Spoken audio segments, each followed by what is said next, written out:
Welcome back to God Jack Joan, the home of epic adventures, powerful heroes, and stories. We will see what if Harry had no emotions, but unlimited power. Here is short summary. In this dark alternate universe, Harry is far more than the boy who lived.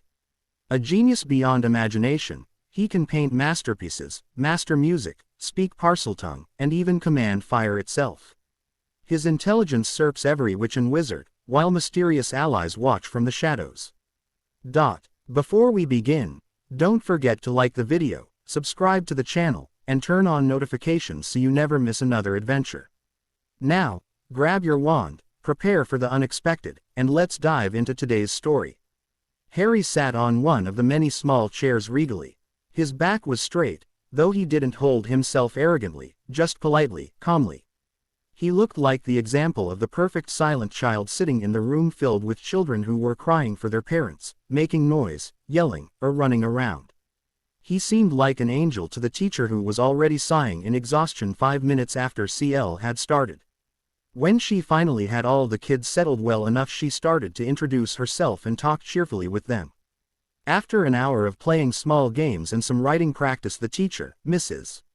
Engel, got the children to sit in front of easels and at the tables. Now children, we're going to have an art period.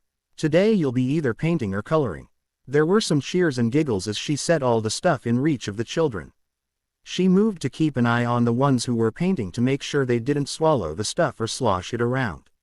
She half-heartedly watched as she sat in a chair and gazed around the room, keeping her eyes more on the rowdy student.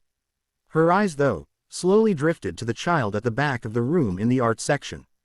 Harry Potter. He was probably the quietest and politest first grader she had ever taught. He almost seemed too quiet for his age. She frowned. Maybe he wasn't feeling well. She stood and headed over to him. It took her 5 minutes to reach him as kids called her over to help him look at their pictures. She gave them praise about their finger paintings before finally reaching Harry. He sat with the easel back to her, seeming focused on the picture. He had turned it so no one could see. She saw he wanted privacy. Many kids liked to keep their pictures secret till they finished for some reason. Instead, she smiled over the easel at the child. He looked up at her. His head tilted slightly in question, making the left side of his bangs slid over his face slightly. Mrs. Engel thought it made him look utterly cute. "Are you feeling okay, Harry?" she asked. He gave a small nod as if confused as to why she had asked. "You're just so quiet." He frowned as if understanding. "I'm fine," he answered in a musical voice. Mrs. Engel decided he had the voice to sing when he got older. She just smiled softly. "Okay then, can I see what you're drawing?" He frowned a moment, then nodded. She stepped around the easel, expecting to see a finger painting or some splats of color. What she saw made her freeze, mouth open in absolute shock. She stared for a few good minutes, and she noticed the child beside her didn't even blink at her, just returned to painting. The painting was beautiful. It was a large rose blossom with dew on the ends of the petals that seemed red on the pink petals. It had all the dimensions almost perfect, and even had the petals weighing down with the dew, even the almost red trails the dew left behind. Even the color blend was perfect. It looked like something an artist would paint, not a 7-year-old child. She barely noted Harry gently setting his brush down to look it over. That's amazing, Harry," she stuttered, unfreezing finally. "Thank you," he answered before taking the picture and moving to hang it from the drying line. She noted with surprise that he nimbly clipped the painting up. Usually children couldn't use the clip properly and the pictures hung wonky or scrunched. He had hung it like you would a shirt from a laundry line. She stared at the picture a few more minutes. "Absolutely amazing." She sat still, stunned, and absently answered the children's questions as she stared at the beautiful picture. She never noticed the dew wasn't dew, but blood. The whip hit his back with a sharp crack. Harry barely flinched, eyes a dulled green as he lay on the ground almost motionless. The belt tying his hands and tied to the bedpost didn't jerk once. The whip hit again and Harry felt drops of blood run down his back. So he was bleeding again. It had taken 2 hits. He felt hit after hit fall until he no longer could tell pain from reality and the bed from blood. His back was burning and splatters of blood flew back with the whip. Finally it stopped and he was still silent. He hadn't opened his mouth once. That'll teach you to pee the grade with better marks than Dudley, cheating freak. Vernon hissed above him. Then he grabbed violently, the belt untied from the bedpost but still keeping his wrists tied together. He was dragged across the floor leaving a trail of smeared blood behind. Then he was picked up by the belt, dangling from his wrists as Vernon roughly carried him down the stairs. He was thrown into his cupboard with force, feeling his back light with even more pain as he hit the wood, arching away with the force. He fell limp to the floor as he heard the door slam shut. His green eyes stayed open, staring at nothing. If this was what was considered a family, what would his enemies be like? Harry stared at all the instruments on the wall, his hands itching to run over them. His second-grade teacher was also the music teacher, and she had quite a large collection of instruments. She had told each kid to pick on to practice on in today's lessons. She had steered the other kids to a cabinet with non-expensive, easy, and durable instruments like the recorder. Harry and drifted to her wall of other ones though. She hadn't said they couldn't pick one from this wall. He gently unhooked the violin in front of him and explored the cherry-colored wood with his long graceful fingers. He gently grabbed the bow also and brought the violin to his chin. He ran the bow along it, finding which notes were where. He returned to the circle and sat down, listening attentively to the teacher who was attempting to teach them how to read sheet music. She gave them 5 minutes afterwards to try their instruments. The room was filled with off-key notes making a loud ruckus. Harry slid over to the teacher and she smiled down at him. He quietly asked if she could teach him more on sheet music. She seemed happy to teach someone who wanted to learn and began to babble about it, not even noticing that most of what she said no grade 2 would understand. After lessons ended and the recess bell rang, she gave the kids permission to go play or stay and practice. The kids gave cheers and most ran off to play outside, only a few staying for a few minutes. Finally only Harry was left. The teacher told him she was going to supervise, but she trusted him alone in here. When she was gone, Harry found a music book for the violin and flipped it open. He moved the bow to the violin and drew it across, soon making a haunting tune flutter through the room. The teacher returned after recess to find him playing a high-level song. She immediately came to the conclusion he had already had lessons, not knowing. It was his first time even touching an instrument. Never noticing how lacking of real emotion the tune was. Harry's whole body shook. He tried to keep it under control, but it shook no matter what he did. He looked down at the blood dripping to the floor and felt grateful Vernon never touched his hands. Vernon never touched his hands or his face in the beatings, as they could easily be seen too easily. He had covered the rest of his body. He leaned against the wall of the cupboard, tensely willing his body to stop its shaking from the latest beating. Slowly but surely his body stopped shaking and the pain seemed to wash away as something ran through him in a relaxing way, like a bolt of energy calming him. He drifted off on the blood-stained floor. Harry rolled the words over his tongue, then said them aloud. The teacher clapped in a delighted way, looking almost like a child with the silly grin on his face. The man was his third-grade teacher, and had German heritage.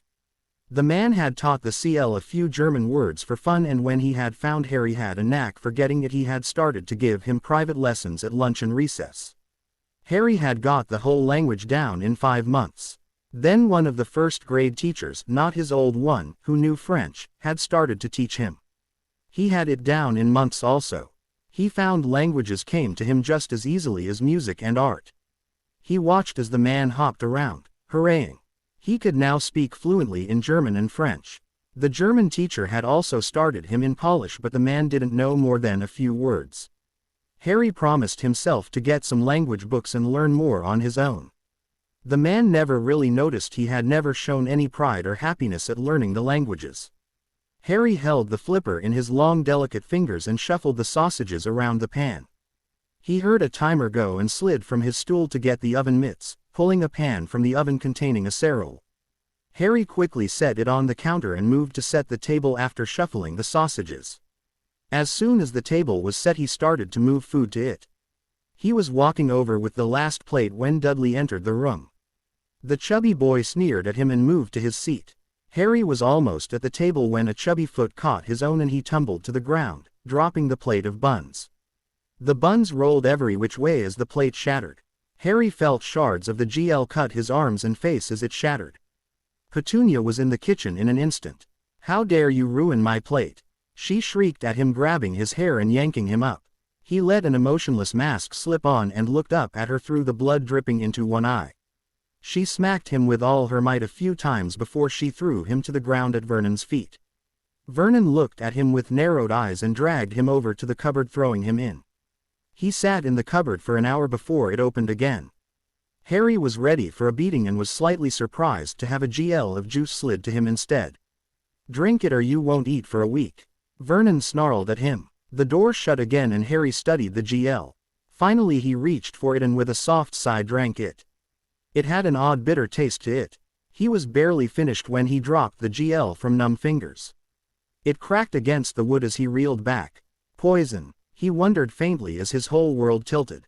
He leaned over and threw up in the corner, immediately feeling slightly better. He shook silently and threw up a few more times.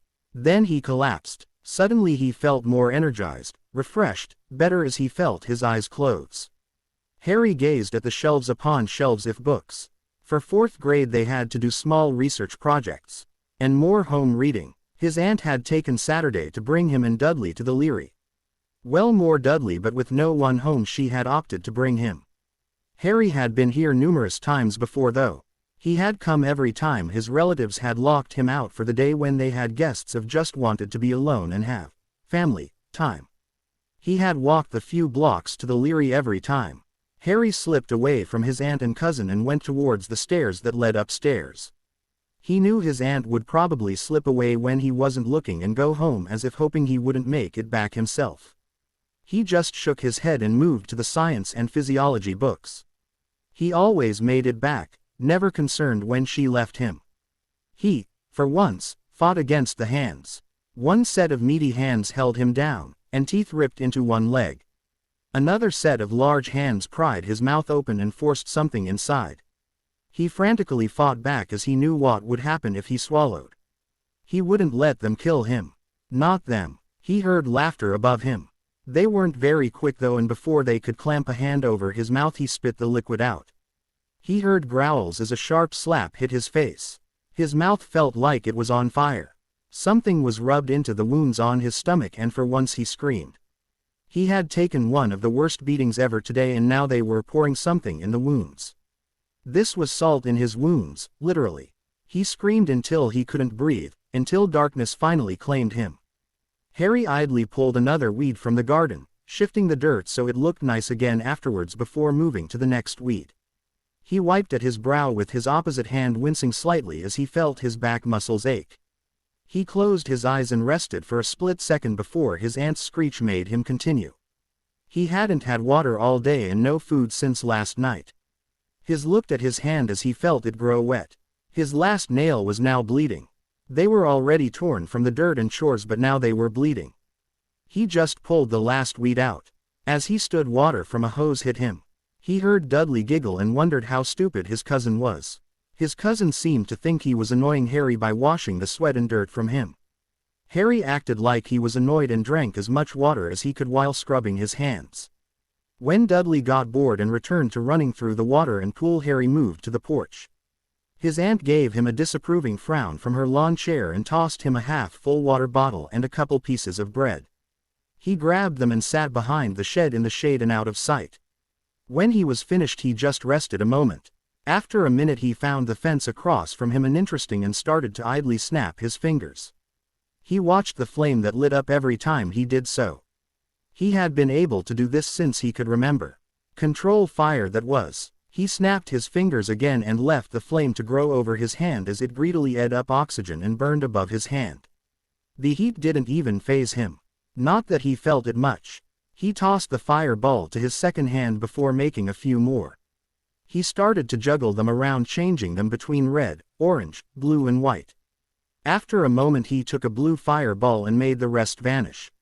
He molded the fire like you would clay, making a small blue dragon before making it twirl around his arm.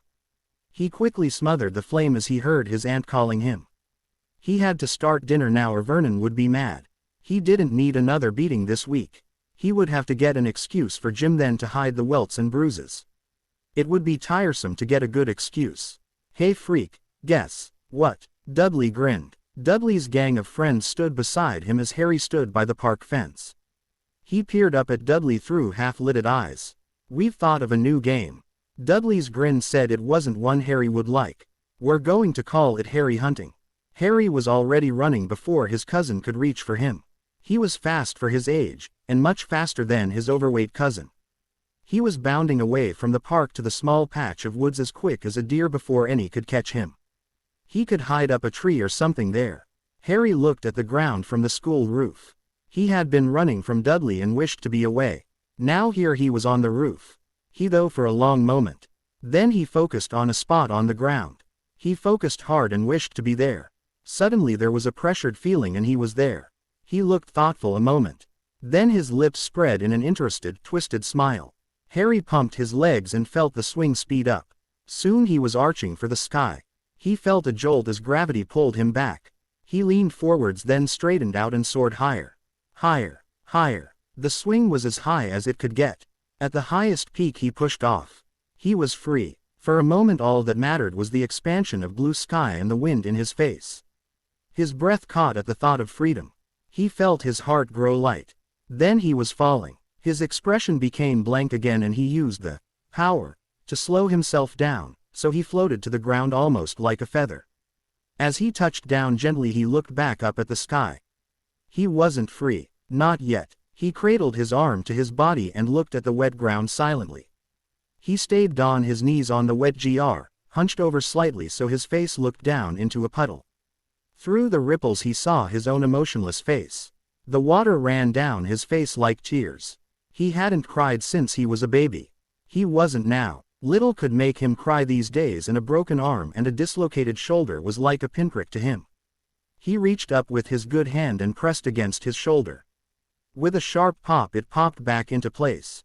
He snapped the broken arm into the right angle also and held it back to his body again.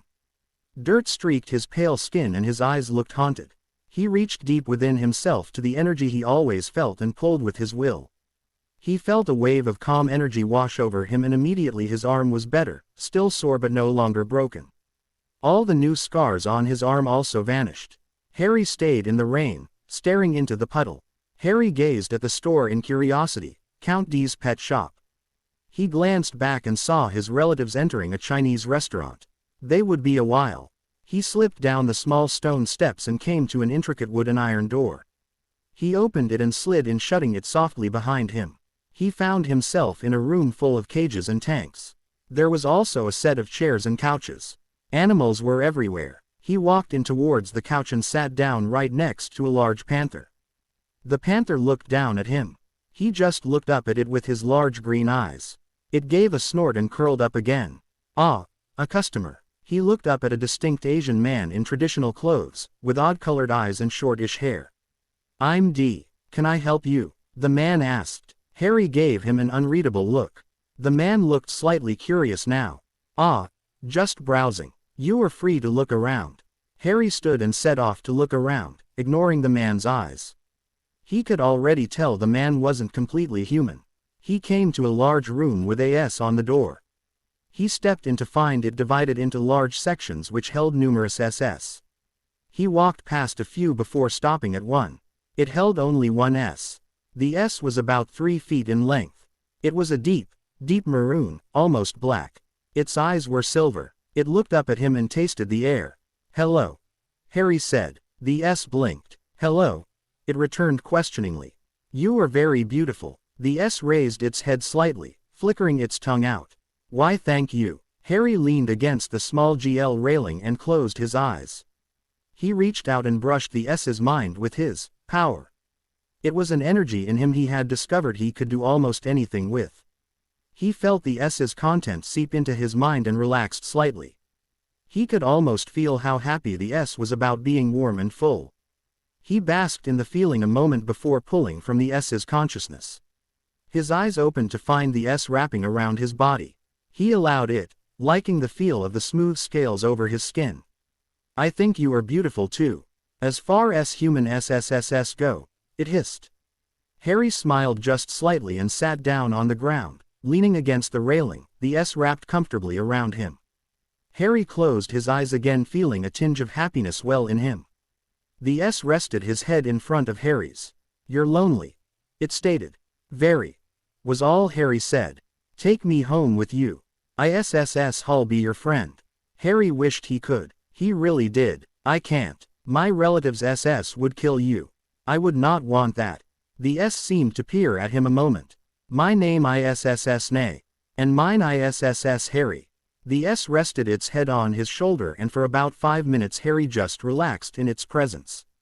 Finally he stood. He gently allowed the S to slide back into its home. "Maybe we will meet again," the S hissed. "I would like that," Harry said, smiling once before walking off. He found his way back to the door and found the owner D there. D watched him with a smile. "We hope to see you as a customer again someday." Harry didn't question the "we." He looked around and then nodded and walked out. Through the cheery paint and relaxed air he had spotted the morbid smirks and the fake pleasantries, and he liked it. Harry watched the small bird struggle in the water. He sat at the edge of the fountain and just watched. He tuned out the laughter of his cousin over on the playground with his aunt and watched the tiny bird struggle to get out of the water. It wasn't succeeding. He suddenly heard his aunt screech at him and knew it was time to go. He had 5 minutes left, the time it took his aunt to catch his cousin. He reached out to the struggling bird and pushed it under the water. A minute later he pulled his hand out and the bird floated to the top, dead. He pulled it from the water and examined the claw marks on its. Blood and water pooled on his hand. He looked to the cat waiting beside him, not having wanted to jump in the water after its escaped prey. He tossed it to the cat and it caught it before trotting off, tail in the air. Harry looked back down at his hand. The blood was such a nice color. Even when watered down, it looked much nicer than his own blood as it spilled over his hand. He dipped his hand back in the water, washing the blood away. He briefly thought on why he had drowned the bird. The claw marks would not have killed it or even hindered. He looked back to the water. Then he stood and walked off, a smile playing over his lips. He watched them burn with blank eyes. All the school work he had pretty much ever done, all the Leary books he had out at the moment. It all burned in the fireplace as Dudley and Vernon roasted marshmallows. He wouldn't be able to go to the Leary anymore. He couldn't pay for the books, nor could he explain what had happened to them. He couldn't go to just read either. The Learians would recognize him and question about the books. That wasn't all his school work or belongings through. There was a loose floorboard in his cupboard. His paintings and small keepsakes would be in there, including a book from one of his teachers and a set of pencil crayons. The fire in his hand seemed so nice and warm. He huddled in on himself even more as he held the fireball in one hand, lighting up his face and heating him up with the intense heat of a white flame. He was careful not to bring it too close to the tree whose roots he was huddled in. He gazed at the fire before gazing around at the white-covered ground and tree. He looked down the street at the houses besides the park and small woods and saw all the homes filled with happy people and light. It looked so warm and happy. His aunt and uncle never wanted him home at Christmas. Harry shivered again and extinguished the flame, so he could shift hands. He pulled the tattered coat tightly around himself and tried to concentrate. He could see it in his mind. Long rippling back fur, tall pointed ears, sharp teeth, emerald eyes.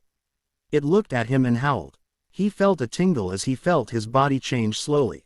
Soon he was a small black wolf, curled in a ball at the base of the tree. He exhaled, feeling so much warmer with the fur. He was drawn into a comfortable sleep, sharp claws and teeth ready in an instant if he needed them. 5th grade was very dull. Either he was brilliant or all the kids in his CL were mentally challenged.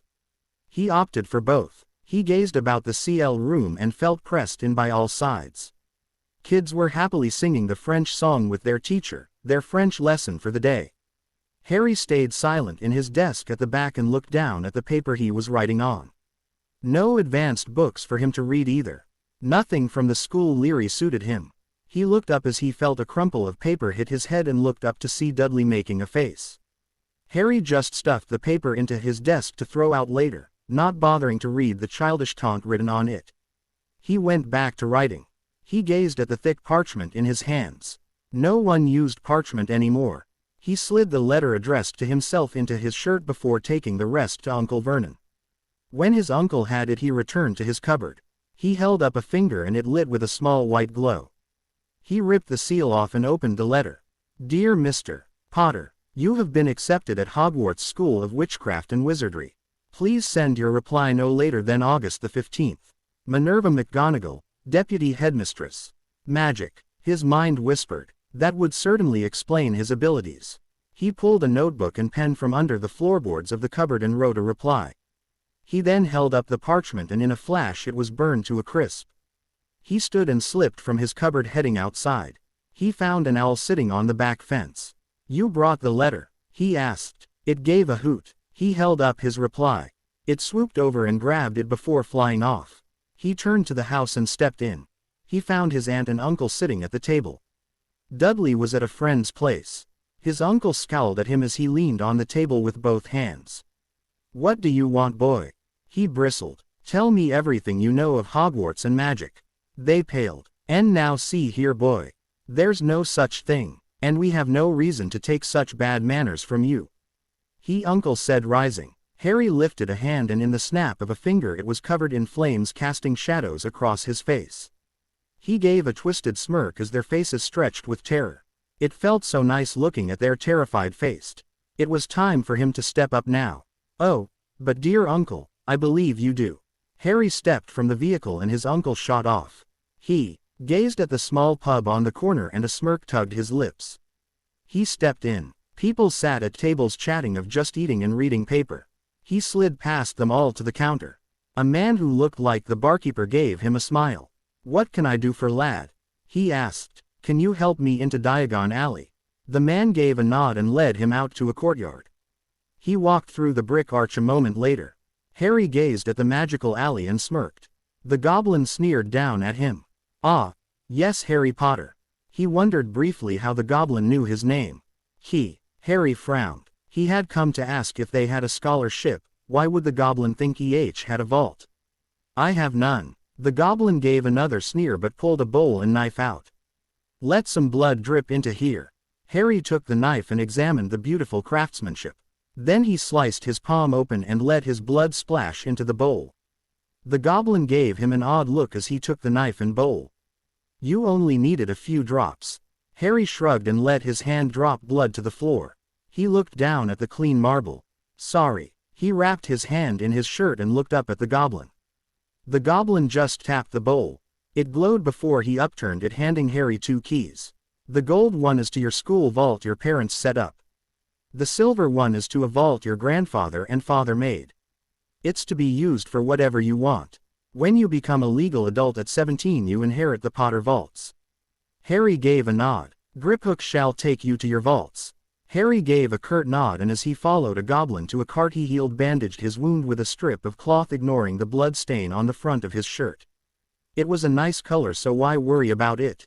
Harry grabbed the wand and the window practically imploded. He sighed as the man grabbed it and hurried off muttering. He finally came back with a boxed wand.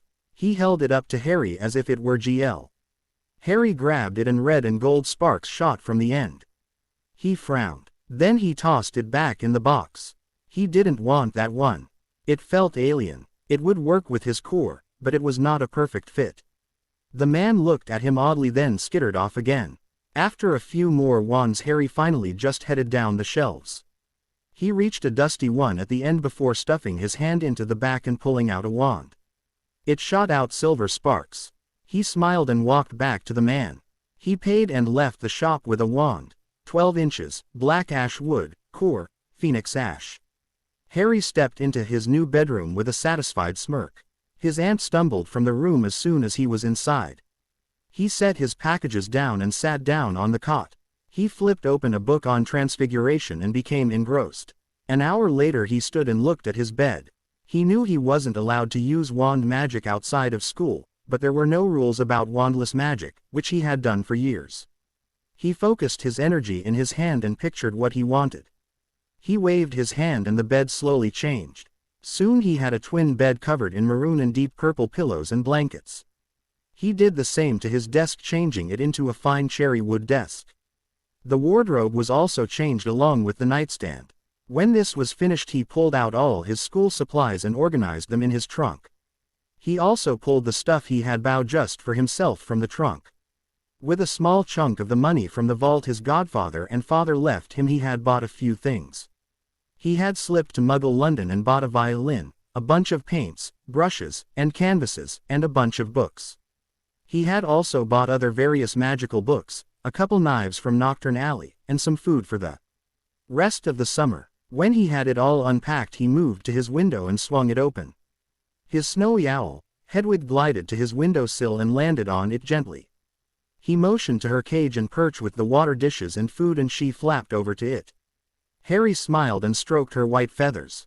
He loved her at first sight. He moved back to his window and leaned against the sill to watch the sunset. Harry stood at the entrance to the station as he glanced at his ticket again. Hedwig on his shoulder gave a hoot of annoyance and ruffled her feathers. Harry frowned and glanced around. He headed into the station following the signs till he came to platforms 9 and 10. He could feel the energy humming around the one pillar. Without a second thought, he walked through the barrier to appear by a large red train. He headed through the crowd of parents and children until he reached the engine. He stepped onto it and headed for a compartment. Harry examined the kid across from him. The redhead had been silently observing him also. His was lanky with a mop of red hair, and freckles across his face. A rat sat in his lap. Hedwig was eyeing it. Harry was also slightly curious about it. It wasn't a rat, he knew that. He shook the thoughts off, not really caring. Wasn't his, not rat, or his problem. "Are you Harry Potter?" the redhead blurted out. Harry scowled. He had learned he was quite famous, being the boy who lived. But he had also read that he had not been seen since he was a child, so how would this kid recognize him? Sure, they knew he had black hair and green eyes, but quite a few people did. He gave a curt nod anyways. "Can I see that, the scar?" the kid asked in a whisper. So the kid wished to gawk. Harry glared and stood. Hedwig returned to his shoulder and he walked gracefully from the compartment, leaving a confused redhead. Harry looked at the ceiling of the hall in interest and appreciation. It was beautiful. He would have to try that spell sometime. It looked complicated from the amount of energy swirling around behind the illusion. A girl near him chatted excitedly about a book in the ceiling. He ignored her and all the other students in favor of now looking at the hat at the front of the hall. Now that looked like a very complicated spell. There was so much energy around it, it almost glowed. Must be old, at least as old as the school itself, which also glowed with energy. He was simply amazed by the amount of energy, magic, in the school itself. In just the stone and the wood, not counting all the paintings and such everywhere. He half listened to the woman's talk and watched half-heartedly as the students walked up to the stool and sat under the hat. The energy would reach from the hat and gently wrap around the student, reading them, before sending them off to a table. As he heard his name, he gracefully stepped forwards. He was annoyed at the stares and whispers that followed him. He did not like such attention. He sat down and the hat covered his eyes. "Harry Potter," the hat whispered, "would you mind letting me in your mind?" He was sure no one else had heard and slowly let the energy seep out from around his mind. Interesting. Those were almost like occlumency shields, yet something else. You were just using your magic to block me out, not mental shields. No mental shield could keep me out. That makes you dangerous. If I could tell anyone what I had read, yes, it could be dangerous. But I have spells around me to make sure all students keep their privacy. Harry gave a curt nod. Now let's see. The hat was silent for a moment. "Oh my, a fire elementist. And you already have a solid grasp on wandless magic. Simply amazing. Not even Dumbledore can do what you have done, and he's hailed the strongest wizard of the Centauri. You are powerful. I believe the last time I saw such power was in my makers. The founders." Harry just tilted his head slightly. "Ah, but that's not the issue. I'm just here to sort you."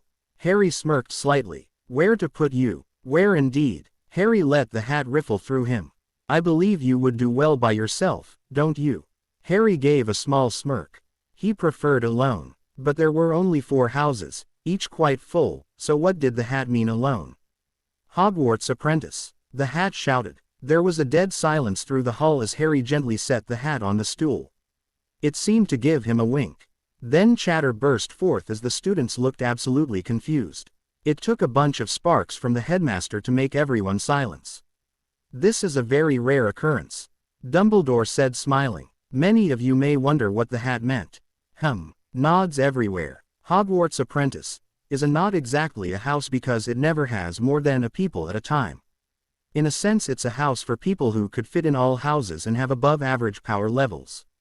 You must have both to get in this house. Some seemed to just smile and laugh like they should have expected that of the great Harry Potter. This hasn't been done in over 764 years, but it is not a bad thing. Harry Potter will get a different schedule and dormitory but will have no point system or table. Harry, you may sit wherever you like. Dumbledore smiled. Harry could see curiosity burn in the twinkling blue eyes as he headed to sit at the yellow and black table. He could already see the Ravenclaws would love to study him, the Gryffindors would just put him in the spotlight, and the Slytherins would not be the best to just sit with at the moment. Hufflepuff though would most likely treat him equally. He got welcoming smiles as he sat down near a girl with pigtails. He stayed silent and they saw he wished to be left alone. So they left him. He tuned out the rest of the sorting and only half listened to Dumbledore's speech. When the food appeared he dug in silently. Harry followed the headmaster down the halls to the South Tower. When they reached a large portrait of the night sky he stopped and turned to Harry smiling. Now my boy, we'll have your schedule tomorrow morning.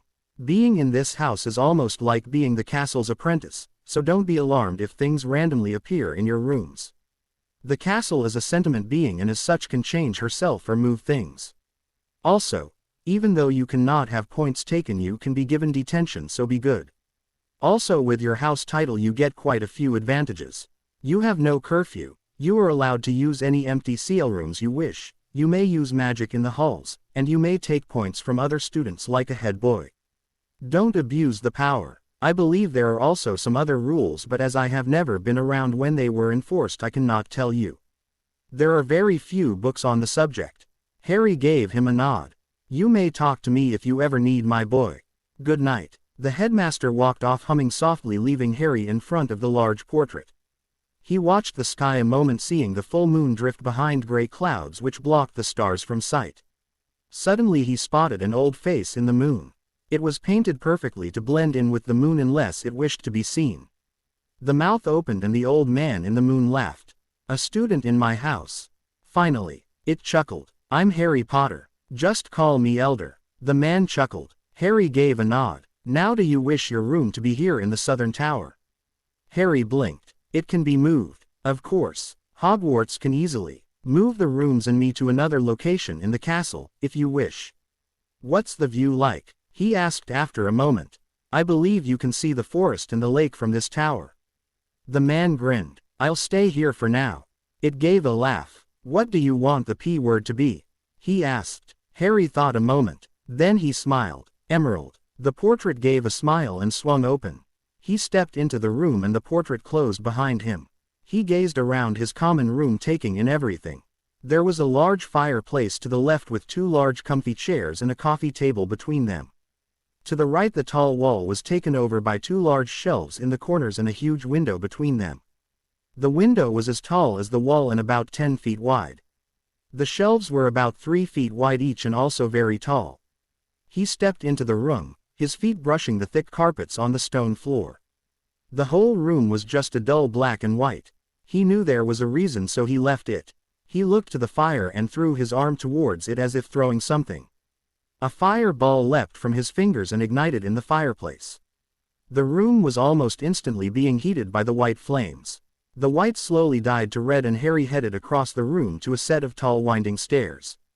As he reached the top of the stairs he found himself on a balcony overlooking the common room. He found a door waiting and opened it to find his bedroom. It was nice. It had a large 4-poster bed opposite of the door with two large arched windows on either side of it. There was a small plain nightstand, desk, and wardrobe also in the room. There was also another door connected to the bedroom leading into a plain white bathroom. He pulled his trunk from his pocket after he finished looking and set it on the desk. Then he just stripped to his boxers and fell onto the bed almost asleep as he hit the pillow. As he drifted off he faintly noticed the castle's magic slipping into his mind. When Harry woke he had to blink in surprise. The room was different. The 4-poster bed was now a comfy double bed covered in forest green and wood brown. There was a nightstand on either side of the bed made of oak. The floor had a thick chocolate brown rug and the windows both had velvety light brown curtains. The desk was large and set with quills and parchment. There were also a few shelves with his things like his violin on them. The trunk at the end of his bed was empty, unpacked. The wardrobe was also oak now and more ancient looking. Near one of the windows was also a beautiful carved bird perch with Hedwig was perched on. He cracked the window open so she could leave and enter when she wished. There seemed to be a spell over it so the wind and cold didn't enter the room. As he wandered to the bathroom to have a shower he found it full of reds, oranges, yellows, and whites like flames. There was a large marble tub at the end of the large room and a shower off to the side. There was also a sink, a toilet, a full-length mirror, towel racks, a laundry basket, and shelves full of soaps and such. When he finished he showered and dressed found the crest on his robes changed. It looked like a shield divided into four. In one section was a black badger, then there was a golden griffin, a green S, and a black raven. The background was silver diagonal from silver and violet diagonal from violet. When he exited his room he found an archway at the end of the balcony across from the stairs. He walked in to find a small muggle-like kitchen. There was a stainless steel table that sat two, a fridge, a stove, a counter, a sink, a microwave, cupboards, and a few other things. There was a real light that turned on as he entered the room and a window at the far end of the room which let in quite a bit of light.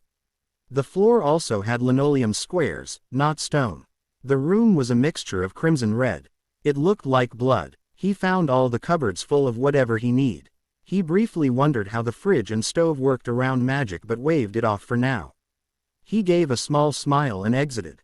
The balcony now had an elegant wire work railing. The wire was worked into patterns of bare trees. He moved down the stairs and into the sitting room.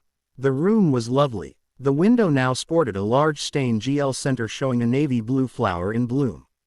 The chairs by the fire were now old-fashioned, colored violet, and cushioned with silver pillows. The table was elegant with carved edges. The shelves had been painted black and were full of books. The fireplace was made of gray stone and the carpet in front of it was silver with wisps of violet. There was a large picture hanging over the fire now. It was a picture of a crescent moon hanging over a forest. There was now also a chandelier hanging from the ceiling. It was made of black metal and seemed to be a crescent moon holding white candles that lit the whole room when the window wouldn't. Harry found his black book bag on the table between the chairs, already packed along with a book beside it.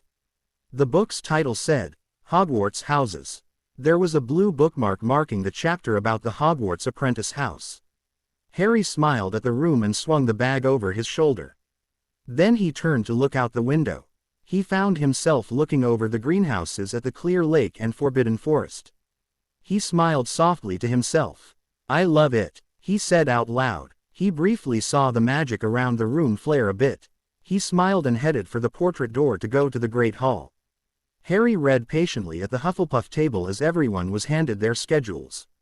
When McGonagall headed over she handed him a sheet of paper giving him a curious glance. Harry gave her a smile and read his schedule. What do you have? The girl beside him asked. Potions, transfiguration, history of magic, and charms. We'll have charms together. She smiled. I'm Susan Bones by the way. He gave a small smile and a nod being polite even if he wanted to glare at her. He watched the potion master carefully as the man stalked between the rows of Slytherins and Gryffindors. He just glared at Harry anytime their eyes met. He seemed to have a grudge or something against him. Harry could not figure out why. He frowned down at his potion in thought as he cut up the slugs. A simple boil healing potion but one kid was already in the hospital wing. He sighed inaudibly and continued on to the last step. As he finally got the last ingredient in the potion turned the right color. He bottled it up, taking an extra sample and slipping it into his bag unnoticed. As Snape called them up he stepped up to the desk and set it down ignoring the kids clambering to do the same. Snape, behind his desk, met Harry's eyes. Harry felt a nudge at his shield as Snape slid into his mind. The man wouldn't get any farther though because of his magic shield that the hat had said weren't normal. Something you want, Professor? He asked mentally. Snape's eyes widened slightly but never broke their gaze on his own. Snape seemed to explore his shield a moment before trying to pull out. Harry quickly used his magic to hold the man's conscience in his mind. I have a question first, Professor. Hugh practically purred. Tell me why you hate me. He could see the man struggle against the magical hold as his real body sweated and shook just slightly with the effort. No one noticed. Snape then stopped struggling, giving up as he still gazed into Harry's eyes. "Let me exit your mind," he barked. In Harry's mind, "Do you have an answer to my question?" Snape gave a sour expression, eye contact still never breaking as his body stood perfectly still. He was silent a moment. "Fine," he snapped. "Your father. You hate me because of my father." There was an affirmative gesture. Harry let Snape's conscience go. Snape stepped back as he returned to his body. "Do not enter my mind again, Professor," Harry said, only loud enough for Snape to hear. "And remember, I never even knew my father, so how can I be like him?" Harry walked back to his desk with the other students, leaving a frowning Snape. Harry sighed and ran his fingers through his hair as he waited for CL to empty. It was second day at Hogwarts. He was once again in Transfiguration. As the other students all exited, he was left with the stern professor. "Can I help you, Mr. Potter?" she asked, looking at him.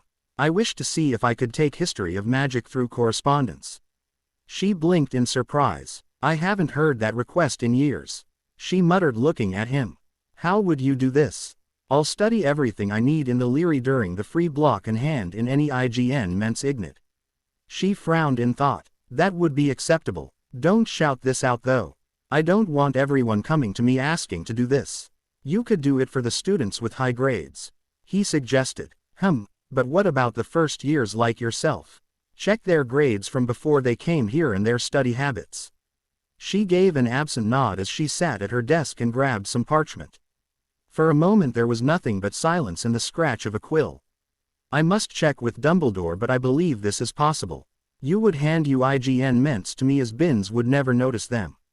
I believe the only IGN Ments the first years do are a research paper and a notes. Then the few tests and the final exam." Harry nodded. Then McGonagall stood. "Very well. I'll go speak with Dumbledore and tell you later at dinner."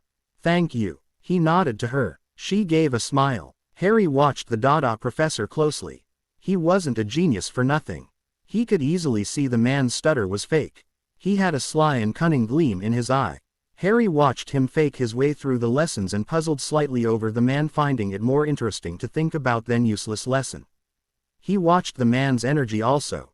He had two cores, one that belonged to him, and another that leached off his own, slowly tainting his own core. He wondered if it was some kind of magical parasite. Finally he shrugged and returned to reading his Dada book. Harry wrote with long, elegant, flowing letters. He wrote with a black pen and white paper instead of parchment and quills though. When the letter was finished he folded it up and stuck it in an envelope. He addressed it and whistled to Hedwig. She hopped to the edge of his desk and he stroked her. He smiled softly at her and tied the letter to her leg. "Can you deliver this for me?" She gave a hoot and nipped his bangs gently. He told her the address quietly.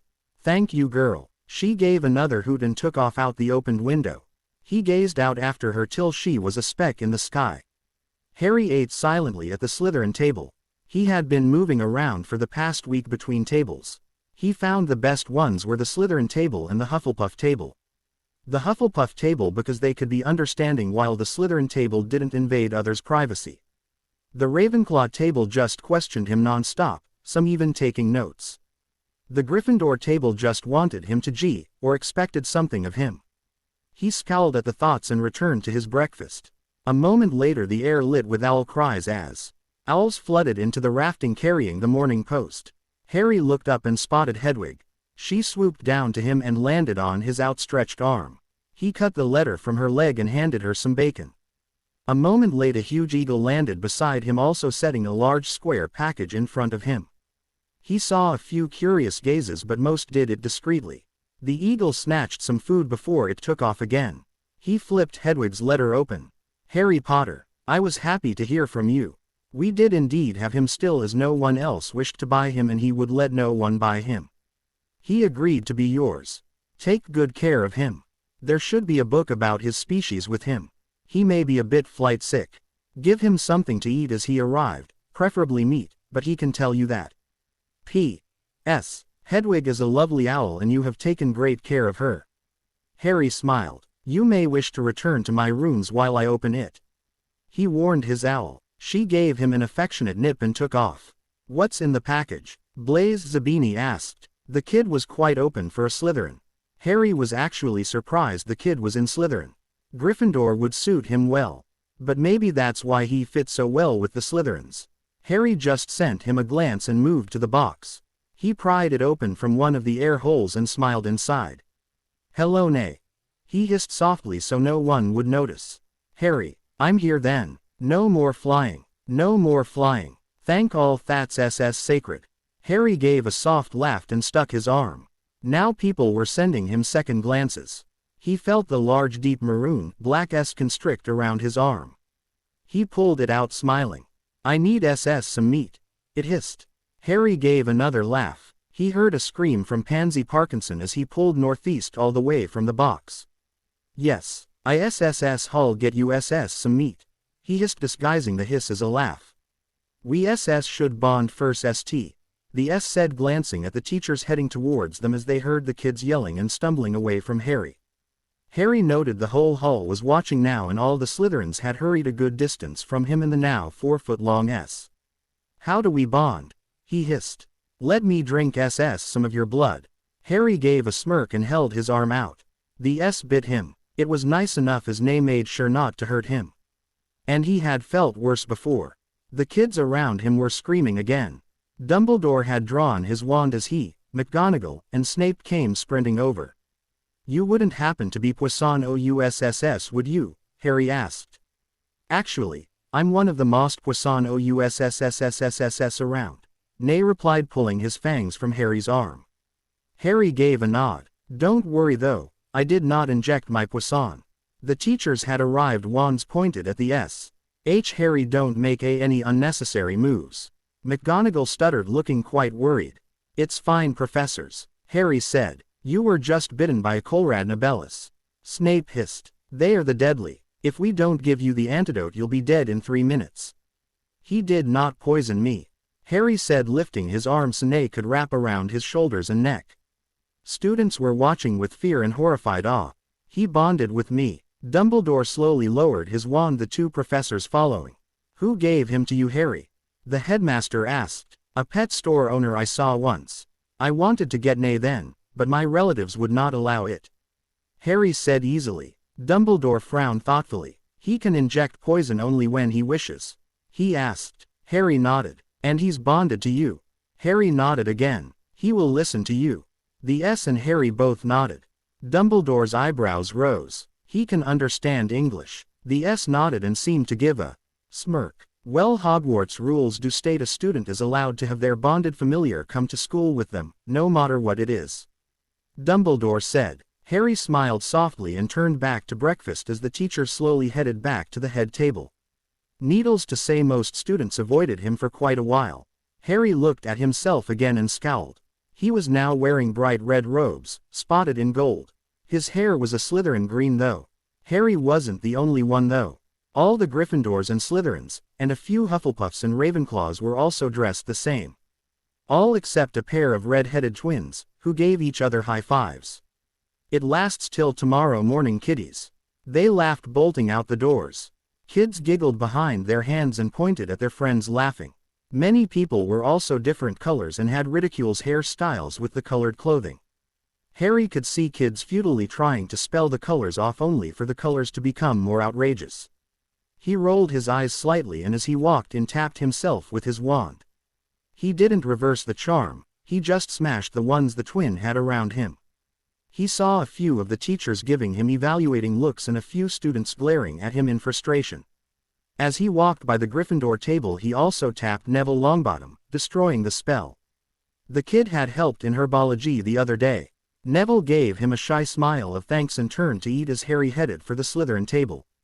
Harry sat down on the long bench seat and scooped some food onto his plate.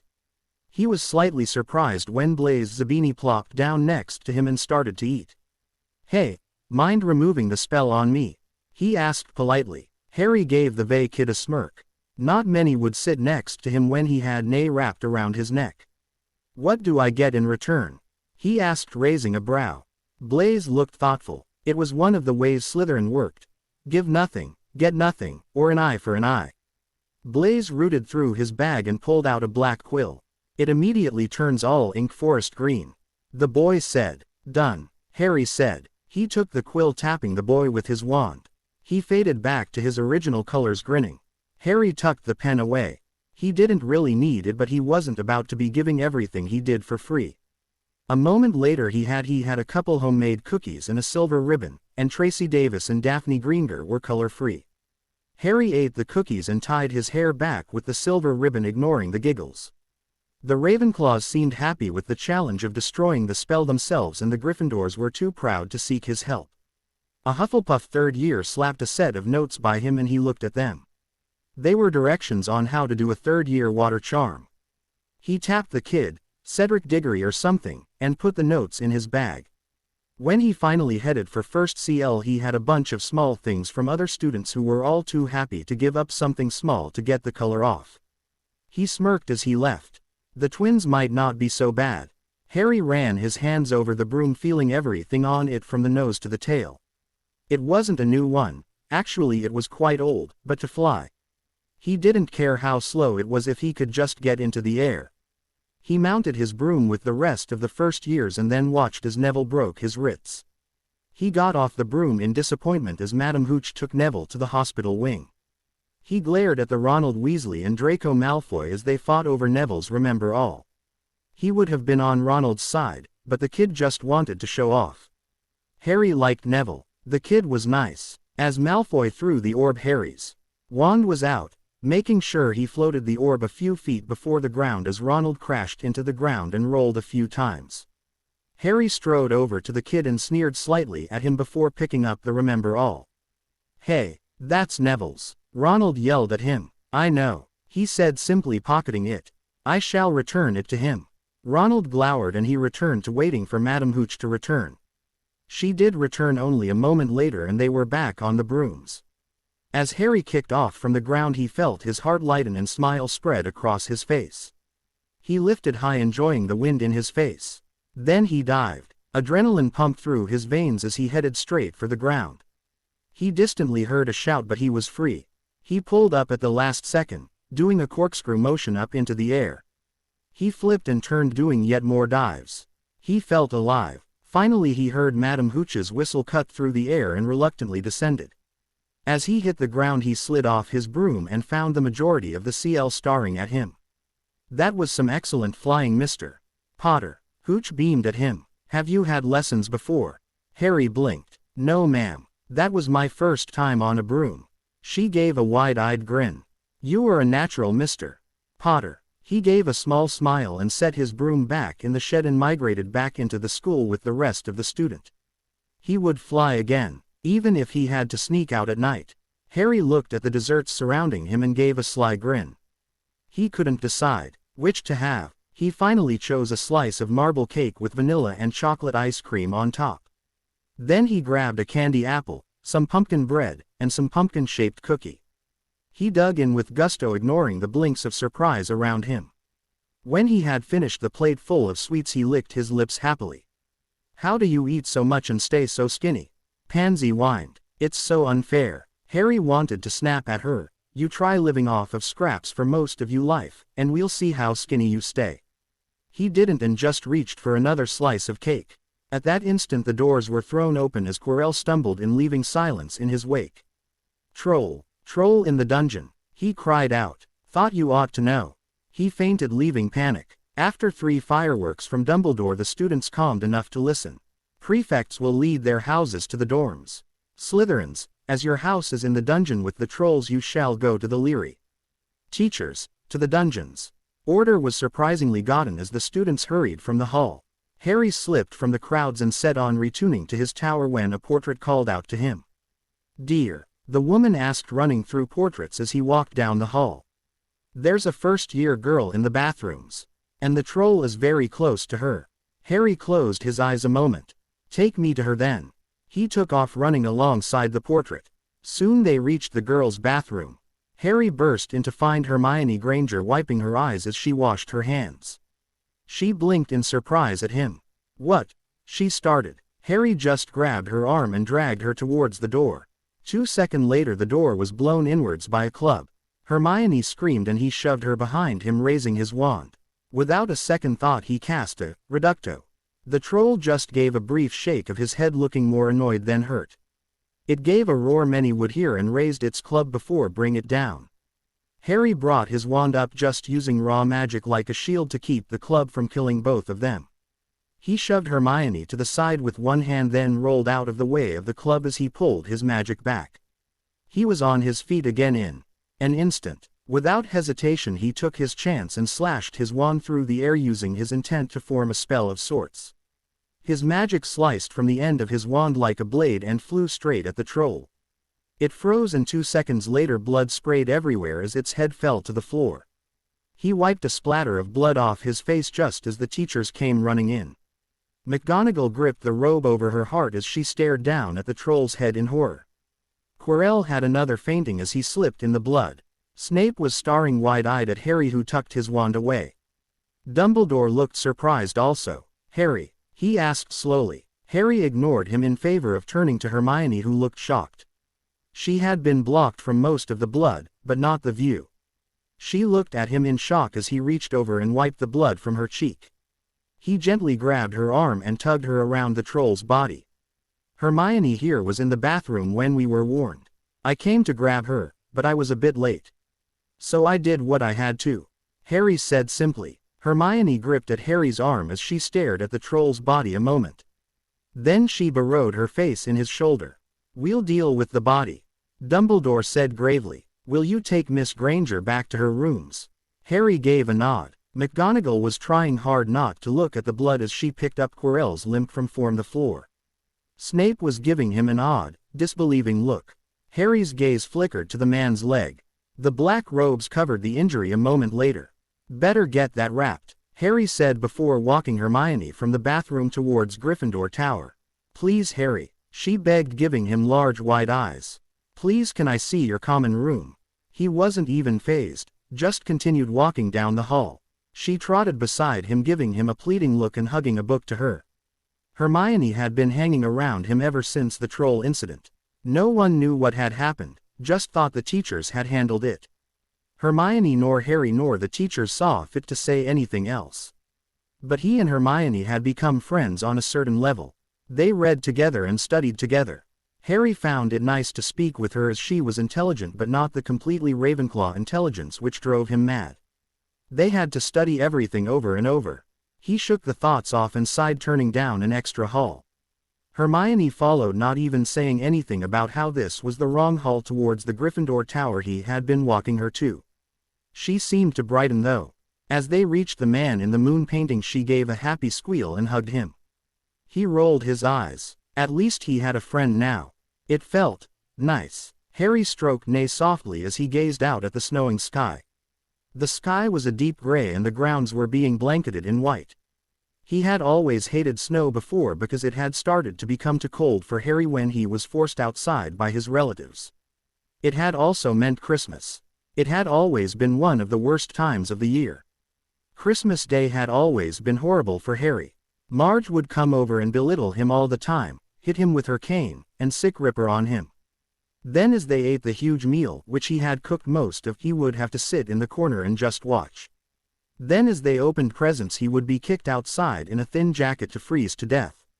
At least he wasn't going home for the holidays this year. Harry looked at the small pile of presents in front of the fire and felt a sad smile stretch his face. He could even feel tears prick his eyes. There was a total of 4 presents. It seemed like so many. His hands shook slightly as he gripped the first one. It was from Neville. Harry opened the parcel as if it were the most delicate thing in the world. Inside was a small plant with large purple flowers and flat forest green leaves. He set it aside delicately, in view. The second present was from Hermione. It was 2 books, a Muggle fairy tale book and a magical fairy tale book. He gently slid them onto the chair to read. The third present was surprisingly. It was a book on rare animals. Harry smiled softly and set it with the other 2 books. He opened the last present to find a fancy-colored cloak. He let the silk slid through his fingers as he saw the energy weaved into the cloth. He stood and pulled it around himself. He looked down and found his lower half had vanished. An invisibility cloak. He whispered in appreciation. He looked for a small tag and found one. Your father left this in my care years ago. It's time it was returned to you. Use it well. He read. He clutched it even closer and sank into a chair by the fire. Nay slid from the carpet, wrapping gently around him in comforting manner. He hugged the cloak to himself, taking in the warmth of the fire and his first real Christmas. Harry followed Nay down the halls towards the third floor. You know this ISSS the floor we aren't supposed to be on, Harry said to his I know, but you have to see this.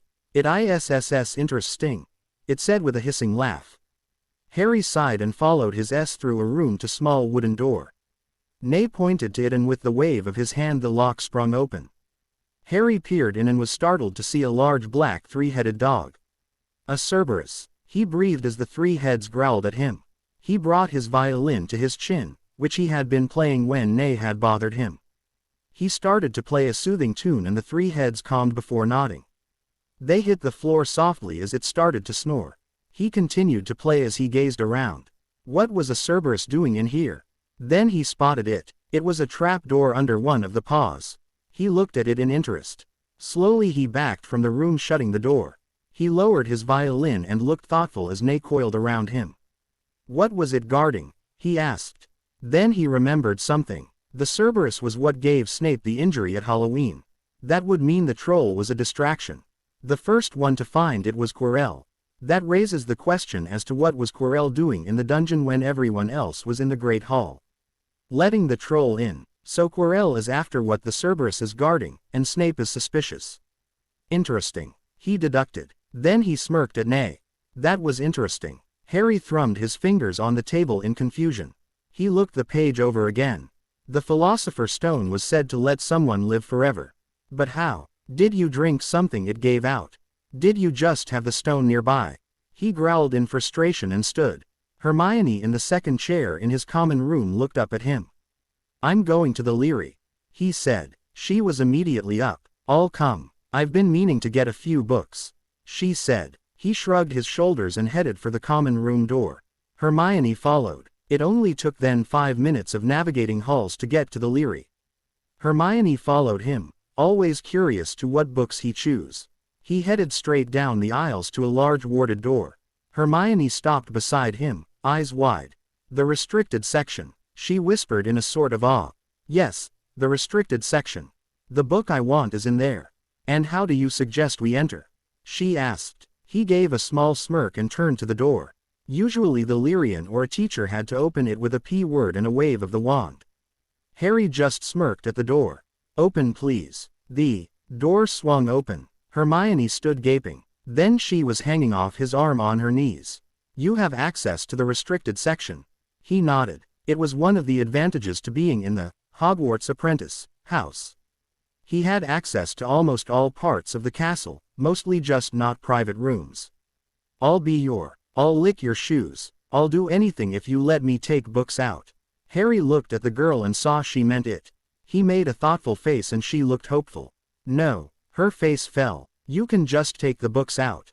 I don't need anything from you. Her face lit up so it almost shined. She got a dreamy look as she stood and practically skipped into the room. Harry just rolled his eyes and set off to find the book on the Philosopher's Stone and Nicholas Flamel. Harry's long fingers elegantly picked up the quills and parchment off the floor.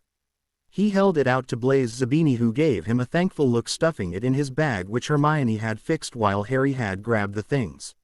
Some Gryffindors had hit him with a bag-ripping curse.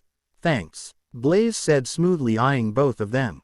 Harry was pretty much on neutral terms with all the students, but Gryffindor and Slytherin were always at odds. But everyone seemed to puzzle over Hermione. She was the only one to actually become more than just ping acquaintances with Harry. Many others had tried. He could distinctly remember a few older females even try to seduce him. It was utterly useless. Some, like one Draco Malfoy, had tried to threaten him and bribe him so they could make a better image. Some had tried to become his friend for his advantages, like Theodore Nott, who wanted his knowledge which he showed in all his clees. But almost everyone had wanted to be his friend just because of his title as the boy who lived. No one had seen him as just Harry. That was their mistake. Neville had seen him as Harry, and for that reason he was kinder to the boy, though they weren't quite friends. Hermione saw him as Harry for many reasons, no matter what people said about her just after him for his knowledge. She had and did see him as a hero like most, but only because he saved her life, not because of something he didn't remember. He had also found he liked Hermione because she did not expect anything of him, nor did she use his name like a ticket to anything. He had found having the title, "The Boy Who Lived," could get a lot of things. Harry shook the thoughts away though and peered at Blaise warily as he eyed Hermione. "That wouldn't happen to be a book I heard is only in the restricted section of Hogwarts, would it?" he asked slyly. She blushed slightly, trying to cover the book cover in her arms. "And if it is?" she asked, easily feigning innocence. He gave a wide grin. Naughty, sneaking into the restricted section," he said, giving a "cat ate the canary" grin. What would everyone say if they knew Goody Two-Shoes know-it-all Granger snuck into the restricted section? She sniffed at him. Harry waited for a threat to follow. Instead the grin widened in a mischievous way. "Can I join you on your thievery next time?" Hermione blinked in surprise. Harry let out a small chuckle. He liked the kid. "I'm Harry Potter," Harry said, holding his hand out. Blaise looked him straight in the eyes. Harry could see the truth. Blaise wouldn't use him or his name. "I'm Hermione Granger," Hermione said, also introducing herself again. "I'm Blaise Zabini. Nice to meet you, Harry, Hermione," he said, shaking both their hands at the same time. Harry gave a sly smirk. "Shall we head to CL Blaise, Hermione?" "Must you ask?" Hermione sniffed. Blaise just gave a smirk and threw his arm around her shoulder. "Come on, love. Be a bit more adventurous. We could skip CL and have a grand adventure." Harry really liked the kid. Hermione sniffed again, showing her obvious disdain about the idea, or maybe the nickname. They headed off towards Transfiguration. "You never did say if I could come with you on your next borrowing trip," Blaise remarked. Harry smirked. Time to explain some things about being his friend, and the advantages that came with it. Harry watched the last Quidditch match of the semester. It would be wonderful to be out there darting after the tiny golden snitch. He had flown many times in the past while, but to actually do it for a purpose would add new excitement. He sat in the teacher's box with Hermione on his right and Blaise to his left. He sat in the teacher's box because he had no house. He could easily sit with the other houses but preferred the more dignified air in the teacher's box. Hermione and Blaise were let in because he had asked. Blaise was at the moment quietly arguing with Hermione over which Quidditch team was going to win, Gryffindor or Slytherin. Harry watched Quirrell out of the corner of his eyes. The man was watching him. He was unsure if the man knew he knew this. Snape was watching Quirrell also. Harry delicately tucked a strand of hair behind his ear and noticed a tall, elegant man watching him very closely. The man looked quite similar to Draco Malfoy. There was something different about him. He definitely had more power, wisdom, and cunning. He also seemed to be much stronger mentally and physically. Unlike Draco, he did not seem quite so arrogant, though Harry was sure that could change in an instant if anyone looked. There was something about him though, something that caught Harry's attention and tried to ensnare it. He found himself frequently glancing at the man. His stomach clenched slightly as green eyes met silver. He could not figure what he felt though. As their eyes met, they stayed caught together. For a moment only, there was only the two of them. The man shifted slightly, fingering a cane and smoothing a long black cloak, but silver eyes never left Harry's green ones. Harry wanted to shift, but carefully built composure and mask stayed firm. The man tilted his head just slightly, giving off a smirk. Harry felt his cheeks tinge slightly and finally broke contact, looking away. "Who is the?" he asked Blaise softly. Blaise had knowledge of most purebloods and important people in the wizarding world. "That's Lucius Malfoy. He's on the board of Hogwarts governors. He was said to be a Death Eater, Voldemort's right-hand man, in the last war, but pleaded Imperius. He's a dangerous man with power, wealth, and many friends. I would be careful around him," Blaise said, glancing to the man only once. Harry gave a nod and his eyes flashed to Lucius Malfoy once more. The man was giving him a smirk. Harry stared at the ground from the high point on the astronomy tower. It was so far, yet only one step. He licked his lips once. He had often thought of suicide. Not recently, but when he was younger. He knew it wasn't right for a 5-year-old to think of suicide. Hell, it wasn't normal for a 5-year-old to know what suicide was. But Harry had knew. Harry had come close quite a few times when he was little. He had come to a resignation when he was younger that he would die someday. He had pictured it a lot. He had always thought of himself dying at the hands of the Dursleys and always felt that was not the way he wanted to go. Unlike others, he didn't want to go painlessly in his sleep. He wanted to feel adrenaline rush through his veins, to feel free as he died. He would not mind falling to his death, or fighting, or even burning.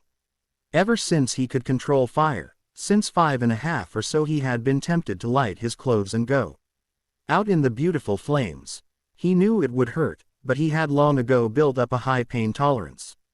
He had to. Harry looked down at the ground far below and closed his eyes, letting the breeze play with his hair and clothing. He could picture it so clearly. He would feel the wind around him, the air wrapping around him safely. He could feel his hair flying out around his face, and his cloth trying vainly to tug up away from his falling body.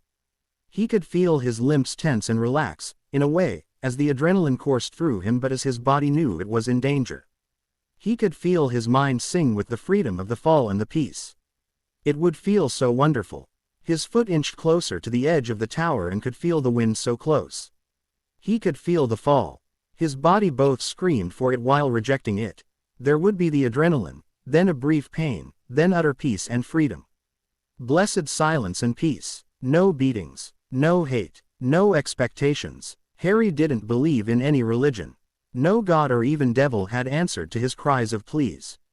He did not believe in reincarnation. He could not believe in it. Could not believe that he would have to suffer again. He believed that death was the end. There was nothing else. He hoped it was so. Harry stepped back once, his eyes opening, a small feeling welling in him. Life hadn't been very unbearable since he was 7 and had started school. It had felt worth living since then actually. He had lived for each day, each new skill acquired, each new piece of knowledge gained. He only thought of suicide now when he wanted the peace, the freedom. When he felt trapped, he hadn't thought of it though in about 8 months. A record. He knew it was twisted. He knew he had problems. He knew he should have counseling. But he didn't want it. So he never told anyone what he felt. Harry gazed at the edge and backed away again. He didn't think he would commit it anytime soon. He had Nay and Hedwig. He didn't want to let them down. He didn't want to give the Dursleys the satisfaction. He found he was liking life more. But he could dream. He could dream of the wind in his hair and sense of peace. He could dream. Harry watched as Hermione and Blaise bickered over a book. He did not smile, but he felt a small feeling of contentment squeeze past the emptiness. He was much more messed up than anyone could ever dream. He was always so empty. He would smile, and laugh, and frown. But they were small and few, and so over-exaggerated. Inside he was partially dead. Dead from the pain, dead from the lack of love, dead from the feeling of nothing. He could not remember when he had ever felt full of something, happiness, sadness, or hatred. He was empty. His theory was the feelings had been beaten from him at a young age. He looked to the fire. The most emotion he had ever felt was an empty feeling of pride when he had found control of fire, and the brief spark of happiness when he had learned of magic. Maybe that was why he was called a genius. He had no emotions to get in the way, just logic. He could focus on everything he did also, never feeling what he did wasn't good enough or what other people would think of it. He found it easier. Sometimes though, after reading all the physiology books, he didn't feel human. He didn't particularly care, but as he glanced at the two opposite of him, he had the brief feeling they were could help make him feel more human. Harry was woken rudely as his bed vanished, leaving him on cold stone. He blinked once, looking at the stone floor where his bed had been. He felt Hogwarts magic strum and stood. Something's happened, he said aloud, frowning. The magic seemed to hum in agreement. Harry quickly pulled on some clothes and grabbed his wand. He headed for the bedroom door. As his hand touched the doorknob, he saw the magic in Hogwarts flare and a bit extra gather at his door. He opened it and for a moment the view spun. Then with surprise he realized he was in a different room, not his common room balcony. His breath caught a moment as he looked at the round room filled with pillars. There was a mirror in the middle of the room. It was pure magic itself. Harry stepped from his door and watched as it slowly faded into the wall. Harry cautiously stepped across the room to the mirror. He could see magic layered around the room, most likely in wards. He moved silently to the mirror and peered into the flat surface. His reflection shimmered. Then he saw them, his parents. They smiled at him from the mirror standing on either side of him, looking proud. He couldn't keep his fingers from brushing the mirror. Then surprisingly his reflection gave a bright happy grin. He could see his whole face soften and look absolutely happy. Behind, in the scenery, lay the bodies of the Dursleys. What he wanted. Parents and emotions, and the bodies of the Dursleys. The last one absolutely, but the first two. Potter. Harry turned around slowly, hiding the surprise he felt. No one had snuck up on him in a long time. Quirrell stood 10 feet behind him, tall and proud. "What are you doing here?" the man asked with narrowed eyes. "Are you after the Philosopher's Stone also?" Harry put the pieces together. So the mirror held the Philosopher's Stone. Harry knew it had held something important. Also, ever since he had read about the stone he had known Nicholas Flamel had given it to someone for safekeeping. It made sense in a way to keep it at Hogwarts. "And if I am?" he asked, instead gazing at the man apathetically. Quirrell gave him a studying look. "We would have to fight for it." Harry let a twisted smile overtake his lips. He knew it made him look cruel. That was the point. He saw Quirrell take a step back at the look. "I believe I could fight you and Voldemort." Quirrell's eyes widened. "Let me speak with him." A hiss came from the turban. Quirrell turned to face away from Harry and unwrapped the turban. Harry gazed at the face of Voldemort. "Ah, Harry Potter," it hissed. "Voldemort," Harry muttered. "You seem to understand what I am, what I need the stone for." "I'm a parasite at the moment," he spat. "But we have no need to fight. Join me, Harry." Harry tilted his head. Tempting. Voldemort's eyes seemed to light as Harry contemplated it. "No," he said finally. Voldemort snarled. "Why not?" "Because I know nothing of your side, other than tales from the light side. I am not on any side at the moment, and I wish to stay like that till I have all the information. Maybe I will always stay there. So you are not against me." He seemed pleased. "No, but there are some things I cannot allow." Voldemort's eyes narrowed. "If you were to take the stone, you would have to rip your way out of Hogwarts wards, and that would hurt her. I cannot allow that. Being Hogwarts apprentice, it is my duty to look after her," Harry said simply. Voldemort gave a thoughtful look. "So we fight." "We fight." Harry nimbly danced back towards the mirror and turned. His face, still grinning, held up a stone. Harry felt a weight in his pocket before dancing away from a spell. He gave a tittering laugh as adrenaline pumped through his veins and he dodged another spell from Quirrell. Quirrell seemed frustrated while Voldemort just seemed impive. Harry rolled away from another spell, his body moving fluidly as he dodged.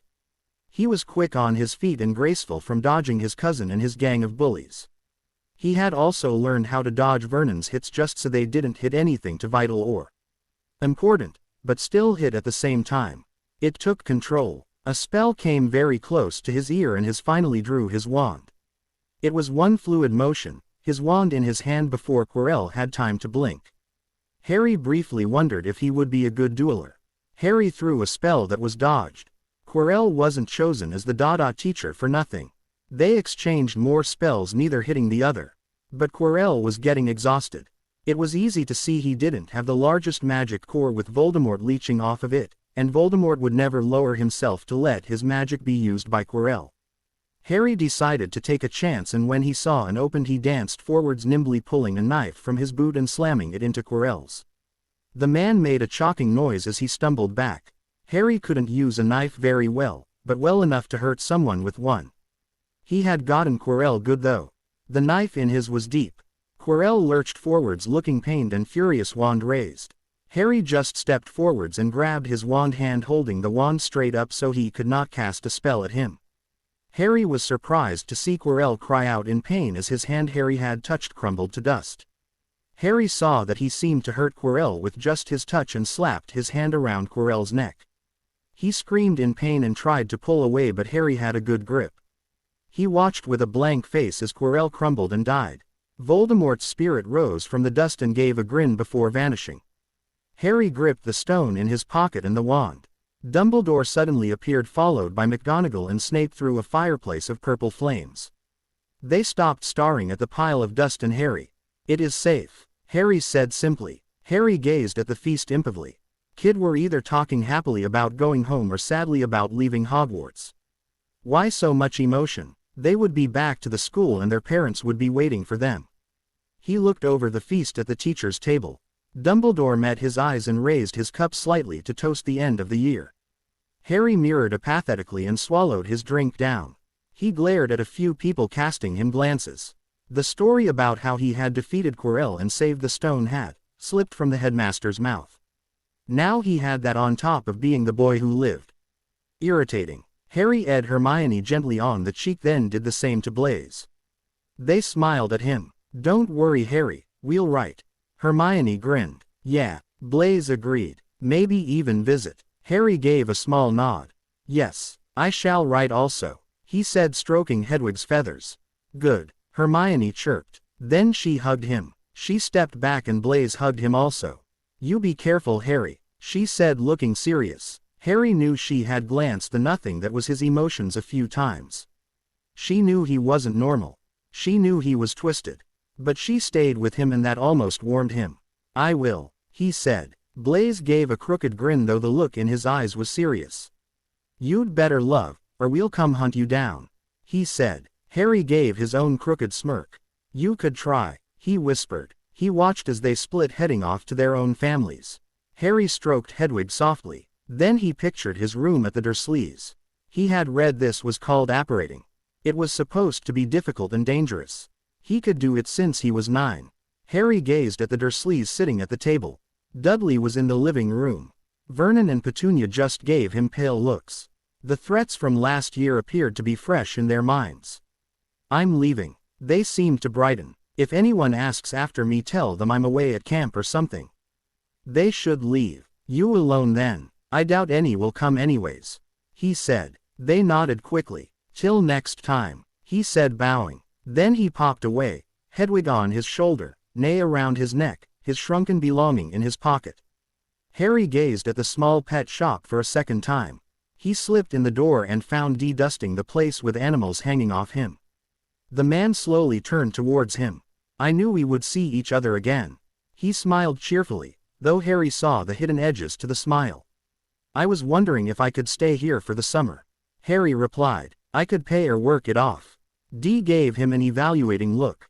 "You may stay. In return, I wish is for you to take good care of Nay and Hedwig." "Already done," Harry said, "and maybe some help around the place should I need it." "Done." Dee gave a smirk. Harry could swear the shadows seemed more ominous as he did so, and the animals seemed more human as they watched with calculating eyes. Harry fingered the gold coin in his hands. It was a galleon, but this one he had used his magic to remove the picture of the goblin and the axe, leaving it a blank gold coin. At Gringotts there were about £5 to every galleon. This was so muggles could afford to use them. The gold that made up the galleon was worth much more. Harry smirked as he closed his hand around the coin before slipping it in a pouch at his side which held a couple more wiped gold coins. He headed off towards a pawn shop. These few coins would give him quite a bit of muggle money. Of course he would never tell the goblins of what he did. They wouldn't like it. He knew he wasn't even supposed to change the coin. Actually, it was supposed to be impossible, but his magic was odd like that. Harry watched the man curiously as he glared at the broom store and stalked off to sit on a bench at the ice cream store, setting a broom he carried beside him. Harry glided over and sat beside him. "What was that?" he asked. The man blinked in surprise at him, then frowned. "I came up with a new broom design," he grumbled. Harry raised a brow and looked the broom over again. It had a long black carved handle and strong bristles for the tail. It had some good charms around it by the amount of magic surrounding it. "Oh, and why is that so bad?" he asked. "No one will sponsor me. I can't get the funds to get it on the market, upgrade it, or even work on it more." He sighed in frustration. "Why not? Most brooms sold, if you haven't noticed, all are made by companies that already have brooms out. It's like only broom companies can make brooms good enough to be sold. So most people don't accept anything some nobody makes. But then most good Quidditch players had their brooms either made by individuals who made one or two, or by companies that pay them to ride their brooms. Harry nodded absently. So you think your broom is good enough to be sold? The man nodded. Yes. Usually if someone comes up with a good broom design, they either sell it to a company, start their own company which takes a lot of money, or just keep it to themselves. I'm an average guy. I don't have the money to make my own company, and if I sold it I would barely make what it cost to make this one broom. He snapped. Harry looked over the broom again. Is this the final copy? He asked. Not completely. The man said. It needs a few more charms and some I can't do myself. I would need a charms master to put the safety charms on it also before it would be able to be sold. Harry ran his fingers over the broom. What name did you have in mind? The man sighed in resignation. I had wanted to call it the Firebolt. Harry gave a small smirk. And if I was interested in funding your research and building, would you take some more time to make it even better? Of course. The man answered idly, not fully listening. How much would you need? To get the safety charms, around 100 galleons to hire a charms master for a day. For the research about the same amount. For the materials about the same amount also, as I can get a good deal. But to actually make more than just one I would have to sell it to some company or sell them as I make them. If I did that I would still need a contract with a business to sell them in. That would take some influence or money. He sighed again. Harry tallied it up and silently thought a moment. So if I gave you about 500 galleons you could start to improve on it and make more. Yes. Done. The man nodded absently. Then he gave a great jolt and leapt to his feet. What? You would do that? Harry nodded. Then the man looked suspicious. What would you want for it? A part of the profit obviously. How much? Harry thought a moment. 30%. The man thought a moment. Deal. But how can a kid like you get the money? Harry gave a smirk. He had quite a bit in the vault his godfather and father left him. Inheritance of sorts, he replied. And you would do it, trusting me. We write up a contract and I'll give you the money. I can also help you get a contract with a business to sell with when the time comes. The man held out a hand. Deal. They shook and the partnership began. Harry pulled his hair back and tied it with some twine. He brushed the dirt off his ragged pants and coat and looked at the taller kid beside him. The kid appeared to be 15 with brown hair and brown eyes.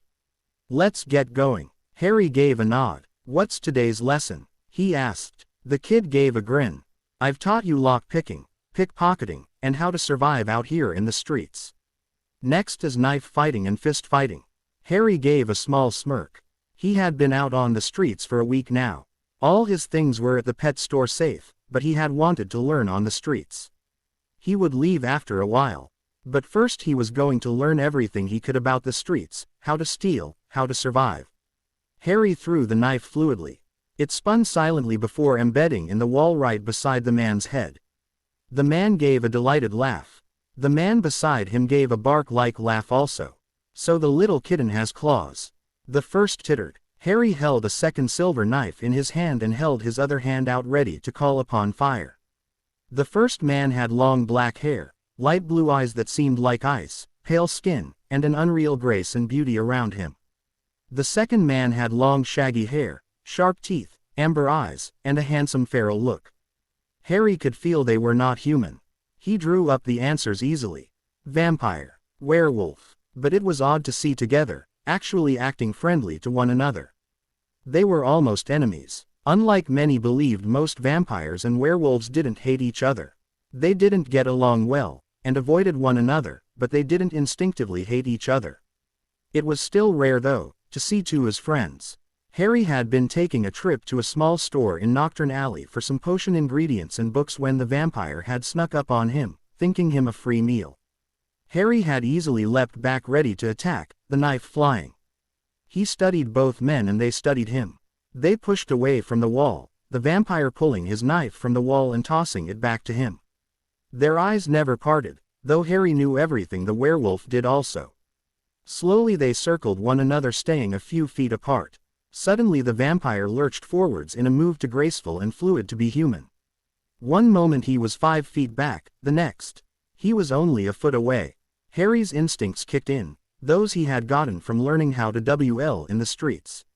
He leaned to his right, avoiding the claws, and slashed with his knife. He felt it slice through flesh, just barely. The vampire lifted his hand and licked the small cut as Harry danced back. A predatory grin stretched the man's face. "Ooh, you are good for a child." Harry danced away as the werewolf lunged. He could tell they were playing with him. If they had wanted him, he had no trouble knowing they would have him. They circled on either side of him. The vampire slipped at him again and he felt claws tear up his arm. He barely flinched from the pain, not even bothering to look at the long, bloody marks down his arm. He knew how deep they were already, and how much blood he would lose from them. He pulled back from the claws and slashed out again, this time fire sprouting around his blade. The man hissed as the flames licked his coat as he pulled back. The werewolf lunged in on his other side and the flames burst around Harry, protectively wrapping him a cocoon of flames. Harry aimed his knife at the man, but he was too fast. The two both pulled back, watching him cautiously. The flames surrounding him slowly extinguished. He looked at them with hard green eyes and they both stepped back again. They had seen into him with that look. They had seen little human. He relaxed his stance as he knew they wouldn't attack again. "A fire elementist," the vampire said. "I have never seen any elementist so young, or any elementist with such control, not in at least 400 years. Harry looked at the vampire again. He looked about 25. Harry knew that he wasn't so young though. He could be 1,000 and still look young. He also had the aura of an ancient though, meaning when he was turned he either gained all his sire's power and knowledge making him an ancient, or he could be thousands of years old and an ancient himself. The werewolf seemed to be old too.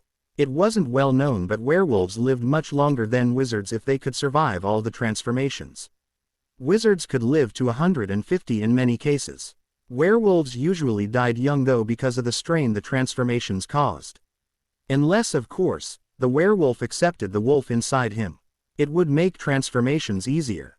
Harry looked at the two. They were powerful. He could not hope to win against them with just knives.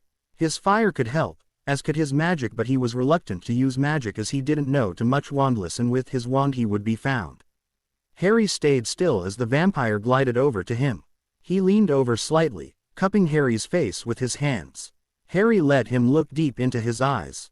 The man seemed to try and read him. "You are powerful," he whispered. Harry gave him a flat stare that seemed to say, "I know." Nay suddenly slid from under his black cloak. Nay hissed at the vampire, making the man draw back, and stared at the SA moment. "Do you need help, Harry?" Nay asked, eyeing the two. "Maybe," he answered clearly. The two gave him studying looks. "A Parseltongue also," the werewolf growled in amusement. Nay hissed at both of them in a threatening manner. "Child, would you like some training?" The vampire purred. "What sort of training?" Harry asked, tilting his head. They both stepped up to him. The vampire leaning over his face again, his fingers running over Harry's cheeks. The werewolf stepped around to his back and looked at him over his shoulder, grinning. "We could teach you many things," the vampire cooed. "We could teach you how to really fight, how to duel. We could teach you steal. We could teach you how to hide and not be found. How to vanish and reappear. We could teach you history. Laws. We could teach you how to seduce, how to tempt, how to ensnare. We could teach you lies and deception along with the bitter truths. We could teach you how to kill. We could teach you to hunt." The werewolf took over. "We could teach you how to take control. How to manipulate. We could teach you how to lose, how to win. We could teach you how to fool, how to trick. We could teach you how to live, how to die. We could teach you how to negotiate, how to betray. We could teach you how to hate, how to love." Harry shuddered as their breath mingled over his skin. So tempting. The vampire held out a hand and the werewolf stepped beside him, also holding out a hand. "Nay, go back to Dees. You accept?" The S stated. "Yes, fine. I'll wait for you with Hedwig. Thank you. This may destroy you," the S said as it slithered to the ground. "Or it may be just what I need. It may. I will see you soon." "Yes," Harry said.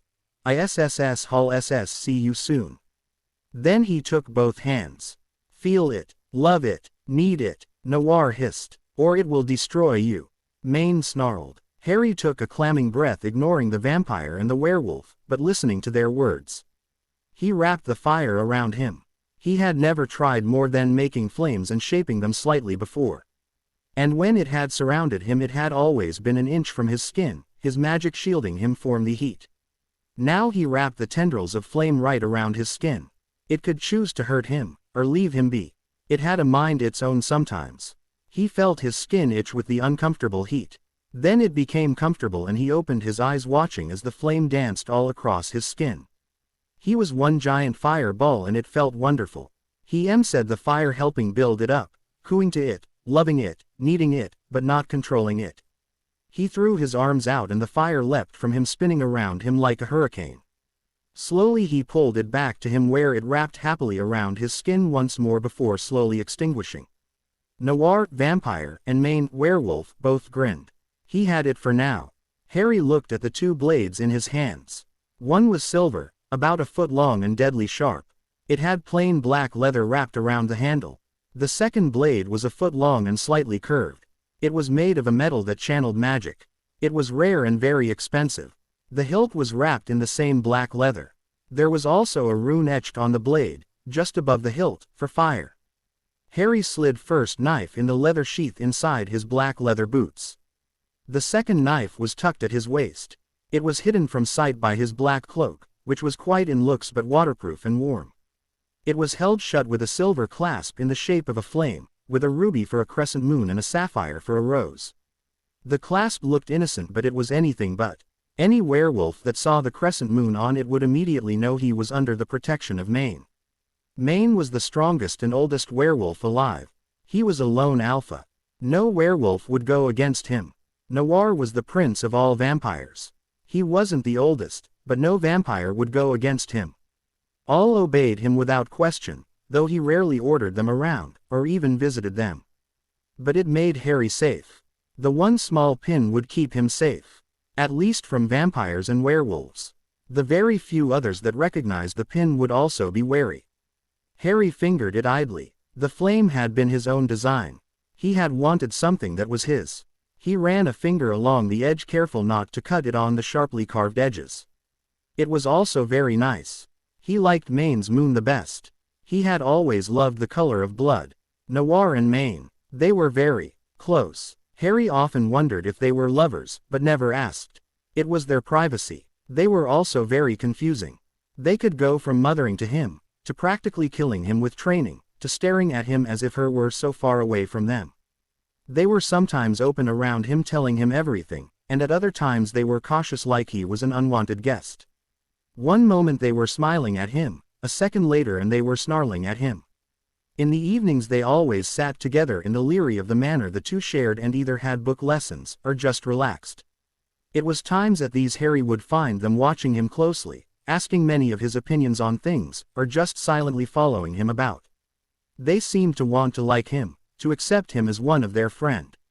But then they would glare as if he were something they would never like. Harry knew there was no love between them, but he still saw them as friends. At the moment they were in the living room. Maine and Noir were softly chatting together while Harry sat comfortably on the chair. Once in a while the two would glance at him. Finally Noir stood. He moved to Harry and looked down at him. Suddenly he slapped him hard. Harry didn't make a noise as the claws scratched his cheek and his head flinched to the side. The Noir was kneeling beside him, drawing him into a hug. "Sorry my little flame," he cooed. Harry accepted the word and leaned into the hug. "You're on our side aren't you, Flame?" Noir asked. Harry looked into his icy blue eyes. "I'm on no one's side, but I'm closest to yours." Noir gave a small smirk. Then he roughly shoved Harry to the ground. Harry was grabbed by his collar and hefted up by Maine so their eyes were level. For a moment amber bore into green. "If you're not with anyone then you're on your own side," he said. "Ah, but what is my side?" Harry asked as it were the big question. He was dropped. "We'll never understand you, Harry," Maine said, looking at him oddly. "And I'll never understand you," Harry said with a tittering laugh he had copied from Noir. Sometimes he wondered if it wasn't those two that were odd, but him. "You are ours, Flame," Noir purred gently, running his fingers through Harry's hair. "Ours," Maine agreed. Harry closed his eyes. "Yours," he agreed. For now. One part of his mind chuckled. The blade sliced effortlessly through the flesh, nothing stopping it. Blood splashed out, spraying across his face. His tongue darted out to lick it off his lips. Tasted like copper. He liked it. He liked the feeling it left on his tongue, the feeling it left as it dripped from his hair, the feeling it left as it slid down his pale skin. The man in front of him screamed, gripping the wound on his. Too noisy. His mind hissed. On more stroke and the man fell headless. Harry wiped his blade off on the man's clothes and stood. Then he apparated away. He appeared in front of a large house, too big to be a house, but too small to be a mansion. It was surrounded by high stone walls. Inside the walls were gardens, mostly roses, mostly thorns. A small stone path led up to a large wood door. Harry slipped in said door, walking silently down the hall. As he stepped into the first large sitting room, arms wound around his shoulder. "He's dead," a voice purred. "Yes, I killed him," Harry said easily. "Good. You have finished our training. Your first kill showed you can hunt, you can trap, you can ensnare, you can seduce, you can trick, you can kill." Noir purred. "We have taught you," Maine said, slipping from the shadows. "Not everything," Noir pointed out, "but enough for now." Maine nodded. "And only in a month. You are a genius." Noir clapped happily like a child. Then the man once again wound his arms around Harry, licking his neck at the same time. "And you like blood. Another plus," he purred, licking the blood of Harry's neck. Maine stepped forwards, running a finger over his cheek as if testing the blood. "It's wizard blood," he said, licking it. "The target was a wizard." Noir said, "T.S. King." Maine gave a grin. Then he held out a bag Harry had barely noticed in his hands. "Our last gift," Noir purred. Harry took it gently. He reached in and pulled out a long sword. It was plain except for the black leather around the hilt, and the small emerald embedded in the hilt. "It matches your eyes," Maine growled happily. "But there's more." Harry reached in again to pull out a violin. It was excellently crafted. Perfect. Noir let him go to grab his hand and drag him towards the sitting room. "Come play one last time for us before you go back, Harry, our flame." He laughed childishly. "Before you leave," Maine said deeply, a snarl behind the tone. Harry answered to the demand and lifted the bow and violin. "You be careful around the man, Harry," Noir said, straightening Harry's cloak. Harry nodded absently, shifting his bag. "We went to check him out after we learned who you were staying with," Maine said, watching Noir fuss over him. "Yes," Noir said easily. "You be careful around that man, Harry." Harry nodded again. "He is not an ordinary pet shop owner, nor are his pets ordinary," Maine said, looking out the window. "Do not anger him or the pets, Harry," Noir said. "It does not do well to anger an immortal, Harry," Maine warned. Harry looked at the werewolf, who still looked out the window. So Dee wasn't human. He'd figured as much. Immortal. What an odd concept. Harry would never accept being immortal. He would not wish to have death out of his reach. He just nodded to both. Noir stood straight, then leaned over, slightly cupping the back of Harry's neck with a hand. He brought his face close. His breath spread over Harry's lips, and for a moment Harry thought he would him. "You be careful, little flame," he whispered, smirking. Then he moved his face and ed Harry's neck. Harry almost hissed as the spot he had ed burned. He twisted to see a drop of blood sink into his skin and twist into a tattoo of a rose. It was the color of blood. Blood magic, he thought idly. He looked at Noir to see a small bite on his lip, healing. "That will tell me if you are dead or unwell," Noir cooed, letting him go. Maine stepped forwards then and grabbed his arm, yanking him into him. He looked up at the amber eyes and saw a glint in them. "Watch your back carefully all the time," he said breathlessly. Then he leaned over and bit Harry's shoulder. Harry winced slightly. Suddenly he could hear everything clearer and smell everything quite well. He could see sharper as well. Being bit by a transformed werewolf changed you into one. No one had ever said what happened by being bit by an untransformed werewolf. Harry looked at his neck to see a drop of blood mixed with the bite marks. It spread to make a tattoo of a crescent moon. "More blood magic. That shall tell me where you are," Maine supplied, giving a feral grin. "Now run along to the pet shop, Harry dear. And don't anger the immortal," Noir said. Harry left as commanded. Dee looked at him, the cup of tea, smirking. Harry had finally gotten Nay to stop questioning him a few minutes ago. Hedwig had also stopped flapping around him. He had joined Dee for some tea. "So was your vacation productive?" Harry swirled his tea. "Yes," he answered easily. Dee gave a smile and dug into some cake. Harry watched him a moment. "What are you?" he asked simply after a moment. Dee made a thoughtful face.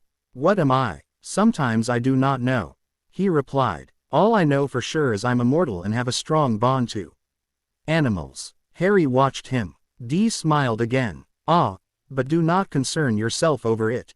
In a way I'm just as human as you are." Harry wondered if that was a compliment. Human. Harry also wondered how human he was if he could be compared to Dee. Harry fingered his ear. The newly pierced ear held a small, plain silver bead. He was supposed to keep it until his ear was sewed to and would not heal over it. Harry skipped all the Muggle rules and pulled it out. He let a small amount of magic enter his ear to heal the wound, making sure he healed the walls of the piercing but not the piercing itself. When that was finished he fished through his pocket for his newly bought earring. It was a small silver hoop with a small silver chain hanging from it. Hanging from the chair was flame-shaped GL bead that seemed to blend from white to red. It shimmered in the summer light. Harry smirked and popped it into his ear. He gazed at himself in the mirror. Large green eyes stared blankly back. His skin was pale yet healthy. His long black hair reached a foot past his shoulders, flaring at the ends. The black clothes he wore hung showing a lithe, attractive figure for a 12-year-old. His hands gripped the edge of the sink. He stared into his own eyes searching for any sign of emotion. His mask stopped any he had from showing. Or was it a mask? Harry couldn't tell anymore. What if the mask was really him? "Am I human?" he asked the empty room. He looked human. He bled like a human. But he didn't know if he thought like a human. He had killed already. He had never felt anything while doing it. He didn't believe a normal 12-year-old could kill like that. Nor did he think could a normal person go through his life and not be torn apart by the mental scars and issues. By the amount of various emotions he should have felt. Harry tightened his grip. Was he human? Harry slipped into the nightclub, the two bouncers by the door allowing it even though he was very underage. The nightclub was in London, down in the Muggle area. But it was for wizards. Not just wizards, but vampires, werewolves, and any other magical creatures. Any and all were welcome as long as they didn't start any fights or such. He had bought the building at the beginning of summer before funding the man with the broom design. He had then fixed it up with the help of a few magical builders. Then he had gotten some curse breakers to throw wards all around the place. No apparating in or out, except in the reception area. No Muggles could see it or enter it. All people with ill intent would be ejected. Harry had made it after thinking of some ways to pee time. It had been an experiment. The wizarding world had very little in the entertainment side, so he had decided to build the place. Once it was finished he hired people to work there and opened it up. No one, of course, knew that Harry Potter, the boy who lived, had opened it. They all thought some rich teen who wished to rebel had. No one really cared though. Those that did just didn't go, simple as that. It had been an immediate success though. At first most wizards had been wary of the rules allowing vampires and such in, but when they learned the wards would protect them if a vampire or werewolf went into a rage or tried to force them to do something or bit them against their will, they would be forcibly thrown out even before they could bit or turn their rage on anyone they had come. Now the place was open every evening till early in the morning, full of music, food, drinks, and dancing. Vampires, werewolves, and wizards mingled along with the other odd creatures that came to just listen to music and drink. The bouncers had been hired to keep snoopy people who just wanted to rat people out or spy, and to also keep things calm-ish. Wards erred people, but tall muscular guards showed the threat. They also kept out anyone underage out. Except Harry. He was the boss. They thought his father or something owned the place, not him, but he was still the boss. Harry waved to the two, stepped in away from the apparition spot and walking into the club. Music altered his ears and the smell of people and creatures mixed together. He sneezed once as someone with alcohol strong on their breath walked by. Harry slid, thought the crowd. Everyone just ignore him. If he got in somehow he was allowed. There was no way to sneak in. Harry slipped past the crowds to the set of stairs at the back. He walked up them, looking over the dance floor at the same time.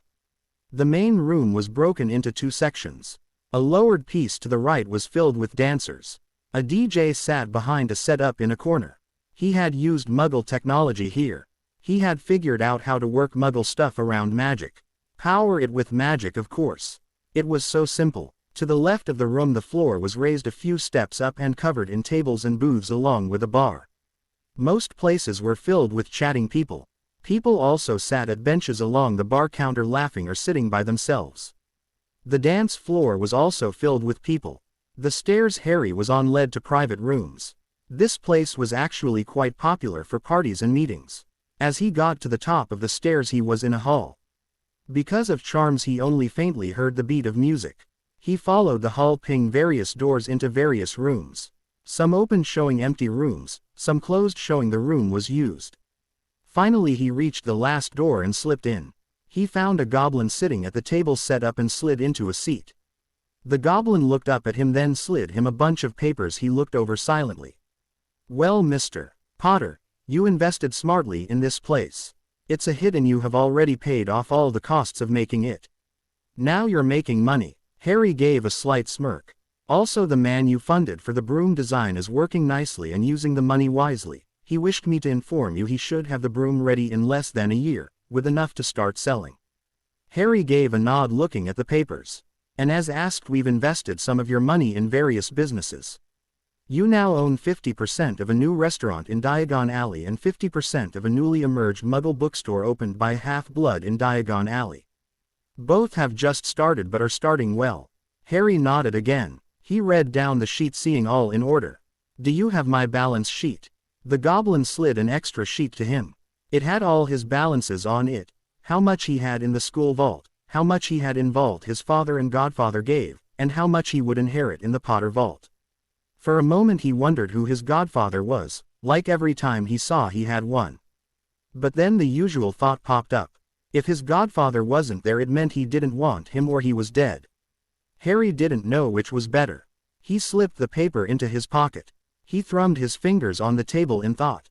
How easy would it be for my guardian to be changed, and what would it entail? To change guardians you need you former guardians to sign the papers willingly. Second, the person taking guardianship must also sign willingly. What it entails depends on who's the guardian. The goblin answered slowly. "Can you check who my guardians are now?"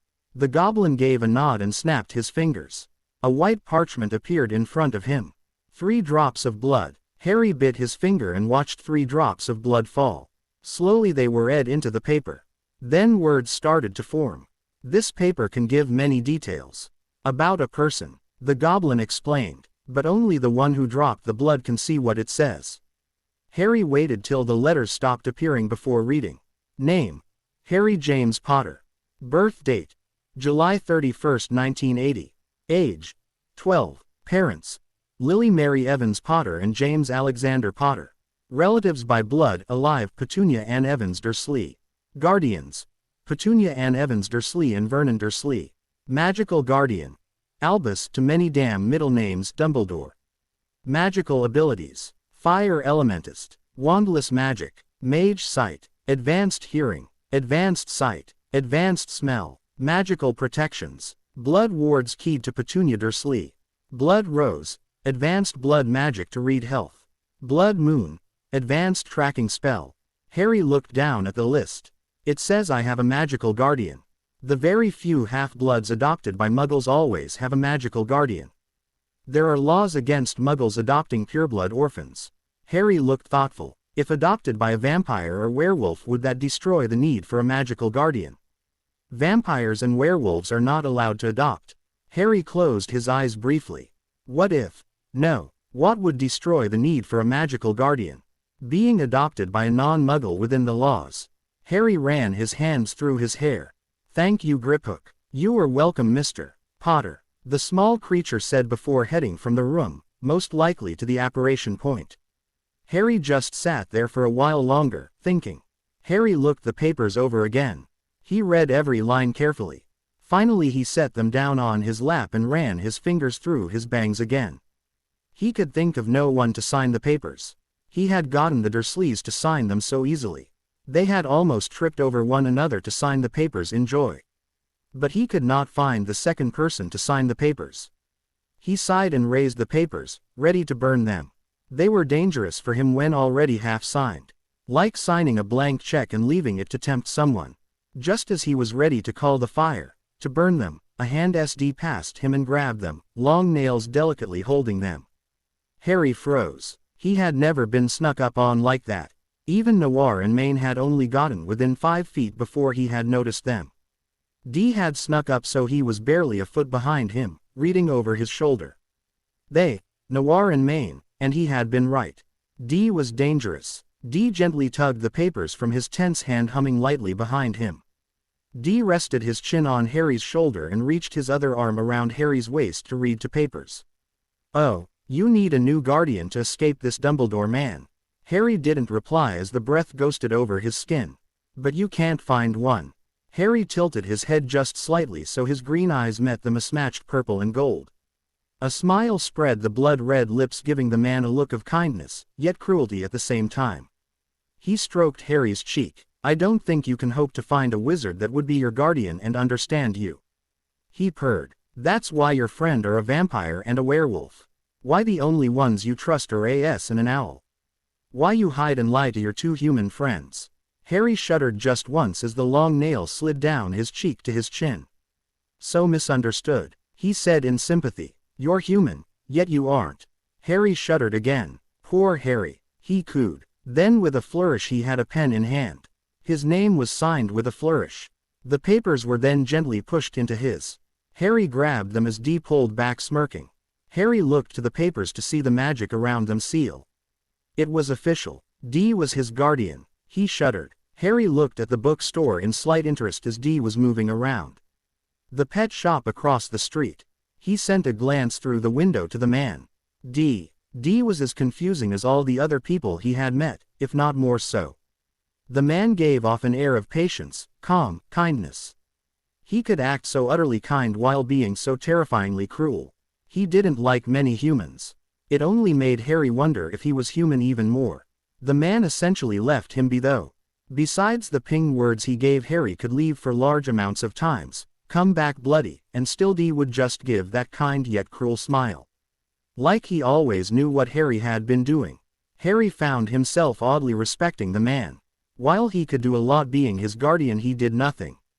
Harry found himself feeling free with Dee as his guardian. He had no restriction. He had no rules. Dee did not care about laws, magical nor muggle. Dee did not care about killing. He could do anything. He felt the weight on him slowly lessen. But he did not feel completely free. He would not feel completely free till he could go anywhere, do anything. At the moment he was restricted to London, not because of anyone. He couldn't leave London knowing if anyone found out he'd be hunted down. Harry shook the depressing thoughts off. Someday he'd be free, whether in death, or when he had finished with the world and could do as he pleased, no one seeking him out for what they wanted. He looked back to Dee. The man would be fine on his own. Though he acted ignorant of much, he knew quite a bit, and he definitely knew quite a bit of magic, even if Harry knew he couldn't use magic like wizards or witches. Harry strode over to the bookstore and slid in, ignoring the crowd. He stared when he found out what they were staring at. A man with gold hair, a bright smile, and blue eyes. Utterly fake. They were drooling over this man. Harry just shook his head and moved to grab all the books he needed. When he saw the Dada books were utter rubbish, he chose some extra in this section. Harry then moved to the till and paid with the till minder, a girl who was drooling over Lockhart. Harry tried to slip through the crowd but found himself being pulled out, almost dropping the bag that now held his books. "Harry Potter, so nice to meet you," Lockhart crowed, pulling him free of the crowd. Harry would never know how the man had spotted him. He saw flashes from the cameras go off. "Smile, Harry, you and me on the front page tomorrow." He rested a hand on Harry's back, giving a dazzling smile. Harry felt his hand sink lower and tensed. Now if anyone had done this he would usually slit their throat, but as he was in front of witnesses he did the only thing he knew appropriate in this situation. He slapped the man hard. Everything froze as Lockhart raised a hand to his cheek in shock. "Quote, Harry said in a distraught voice, which was of course fake. Immediately flashes were going off twice as fast and Harry hurried from the crowd as Lockhart got some very angry glares from the women. Harry slipped from the crowd, giving only a small sigh. As he slipped from the crowd though, he ran smack into someone else. For a moment his vision was blurred by black material. He almost fell backwards, but a gloved hand on his back stopped him. He looked up into beautiful silver eyes and felt his own eyes widen just slightly. Lucius stared at his eyes a moment before a smirk formed. "Ah, Harry Potter, nice to finally meet you," he said in a deep voice. "I saw what Lockhart did. No one should do that, even if it is tempting." Harry gave a small shiver. "Let the boy go, Lucius." A voice came. Harry spotted a red-head family out of the corner of his eye and recognized the twins immediately. They were glaring at Lucius. The man who spoke appeared to be their father. "Ah, you have my intentions, Miss Reed. I was merely helping him from falling." The red-head glared, and Harry could see they had met quite often, and did not get along. "Is something wrong, gentlemen?" All spun to look at Dee, who stood right beside Lucius. Everyone tensed. No one had noticed him get so close. "No," the red-head answered immediately. "Then I shall be taking Harry." Their eyes all fell to Harry, who gently stepped from Lucius and looked to Dee. "Finished, Dee?" he asked slowly. "Yes. The pet shop was quite wonderful. I've already bought about 5. We must go get them." Dee smiled. "If you gentlemen will excuse us." The smile seemed to rear the red-heads. But Lucius just tightened his grip around his cane. The man hadn't been a Slytherin for nothing, it appeared. He could see the cruelty in the look. "Come along, Harry." Harry turned to follow easily. "Mr. Potter." Harry paused as Dee walked on out the store. Lucius was looking at him oddly. "That man isn't." He seemed to trail off. Harry heard the unsaid word. "Human." "I know," he said bluntly. "But sometimes, Mr. Malfoy, I don't believe I am either." Lucius stared at him a moment. Harry just dipped his head slightly and followed after Dee. Harry gazed at the pillar in confusion. He had tried to walk through to find it blocked.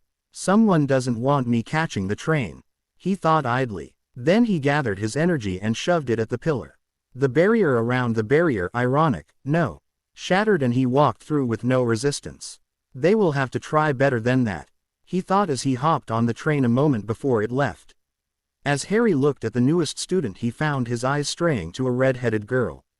She looked related to the twins, but her magic had a small black tendril wrapped around it. He eyed it a few times, then returned to half listening to Hermione explain her summer with Blaise.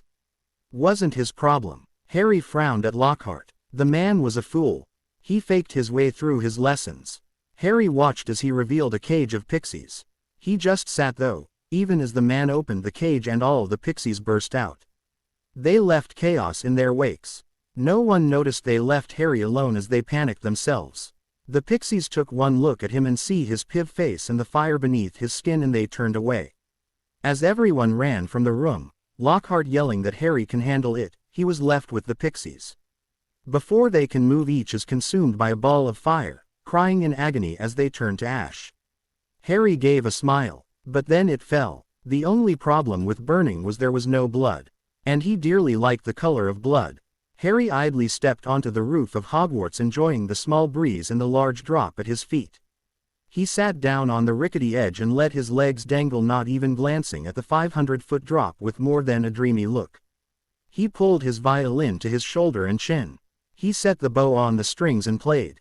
It wasn't a soft, happy tune, or even a sad tune. Just a haunting, empty melody that drifted down. It reminded him of himself, of how empty he was. He played the tune, half-lidded eyes staring out at the dark night. Harry signed the next letter, frowning. He found a growing dislike for Lockhart. The man seemed to follow his every move with his eyes, always watching him, in CL, in the halls, in the Great Hall. Everywhere. Earlier today he had been roughly knocked by Draco, causing himself to knock Lockhart's cup from his desk. Detention. He despised the word. He had never had a detention before. He had avoided all Snape's attempts at giving him one, but the idiotic fool actually gave him one. He hated detention for one reason. It was a waste of his time, and with Lockhart it was even worse than a waste of time. Harry looked to the letter he was signing in Lockhart's name. How could anyone like this man? He looked up at the clock and saw it was late.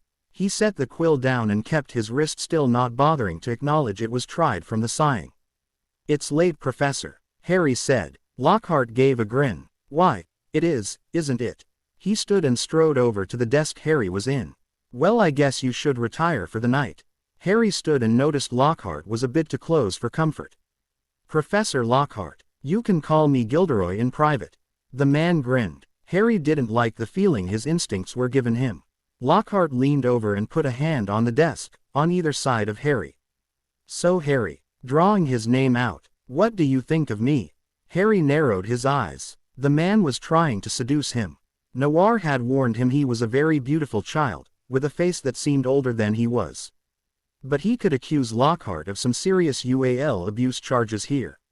Harry just slipped under the arm. "Good night, Professor." He vowed to never let the man give him another detention as he hurried down the hall. He was a few halls from Lockhart's office when he heard a hiss. "Kill, hungry, feed, blood, hate." Harry paused listening. He had heard Parseltongue enough to recognize it.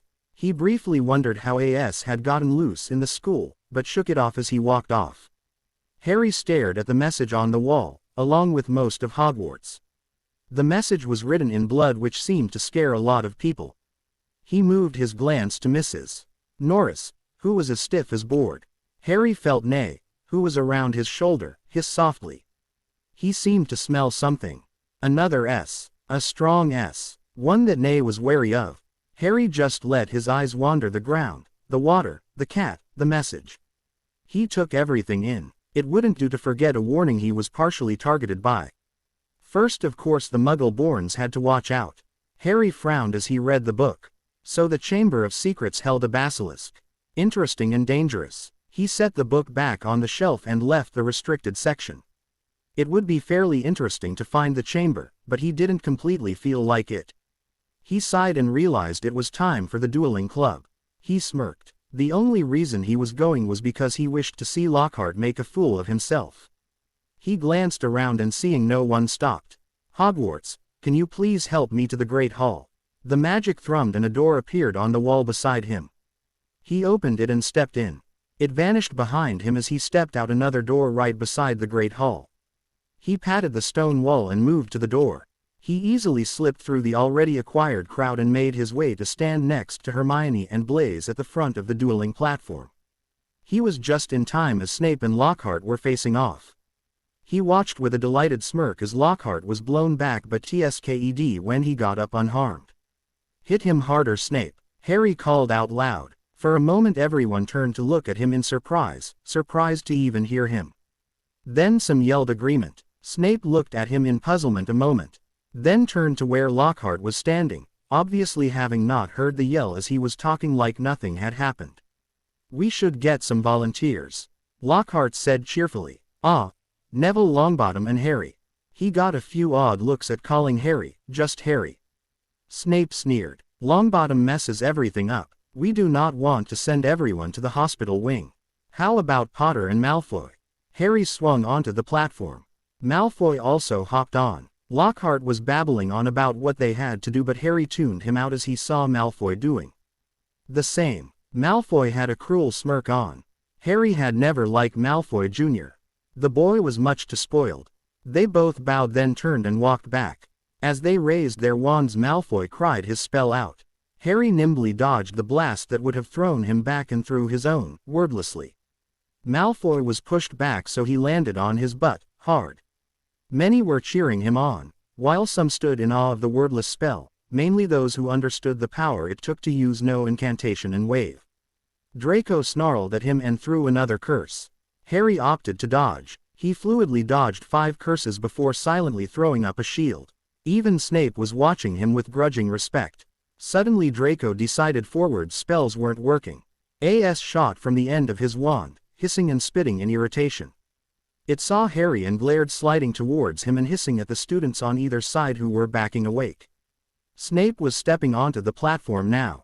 Harry just stepped forwards and held his arm out to the S. It looked curious. What does the SS stupid human want? It asked itself. Maybe I'll bite him. SS stupid human SS summoning me from lunch. Calm, Harry said simply. He faintly heard students crying out at his words. USS speak. Did USS summon me SS speaker? The S asked. Number. The SS summoned you to attack me. Foolish. I'd rather take your SS side. S's speakers SS are worth more than normal pitiful human SSSS. Harry gave a smirk. Hurry around my arm. The man SSS talking forwards SS will hurt you if you don't. The black S gave a nod and faster than should been possible it darted out and around his arm. Seems he has speed, Harry thought. Makes sense. Magic wouldn't summon a non-magical S. Harry straightened and everyone drew back. Even Snape looked wary. Let me deal with the S. Potter. Harry gave him a flat stare. He's fine with me. Suddenly a spell reeled towards Harry. Harry dodged just in time, the spell brushing just past his arm, hitting the black S. The S hissed in pain and his hold on Harry's arm loosened. He flew back and hit the ground before he burned up from the spell. Harry stared at the ash in slight surprise. Then he spun to find it was Lockhart with his wand outstretched, a victorious grin on his face. Don't worry, Harry, I took care of the S for you. No need to thank me. For once Harry felt something quite strongly. Rage. He felt utter rage. He had been able to feel rage before, more than any other emotion. It came to him easier. But he hadn't known he could feel so furious. He barely noted as Snape and the students around him were shoved aside by his whirling magic, and the magic of Hogwarts itself which tried to protect them from his own magic. His eyes narrowed to slits and his hair danced around him. Suddenly the rage was gone. Harry sighed and recalled the magic. Students could breathe easier. Harry turned to walk form the hall, sending one last glance at a blinking Lockhart. I hate you, he said simply. He did hate him. He was the first person other than the Dursleys that he hated.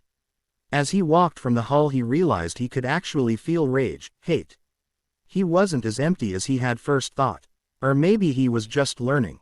Harry molded the fire with tight control. He made the fire cloak his hands and pulled till it was comfortably touching his skin.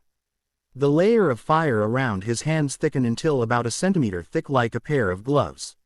It would not burn him. He enjoyed the warmth it gave off though. He let the fire melt into his hands, extinguishing. Then he took a deep breath and breathed out. He watched the fire burst from his mouth and flow in a steady stream before slowly stopping as he ran out of breath. Perfect control. Then he gently blew out again. A bird made of fire flowed from his mouth and flew around his head before vanishing. Harry gave a small smirk and swung his legs from the tree he was sitting on. He leaned against the trunk of the tree and looked over the ground of Hogwarts. His eyes landed on the Quidditch pitch where Gryffindor students flew around practicing. He watched them play a moment longer before they surprisingly flew downwards. A moment later he spotted the twins leading who he suspected their younger brother between them, a large bucket in his hands. He seemed to be throwing up. Harry just glanced around again and was surprised to hear a whinny below him. He looked down and spotted a threstle. He looked at it curiously as it looked up at him. He stared at the scaly horse and it gave a small hop, fluttering its wings. You want to see my bird? He asked, not knowing how he knew. It tossed its head. Harry slid from the tree till he stood next to the threstle. He just stood there and a clump of fire appeared in front of him before slowly changing into the shape of a bird. Movement helped him focus much easier and shape things much easier, but he could control it without movement. The small bird of fire flew around both him and the threstle. The dark horse watched it almost curiously. When it extinguished, the threstle turned and nuzzled him. Harry just looked at it. Then it trotted off. Odd. D must have rubbed off on me, he thought. Then he shuddered. Harry gazed at the game between the Slytherins and the Gryffindors. He watched Blaise fly quickly with the Slytherin team. He had taken up a chaser position. Hermione wasn't with him for one, opting to go to the Leary instead. Harry himself was sitting in the teacher's box. He had no one to sit with in any of the houses and would rather be around some more intelligent and calm people instead of screaming kids. He briefly noted Lucius Malfoy was once again in the teacher's box watching his son, Draco, who had taken over Seeker. Harry had already spotted the snitch. It was right above Malfoy's head. Moron. Very few others saw because of the distance he was above them, but with Harry's sight he could see it. His eyes flew wide suddenly, and he rolled to the side. Teacher screamed as a bludger ripped past Harry and tore into the seat beside him. Luckily no one was hit. Harry rolled again as the bludger came back. It was faster now. The stands should have had spells warding bludgers away, but something seemed to have happened. Harry couldn't roll away from the next hit or he'd roll into a teacher or onto large splinters of wood. He ducked. He had just stood and spun when the bludger came back. He was nailed in the. Harry heard, more than felt, a few ribs break. He felt all the breath pushed from his lungs as he was pushed back by the bludger. The back of his legs hit the edge of the bleacher and he fell over the edge. The bludger flew away as he started to fall. He distinctly heard screams as he started to fall and felt gravity take over. Then suddenly he was jerked to a stop. He looked up to find Snape gripping his robes. The man was almost all the way over the edge also. Lucius Malfoy was holding onto the back of Snape's robes to keep him from tipping all the way over the stands. Immediately people started to help them up. Everyone was panicking and he saw wands out, but no spells seemed to work on him. He could see why. There seemed to be a spell around him. The magic wasn't human magic though and was stopping all magic from affecting him. As he was pulled into the stand, Lucius picked him up. He let out a small hiss before giving a cough and splattering some blood on Lucius's robes. A rib pierced something, he realized. McGonagall and Dumbledore were yelling orders now and Dumbledore had hit the bludger, which had come back, with a reducto, which had been strong enough to tear through the blocking wards. Harry could see the game had also ended as Draco Malfoy had caught the snitch and Hooch was yelling orders also. Harry was gently handed from Lucius to Snape. He looked up at Lucius to see him looking at Harry with a slightly concerned look. Harry's view of the man was cut off as Snape turned and bolted for Hogwarts with Harry. Harry just relaxed into the man's arms. It was hard to breathe as every time he did so piercing pain shot through his. Finally Harry was set down and realized they were in the hospital wing. He coughed up a bit more blood and heard Pomfrey bustling around. A moment later he felt magic sweep through him, just before a vial was stuffed in his mouth. He froze up and struggled. He wouldn't drink it. He couldn't see properly anymore. It was dark. His hearing was off, everything was muffled. He wouldn't drink. Vernon had made him drink something once. Poison. He had been forced to take it. It hurt. Wouldn't drink. A moment later it was pulled away and he sank into darkness, oblivious to Snape and Pomfrey casting sleeping spells. Mr. Harry Potter, sir, must leave Hogwarts. Harry closed his eyes, shutting the picture of the green elf from his mind. He had woken up in the hospital wing with it blabbering about terrible things happening and such. I'm not leaving, Dobby. I can't. Now if you would kindly leave and stop trying to get me killed with bludgers and such. It wrung its ears in its hands. Then it vanished as the teachers carted in a Gryffindor first year, Frozen, who held a camera. Harry gazed at the kid a moment, the teachers not even noticing he was awake. Then he laid back and drifted off. Harry ran a finger along the jars and vials.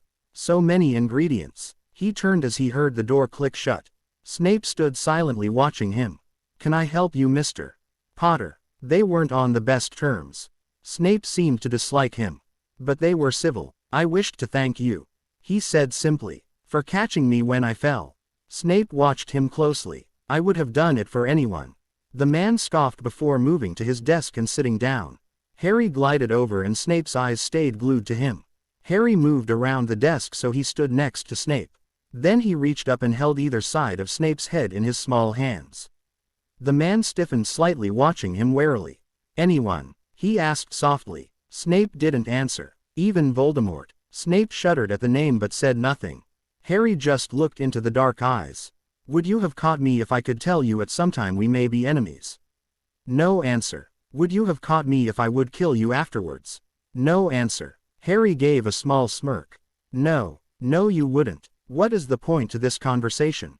Snape growled, pulling away from his hands. Harry gave a smirk. There is no point. Snape glared. Harry reached into his robes and pulled out a small box. He set it on Snape's desk. A moon and rose were on the small brown paper. My friends were quite pleased to hear I was well. Friends? Snape asked cautiously. He hadn't liked the sound in Harry's voice. Harry paused, thinking. Yes, friends. He frowned. You don't seem that convinced. Snape said. Harry thought a moment. They are as close to friends as you can get with me, he said finally. Snape just watched him before reaching out to open the package.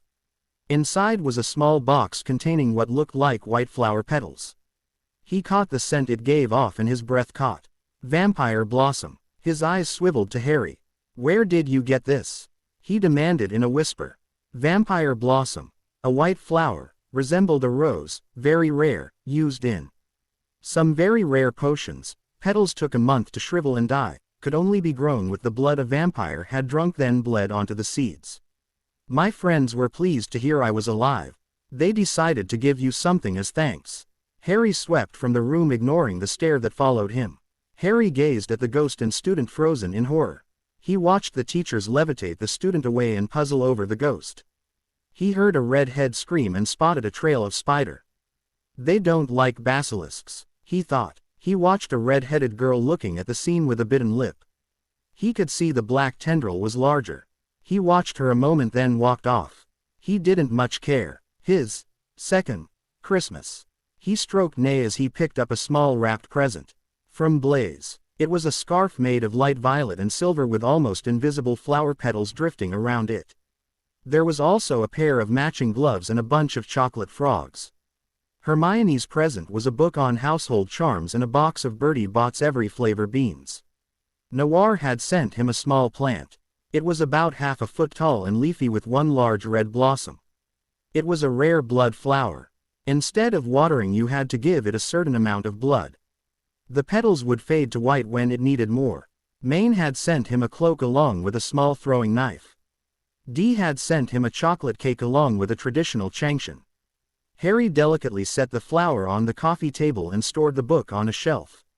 Then he stored the candy in his room with the outfit. He left his cake by the flower and pulled his new cloak, scarf, and gloves.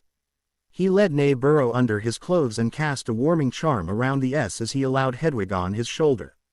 He wished to go see if there were any large spiders in the forest.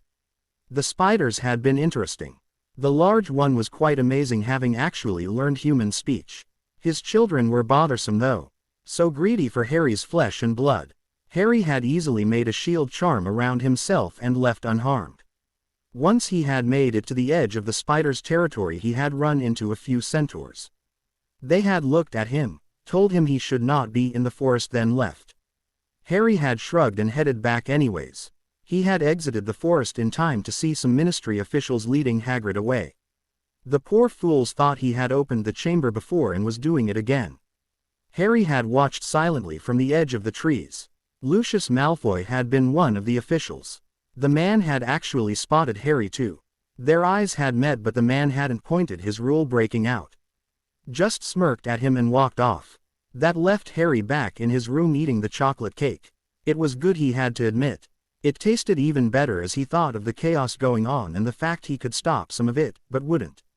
Harry gazed at the simmering red liquid.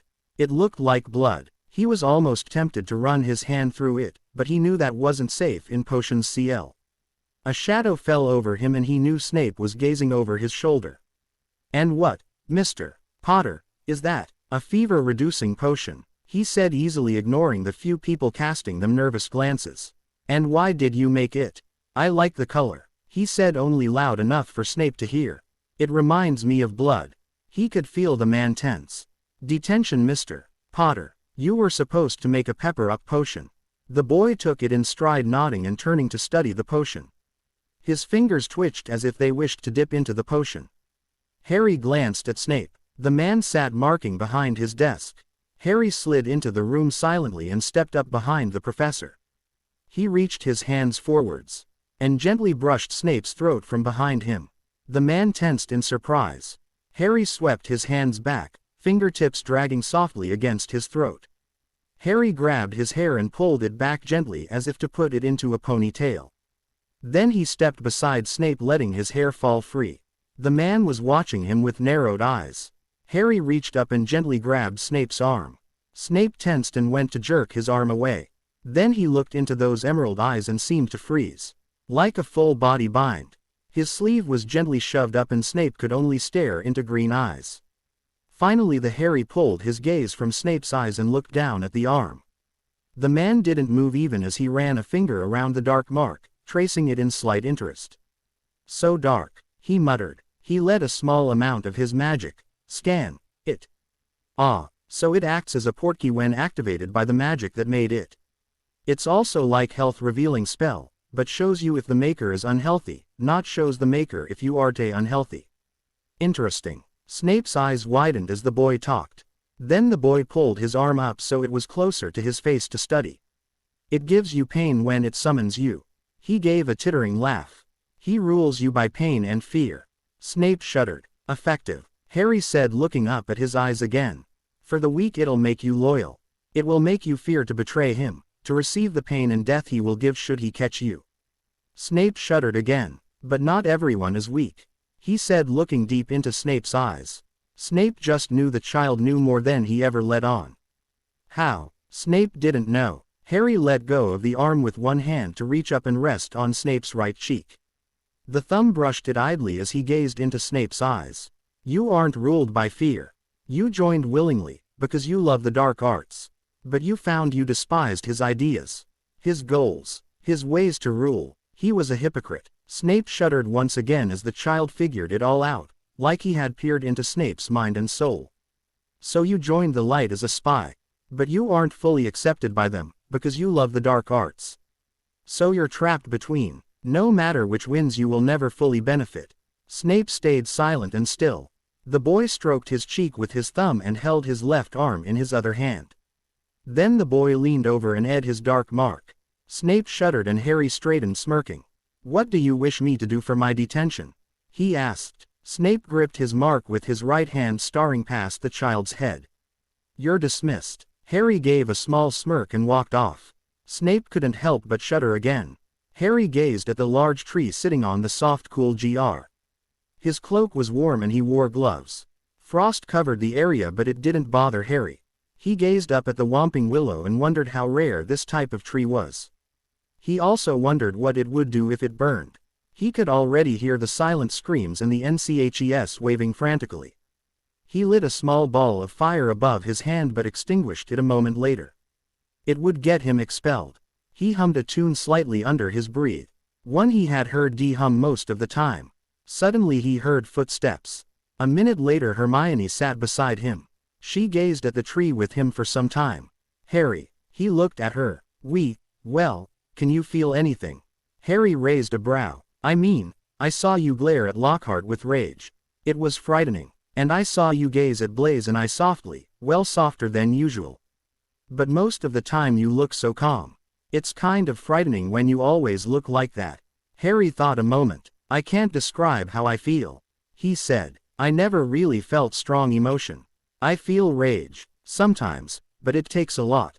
I stare at you too softly because I like to dream that if I had emotion I would be like you too. I call you friends, but to me the term friends is different than yours. I like you. I would miss you should something happen. But I do not love you. You are not family. I do not have family. Inside I'm empty. She gave a sad nod as if understanding. She would never fully understand.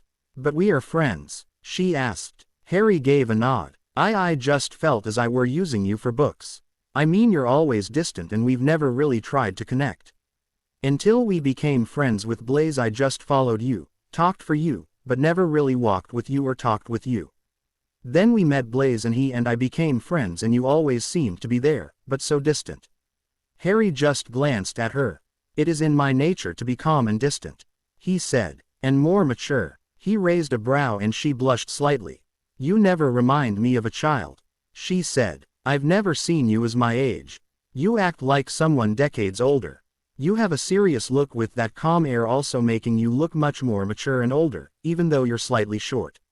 Harry nodded absently. He had noted adults talked to him as he was an equal and many children as if he were older. He looked at Hermione again. They were friends, but he thought of her more as a younger ward. Someone who he knew, protected. Someone who everyone would know was his, and not to hurt what was his. Harry looked at the frilly dwarf with a mixture of calm and disgust. He listened to the bad poem, ignoring the giggles, and looked to the red-headed girl. She blushed. He gave a calm smile and she blushed again before running off. Then Harry looked at the load in his arms. He despised Valentines. Everyone wanted him just for his looks, his power, his fame, and his wealth. Harry looked at the numerous chocolates and cards in his arms. Then he sent a scowl at the grinning Blaise. He looked at the pile and narrowed his eyes. There was one from Lockhart. Moron. He spotted 3 boxes he had gotten with the Morning Post. Noir, Maine, D. He moved towards a small first years, who looked slightly miserable. He dumped all the chocolate and cards into the boy's surprised arms, except the 3, and walked off. Blaise blinked and Hermione smirked. "See, I told you he could be kind sometimes," she remarked. Harry rolled his eyes as Blaise grumbled. Harry gazed at the diary in his hand. He had found the ghost girl crying and relieved her of the object that had distressed her. The small black diary was layered with magic. Dark magic, blood magic, ancient magic, dangerous magic. Harry idly flipped a page open and saw it was empty. He dipped his quill in some ink and brought it to the page. As soon as the ink touched the page it was ed in. Harry started to write. "I'm Harry." He waited. Slowly the ink was ed up and new words appeared. "Hello Harry, I'm Tom Marvolo Riddle." Harry raised a brow as a tiny, barely noticeable tendril of black magic tried to latch onto his own. He knew who had last had the diary now. That red-haired girl. She had broken the book's hold enough to try to get rid of it. She hadn't done a very good job. It would most likely call her back. Harry didn't allow the black tendril to latch on, instead just shutting the book. He was curious. He headed off towards Gryffindor Tower. What was the diary's purpose? He wished to find out. He gazed at the red-headed girl. She was fidgety, nervous. Her skin was pale and she was skinny. There were bags under her eyes, and the black tendril on her magic was much larger, no longer a tendril but a maze of twisting roots. He ran a hand loosely through his bangs and smirked. She licked her lips nervously, then excused herself from dinner much too early, to run off. The black tendrils seemed to be trying to take over at the moment. Harry just watched smirking. After a few minutes he also stood and walked off. He headed straight for the bathroom the girl had ditched the diary in. He knew it was tied in the puzzle. As he reached it he found Myrtle Ing. "Excuse me Myrtle," he said calmly. She sniffed and looked up at him. "Did you see a girl pee through here?" "Yes," she hissed at me. Myrtle said. "Where did you last see her?" She went towards the sink. Harry moved towards it and found a small S marking on one tap. He smirked but then he heard the sound of footsteps. He looked up in time to find Lockhart walking in. He blinked at Harry then gave a grin. "I saw you leave early and wondered where you were going." He grinned. "But coming to a girl's bathroom, how naughty." Harry's eyes narrowed. Lockhart had continued to step closer during the speech. Harry took a step back and hit the wall cursing in his mind. Lockhart soon had his arms pressed against the wall leaning so close to Harry. He was almost pressed against and their faces inches apart. He leaned closer and Harry instantly saw what he was going to do. He held no remorse as he slipped a hidden knife from his shirt and slit the man's throat. The man dropped, dead before he hit the ground, eyes mouth slightly open. Harry made a disgusted face and glanced over to see Myrtle in her cubicle. She hadn't seen. Harry sneered slightly and turned to the sink. "Open." The sink rose up showing a tube. He gave a grim smirk. "Stairs." Stairs immediately rose from the tube. He waved his arm behind him and all the blood vanished while he floated Lockhart's body into the tube. He let it drop. He then stepped down the stairs briefly noting the sink closed and stairs vanished after he stepped on them. As he reached the bottom he simply walked across the bones ignoring the body, except to snap the wand. Then he was off walking down the tunnel. The first room he reached was just a crude stone cave entrance filled with shed-s skin. The basilisk skin alone though would be worth a fortune. He stepped past the maze of skin and found a large door made of metal. It had 8 SS on it all coming from the center. "Open." He hissed again. The door clicked and the S drew back as it swung open. Harry stepped in and took a moment to admire. The whole room was stone. There was a large stone pathway with statues of SS on either side and a pond on either side. At the end of the path was a large statue of a face with a long beard. Various pipes and halls were connected to the main room he was in. He wasn't interested in that though. He spotted the red-headed girl lying near the face statue and saw she wasn't moving. He walked easily to her and nudged her with a foot. "A live girl?" he asked. No answer. He glanced around again. Suddenly a tall boy stepped from the shadows. He wore Slytherin robes and had black hair. His eyes were a light red-brown. He looked a lot like Harry. He had a wand in his hand and a small smirk on his lips. "Hello, Harry," he said. Harry tilted his head and then glanced back at the diary by the girl. "Ah, Tom," he greeted. The boy raised a brow. "So you know what that diary is?" "All I know is it held quite a bit of dark magic, and a small piece of soul." Tom smiled just slightly. Harry could see the black tendril on the girl slowly siphoning the magic to the shadow of Tom. "So who are you?" Harry asked simply. The boy wrote his name in the air using the wand. A flick later and the letters rearranged. "I am Lord Voldemort." "Clever," Harry admitted. Tom flashed a smirk. "And what are you going to do to save Ginny, Harry?" he asked. Harry glanced at the girl and thought the challenge over. "Ginny, is that her name?" he asked absently, running a hand through his bangs. Tom raised a brow. Then he smirked. He stepped right up to Harry and ran a finger over Harry's cheek. It half felt real and half like a ghost touch. "So much like me," the shade whispered. His hands caught Harry's chin so he could look into his eyes.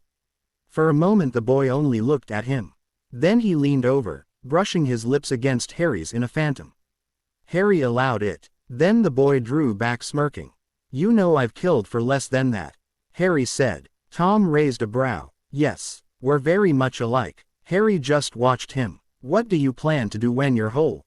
he asked. Tom seemed to think. "I'm not sure. I am not joining my future self. He would dispose of me, as I'm a threat. But from the way Ginny tells it, my goals have become warped anyways." He tapped a finger against his cheek in thought. "I believe I would spend my time studying, learning, gaining knowledge, traveling." His eyes slid over Harry back to Ginny, and for a moment something flashed through his eyes. "She told you everything," Harry said quietly. Tom looked back to him. "She poured her heart and soul into you, helping to anchor you." Tom gave a sharp nod.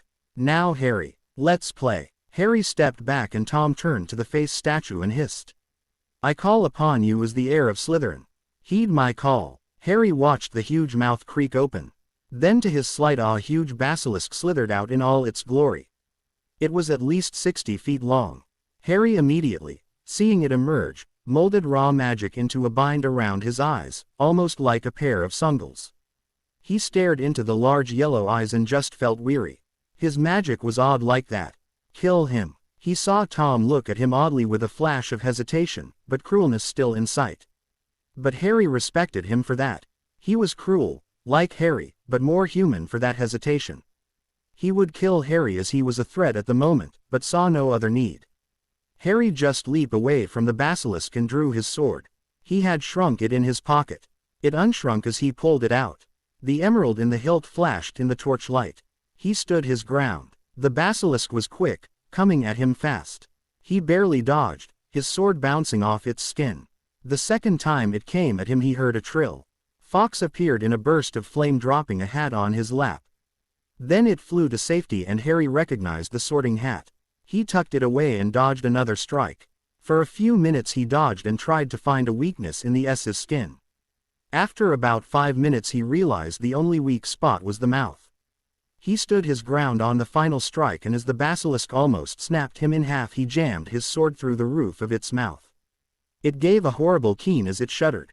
Then it collapsed. Harry pulled his sword out and winced as he felt his arm pull from the basilisk fang. He had miscalculated. He blinked away blurriness as he fell back. He saw Tom's feet step near him and smirked up at him. Tom seemed slightly amazed, yet impiv. Then the teen looked down at him. "You should have run, Harry," he said simply. Harry just gave a tittering laugh and lifted his hands. He was soaked in blood. "At least I die beautifully bathed in red," he almost cooed. "I do dearly like blood." Then he heard a phoenix cry. A moment later Fox landed on his and leaned over his arm. He couldn't see what the bird did from the angle, but suddenly he was feeling better.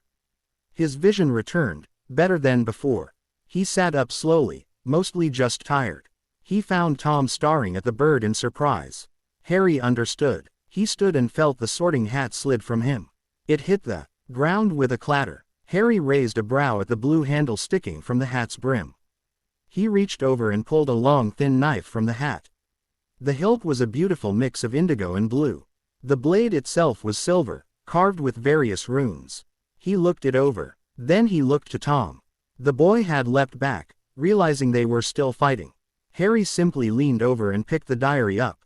Tom's eyes flew wide and he froze.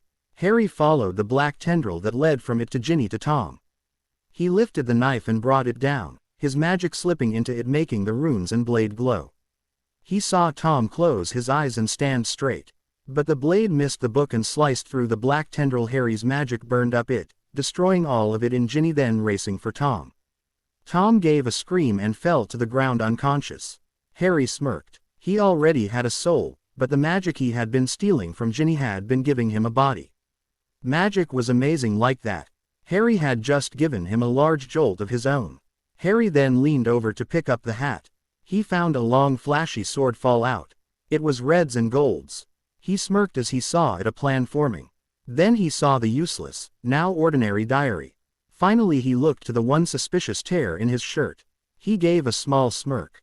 Then he began his plan. Harry stepped into the headmaster's office, Ginny on his back, piggyback style. As he entered, after telling the gargoyle to move, he found a family of redheads crying on chairs. The twins, the boy Harry's age, a long-haired man, a short-haired older teen, the head boy, a balding man, and a plump woman. McGonagall and Snape stood by the headmaster, also looking defeated, except Snape, who looked blank. As Harry stepped in, all attention was drawn to him. There were sharp intakes as they saw the various tears in his robes, the blood just soaking him, and the bloody red sword in his hand. Then they spotted Ginny. The woman cried out and was by him in an instant. She grabbed the girl, and for a few minutes the headed family gathered around the waking girl, just sobbing over and with her. Harry walked up to the headmaster's desk and jammed the sword sharply in the wood, allowing blood to drip all over papers. Then he idly stepped back and ran a finger through sticky hair in a thoughtful mode. A moment later he was drawn into a tight hug by the older man with long red hair. "Thank you," he breathed. "Thank you." He started to sob onto Harry's shoulder, ignoring all the blood. Harry finally pried the man off, only to be drawn into hugs by all the others. When he was finally released, he reached into his robes and pulled the diary out, which had a sword mark straight through and bled ink. He set it on the desk and saw the headmaster's eyes light with understanding. He saw Fawkes set the sorting hat back on the shelf as before, returning to his perch, but ignored the bird. "I find possession an odd and brilliant thing," Harry said simply. Then he tipped his head to the headmaster. "If you'll excuse me, I must go wash off. Professor Snape shall escort you to the infirmary." Dumbledore said. "I'm fine," Harry said simply. "The basilisk did not get me." Sharp intakes followed. "A basilisk?" The red-headed balding man, introduced as Arthur, muttered in shock. "Yes, it's dead. Don't worry. How did you get out without a scratch?" The twins blurted out. Harry motioned to the sword. "I was small enough to fit far enough inside the basilisk's mouth to shove that into the roof of said mouth." Silence. Snape strode for the door and Harry followed. As Harry followed Snape from the infirmary, still sticky with blood, he idly thought about how he would take the basilisk's death. Best not to tell him at all. Harry followed in silence until they reached his dorm portrait. Snape paused to look at him. Harry gave a crooked smirk. "Don't I look nice in blood?" Snape swallowed, then hurried off. Harry smirked again and stepped into his rooms. He immediately headed for his bedroom. He found a second bed had been placed inside, with Tom fast asleep on it. He hadn't wanted Dumbledore to know, but couldn't leave the boy in the chambers. The chambers were heavily warded, even from Hogwarts' influence, so Harry had to drag Tom to the bathroom before he could get Hogwarts to take him to his rooms for him. The rest had went according to plan. Dumbledore believed Harry had drawn the sword of Gryffindor, destroyed the basilisk, destroyed Tom and the diary, and did it all for Ginny. Harry just smirked and shed his robes as he stepped into the bathroom. He tossed them in the laundry basket, where they instantly vanished to the laundry rooms run by the elves. He found the large tub already full of warm water and slid in, leaving the water red as he did. Once submerged in the water, he examined the knife he had pulled from the hat. He recognized it from a book. It was Ravenclaw's knife. Gryffindor had a sword, Slytherin had a set of daggers, Hufflepuff had a bow, and Ravenclaw had a knife. Only heirs could pull such items from the sorting hat, which had probably instantly pulled said items from the places they had been kept, most likely Gringotts' vaults. Then Harry idly fingered the pale skin of his arm. No scar. Phoenix tears worked wonders. Harry frowned thoughtfully though. A few tears, no matter how healing, would not be able to completely destroy so much deadly venom. Not when it was magical venom. And no poison had been forced from the wound, meaning it was still in his bloodstream. He idly carded his fingers through his wet bangs. He would have to study this later. For now he wished to get clean and sleep. Tom warily watched Harry as he ate his omelet. The taller boy sat across from using all the etiquette he had learned to also calmly eat. Harry had to admit he had a tight rein on his emotions. Harry finally looked up at him. "You'll hide in my dorms until it's time to go home for summer. You'll easily be able to slip on the train as no one checks or anything once on." Tom gave a nod as he absently thought of it. "Why didn't you kill me?" he asked finally. "Why would I? I almost killed the girl. I sent a basilisk to kill you," he pointed out, punctuating the last sentence with his fork. I do not care for the girl. The basilisk, I've had people try to kill me before, we've become friends." Tom gave a brief frown. "And what do you plan to do with me?" "With you, after we're out of Hogwarts. I do owe you a large debt for giving me this body." Harry idly thrummed his fingers on the table in his kitchen. "Nothing." Tom blinked. "I plan to give you a loan and send you off to some country to learn," he said simply. "Really?" Tom asked, furrowing his brows. "Yes, as long as you send me some information, some books, some knowledge on what you learn." Tom thought a few moments. "You'll give me a loan and let me free if I teach you a few things I learn." "Yes, you have a deal." Harry stepped lightly down the stone stairs as they vanished behind him. As he reached the bottom of the stairs he looked to Lockhart's corpse. He threw a ball of fire at it and watched it burn to ash. Then he smirked and headed up the stairs. He would clean the place up later. He had just had to get rid of the corpse. Cleese had been cancelled for the day as Lockhart was missing and everyone was on a search. Harry had paid a visit to Lockhart's chamber last night though and burnt all his things, making it look like he had packed and left. No one was the wiser. Harry gave a smirk and walked off easily. Harry silently looked over the edge of the astronomy tower again. He could still feel the wind in his hair and the adrenaline in his veins as he pictured the jump. But he couldn't jump. Not yet. Noir and Maine would not be happy. He leaned over slightly farther, squeezing the violin in his hand tightly. He felt the taut strings slice into his hand and glanced to see drops of blood run down the string. He stepped onto the thin railing, keeping balance well. One step was all that was needed. He licked his lips slightly. Suddenly a hand grabbed the back of his robes and pulled him back. He fell into a pair of arms which held him lightly. He looked up to find Lucius Malfoy frowning down at him. "I come to speak with the headmaster and find you standing over a 200-foot drop." "What are you doing?" he drawled. "Dreaming," Harry said easily. "Of what?" the man asked arrogantly, an underlying curiosity. "Falling." He smirked, eyes alight. The man gave him a searching look. "So you are suicidal," he said. "No, I just love falling," he smirked. He was silent a moment. "That day you were hit by the bludger. As you fell I didn't see fear, I saw you smile." Harry gave a smirk. A thumb brushed his cheek. "Can you smile like that again?" Harry frowned. "I would have to feel adrenaline rush through my veins," he whispered. "Feel the wind pull my hair and clothing. Feel the gravity call me. Feel the freedom." The thumb brushed lower than his cheeks, moving to his lips. It was a beautiful smile.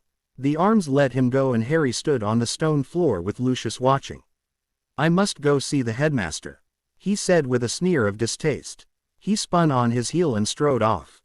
Harry lifted the violin and played him off with a haunting melody. Harry knocked on the door clearly. After a moment it swung open, showing Snape. "Gather your vials, jars, and tools," Harry said simply. "Why?" the man asked warily. "Give me a wizard's oath you shall reveal nothing you hear or see and I shall tell you."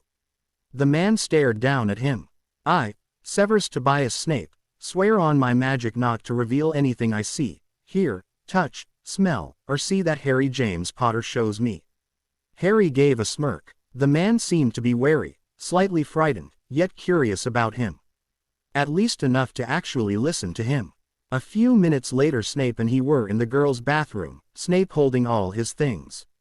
Snape raised a brow at him. Harry moved to the sink. "Open," Snape shivered slightly at the hiss but stared in amazement as the sink opened up. S's stair SSS.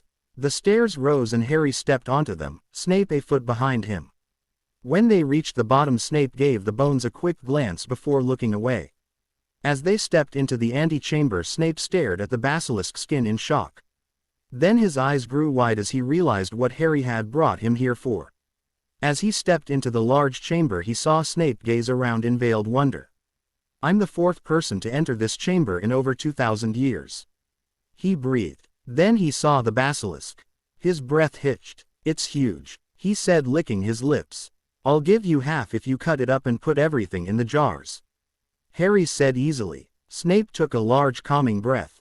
"Deal," he said strongly. Then he started to work.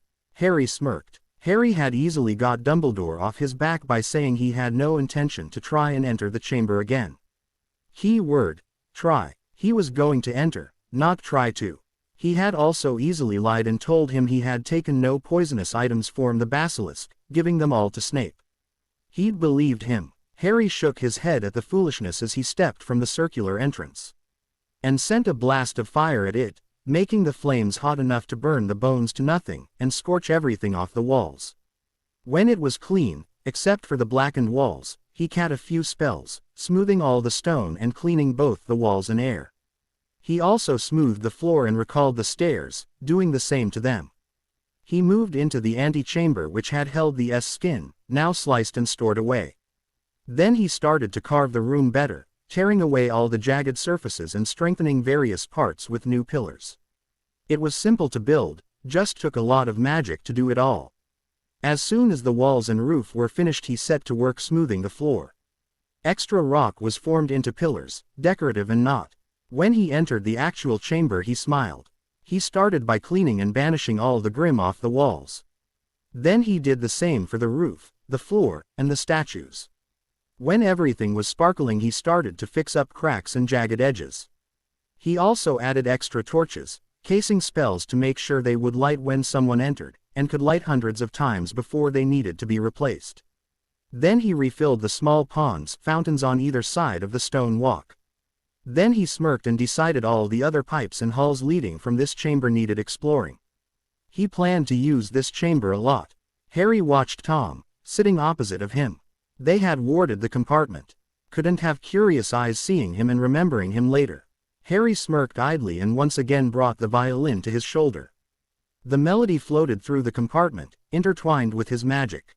It sounded eerily as calming as a phoenix song. Harry hummed softly to the tune. Finally Tom stood, gaining his attention. The boy opened his mouth then sat down again, peering at Harry. "What other skills can you do? I mean, besides play a violin perfectly and even infuse magic, which hasn't been done since founder times." Harry blinked. "Well, I was considered very smart when in elementary." "What can you do?" "I can speak fluently in German, French, Japanese, Russian, and Shish," he said briefly, wondering what he could do. He had never thought about how much he actually knew.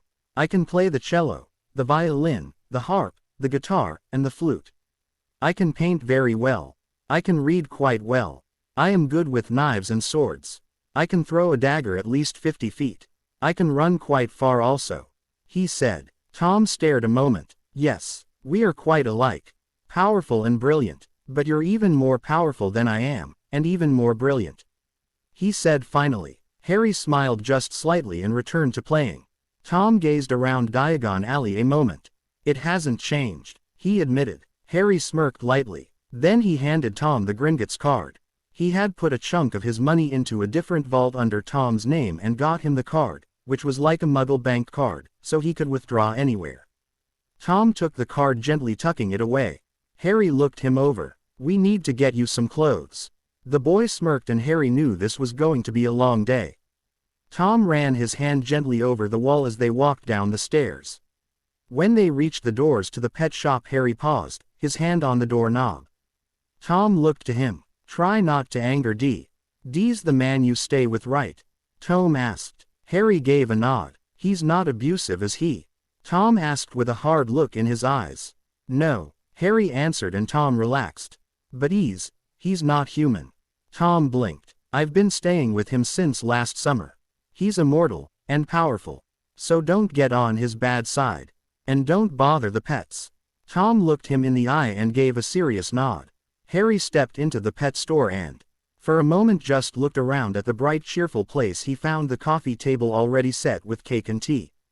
Dee sat on the couch. He smiled up at Harry and Harry felt Tom watch him warily. He could see the cruelty hidden in his eyes. Not many could. Only those who had given the same look could.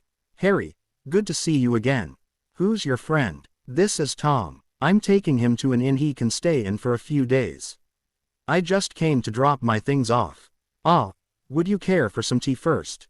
He smiled. Harry nodded. Nay suddenly sprang from under the couch at him. Harry choked slightly as she wrapped around his neck, hissing at him angrily. Tom almost drew his new wand on her before thinking better and listening. Fool, how dare you send me here early, he hissed. Harry had sent the S home with Hedwig a month early because he was freaked out by the scent of the basilisk. Calm, nay. You were uncomfortable with the BSILISK. Of course, but that is no reason to make me fly with the bird, he hissed. Nay hated flying, even if he was in soft, warm, cushioned carrier. Harry pried the S from his neck. It hissed like a pout and curled around him. Interesting, familiar. Tom said, I had a king company. Her name was a Nagini. She's probably with Voldemort though. Harry nodded once and sat down, Tom cautiously sitting beside him. They shared a silence as they sipped at tea. Harry gently stroked the canvas with brush. It left a thin white mark. Red accompanied blending with the white in a way it looked to fade together. He gently finished the stroke and pulled the brush back to examine the painting. A man kneeled on the ground, slumped in defeat, gazing straight at the painter through wavy black hair. Behind him sprouted two large white wings. He was dressed in long flowing black robes showing off an attractive figure. He kneeled on a piece of burnt ground. Chains seemed to grow from the ground wrapping around his magnificent wings, holding them down. Shackles covered his arms and legs, tying him to the ground. A metal collar circled his neck with a few broken chains hanging from it. The background made it look like the world burned. There was an indistinctive shape of a forest crumbled and burned. The whole horizon was one fire, lighting the sky with a red glow. The ground beside the man was burnt and bloody. The most emotional piece of the work was the eyes. They stared out from a curtain of long wavy black tresses, looking straight at the one who gazed at the work. They were a brilliant blue, dulled by pain and betrayal. Harry smiled in an empty way and stood setting his paints aside. A man behind him stared at the painting as Harry cleaned up his paints. The art gallery he was in was filled up with people here to view the pieces displayed on opening night. It was a new gallery made for good pieces of work. Harry had gotten an invitation to enter his art as Dee had suggested him, and Dee knew quite a few high-up people. Everyone was gathered on the bottom floor to listen to the opening speech. Though this one man was the one who had opened the gallery and had taken a quick look to make sure everything was ready. He had stopped to watch Harry paint for the last 5 minutes. Harry hung the painting on the wall, casting a discreet spell to dry the paint. It's amazing, the man behind him whispered. How old are you, kid? Harry smiled absently. 12. His looked at Harry in amazement. Would you be interested in selling this piece? I'm afraid I made that especially for someone. The man nodded absently. Harry set the small title tag beside the painting, Black Innocence. The man absently looked at his other paintings as Harry finished putting the last paint in his case and as people started to flood the area to see the paintings. A man came over to talk with the owner of the gallery, who was looking at Harry's painting. He talked with the man a moment before being shown Harry's paintings. Harry, who had found a cloth to wipe his hands with, stood back a few feet to watch them talk lowly over his paintings. There was one with a kelpie, its black hair seeming to shimmer as its mane dripped. It was watching 3 small children play on the other side of the small river, surrounded by old gnarled trees. You could see the predatory glint in its eye. Creatures of deep. The second picture was a man gazing at his reflection in a mirror and seeing himself smirking cruelly, holding a bloody knife. His wife, who was asleep on the bed behind the man, was dead in the reflection. It was so twisting that you really couldn't tell which was the reflection and which was not. Which was reality and which was not. Soul reflection. The third painting was of a man, DD in elegant black, navy blue, and silver robes. The hood was down on his cloak, showing an elegant aristocratic face with long elegant hair and silver eyes. He stood between two large ancient trees. Behind him were other gnarled trees, all sending shadows scattered through the woods. He stood on fresh gr, covered in shadows. He seemed to radiate a soft light as he stood proudly, head held high. Pride. The fourth picture showed an Asian man wearing a traditional green and brown changshan. He had straight black hair to his shoulders and golden eyes. He had large feathery white wings sprouting from his back. The tips were a blood-red color. He sat on a railing of a large stone castle. Like Hogwarts almost. You could only see part of the wall and balcony behind him. The balcony had shimmering red roses and thorns growing all over it. The man's hands gripped the metal iron-wrought railing as his legs dangled gracefully in front of him, his wings flared out. He looked ready to jump.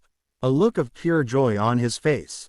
It was night and he was bathed in moonlight, giving him an ethereal glow. Freedom. His fifth painting was of a man with silkily black hair and pale skin. He was DD in black and stood straight. His eyes looked like pools of swirling ink as they gazed at a basin in front of him. He stood in a stone room DD with plain silver and green tapestries covered in SS. He stood in front of an elegant wood table which held a stone basin full of water. The water rippled and small shapes could be seen within. The one that stood out the most was fiery red hair and a woman's face. The man had a look of regret as he looked at the water. Directly behind him the tapestry held a skull and S. Regret. The sixth held a pale man with smooth black hair and icy blue eyes. He stood looking off in the distance wearing light blue and icy silver robes. In his hand he held a long curved blade which rested lazily. The bottom of his robes were drenched in blood just like the ground. His sword was also speckled with blood, dripping it to the ground. The man stood in what looked like a torn-up field, empty of anything besides him, the blood-stained ground, and the marks of battle. Victory. The seventh picture was of a man with shaggy brown hair and amber eyes. He wore deep brown almost black robes and had a snarl on his face showing fangs. He stood in a position that screamed feral strength. He looked ready to fight, his hands out showing long sharp claws. He stood in a wooden room, a torch to his right making shadows flicker around. The shadows took on the shapes of monsters and people. Survival. His eighth picture was Tom. Tom stood elegantly in a stone room. He was slouched, looking up through his bangs making his red eyes seem ominous. His had a charming smirk on with a cruel glint in his eyes. Behind him was the basilisk, very much alive. It lay behind him not moving to harm, just looking where he was. It had coiled loosely around Tom once showing it was protecting him. Power. His ninth picture was slightly different from the others. It was a woman floating gently to the ground on large white speckled wings. Her wings looked like those of an owl. She had stark white hair that reached her lower back, fanning out delicately. She was pale with large golden eyes. She wore robes of white with small black markings at various places. She had her arms spread slightly, her knees bent for landing, a look of peace of her face. It was night and she stood in front of a lake that reflected the full moon. In her one hand was a violin, which had blood dripping from the strings. The second hand held a bow also dripping in blood. She gave off a delicate glow and a warm smile. Hedwig. Harry smiled lightly and glided off to the food table to grab a snack. By the time the night was over he had requests for paintings, and had sold a few. He had kept the one of Snape, Noir, Maine, Tom, and Lucius. He sold the others. The one that drew the most attention was the one he had finished painting earlier. He was saving it for someone though. Most remarked it looked like that newly escaped criminal. Harry would just smile. Dee smirked at him and Harry sighed, pulling at his collar slightly. There was an event or something going on for some wealthy man. Dee took care of his cats, which the man had a soft spot for, so Dee had been invited, and suggested Harry as entertainment. Now Harry was to play a few songs for the people as they chatted on during dinner.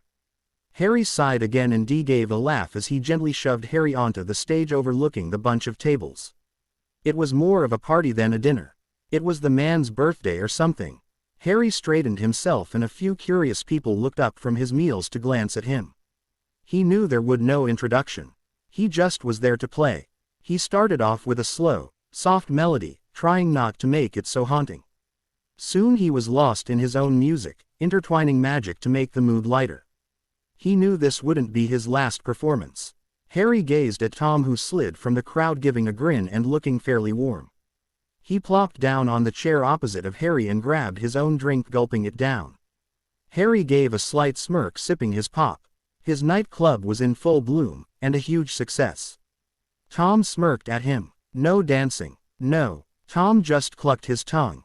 Then he leaned over, a grin in his eyes and a smirk on his lips. Feel too young? He asked. No, I do not like wild dancing, he said blandly. Tom just smirked and leaned over to their faces were inches apart. Their breath mingled as they blocked everyone out. Tom leaned over the few extra centimeters and brushed his lips against Harry's. His first reel, besides the one ghost Tom had given him. Harry let his eyes drift shut. The feeling of lips against his own was pleasant. A moment later a hand rested on the back of his neck, deepening the. A few moments later Tom pulled back. He smirked again and Harry just looked at him through half-lidded eyes and sipped at his pop again, a hint of a smile hidden behind his drink. Harry idly fingered package in his arms as he knocked on the large door. A minute later the door swung open, showing Noir. He blinked once, then gave a feral grin and grabbed Harry by the front of his robes, dragging him inside the house and shutting the door behind him. Maine, he sang out. Guess who's here? A moment later the werewolf appeared, grinning at Harry. Little Flame, he greeted. Then he blinked and leaned over, sniffing at Harry's lips. He narrowed his eyes. Who touched you? Noir turned. Serious also. Tom. Harry waved his hand absently. I allowed it. Noir leaned over, holding Harry's chin gently. As long as you allow it, Little Flame. He cooed Harry, half on the lips, half on the cheek. Harry just smiled airily and handed Noir and Maine a package each. They opened them and stared at the paintings. Victory. And survival. He hadn't sold them for the purpose of giving them to the two. I didn't know you could paint, Little Flame. Noir purred. Harry shrugged idly. Come, let's go have a drink and talk of your year, Noir said, waving his arms as he tucked the painting under his right arm. Harry just smirked. You be careful, Little Flame, Noir said sternly as he ran a hand through Harry's hair. There is a murderer loose. Harry smirked as they gazed at the two. They understood. Ah, but who to be careful of? He said absently. Maine smirked and Noir at his cheek. That's our brilliant Little Flame. Now run off home to this Tom. And don't forget to keep a blade on you. Harry gave a nod and led Noir his cheek again before walking outside the wards to apparate. Harry found Tom's fingers being carded through his long hair as he sat beside him on a couch in a Muggle-Inn room. Tom hummed softly as they waited for the international portkey he had brought to activate at exactly 3 o'clock. Tom finally stood, pulling an emerald green ribbon from his robes and tying Harry's hair back with it. His long fingers then rested under Harry's chin to tip it back so he could gently him. Harry allowed it, half closing his eyes at the nice feeling. When Tom pulled back, the hand moved to stroke his cheek. "ISSS Hall, miss you, my little serpent," he hissed. Harry found he liked to slip between Parseltongue and English often. Harry gave a slight smile. "ISSS Hall, miss you also." Then he ed Nee's head. Ney had expressed a wish to see a different country and he would travel with Tom for the next while. He could be brought back at any time. Tom hesitantly pulled his hand away from Harry to stroke the S, who was wrapped around his shoulders, once. Then he grabbed his bag, holding it in his left hand. "Look after him, Ney," Harry said. The S gave a nod. "ISSS Hall, miss you, Harry," Ney hissed softly. Harry smiled slightly. "You look after him, Hedwig," Tom said to the owl on Harry's shoulder. Hedwig gave an indignant hoot, like saying, "What did you think I would do?"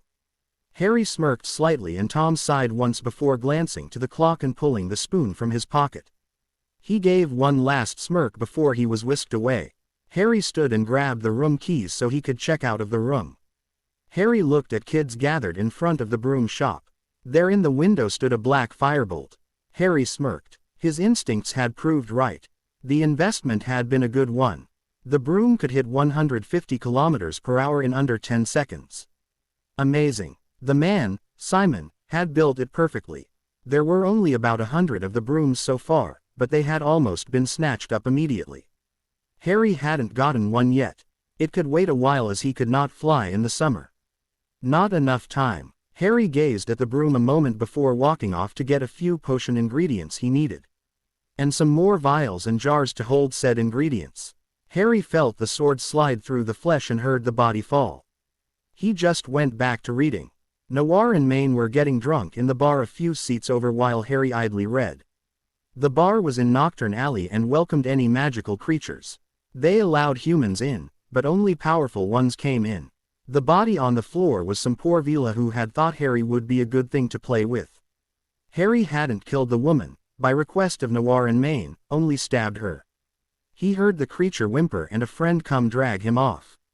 Hopefully no one would bother him now that he had shown them he was no ordinary 13-year-old. He smirked at the realization he was a teen now. His birthday had been yesterday.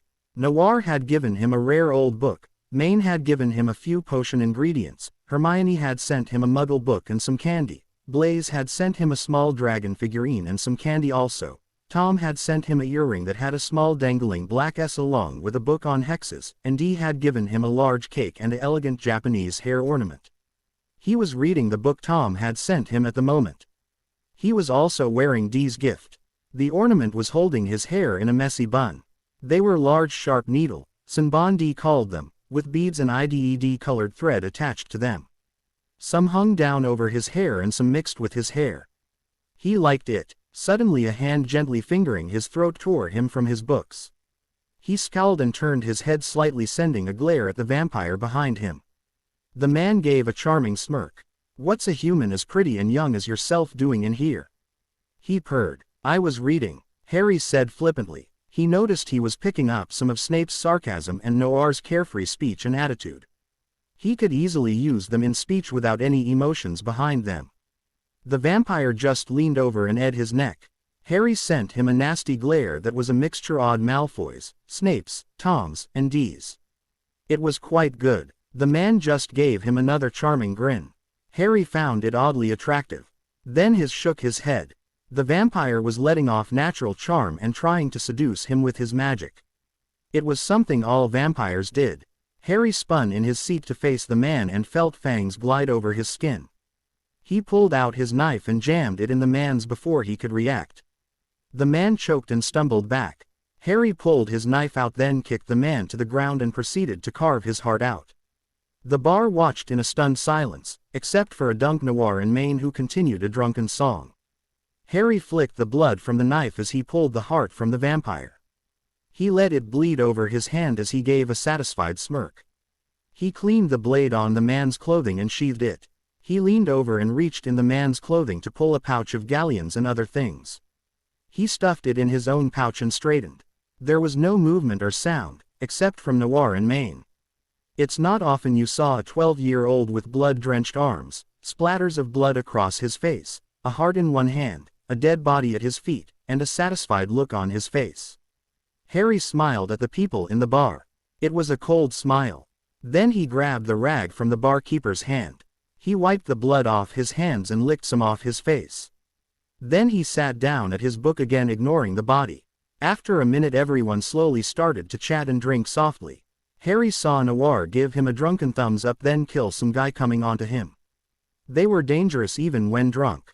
Harry shot them a look of mild annoyance and returned to his book. The fur felt so soft, velvety. It was a deep rich black that seemed to absorb light. Golden eyes peered at him, his lips pulled back in a smile of sorts to show sharp white teeth. Harry opened his eyes after picturing his animagus form and found himself in the wolf's body. He gave a sharp bark-like laugh and gazed through the trees towards Maine and Noir's house. He gave a canine-like smirk and took off running.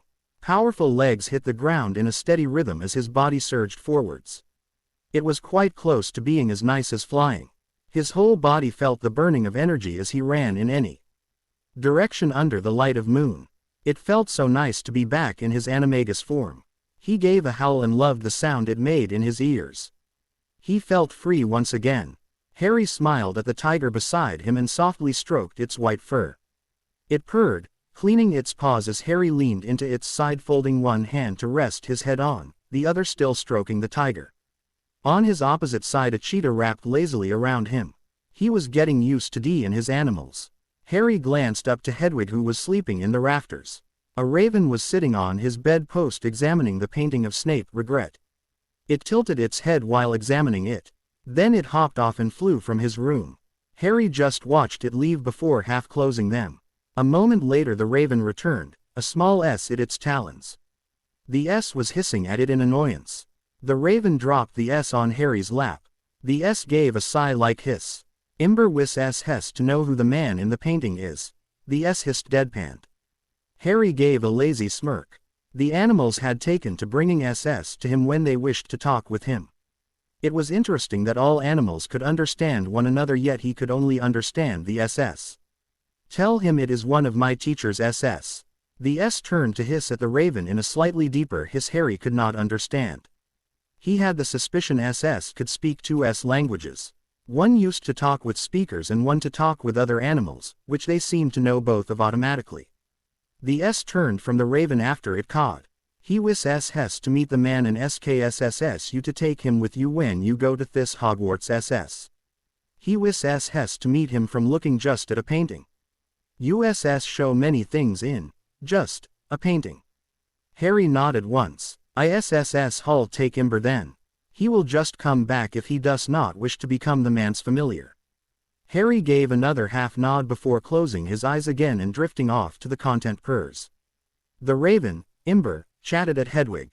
Hedwig was on his right shoulder and Imber the left. He sighed as they continued to chat in the bird language, ignoring the people staring at him. He rubbed his temples slightly and slid onto the train. He found an empty compartment and quickly locked it. He wanted some peace and quiet before Hogwarts. He sighed again as the two birds hopped to the luggage carrier and laid down on a seat easily drifting off in the beam of sun from the window.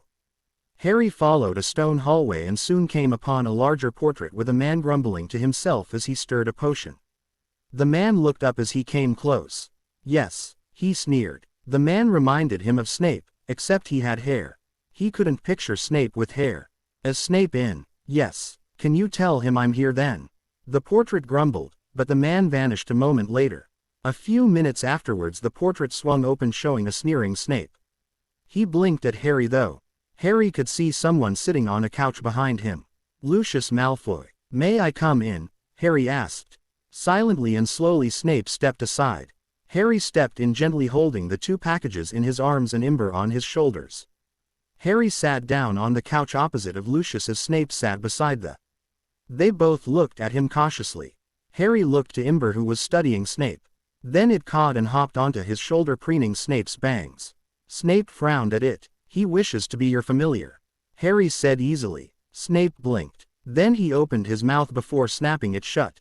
His name is Imber, and I doubt you shall be able to get rid of him.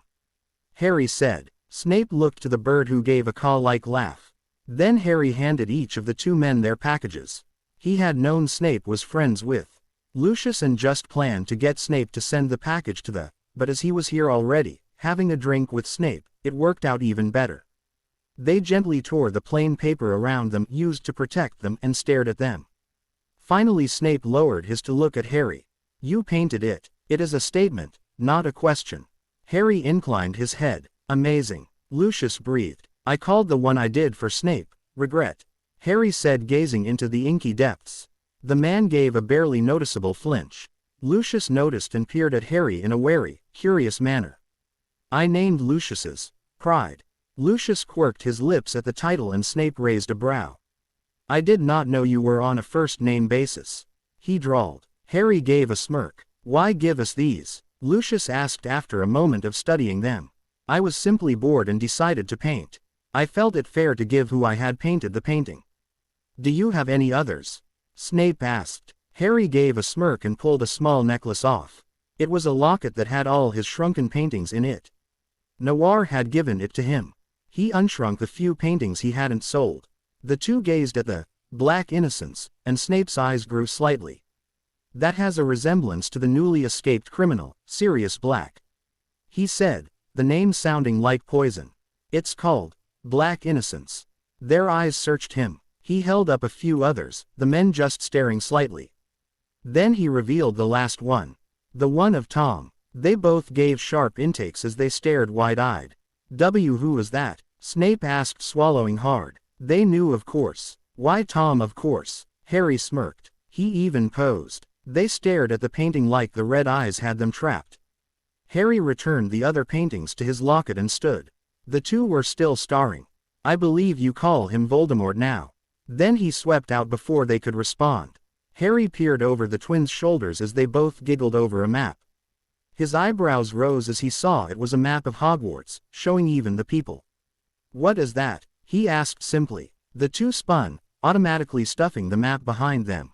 They blinked at Harry. "Oh, it's you," they chorused. Then they grinned. "And this," one started. "As the Marauders map," the second finished. "It shows everything, including people, in Hogwarts." Harry looked at it again. It was made by the greatest pranksters that ever lived. The two shared a look. To activate it, you tap it with your wand and say, "I solemnly swear I'm up to no good." Then to wipe it, you say, "Mischief managed." Harry raised a brow. "And you're telling me because we'll give it to you," they said. "We've memorized it anyways, and think of it as a small thanks for saving our sister." They stuffed it in his hands and then hurried off. Harry smirked at the innocent-looking paper. Harry set the paper gently in Filch's hand. The man narrows his eyes at the paper then waved him on. Harry had easily gotten D to sign. As soon as he was free he hurrying down the path, striding easily. He reached Hogsmeade in a few minutes and smiled. His first stop was Honeyduke's. He slipped into the crowded store and gazed at the amount of candy. Then he was picking out things for himself and things to send D. When he was finished in the store he strode out and set out exploring the rest of Hogsmeade. Harry painted the woman elegantly. He dipped the brush in the paint and finished the last delicate stroke of her face. He sighed slightly as he cut off the magic. He had been supplying magic to the brush and paint the whole time. As the last stroke finished and he set his brushes down, the woman in the painting blinked. Large blue eyes were briefly covered by long lashes. Then her ruby lips twisted into a content smile. She laughed softly though no sound came out. Then she twirled around, her long white summer dress swaying with her. She happily sat on the GR under the large tree and started to look out at the lake. The bright flower crown in her hair swayed with the breeze. Her long pale hair was also tugged playfully by the wind. The sunlight lit up her pale skin and she gave another smile. Hogwarts grounds were empty except for the soft GR and flowers. The lake behind her glistened softly in the morning light. It was peaceful with only the woman singing. Harry watched for a moment, content to just admire his painting. He heard a soft gasp behind him and turned to look over his shoulder at Dumbledore. He had walked up and looked at Harry's painting. Harry tucked his hair behind his ear as he moved slightly so Dumbledore could see the picture, like he clearly wanted to. As Dumbledore watched the singing woman he looked out across the lake. Harry stood after a moment and started to clean up his paints. When it was all finished he found Dumbledore still watching him and the painting. "How did you do this, Harry?" he asked softly. Harry blinked once. "I simply poured magic into it while I painted. Don't mistake it for a portrait though. She is not alive, nor can she talk, nor can she have any knowledge. She's just a picture." Harry gently cast a drying spell then picked the canvas up, leaving the easel and the paints to sit. He walked around it towards the lake, and a large tree. He stopped in the shade of the tree and looked at the girl singing softly. She looked up at him with dreamy blue eyes. He held the painting out. She blinked once in faint surprise and gently took it. He saw her eyes widen slightly before he turned and headed back to pack his things. Harry watched the Dementors as they glided along the grounds. From his window he could see there were quite a few of them. He watched them, studying every fact about them. They would make great paintings. If he made them move it would be ominous. He smirked slightly. Then he pulled his wand out and pointed it out the window. "Expecto Patronum," he said clearly. A large silver wolf flew from his wand and leapt across the roof of Hogwarts to the Hogwarts doors, snarling at the Dementors who came to close. Hogwarts wards were the only thing keeping them out and even Hogwarts couldn't always focus on them. Her wards should extend to the forest, but having to change them just enough for the Dementors to come up to the doors was hard. Harry let his Patronum stay by the door until all the Dementors shied away. Then he let his spell vanish, adding to the magic of the wards. He smirked again as he saw the Dementors stay clear of the door. Harry gave a tittering laugh as the spider appeared in front of Ron Weasley. They were facing the boggart. Harry paused a moment in his amusement. What was he afraid of? He noticed he was quite close to the front. When stepped forwards to face the boggart, he noticed as it started to change that Lupin was hurrying forwards. He thinks it'll change to Voldemort, Harry thought idly, wandlessly casting a tripping charm. The man stumbled and the boggart had time to change. Harry was only mildly surprised as the boggart changed to D. Everyone seemed confused as D gave a smirk. It was cruel. Few could tell though. D was devious enough to hide such obvious emotion. D moved forwards and rested a hand on his cheek, long nails gently brushing his cheek. He couldn't think of anything to make it funny. Then it changed. Noir was grinning manically down at him, sword raised. Was he afraid of betrayal? It changed too fast for him to wonder. Maine looked down at him, a feral snarl on his lips as he stalked away. Was he afraid of them leaving him? Once again it changed before he could tell. It seemed he was so unsure himself the boggart couldn't stay as one thing. Next was Hermione, lying on the floor, her heart carved out. It vanished, replaced by Blaise with his throat slit. Was he afraid of his ward's dying? Blaise vanished and there was Tom smirking at him as he brought a dagger for Harry's throat. Was he afraid of Tom? The boy and dagger vanished, replaced by D again. D looked furious as he seemed to tower over them, fire in his eyes. He was sneering in fury and disgust, his nails raised like claws, a look of pure loathing on his face. He heard a few kids stumbled back. D stepped forwards, looking intent on trying to kill Harry. I hate you humans, he spat as he raised a hand and slashed. Harry stood still, just leaning back slightly as the nails went for his throat. He still got scratched along his throat. He held a hand to his neck to keep the blood from pouring down his robes and watched D curiously. Are you what I fear? He asked. D gave a furious cry of frustration and spun on his heels, flying back to the wardrobe and slamming the door behind him. There was absolute silence. Lupin stood shakily and tried to give a roaring smile as he bit his lip. Could you please help Mr. Potter to the infirmary, Professor Snape? Harry had noted he had stayed behind to watch the show. He motioned Harry to follow him and swept into the halls. When they were away from the staff room, Snape glanced at him. What was that, Mr. Potter? Harry thought a moment. I do believe the boggart could not figure out what I feared, as I do not know myself. Snape narrowed his eyes in suspicion and thought. Who was that man though, the one who appeared twice? His name is D. You are afraid of his smile. Harry thought of the first image of D.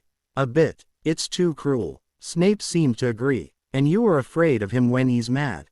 Yes. I've never seen him mad, but I never wish to either if the boggart is any taste of that. Snape gave a brief nod and glanced to his neck. Harry had paused and raised his wand. Bandages slid from it, wrapping comfortably around his neck. I'm going to wash off, he said simply and headed off. Snape just watched him walk away. Harry idle ran the bow along the violin, his eyes half-lidded. He ignored the footsteps he heard in favor of playing softly, hauntingly. He heard the footsteps step into the hall he stood in, and pause. He continued to play the melody until he came to the last note, drawing it out as he finished. There was a soft applause and he looked up and smiled at the Bloody Baron, the Grey Lady, nearly headless Nick, the Fat Friar, and a few other stray ghosts. Even Peeves was clapping cheerfully. He took a bow and the ghosts drifted off through the wall chatting softly. Harry looked back up to find almost all the school teachers watching with surprised expression. He frowned as he realized he had been playing right in front of the staff room. Flitwick suddenly started grinning and clapping. "Bo, play another," he calmed slightly, looking like a child waiting to hear more. Harry couldn't help the smile that twitched to his lips. He raised his violin again and started a merry, quick tune. He smiled softly as he played. After a few minutes he drew the last note and looked up again. Most of the teachers clapped softly except Flitwick, who bounced on his heels grinning. "You're an excellent musician, Harry." Dumbledore smiled with twinkling eyes. Harry bowed his head once and fluidly flipped his violin into his case. "Why were you playing for the ghosts?" McGonagall asked. "They asked," Harry said simply, picking the case up, and with a last bow, walking off. Harry spun Hermione as the tune played. Softly, she giggled, moving with him to the ballroom music. His stereo sat on the coffee table, powered by magic. Blaise was watching idly while reading. He twirled her in a tight circle and took a step to the left. She followed quite gracefully, laughing softly and giving a happy smile. Suddenly he twirled her into a chair and Blaze spun in, grinning and making Harry switch to the female steps. Harry frowned slightly but went along. After a few more minutes Blaze plopped down in a chair also and Harry smiled just slightly. I don't know why you wanted us to learn dancing. Hermione laughed. But it's fun. You may use it sometime. Harry said, simply swaying slightly to the tune playing. I guess. Hermione smiled. Actually, at any wizard balls you'll use it. Blaze pointed out. Hermione just rolled her eyes and Harry smirked lightly. Harry held the painting out and Lupin slowly grasped it. He paled slightly looking at it. It was a picture of him. He was standing beneath a full moon in front of an old gnarled forest, robes hanging from him in a haggard way. His face was raised to the sky and his eyes glowed gold. Small fangs poked from his lips and limp hands had claws. His skin was slightly darker and he had a feral look in his eyes. The moonlight seemed to wrap around him comfortingly as his lips were pulled back in a snarl. A large brown werewolf was hugging him from behind, looking docile like a tamed dog. Its ears were tweaked forwards as it nuzzled Lupin's cheek. It was both sides of Lupin, the personalities just switched around. A kind werewolf, a dangerous Lupin. Lupin gripped the canvas in a white-knuckled grip. Harry smirked at him and spun on his heel before sweeping from the room, leaving the ashen professor to stare at the painting. At the bottom was the title, Repressed Wolf. Harry twirled the knife expertly in his hand. As the door opened he let it fly. He heard a yelp and looked to Blaze, who was holding a heart over his hand, the knife right beside his head in the wall. I hate it when you do that, he snarled. Harry gave a blank stare and before Blaze could blink there was a second knife on the other side of his head. Where the hell do you hide all those knives? He asked, glaring at the 3 other knives in his right hand, the tip of each between his fingers. Harry gave a slight twitch of his lips. Suddenly a pop brought the greenhouse elf Dobby. The Malfoys had freed him after he had ruined a party and he had immediately come to Harry. He set a large slice of triple chocolate cheesecake and a strawberry milkshake on the table beside Harry. Harry threw his legs off the arm of the chair and sat straight, wandlessly summoning his knives back and instantly hiding them away in his clothes. Blaze, who was used to the odd display of magic, sat down on the second armchair and Dobby reappeared with a vanilla milkshake he immediately took. He watched with a disgusted expression as Harry took a large bite of the cake. How can you eat that thing? It's so sugary, I'm getting a toothache just watching you eat it.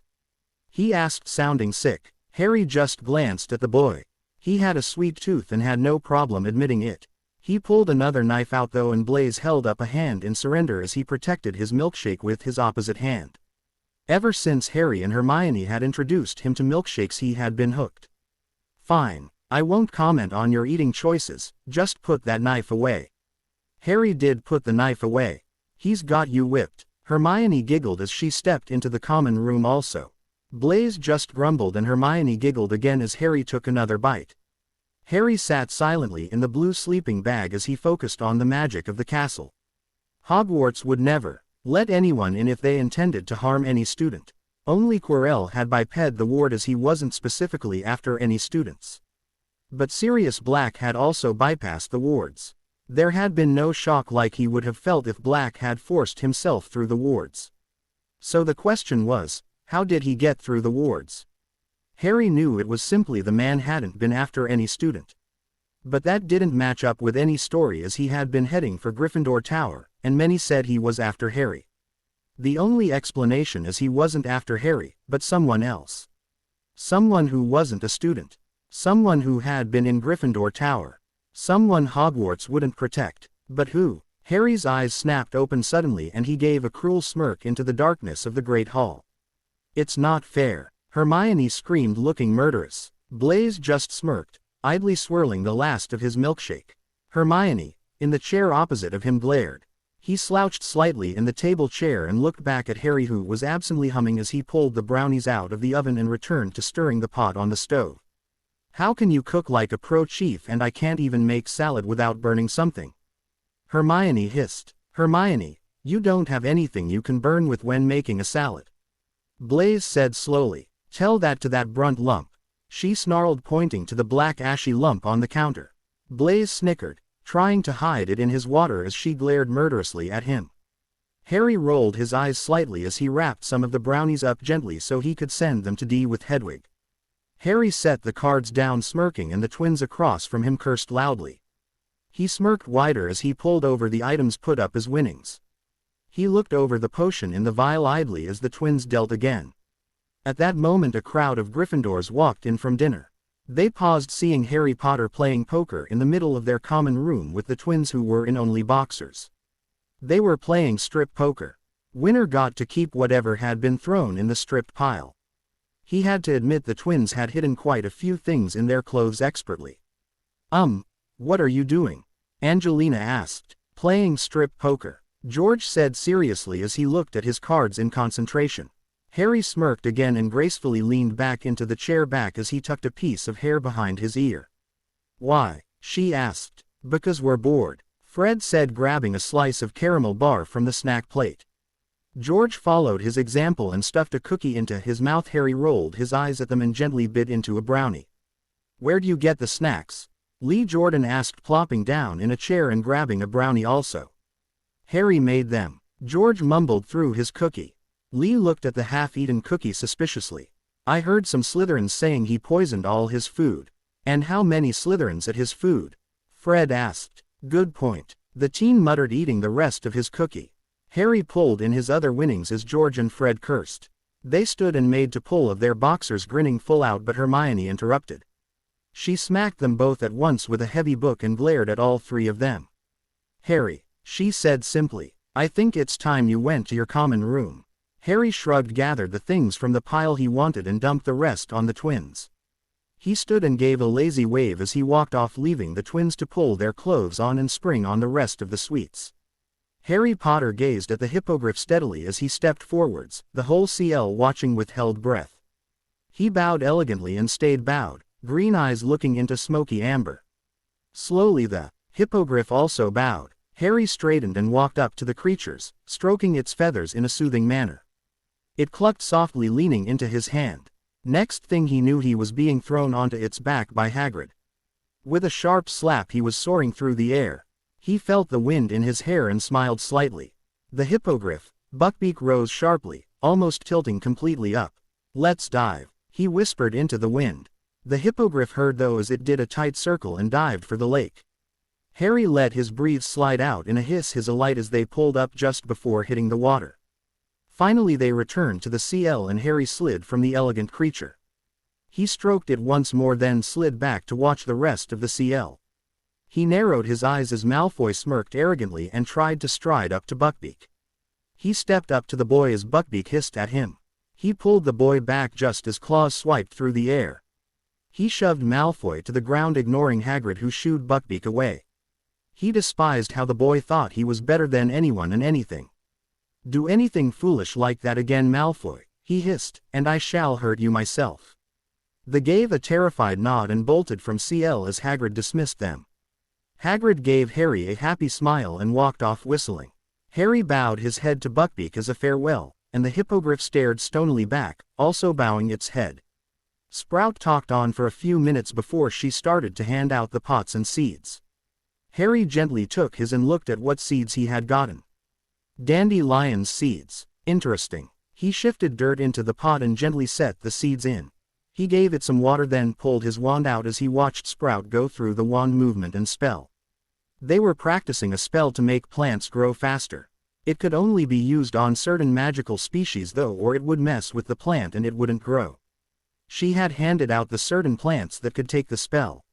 He gently cast the spell and smiled as a green sprout slowly started to grow before his eyes. After a minute, what almost looked like a normal dandelion was in front of him. Except the yellow flower looked shaggier and made growling noises. When Harry poked it, it gave a soft roar. He had to admit he liked this dandelion better than the normal dandelions. Harry plowed through the thick white snow that covered Hogwarts with a soft smirk on his face. He had been at Hagrid's for tea. The half-giant was nice and friendly even if he was a bit naive. Harry tossed the rock cake, which he had stealthily hid without eating, into the snow and gazed at the frozen lake. His eyes lit up with an idea as he changed course. As he reached the edge he easily transfigured his boots into skates. He took his first step onto the ice and tightened his scarf. Then he took off across the ice, legs pumping as he glided over the frozen lake. He felt the icy cold hit his cheeks and didn't care one bit as he flew over the ice. Harry let Hedwig land on his outstretched arm and gently untie the letters from her leg. There was a cake from D for Christmas, which was upon them.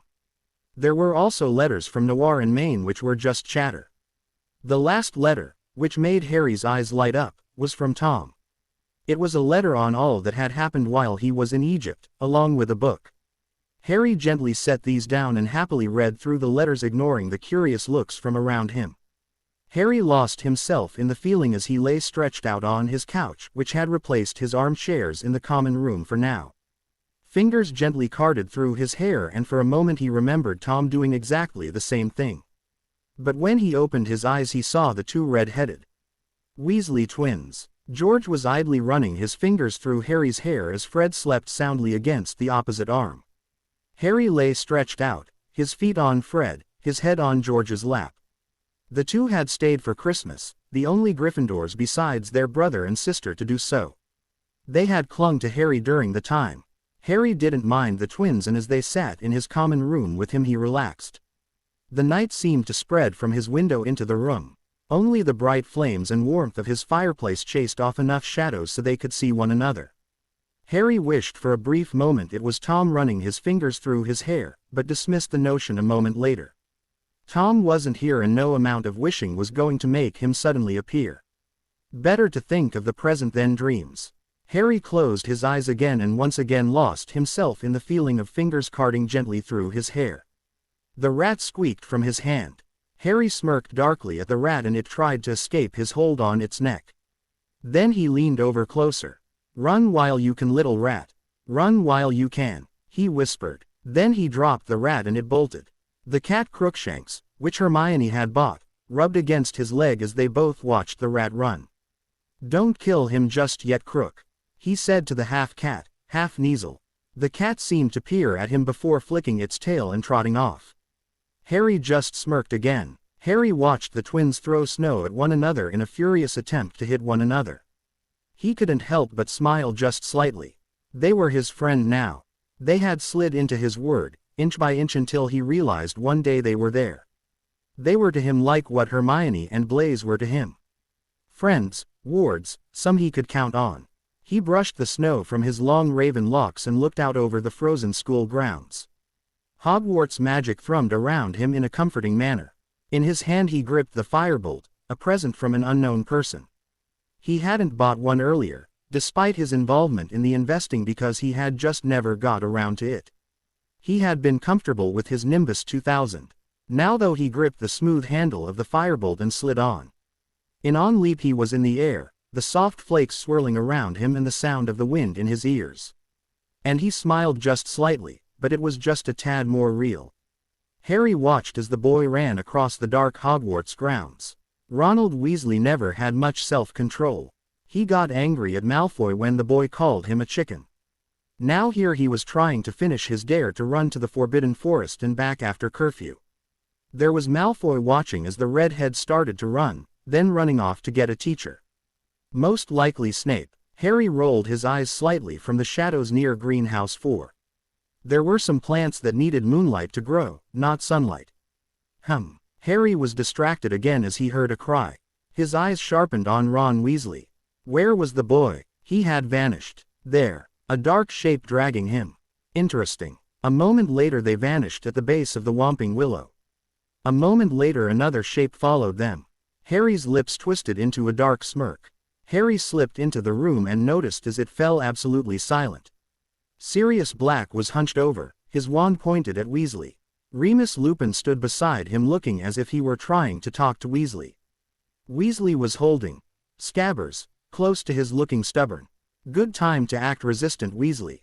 All they seem to want is your rat and you refuse to give it to them. You're trying to refuse giving just your rat to a desperate escaped criminal and a werewolf. Maybe he hit his head multiple times. Remus was giving him a stupid look as he had been stunned speechless by his appearance. Weasley was blinking stupidly and Black was looking at him with a slightly tilted head. His inky eyes held desperation and a tinge of insanity. Apparently Azkaban had changed the Gryffindor black. Harry smirked and in a flash his wand was drawn, pointed at the two. He now held both their wands in his hand. Weasley was also knocked out and Scabbers was also stunned. He smirked at them. "Excellent, Potter." Came a drawl behind him. Snape stepped into his room, sneer on his face, wand pointed at the two. Well, Sirius Black. And Lupin's helping you. I should have known. Snape. Black snarled. Harry, you have to listen to me. I'm innocent. Silence, Black. Snape barked. Snape. Harry said simply. The man instantly shut up. Harry smirked. He knew the man feared him. It was easy to see with the caution the man took around him. He even listened to commands. Lupin and Black looked shocked. Snape had listened. Lower your wand, Snape, Harry said. Snape scowled. Not with those two. Lower it, Snape, Harry said blankly glancing at the man. Snape froze, dropping his wand. Harry gave a small smirk and let the power stop flowing to his eyes. Snape swallowed. Sorry about this, Snape, Harry said smoothly before stunning the man. Snape's eyes rolled back as he fell in a heap on the floor. Harry turned to the other two watching him in shock. Harry, how did you do that? Lupin whispered. Harry just tilted his head slightly. You may wish to grab Peter, Sirius. He said simply. You believe I'm innocent. Sirius seemed to collapse in relief. Harry gave a small nod. Black fell to his knees, looking as if a burden had been released. He slid over to Harry and reached up, hands shaking slightly as he looked him over. Harry, he swallowed, voice cracking with emotion. Harry noted Lupin had grabbed Peter and woken him, intent on forcing the transformation to reverse. His mistake. The rat immediately bit him. Lupin accidentally dropped the rat and it scurried off, leaving the werewolf cursing the air blue. Sirius was busy looking at him. Harry raised his hands and rested them on either side of Sirius's face. He leaned over and ed his godfather's dirty forehead. Hello, Godfather, he said simply. Sirius looked at him with tears in his eyes. Harry looked his magic over. It could show how pure a soul was if you looked properly. He wasn't completely light anymore. All the better. Harry noted a small string of magic that seemed to attach to Lupin's magic. Lupin was watching them closely now, seeming not to care for Peter's escape at all at the moment. Hurry off, Sirius, Harry whispered. Then he wandlessly erased their memory of him talking to Snape. Didn't need that getting out yet.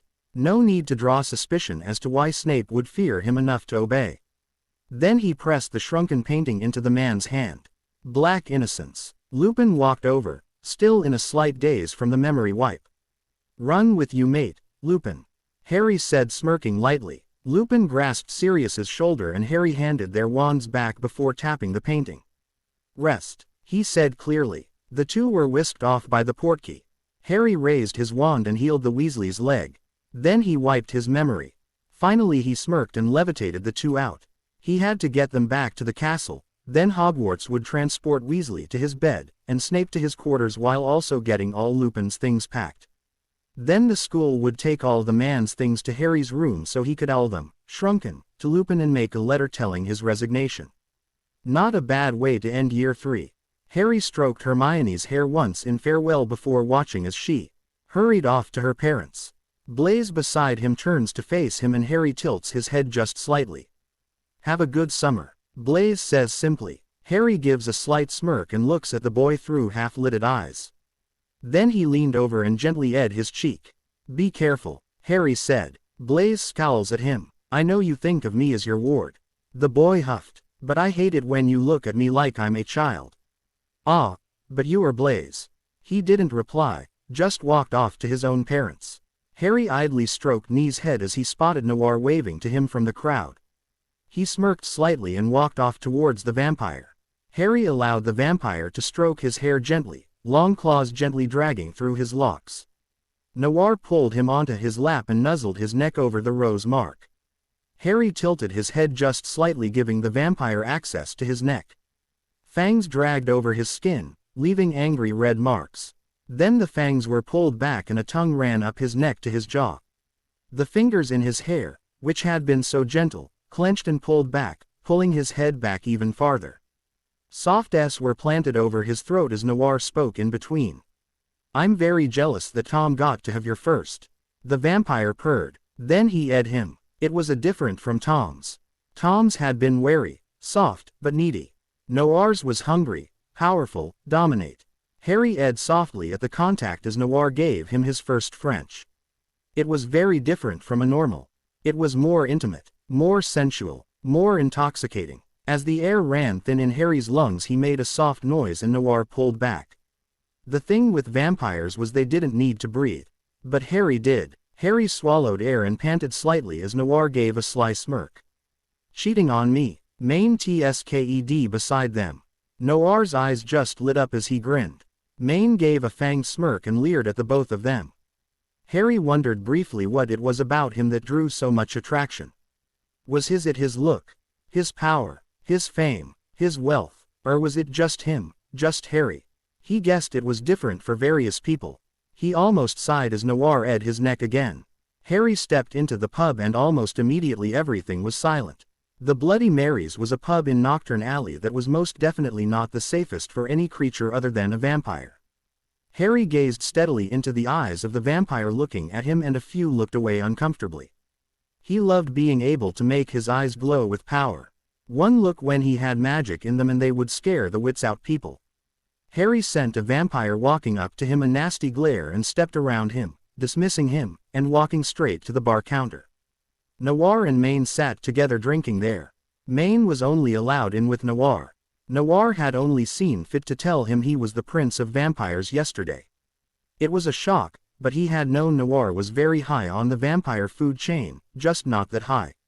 Maine was his friend and immediately protected by him. Harry was receiving various glares from occupants of the bars, along with blank and curious looks. A few had even stood, ready to kill him for entering. But as he stepped up by Noir, the vampire wrapped his arms around his waist and pulled him onto his lap. "You're late," Noir purred. "A fool tried to attack me.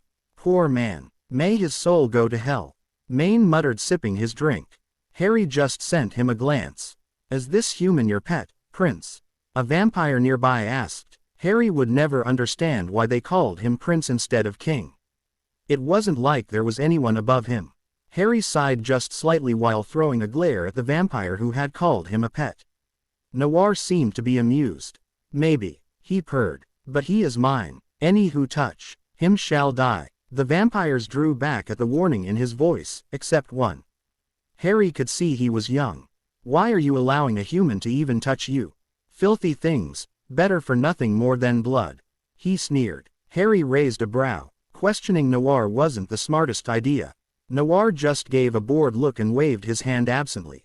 "If you take that as an insult, Harry, you may retaliate." Harry just smirked as the vampire sneered at him. He hummed absently. "He is partially right. Many are just good for blood." The vampire seemed taken back at the agreement. More eyes had focused on him. Harry ignored the vampire and shuddered just slightly at the fingers running up his spine as Noir's breath rolled over the back of his neck. The man pulled him back more so he could nibble on his neck. Harry sighed inaudibly and pulled away, sliding off the man's lap. "I think I'll sit on my own chair," he said deadpanned. The young vampire was snarling now. "You would dare refuse the prince?" Harry was tired of his lack of intelligence and politeness. In an instant his hand had slipped under his cloak, drawn a dagger, and threw it. It landed with a thud right in the vampire's throat. The man gurgled and pulled the knife out as a few looked surprised. It had taken speed to throw the knife fast enough the vampire wouldn't defend. But just that wouldn't kill him. To kill a vampire you needed to destroy his heart, slice his head off, or turn him to ash. The older they got the harder to kill they were though. The vampire snarled and launched at him. A foot away from Harry he burst into flames. He gave a shriek of pain before he was ash. Harry picked up his knife and flicked off the dark vampire blood. Then he returned the knife to his cloak and turned to see if there were any other challenges. One man was rising to his feet. Harry threw a ball of white-hot flame and burned the table beside him to a crisp. The man sat down again. He was getting looks again, some containing respect, others fear, and other hate. He could live with it. He returned to sit between Noir and Maine. "Give me a GL of fire whiskey," he said, "with a bit of added blood." Noir said. Harry raised a brow. "What? I know you don't mind the taste of it. Why else would you eat blood pops? Harry shrugged slightly. He didn't mind the taste. He took the drink when offered and, ignoring that he was only 13, took a large swallow, enjoying the burning taste and the hint of coppery blood. Harry twisted the small necklace through his fingers, lifting it up to the sunlight. It was a delicate silver chain with a crystal on the end. At least it looked like a crystal. But it was really an unbreakable small vial. It was filled with vampire blood. Vampire blood was much darker than human blood through. In the vial it looked almost black. It changed to a red when the light hit it right though. The vial was wrapped in silver at the top, attaching it to the chain. Harry put it on gently as he studied it again. It was nice. There was a rune scratched on the bottom of the tiny vial. Protection. Any vampire who saw it would back down. They would do the same if they saw the pin he still had, but this did the job much better. A silver pin could be recreated. But the scent of Noir's blood and the rune would do a much better job, and you couldn't duplicate them both. Hanging from his ear was a fang. One of Maine's fangs. It would warn the vampires away. He still wore the pin though. It just showed more power. Harry smirked. Harry gazed at the fireplace he had just stepped out of and was surprised to see hundreds of others around the same room, with people constantly stepping out and in of the identified ones. The room reminded Harry of the Great Hall in Hogwarts. Just not as tall, and there weren't just humans inside. Noir and Maine led him to the end of the hall and a set of large double doors. When they stepped from the doors, Harry found himself in a street. The hall behind him was a single building with the sign for Flow above it. Harry paused to gaze around the area. The whole street, as far as the eyes could see, was packed with people and stalls. It was the black market. The black market was just a large marketplace, but you could get anything from it. Anything. So most ministries had named it dark. Some, like the one in Zill, accepted it as just another market. Another thing was it was open to everyone. Not just humans. Vampires, wizards, witches, werewolves, the odd muggles, centaurs, dementors, and so on. Anything smart enough to need anything from there was welcome. The place was on a large island in some ocean unknown, as it was unfloatable. The only way in was flow. Some ministries had tried to send oars to destroy the place, but the wards around the island, said to have been set up thousands of years ago by the strongest wizards and witches, were picky. If you meant harm to occupants of the island, they let you through. If you wanted to harm the market itself, they didn't let you through. If they did get through, there were quite a few people ready to take the ministry lackeys down. The market was dangerous though. There really no laws. Just don't destroy the market. The ward would stop that anyways. It was essentially just a large island full of stores and people who would sell or do anything. Most light wizards never came near the place and told their children light wizards were killed as soon as they entered. It was untrue. Anyone was welcome. You just didn't want to insult anyone. Still, it wasn't completely safe. People did vanish here, sold in markets in various places that still did such things, or killed for their purses or parts. It was dangerous, but everyone who came accepted that. It was also one of those places that could be great fun. Harry hadn't heard of it very much before Noir mentioned it. It was rarely spoke of openly, and only very few books mentioned it. Harry could tell he was going to like it though. "I'm off to get a few things," Maine said gruffly, pulling Harry from his thoughts and observations. "We'll meet back at the manor if we don't run into each other later. If you aren't there by morning, we'll come looking for you. Actually, we'll just come looking for you when we want to." Harry nodded to Maine. He had known they would be splitting up. Remember, there are 4 various flow buildings, one on each of the 4 corners of the island. Anti-apparition wards cover all the island except various parts, so you can apparate to various other area of the island. Anti-portkey wards also, Maine said. Harry gave a brief nod. "Now you be good, Harry," Noir said sternly. "If you kill anyone, make sure you take their purse.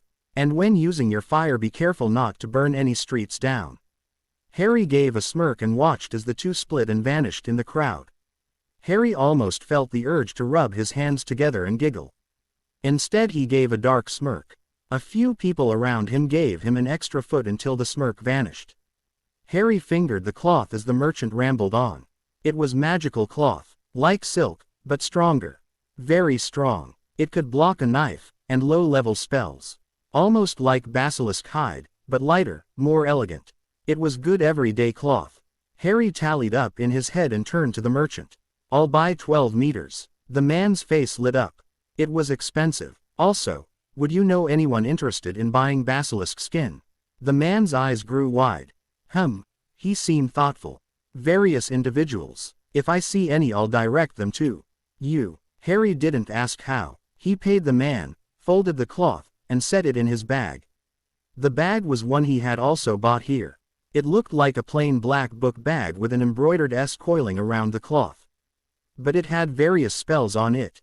Anti-summoning charms, charms to make the space inside larger, and personalized tracking charms so he always knew where it was. He ran his fingers over the cloth one last time before closing the bag. He already had plans for it. Harry watched the woman closely as she babbled on. He tapped the arm of the chair impatiently as she played with his hair. He found it was dead useful being able to see magic and spells. He had already blocked a bunch of spells thrown discreetly at himself. The woman wasn't doing any though. She was just a fashion designer, hair stylist. She had dragged him here saying she had fallen in love with his looks, saying she could do so much with them. He was playing the dress-up doll in return for some clothes and a haircut. It was a good trade, he grudgingly admitted. "Done," she chirped. He sighed. Almost. Her siren voice was nice, but it grated on his nerve to hear her talk so much and sound so happy. He looked at himself in the mirror and raised a brow. Wow, she had really upgraded his looks.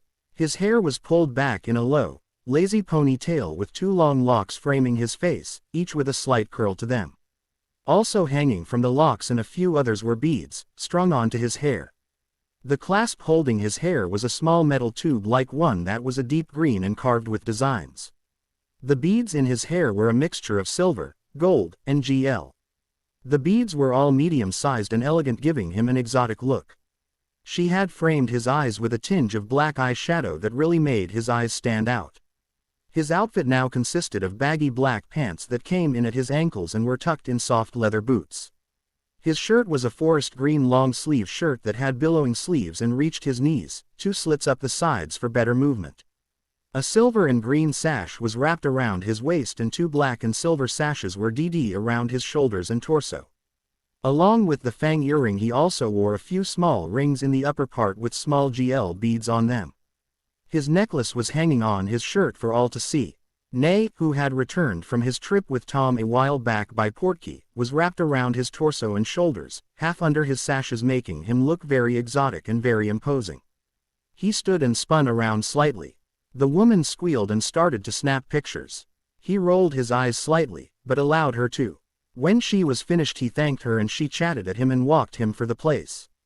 As he was back on the streets, he found a large amount of people were giving him second glances. Many people wore cloaks, or masks, or some sort of spell to hide their face of make sure they weren't very distinguishable. Actually, it was mostly just the humans. Drawing attention here could be a bad thing if you weren't powerful. Harry just calmly walked down the street, ignoring the glances as he stood straight and proud. Harry found himself admiring the instruments. They were all beautifully handcrafted. He dragged his elegant fingers over the strings of one harp and silently listened to the music. "Can I help you?" the goblin owner sneered. Harry just pointed to the harp. The store he was in sold handcrafted goblin items. The black market was split into various divisions. One held only high-quality stores and no corner stands and such took up the roads. One held only open markets. One only sold food, another only ingredients, and so on. Many were just a jumble of everything. Most places though held inns and flats above stores, as many people actually lived on the black market island. Harry was in a division which sold a lot of non-human made items. The goblin gave a toothy grin, sneer. "Would you like it wrapped up?" Harry shook his head idly and handed the goblin the money. The goblin watched him closely as he picked up the instrument. He could already sense various spells around the items. Some stopped them from being melted down and destroyed. Others, such as the one on the harp, seemed to stop anyone incompetent with the item pick it up. Harry easily lifted it and tucked it in his bag. The goblin gave another grin, sneer as Harry left the store. Harry gave the man a disgusted look. "Come on, I can make it worth your while," he leered, holding up a wad of money. A few people had stopped to watch. A few were some goblins who could tell how strong Harry was. The funny thing with goblins is they could easily sense how powerful people were. There was also a centaur, which was very rare here as they liked their forests. The stargazer was watching in interest.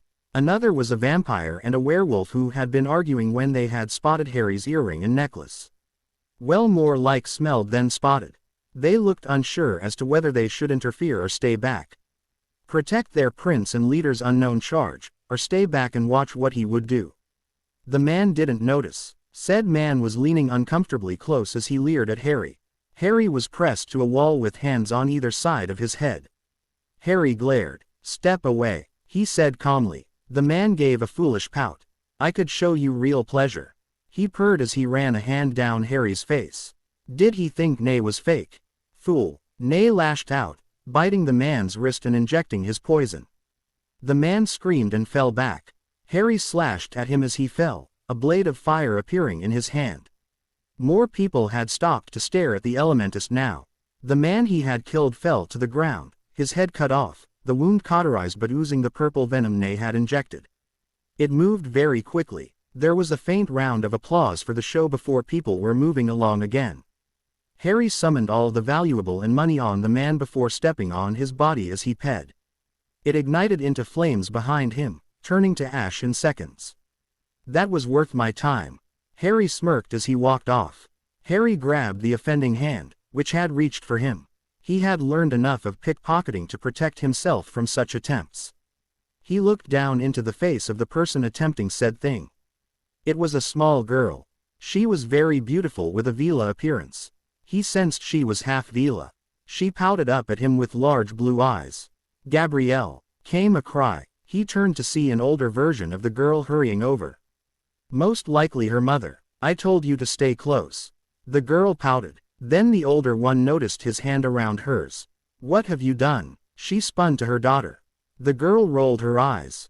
Joseph taught me how to pickpocket and I wanted to try. Gabrielle. Her mother glared. Then she spun to Harry bowing. I'm so sorry. Harry could hear the tinge of fear in her. The Vila in the woman could smell the vampire and werewolf scent around him. She could also probably smell his fire. Noir had commented once he smelled like fire, meaning he could control it well. Harry just released the small girl. Try with some idiot next time, he said simply. The girl gave a grin. He held the fancy bead keychain out to her. Her eyes lit up as she took it. He could easily see it was what she had been going for.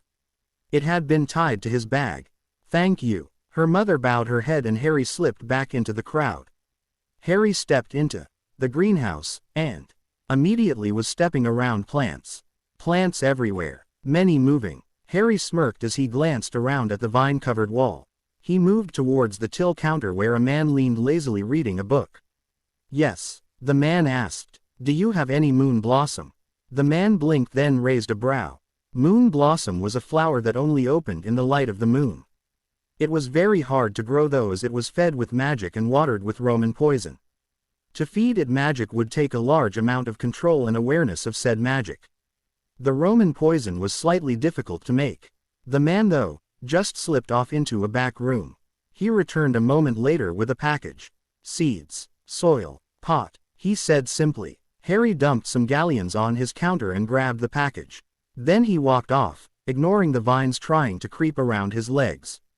Harry swallowed the drink in one swallow and looked at it appreciably.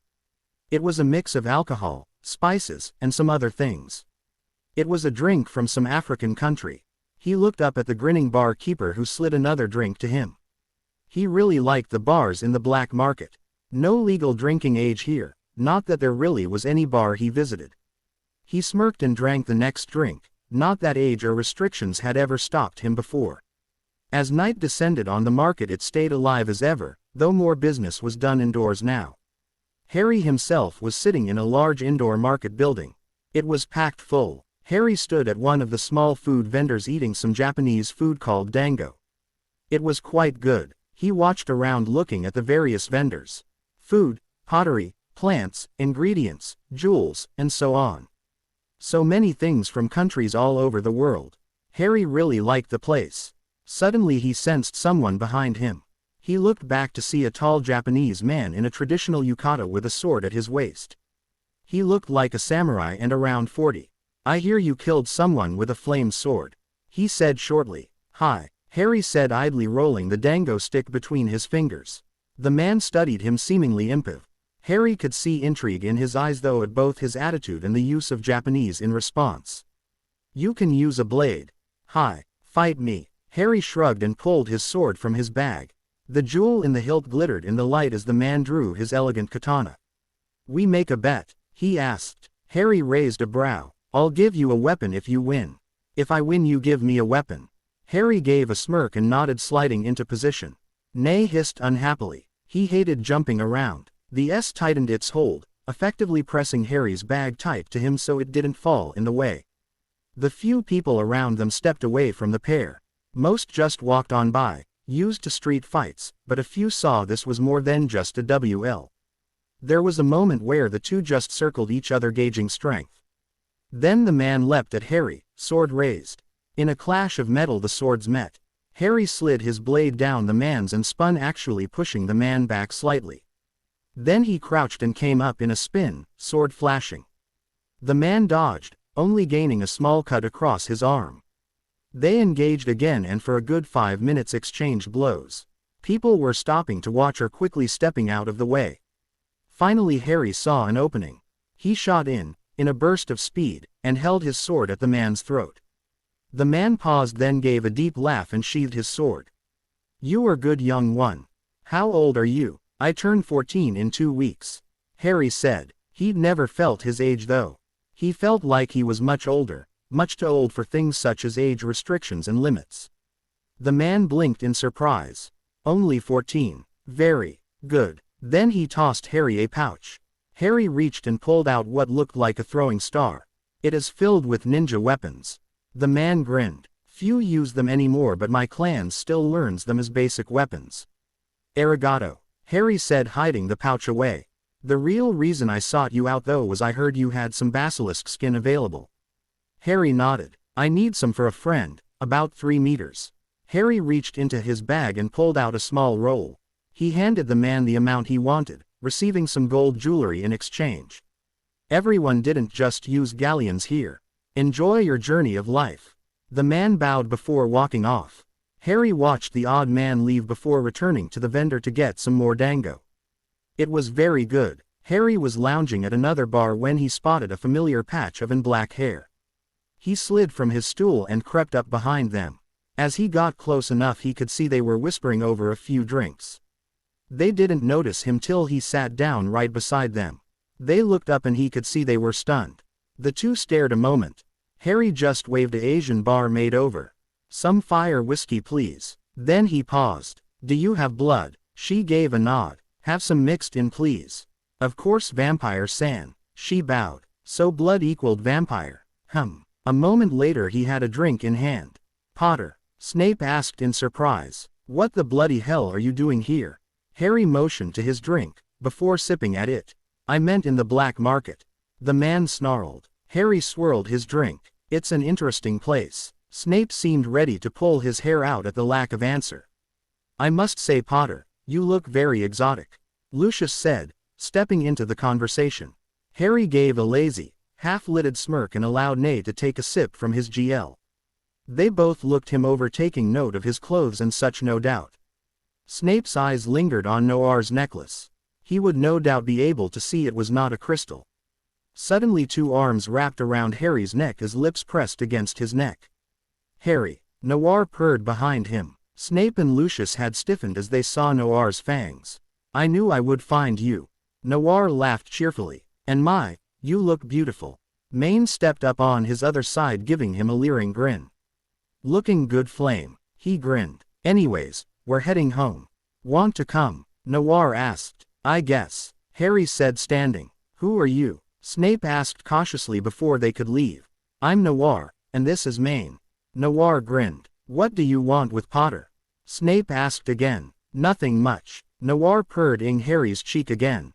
Harry could see these were mistaking the compliments on his looks, along with the invitation home. "Let's go," Harry said, intervening. "I have to head back to D's soon. You could stay with us." Noir pouted. Not all summer, Harry remarked. The vampire just pouted and all three swept out before they were stopped by the two wizards. Harry looked at the familiar animals that greeted him. He smiled just slightly and looked up to Dee, who already had tea and sweets ready. He had an even bigger sweet tooth than Harry. Harry sat down on a chair opposite of him and grabbed his own slice of cake and cup of tea. Good to see you, Harry, Dee said, sipping at his tea. May I ask what your plans for the rest of the summer are? Harry thought a moment. Only 3 weeks had passed since school had ended for the year.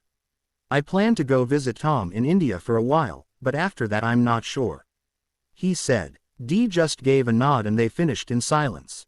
Harry looked at the sights as he wandered down the loud, busy street. As the building he was looking to came into view, a man started to wave frantically at him. Harry gave Tom a small smile as the teen rushed up to him. He hugged Harry tightly to him and spun him in a circle. Harry, it's good to see you. I missed you too, Tom, he said. Tom gave a lopsided grin and led him into the apartment, which was in the magical street of the city. Tom was wearing a sherwani in reds and silvers. Harry wore the same kind of outfit in greens and blacks. Nay hissed unhappily at the hug but didn't bite Tom. Tom gave him a quick and led him inside the place he would be staying for the next while. Harry let his eyes scan the words on the pages carefully.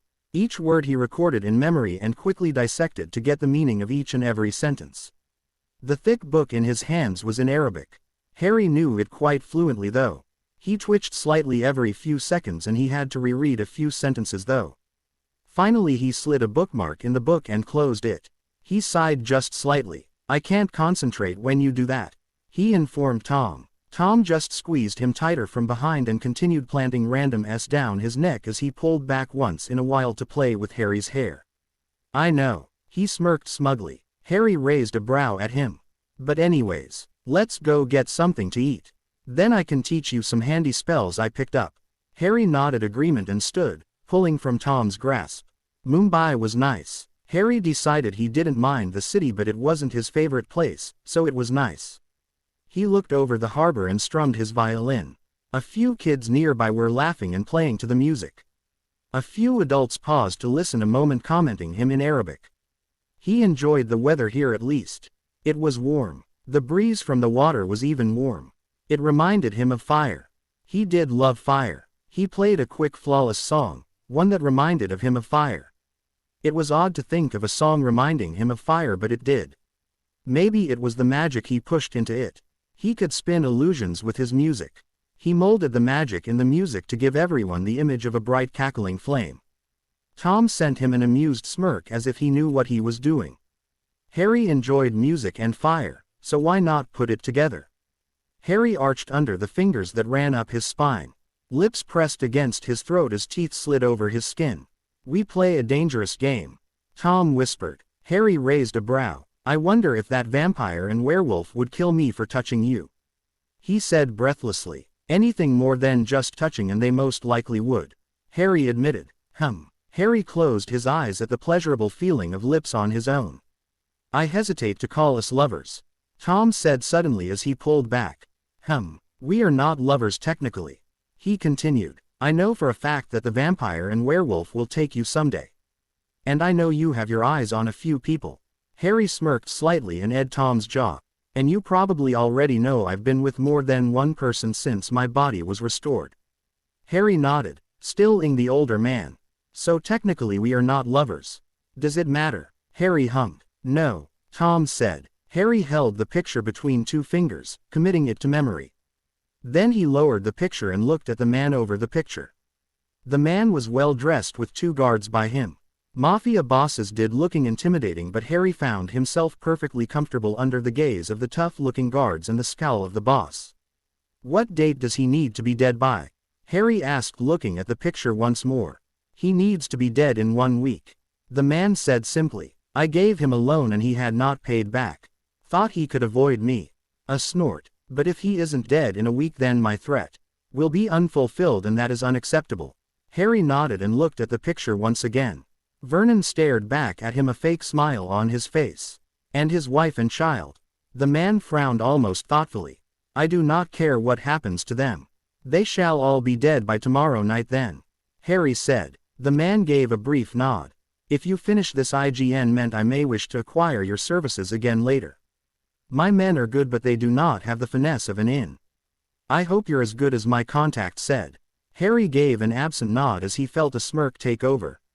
Harry stood in front of the door and knocked 3 times. No more, no less. As he waited for an answer he smirked darkly. This would be his first I-Nation mission where he didn't get the mission straight from Noir, Maine. This was also going to be one he enjoyed. A moment later the door swung open to show a tall giraffe-like woman. His Aunt Petunia. She took a moment to stare at him in surprise. He was wearing the clothes the designer had given him in the black market. He had fallen in love with the design. Suddenly realization lit in her eyes and she tried to slam the door. Harry just slid in and shut the door softly behind him. She tried to yell but he cast a silencing charm. He gave a large smirk, maybe a little exaggerated, but it scared her senseless. She stumbled back tripping so she fell. Harry practically glided forwards and leaned over her, drawing a knife. He held it to her throat and she froze. Dear Aunt Petunia, he said mockingly, did you think you were free? I swore when I was younger I would get revenge. Revenge from you for forcing me to give up emotions, for giving me pain, for treating me like filth. I was your own flesh and blood and you treated me worse than an abused dog. And I'm here to get that revenge. Without hesitation he stabbed the knife through her stomach.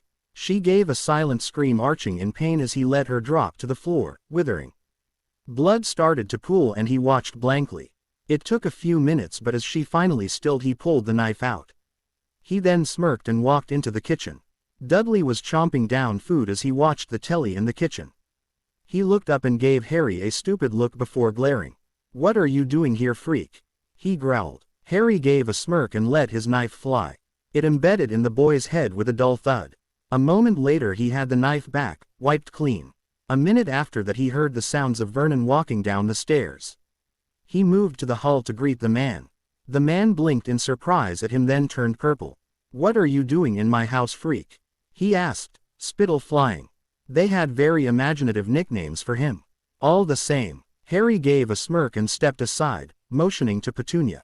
For a moment Vernon stared at his wife in shock. Then he paled. Why, you're insane. Harry gave a dark smirk and stepped forwards. Possibly, he said. Gee, they'll catch you. The man stuttered stepping back. Harry gave a small smirk. How? I've used scent erasing spells. I've left no blood, hair, fingerprints, or DNA around. None of the neighbors saw me enter as I used disillusion charms. How will they catch me, Dursley? The freaks have no idea I ever left the place or dislike you. Their magic is blocked by mine. The Mafia sent me Vernon. They'll turn a lot of attention away from this. You're a walking corpse, Dursley. Before the man could move, Harry was next to him, casting a spell that chained him to the floor. He tried to scream as chains pulled him to the floor but silencing spells were already in place. Harry leaned over smirking as he wrapped his arms around his uncle's neck. He was wearing gloves, of course. He smirked at the man as he struggled to gasp for air. Harry watched as he effectively choked the man to death, watching as he struggled pitifully. When Vernon stopped flailing against the chains and his heartbeat stopped, Harry levitated all 3 bodies out the back door. Then he raised a hand and lit a fireball as large as his head. It was a light blue, meaning quite hot, just not ash on contact. He tossed it at the house and watched as it seemed to splash across the wall. Instantly the place started to burn. Harry just smirked again before apparating off. Finally that chore was finished. And it was enjoyable in the end. Harry stretched as far as he could, blankets sliding from his body to pool at his waist as he sat up. He smoothed the blankets beneath his hands and idly gave a half smirk, half frown. Hogwarts started in 2 weeks. The Quidditch World Series started in 2 days. He glanced to the tickets on his dresser. Sirius had somehow gotten a hold of them and sent them along to him. Sirius and Remus were doing fine for being on the run. Actually, they weren't really on the run. They had got out of the country and into France. Only the British wizards seemed really worried of catching them, and everyone believed they were in Britain. Harry shook the thoughts of his godfather off and stood. He moved away from the bed to the dresser where he grabbed a white bathrobe. He pulled it on, loosely tying the sash to keep it shut. He waved his hand at the bed and it was quickly made. Then he moved to the window and pulled the heavy curtains aside, showing the bright sun. He idly hummed as he moved towards his door. He slid out of his room and into the hall, set on heading to the bathroom for a shower. He was barely 4 steps from his room when 2 arms wound around his waist and pulled him into a bear. Harry tilted his head slightly to see over his shoulder. Noir wore only a pair of black baggy pants, bare, and long black hair loose, falling to his waist. He pulled Harry up against him, squeezing him tightly and leaning over slightly to make up for Harry's small stature. The man made a hum of pleasure as he gently planted S up Harry's neck. Harry gave a sharp intake as Noir nipped at his neck. He caught Noir's icy blue eyes flash red. When was the last time the man had had blood? Sharp fangs grazed over his skin as Noir let out a throaty whimper. Harry was spun around and shoved into the wall violently. His head hit the wall and for a moment he was dazed. Hands grabbed his wrists and held them tightly to the wall. He was pushed up the wall slightly so his feet no longer touched the ground. Noir pushed his knees apart to lean between his legs. Harry's legs half-clamped to Noir's legs to keep himself up easier. "Noir," Harry gasped, cutting off as teeth sunk into the junction between his throat and his shoulder. He let out a choked cry which slowly died into a of pleasure. He forgot everything. He felt himself go limp, only held up by Noir. He felt absolute pleasure and let out a shuddering as he leaned his head back, eyes fluttering shut. Noir echoed his with one of his own. Harry was starting to get a bit lightheaded when Noir pulled back, teeth red with blood. As Noir pulled back, the feeling of pleasure vanished. Noir's tongue darted out to lick the puncture wounds on Harry's neck before licking the blood off his lips. "I love your blood," Noir said breathlessly. "It tastes of power and fire." He licked his lips again and leaned over, ready to take more blood. Harry didn't know what would happen if Noir took more blood. He made him dry. When vampires got hungry, few things could snap them out of their bloodlust. Lesser vampires would be quite vicious and when trying to get their blood, but the higher-up vampires had more control, most of the time, enough to even stop should they need. Harry tugged futilely at the hold Noir held on him. His senses were too fuzzy to try and use magic. He was so close to unconsciousness from the loss of blood. He couldn't grasp the magic, so he grasped the next best thing. The fire came easy, flaring out from Harry towards Noir. Noir gave a hiss as his arms burnt, dropping Harry to leap back a few steps. Red flames danced around Harry on the wall and floor, not burning but protecting. Harry collapsed on the ground, holding himself up on a half-propped elbow. Noir gave a menacing snarl, lips pulling back to show the enlarged fangs as his eyes flashed red. Harry now knew Noir hadn't had blood in a long time. It took a while for him to get to this level of uncontrolled bloodlust. Harry gave a half-whimper as he felt his neck, pulling his hand away to see his fingers stick with blood. Unlike what many people thought, being bitten by a vampire wasn't clean. They had to reach a main vein, meaning the wound would also, meaning blood still flowed if the vampire didn't you dry. He almost smiled idly at the blood before he lurched from the blood loss. He felt his elbow slid out from under him and his body hit the floor. His vision was slightly blurry. He could hear snarls and crackles though and see a red barrier in front of him. Fire was not merely a force that existed and could be utilized. It was essentially alive. Harry wasn't sure it would be fair to call it truly alive, because if that were the case then fire could die. And Harry was pretty sure it couldn't die. You can fight it, you can resist it, you can block it or even negate it. But it would still exist. And it had a mind of its own. It would protect him even if he fell unconscious. The reason it hadn't attacked Noir when he had started to the blood was because Harry had long ago told it not to attack the vampire. As soon as he was really threatened though, the order was broken and the fire was protecting him now. Harry heard a yell of someone and heard the snarls die down. A scream rang out before it silenced, cut off abruptly. He felt his fire pull close to him, warming him as it brushed against his skin to see if he was okay. He felt someone step forwards and heard his fire hiss at them. He heard a calming voice try to reach him, but everything was so dull. His fire parted though, vanishing. Harry knew whoever it was, they were no threat then. He felt something pressed against his lips and drained into his mouth. He jolted and tried to fight it. Too many memories of poison or being forced to swallow things that hurt him. His fire came back at his panic but did not stop the man. It wasn't fully responding to him. Like it knew he had to take whatever this was. Slowly he swallowed the liquid and immediately he started to feel better. As he licked his lips he recognized the taste, blood replenishing potion. A moment later his vision was better and he could see Noir holding a man by his throat and ing him dry. Maine was crouched beside him. "You okay, little flame?" Maine asked. The werewolf seemed slightly uneasy. From fear of what Harry would say. Of fear for Harry. Of frustration or anger from Harry. Perhaps he was afraid of Harry's reaction. "Fine," Harry rasped out. "I did not know he was that hungry or I would not have left you alone to go hunt for him." Harry gave a nod and reached up to rub the wound. It was still pouring blood, but at a much slower pace. He clamped his hand down to stop the blood flow even more as he pulled himself to his feet, grasping the wall for support. Maine grabbed his elbow and also helped him up. "You made a breakthrough with your control of fire at least," Maine said with a crooked grin. Harry frowned in question. "Before, you controlled the fire well enough and it would almost always listen. Soon it'll be able to protect you even when you do not call it up, an automatic defense, even before you're on the verge or death or mutilation. It'll sense danger immediately. It's also taking shapes without your influence." Maine grinned. "It fought off Noir while in the form of a fox." Harry gave a slow nod. "I'm going to have a shower." Maine's grin slipped away and he gave a nod. Harry stumbled to the bathroom. Harry was awoken by a hand brushing hair from his face. After the blood draining he had had a shower and then went back to bed. The abrupt drain and replenishing of blood tired his body out. Harry's eyes snapped open to find Noir sitting on the edge of his bed, hovering over him. His hair was still loose, making a curtain around them. He stroked Harry's cheek. "I am sorry, little flame, I did not mean to lose control," the man whispered. Harry gave a small nod. "Do you forgive me, Flame?" "Yes," Harry said. The man gave a small smile and leaned over. He hesitated a moment, his face hovering centimeters from Harry's. Then he leaned over and ed him.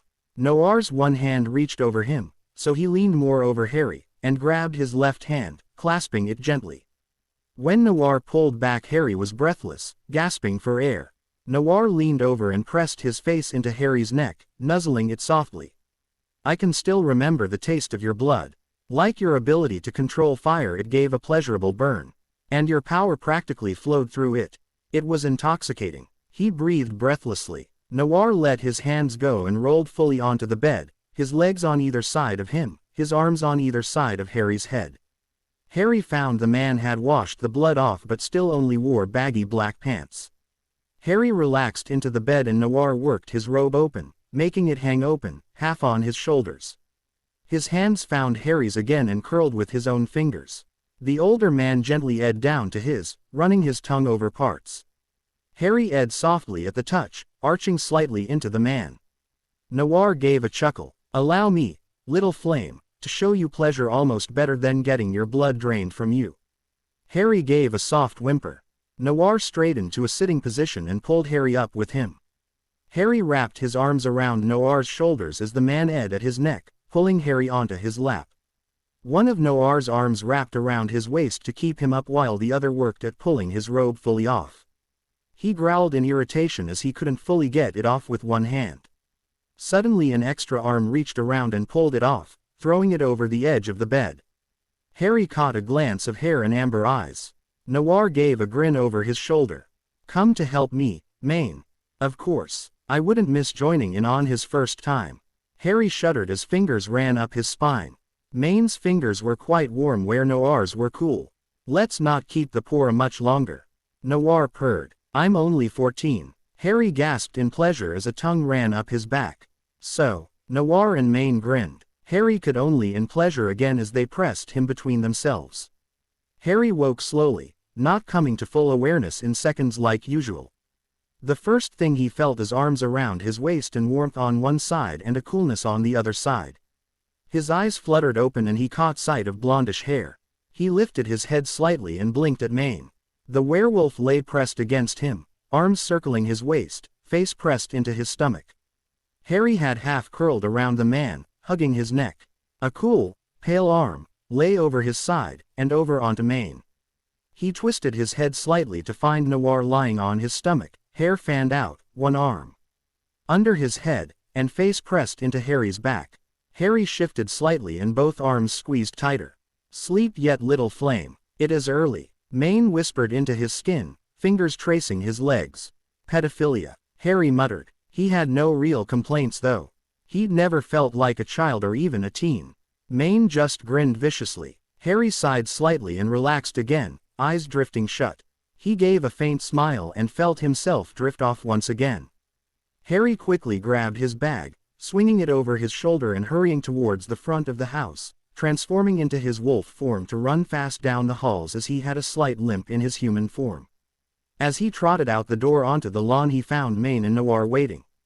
They both grinned at him and he changed back to human mid-step. He sent them a scowl. "You're almost late." Noir grinned. "And whose fault is that?" he asked. Noir scratched the bridge of his nose in a sheepish manner. "Maybe a second round of After We All Woke wasn't the best idea when we had a schedule." Harry scowled at him again. Not that he hadn't enjoyed himself, he just had a portkey to catch at a scheduled time. Harry finally gave an inaudible sigh and grabbed hold of the shoe Maine held out. Noir also grabbed it and half a minute later they were off. They fell lightly to the ground on a hilltop. The area they overlooked was already packed with wizards and witches. Tents were going up everywhere as people chattered on. The Quidditch Cup had drawn a large amount of people. Harry started off, Maine and Noir on either side of him. They walked past a Muggle family and into the campgrounds. Harry was amused to see some wizards and witches had tried to dress up as Muggles. One man wore a purple flowered dress. He smirked as they walked on, walking towards their camping space. Sirius and Remus had gotten him the tickets, reserved him a place to camp, and even sent him spending money. Seems even though Sirius was a wanted man it did not matter to the goblins. He had been able to access the Black Fortune easily. Harry had sent them a thank you note. After a 20-minute walk they finally reached the area their camping site was in. It was actually very close to Stadium. His tickets also got him a seat in the top box. Sirius had gotten him a very good spot. The man had, Remus told him, pulled an idiotic stunt to get him the tickets. He had actually mailed fudge and, under a false name, said he wished to buy the best tickets to the Quidditch World Cup for Harry Potter. The minister had quickly agreed, made the tickets out and sent them along. He hadn't even thought that the person might use them for themselves though they could have. Harry just sighed and started to read the numbers on the small signs in each campground. Finally they reached number 72. They were really close to the stadium. Harry shrugged and pulled his bag from his back. He dug inside and pulled out the tent. It was conveniently rolled into a package about as wide as two of his arms and half as tall. He set it on the ground and tapped it with his wand. It immediately popped up and took up the spot. He looked at what looked like a 5-person tent and shook his head. He stepped past the flap, Noir and Maine following. Remus and Sirius had sent him the tent as part of his birthday present along with the tickets. Harry already got the idea Sirius was going to spoil him. Harry glanced around the tent and found there was a small kitchen, a small sitting area, a bathroom, and one bedroom with a king-sized bed. Sirius had sent Harry 3 tickets, telling him to take along his girlfriend or whatever. Harry had the feeling he had picked the single-room tent for a reason. Sirius would do that. He gave a small wiry smirk. He had started to pick up expressions better now, though many if not all were fake. Harry moved to the bedroom and set his bag by the wall. Noir flopped onto the bed and grinned. "We get to share," he said with a tittering laugh. "Now Noir, we can't have with him every night," Maine said smirking. "Why not?" Noir asked. Maine rolled his eyes as Harry blushed just slightly, very slightly. "He's 14. I'm over 200 and you're over 1,000. Noir gave him a frown. "He can take it. Besides he seemed to enjoy it just as much as we did." Maine sighed. "Sometimes I wonder if you live off as much as blood." Noir gave him a scowl. Harry soon found himself sitting outside the tent, a book in hand, sitting on a chair he had dragged from the tent. Kids and teens alike ran down the paths between the tents, laughing and yelling. Parents watched them carefully but otherwise seemed as cheerful as the kids, chatting to friends and neighbors. Harry had headphones in his ears and an iPod turned on. Another gift from Sirius. The man was learning of the Muggle world and sending him wonderful, Muggle inventions which caught his eye. He gave a slight smirk and looked over his book as he spotted the tent next to him open. He hadn't seen who was staying beside him. A moment later a tall pale man with black hair emerged. Harry blinked once at Severus Snape. Snape looked around a moment, until his eyes landed on Harry. The man's eyes widened as his mouth fell open slightly. "Potter?" he asked in surprise. "Severus," Harry greeted. He liked the name Severus. It rolled off his tongue so nicely. The man frowned at his first name but didn't say anything. Harry gave a wiry smirk. 1,000 campsites and he had somehow ended up camped next to Severus Snape. Harry raised a brow at the man as he hadn't stopped staring at Harry. In fact his eyes seemed to have widened. He was looking at Harry's neck. Oh, yes, there were some marks from Noir and Maine. He shifted so his collar covered up the hickeys, breaking Snape from his trance. He went to say something when something barreled into him from behind, coming from his tent. Harry scowled at Draco Malfoy, who was now quickly getting up from the ground. "What are you doing standing in the doorway, Uncle Severus?" Harry blinked. Snape must have been his godfather. Snape just helped the boy up. "You should check doorways before running out," the man said blandly. Draco gave a frown, almost a pout. Then he caught sight of Harry. He gaped openly. "You," he growled. Harry raised a hand in greeting. The boy narrowed his eyes. "What's going on?" "Ah, Lucius." Harry sent a smirk at the emerging who paused to see what his son and friend were looking at. His eyes widened as he saw Harry. "Ah, Potter," he greeted, gathering his bearings rather quickly. For a moment he seemed to study Harry. Draco seemed to quickly make up his mind about something also. "I'm going to find Crabbe and Goyle," he sneered, hurrying off at a fast walk. When he vanished from sight there was a moment of silence.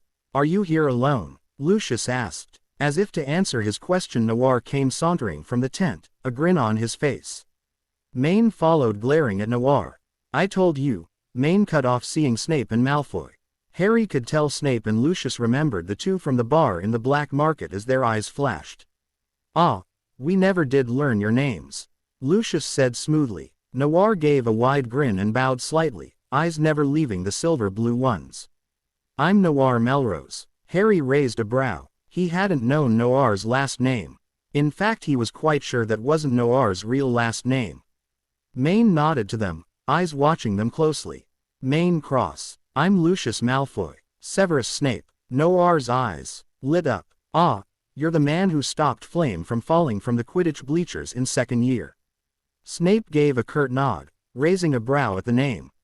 Noir seemed to ignore them a second later as he lifted Harry by the back of his collar from his chair.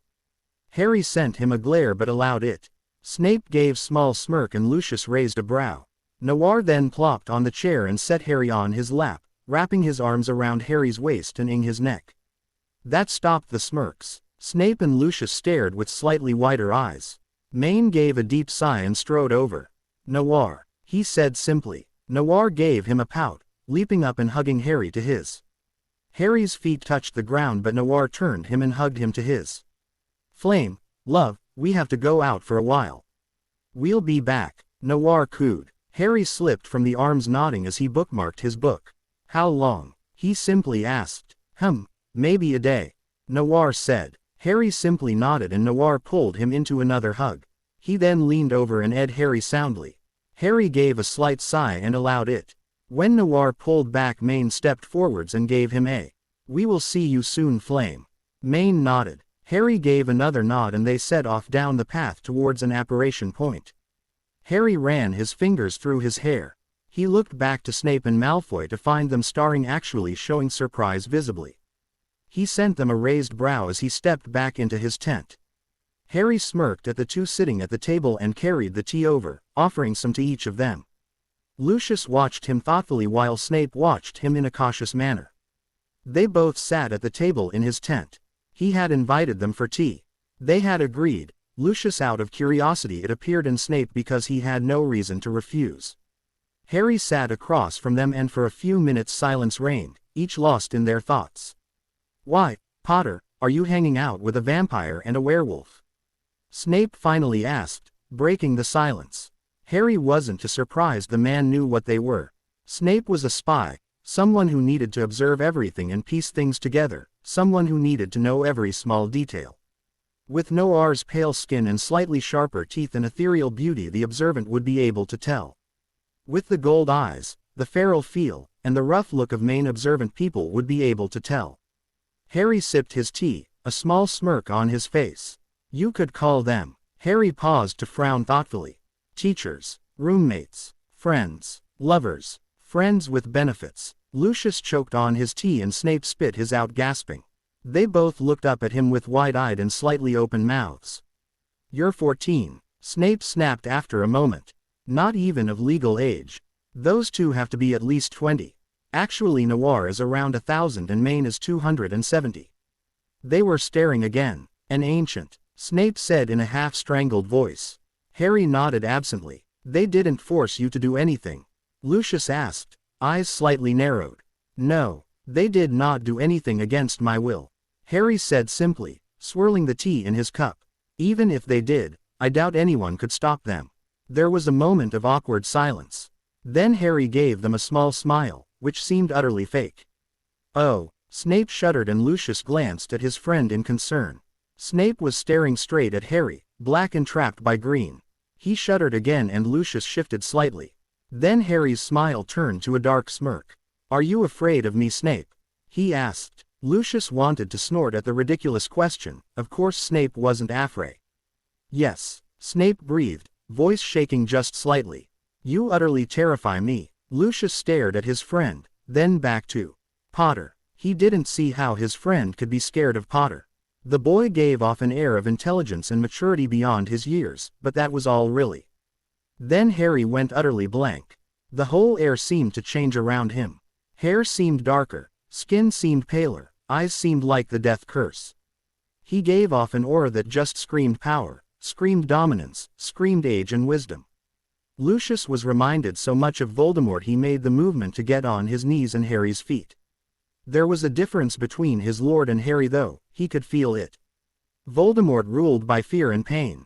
He ruled with suffering and hate. Harry was the image of apathy. He had no motives, no emotion. He was so utterly dark and powerful Lucius would have taken his side over Voldemort's any day. He seemed dark, powerful, mature, intelligent. He looked exactly how a Dark Lord should, beautiful, powerful, intelligent, calm. The image of the dark beauty of Harry Potter was burned into his mind. Harry gave a small smirk and a dark amusement seemed to pull at the air around him. It wasn't the kind you had to be wary of like with Voldemort, it was on that said no matter what you did he wasn't going to get mad, as everything you did was too trivial to get worked up about. Harry seemed so sharp, so influential, so wise, Lucius felt like a child looking up at their elder.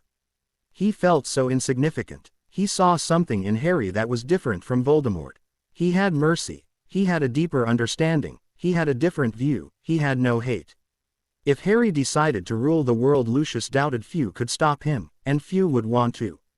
His senses were telling him to treat Harry like a dark god or perhaps demon or fallen angel, bow before him, listen to him, do anything for him. A deep instinct told him Harry could rule him without trying. Then the aura was repressed and Lucius let out a breath he didn't realize he had held the whole time. Snape shuddered again beside him and Lucius understood why. He wondered how long Snape had known that Harry held more than met the eye. Wondered how long he knew how powerful Harry was, what he could do. No wonder he was terrified of the boy. Before this the idea of Potter being a Dark Lord would have been utterly ridiculous. But now, he already was one. He had the dark allure and power to be called one. Harry could hide everything and anything from everyone. He could be planning at any moment and none would know. Oh, Harry noticed Lucius shaking slightly now also and tilted his head slightly. Noir had told him once, when he had released all his barriers and shields, mental and spiritual, that he was terrifyingly powerful, dark, and intelligent. But Noir had just stared an extra moment before giving him an odd smile. He saw now the effect was different on other wizards. Noir was thousands of years old and had probably felt a lot before, but most wizards hadn't. He saw the two looking down, trying not to meet his eyes and understood. They saw him as someone who could rule them, kill them. He gave an absent smirk and sipped some tea. He had said he was on his own side. Perhaps he should draw some people to that side. He already knew Noir and Maine were on his side. So were Blaise and Hermione. Maybe D2. He wasn't sure with the last one. He looked to 2 over and smirked. They would join his side, he knew they would. He stood and glided around the table to them. He reached up and stroked some of Snape's hair. He felt the man tremble slightly under his fingers. From what? Fear. Look at me, Severus. Snape looked up, as if he couldn't disobey, and Harry stared into his ink-black eyes. Harry looked down at the man as he was higher when he stood, and the man sat and smiled, just slightly, in a comforting way. Snape relaxed just slightly. Harry wrapped his arms around the man's neck and pulled his head into Harry's, resting his own head on the man's and stroking his hair with his right hand. You do not have to be terrified of me, Severus. I won't kill you or torture you. He felt the man quiver once. He knew Snape wasn't a man to fear much. He worked as a spy between Voldemort and Dumbledore, risking his life all the time. That built a fear resistance in him, and to see him so scared of Harry was almost intoxicating. I have no need to kill you, he said. What happens when I fight on a different side? Snape breathed. Harry gave a laugh, a mix of dark amusement and strong belief. Would you truly wish to fight against me, rather than with me? Harry smiled and at the top of his head. Then I shall not kill you. He let Snape go and moved back to his seat. He looked up at Lucius as Snape looked at the ground, and smirked. Lucius swallowed thickly. The small exchange had cemented Lucius's decision. He'd be on Harry Potter's side. Harry walked up the stairs, ignoring all the looks he got, some of lust, some of caution, some of awe. It seems more than a few people recognized him. He finally reached the area he was to sit. He stepped into the top box and spotted Lucius and Draco sitting with Narcissa to the left, with the Minister of Magic, a few other people. Then there was the Weasley family sitting to the right. Harry got a few looks from them. Harry's eyes drifted over the empty seat next to a house elf. He tilted his head but did not say anything. He moved to the last 3 empty seats, sitting himself in the middle one. Noir and Maine sat on either side of him. Fudge immediately rose and came over, smiling eagerly. Mr. Potter, it's an honor to meet you. It's an honor to meet you also, Minister. Harry nodded politely. Please, call me Cornelius. Harry gave another nod. Fudge sent nervous looks to the 2 sitting beside him. They gave him toothy grins. And who are these? He asked nervously. Noir, Melrose and Maine Cross. Some friends of mine. The man nodded and returned to his seat. Harry only half listened as one of the men started off the game and the teams flew in. He did curiously pick up a piece of leprechaun golf, holding it between his fingers as he looked it over with a tilted head. After a minute he clenched his fist, and when he opened it the coin was gone. Noir chuckled, almost a giggle, as Maine rolled his eyes. Harry watched the game as it dragged on. Both teams were good. Ireland was better. But then, Victor Crumb was the better seeker. You could tell by the way he flew. Harry found himself soon just watching Crumb. The man was very good at flying. Harry found himself wondering who was better, Crumb or himself.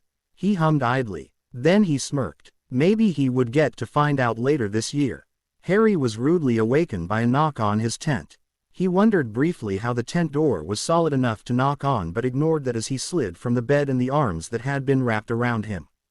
He moved to the tent door and swung it open, coming face to face with Lucius. The man opened his mouth, then gave Harry a startled look. Must be because he is only wearing boxers. Yes, he asked. Lucius shuffled awkwardly, which seemed unlike the aristocrat. You may wish to leave the area. Harry raised a brow. Then he heard the first screams and saw the dull glow of fire. Ah, I see, he said simply and gave Lucius a nod. The man hurried off, slipping on what appeared to be a white mask. Harry returned to his room and pulled his clothes on. Maine and Noir were already up, having probably smelled the blood and terror already. They were packed in under a minute and exiting the campgrounds. Dodging screaming and running people, and flaming tents. They were almost out of the anti-apparition wards which had been set up, when a group of Death Eaters crossed their path. Well, it was more like the Death Eaters were torturing a few people in front of their path. Harry gave a slight sigh and made to go around them when the Death Eaters spotted them. Look here, boys. More playthings. One laughed. The others all laughed and raised their wands. Harry raised his hand and a basketball-sized flame appeared above his fingers, white-hot in color. The Death Eaters were obviously confused and didn't move. Harry threw the fireball with the flick of his wrist. It collided with one Death Eater and he went down screaming, fire consuming his body quickly. In a flash 5 more similar balls of fire appeared in front of Harry. They hit the remaining Death Eaters. Their screams rang out. Harry quenched the fire when it had turned the Death Eaters to ash so it did not spread. The group that had been being tortured looked up at him in fear. He gazed down blankly. "Come on, Harry," Noir called to him. While he had killed the Death Eaters they had moved on ahead. Harry slid around the people and followed the two out of the chaos. Harry stretched in a cat-like way as he gazed around. He was once again in the black market. He had a few last things to get before he went to Hogwarts in a day. He started to walk off down the road making a mental checklist. He needed some potion ingredients, a few books, and possibly some more paints and brushes. He stepped lightly down the stone road, barely making a sound as he weaved in and out of the hordes of people and creatures alike. He paused in his walking though as he felt a familiar magical signature and caught a scent that tickled his memory. He frowned lightly and moved down one of the many alleys that led between streets. He followed the alley until he popped out into another street. His frown deepened and he found himself in front of a brothel. He didn't pause to look very long though before he entered. He pushed past the man who had come to greet him and headed down a hall ignoring the yells of the man. He walked into a room where the wares were held. A large cage took up most of the room holding various people to be browsed, some willing some not so willing. He spotted the familiar person and frowned even more. The small girl was sobbing softly, wearing a light silk blue dress. Harry could immediately tell she did not want to be there. He walked up to the gate and raised a hand. A ball of fire appeared, deep blue almost indigo in color. It was a mixture of regular fire and his own magic. He hadn't done this before, but he had experimented. His magic and control over fire were two different things. He could control the fire even if he didn't have magic.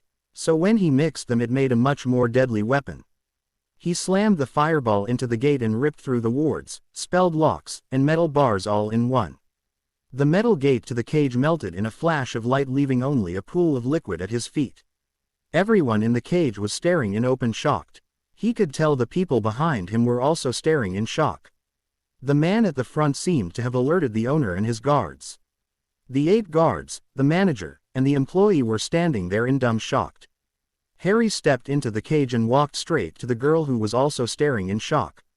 He flipped through his memory to the one where her mother had called her by her name. "Come, Gabrielle," he said. She launched into his arms, burying her face in his neck as she sobbed on. He picked her up gently and turned to walk back out the gate. He could see others who had been held by their will slipping out also. The guards had started to chase after them. Harry threw small fireballs at the guards to light their clothes on fire and distract them. The manager got over his shock and stepped towards him angrily. Harry sent him an absolutely frigid glare that said, "Don't screw with me." The man shrunk back and Harry walked from the room.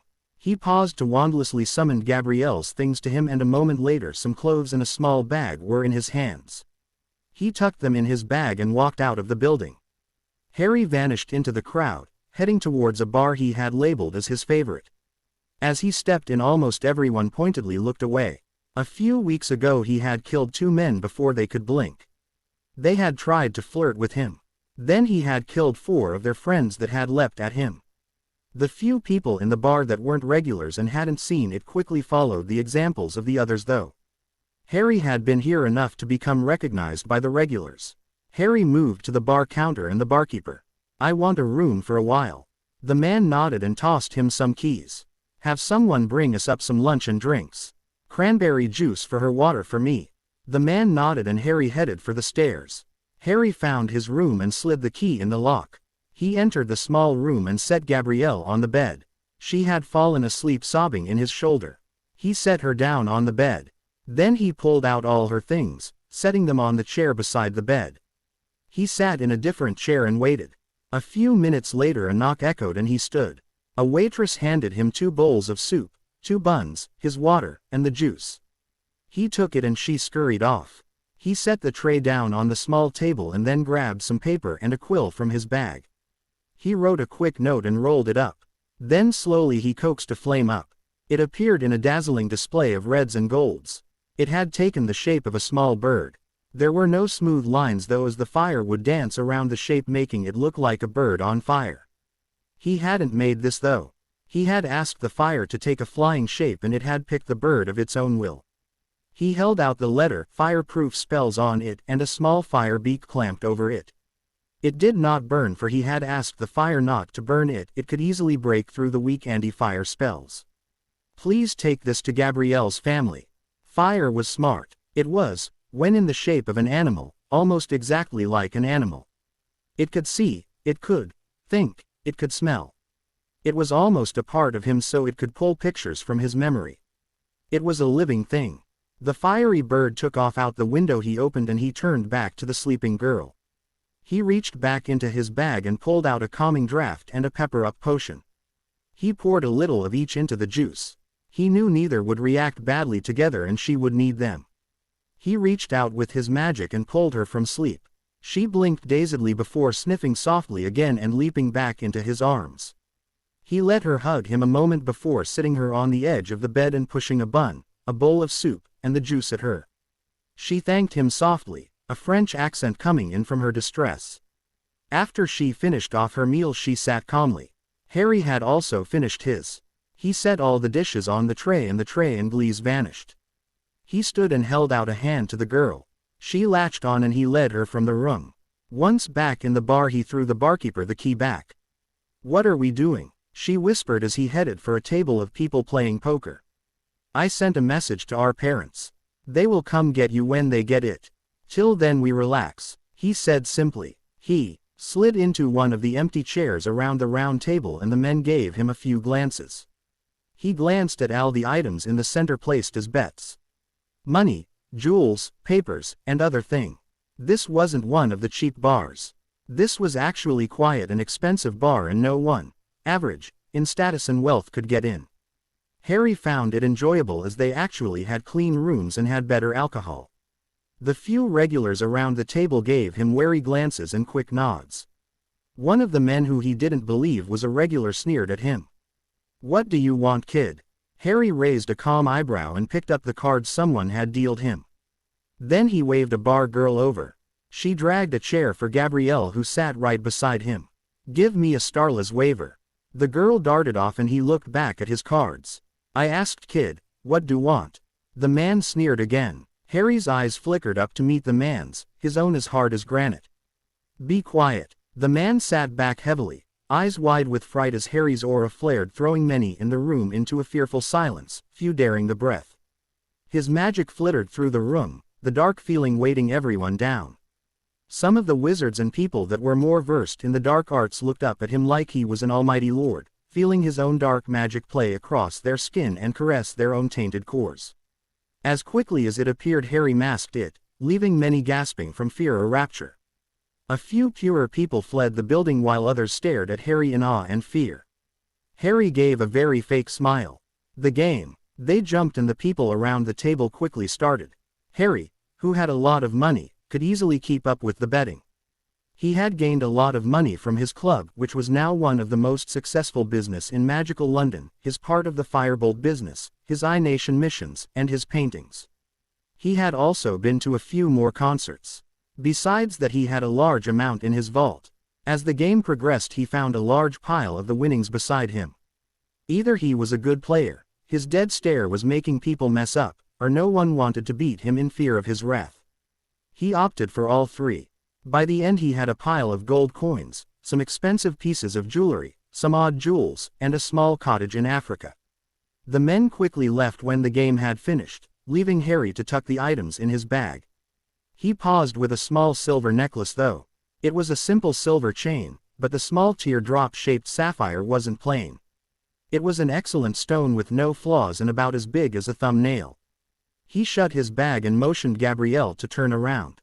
She did so and he slipped it around her neck. She giggled, then looked up at him with large blue eyes. "Can I call you brother?" He gave a nod, eyes softening just slightly. She clapped her hands happily. Harry threw the rest of his drink back just as the doors to the bar swung open. A familiar woman entered looking frantic. A tall man followed her quickly. The man had soft brown hair and large blue eyes. As Gabrielle spotted them, she gave a happy shriek and leapt into their arms. Harry watched as they hugged, the mother sobbing over her child, as the father softly soothed them both. Harry stood and made to move but was slightly startled as the woman grabbed him and pulled him into a crushing hug. "Oh, thank you," she sobbed. "Thank you for saving my daughter." Harry awkwardly nodded. When he was finally out of her grasp, her husband clasped his hand strongly. "Thank you. If not for you she would be," he cut off, most likely not wanting to admit it to himself. Harry nodded easily. "I'm Alexander Delacour and this is my wife Apolline Delacour." Harry nodded curtly. Then he smoothly bowed his head to each of them and patted Gabrielle on the head once. She just threw her arms around his neck and ate his cheek. "Au revoir, Harry. Can I visit sometime?" Harry nodded once. He liked the girl for some reason. Then he ate her head and wove some spells around her necklace. Simple tracking charms and protections charms. "Don't take your necklace off and I will find you." She nodded happily and he slipped out of the bar into the night. He still had things to get. Harry absently scratched at his notebook as the train moved forwards. The notebook was a regular coiled one and he was writing with a blue Muggle pen. Muggle writing things were some much better than magical ones. His note-taking was interrupted as George and Fred Weasley slipped into his compartment. They gave him wide grins. "Hey Harry." Harry nodded to them. They gave twin grins. "Want some candy?" they asked innocently, holding out what looked like taffy. Harry peered at it. "No thank you." They pouted. "We've been working all summer on new prank items. These are our tongue toffees. They make your tongue grow." Harry nodded idly, still writing in his notebooks. The twins cast it curious looks but shrugged it off. "We want to open a joke shop. But Mom says we can't. We're going to anyways though." "Yeah, it's our dream. We just need to raise the funds. We've been working in Diagon in the summer. But it'll still take a while." Harry nodded again and they started to rant on their pranks. Harry brushed his hands through his bangs, plans flying through his head. The Triwizard Tournament. He frowned. He had no interest in joining though. He could easily bend the wards around the goblet but saw no need to. The prospect of Drumstrang and Bobaden's students coming was quite interesting. Moody was also interesting. There was something off about him though. He shrugged mentally. Harry then rose with the rest of the students as the headmaster dismissed them. 10 minutes till curfew. Just enough time to get to the Leary, get the books he wanted, and get back to his room. He gave a small smirk, unseen by all but a few. Harry gazed calmly at Dumbledore. McGonagall and Snape sat beside the headmaster. "I offer you my condolences, Harry," Dumbledore said sadly. "For what?" Harry asked. "For the murder of your relatives." Harry gave the man a confused face. "They're dead." Dumbledore and McGonagall looked at him in surprise. "Yes, they were murdered in the middle of August." McGonagall spluttered. "Oh, we'll help you get a new guardian, my boy. Were you at a Muggle camp or off with a friend for the end of August?" Harry shook his head. "No, I was with my guardian." They blinked in surprise. "They were murdered, Mr. Potter," McGonagall said softly, as if he were just in shock. "No, he wasn't. My guardian, D, is very much alive. I talked with him before boarding the train." "D?" Dumbledore questioned in confusion. "My guardian. He's been my guardian since the end of my first year." They gave him surprised looks. "How did he become your guardian?" Dumbledore asked curiously. "The Dursleys signed the legal documents to make him my guardian." "But why?" Harry gave a shrug. "I hated the Dursleys, and the Dursleys hated me." There was a moment of uncomfortable silence. "I'm sure you'll get to meet my guardian when the first competition starts. As anyone can come to watch the main events, he'll be coming to watch them." More silence. "Professor Snape, could you please take Harry back to his dorms?" Dumbledore said softly. Snape gave a curt nod. "I hope you're happy, Harry. And have a good year." Dumbledore smiled sincerely. He sensed their approach before they came within view. He could feel the magic coming from the sky and some from the lake. True to his senses, a moment later a huge carriage came out of the sky led by equally large winged horses. He listened to the students around him. Ooh, and ah, as he looked the carriage over. When the door opened, a large woman stepped out, making many people gasp and whisper. Madame Maxine, headmistress of Beauxbaton. The students, as he could see, were all female. They were dressed in light blue uniforms which looked too thin for the autumn air. His eyes fell on a girl. She looked very similar to Gabrielle. Possibly a relative. As the Beauxbaton students were directed inside, Harry turned to watch the lake. Hermione and Blaise next to him did the same thing, seeing his example. A minute later, huge ripples spread out as a ghost-like ship plunged from the water, dripping with water in an eerie way. The ship had a gloomy dark air about it as it floated silently to the shore. A large gangplank was dropped to the ground and Drumstrang students filed from the boat. They were all male. So Drumstrang was all boys and Beauxbaton was all females. Interesting. I'll never figure out how you knew it was coming from the lake. Hermione bit out, huffing as she gazed at the new school. Harry gave a soft tittering laugh. His eyes were soon pulled to a familiar face. Victor Crumb. He had deep brown hair and a muscular build. He wasn't very handsome, but in his own way he was attractive. Another person who drew his attention was the headmaster of Drumstrang, Igor Karkaroff. Harry found him attractive in a dark way. He had dark brown hair sprinkled with grue, dark eyes, and a dark gray goatee. He was tall with a powerful build. He looked only 30 or so. Quite young compared to Dumbledore's 150. As if the man could tell he was watching, he turned his head slightly and their eyes met. The man's eyes flickered with something as they gazed at him. Then the man was greeting Dumbledore and they were heading into the school. Harry gazed around the hall, mentally deciding where to sit. Breakfast had already started and most of the students were eating and chatting. He smiled slightly at the foreign foods placed at the tables.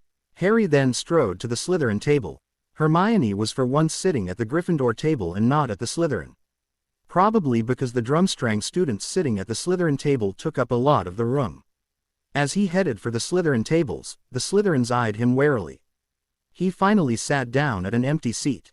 He hadn't spotted Blaise. As soon as he was sitting, all the Slytherins scooted back, giving him a 4-foot radius on every side, not caring that they were quite squished. Many of the foreign students paused to stare at this behavior. I am horrible at accents, to let you know. Are you avoiding him? One Drumstrang said, not bothering to be quiet.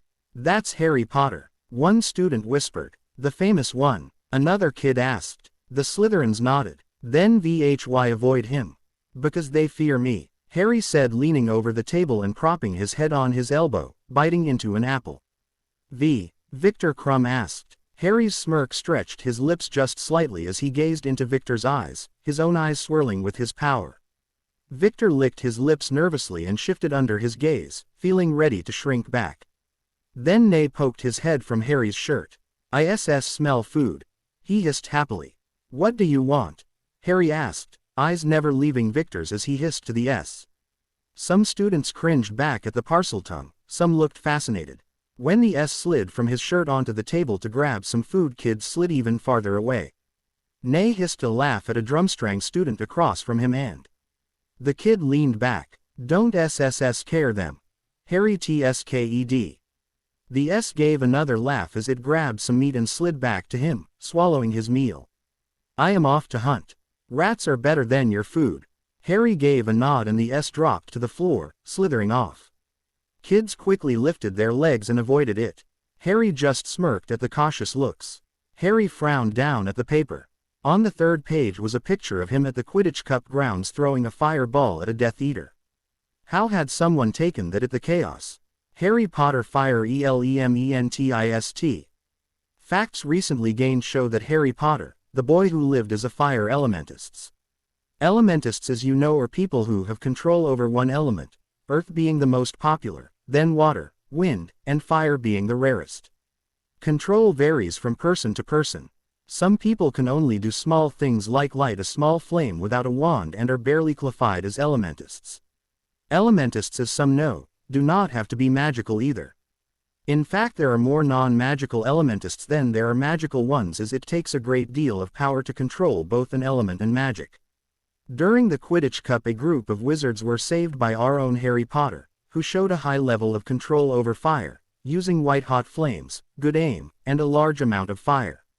Not many know, but the last fire elementist was alive 400 years ago, unless some haven't stepped forwards, and he only had enough power to make fireballs as large as a fist and throw them only up to 20 feet, which was a great amount of power and control. If Mr. Potter has more power and control than this, he could be the strongest fire elementist in 1,000 years.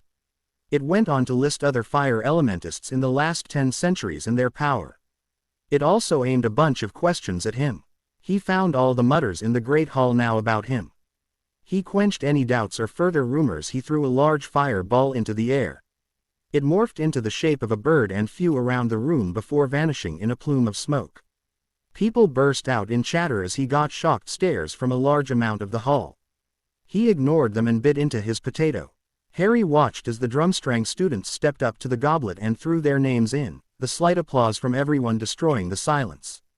As they finished, Harry stared at the blue flames. He may be able to create magical flames like those if he knew what it was made of exactly. He stood gaining no attention. He did gain attention as he crossed past the age line with no regard for the magic and reached a hand into the flames. People were left gaping as he left with a handful of the blue fire hovering above his palm. He ignored them in favor of studying the flame. It was a magical flame designed to burn only paper and for effect. The cup was the item that did all the magical work.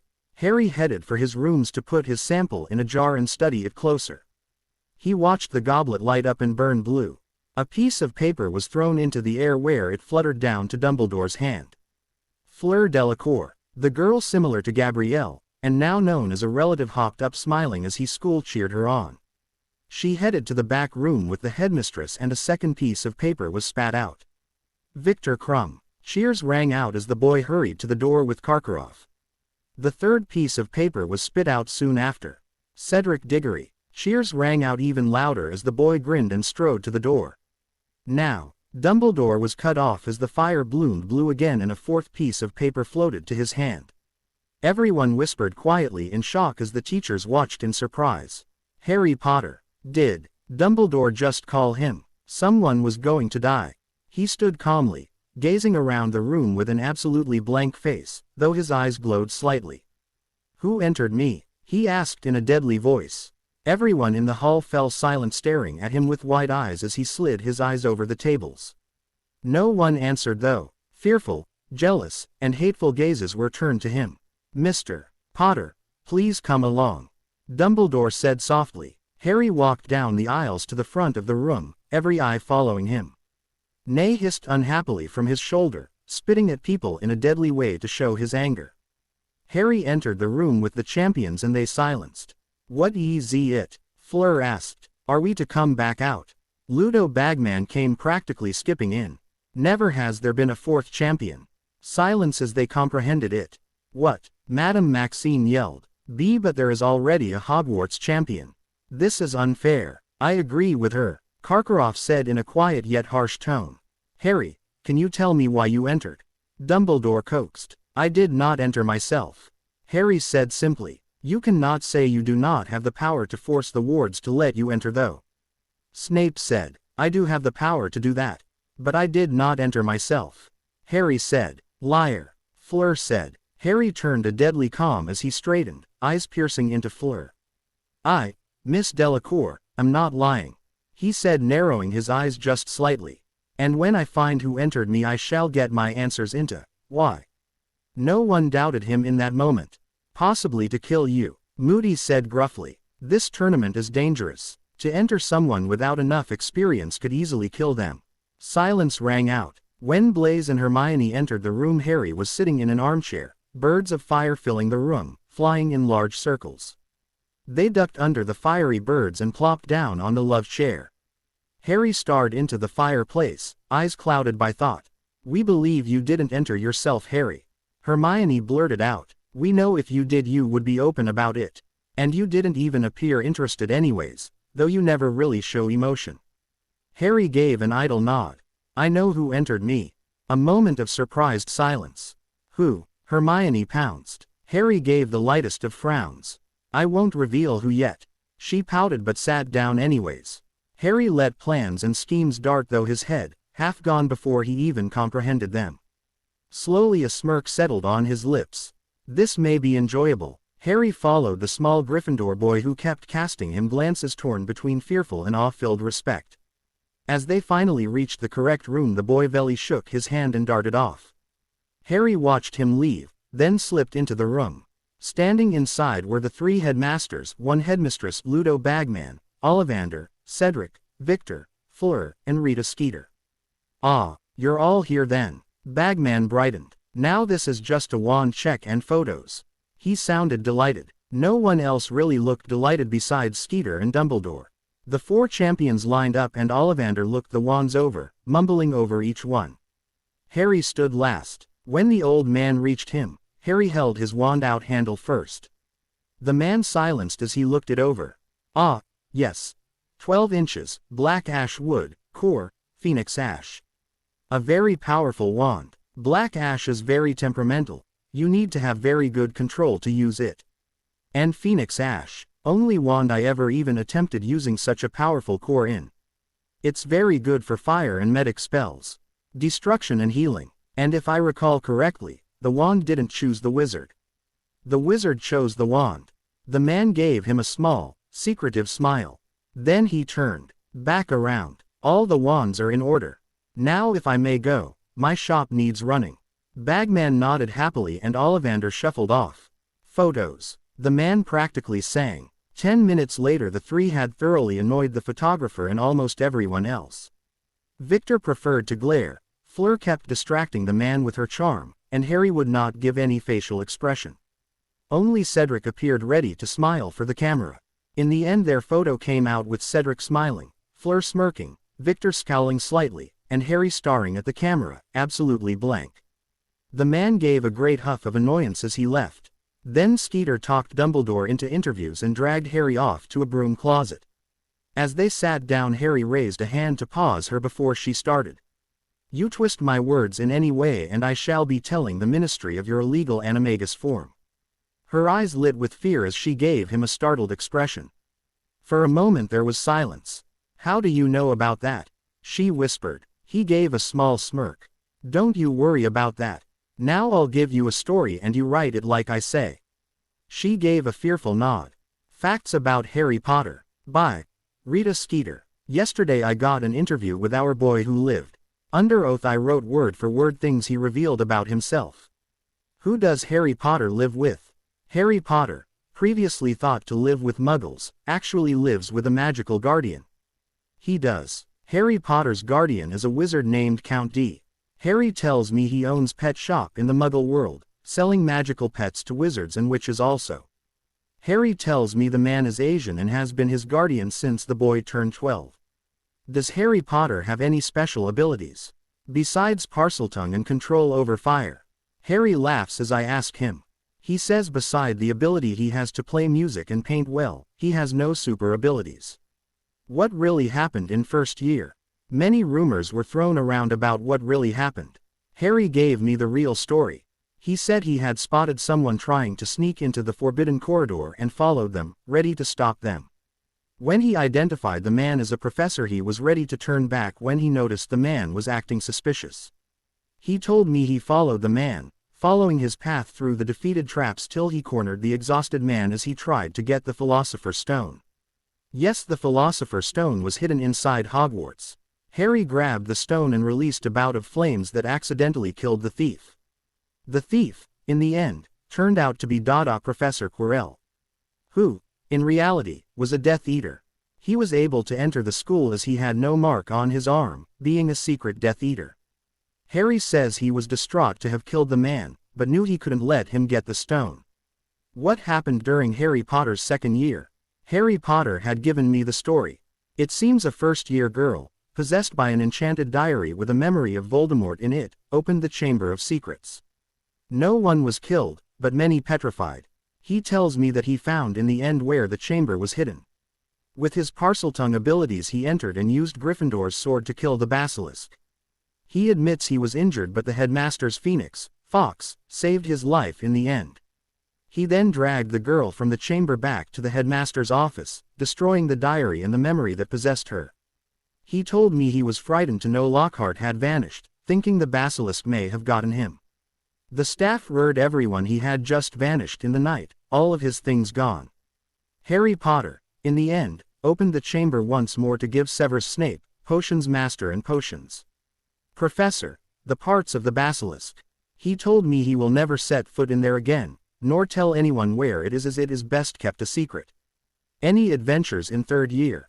Harry Potter had reported to me that the third year was fairly dull for him, besides having a murdered after him. He laughed slightly at his own joke and told me that the man had vanished at least, and perhaps he had been killed by some animal in the woods where he had to have been hiding. We all share his hopes. Triwizard contender, Harry, the poor boy, has informed me he never wished to attend this. He admits he does have the spell power to possibly compete, but he'd have rather stayed safe just watching. He asks me what kind of person would enter him.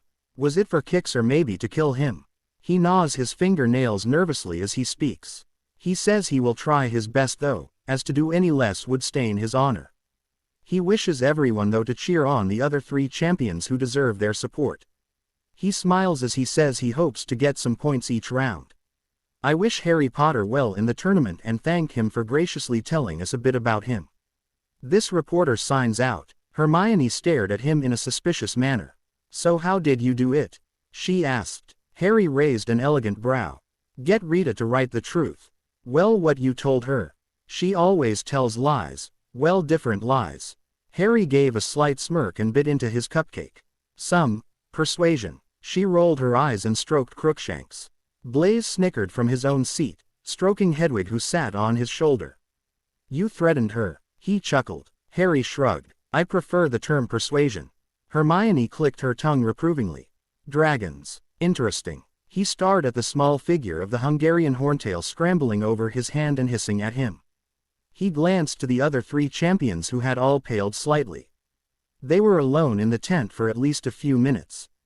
Harry dropped the dragon figure to the ground and crushed it underfoot in irritation. It gave a shrieking cry before its silence.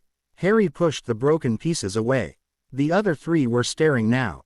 He pulled out his violin, which he had brought to the tents. He couldn't take it into the test, but he could still play before then. He cast a wandless charm around the tent so noise didn't emerge. He brought the violin to his shoulder and raised the bow. The 3 watched in a curious manner. As he started to play, they visibly relaxed.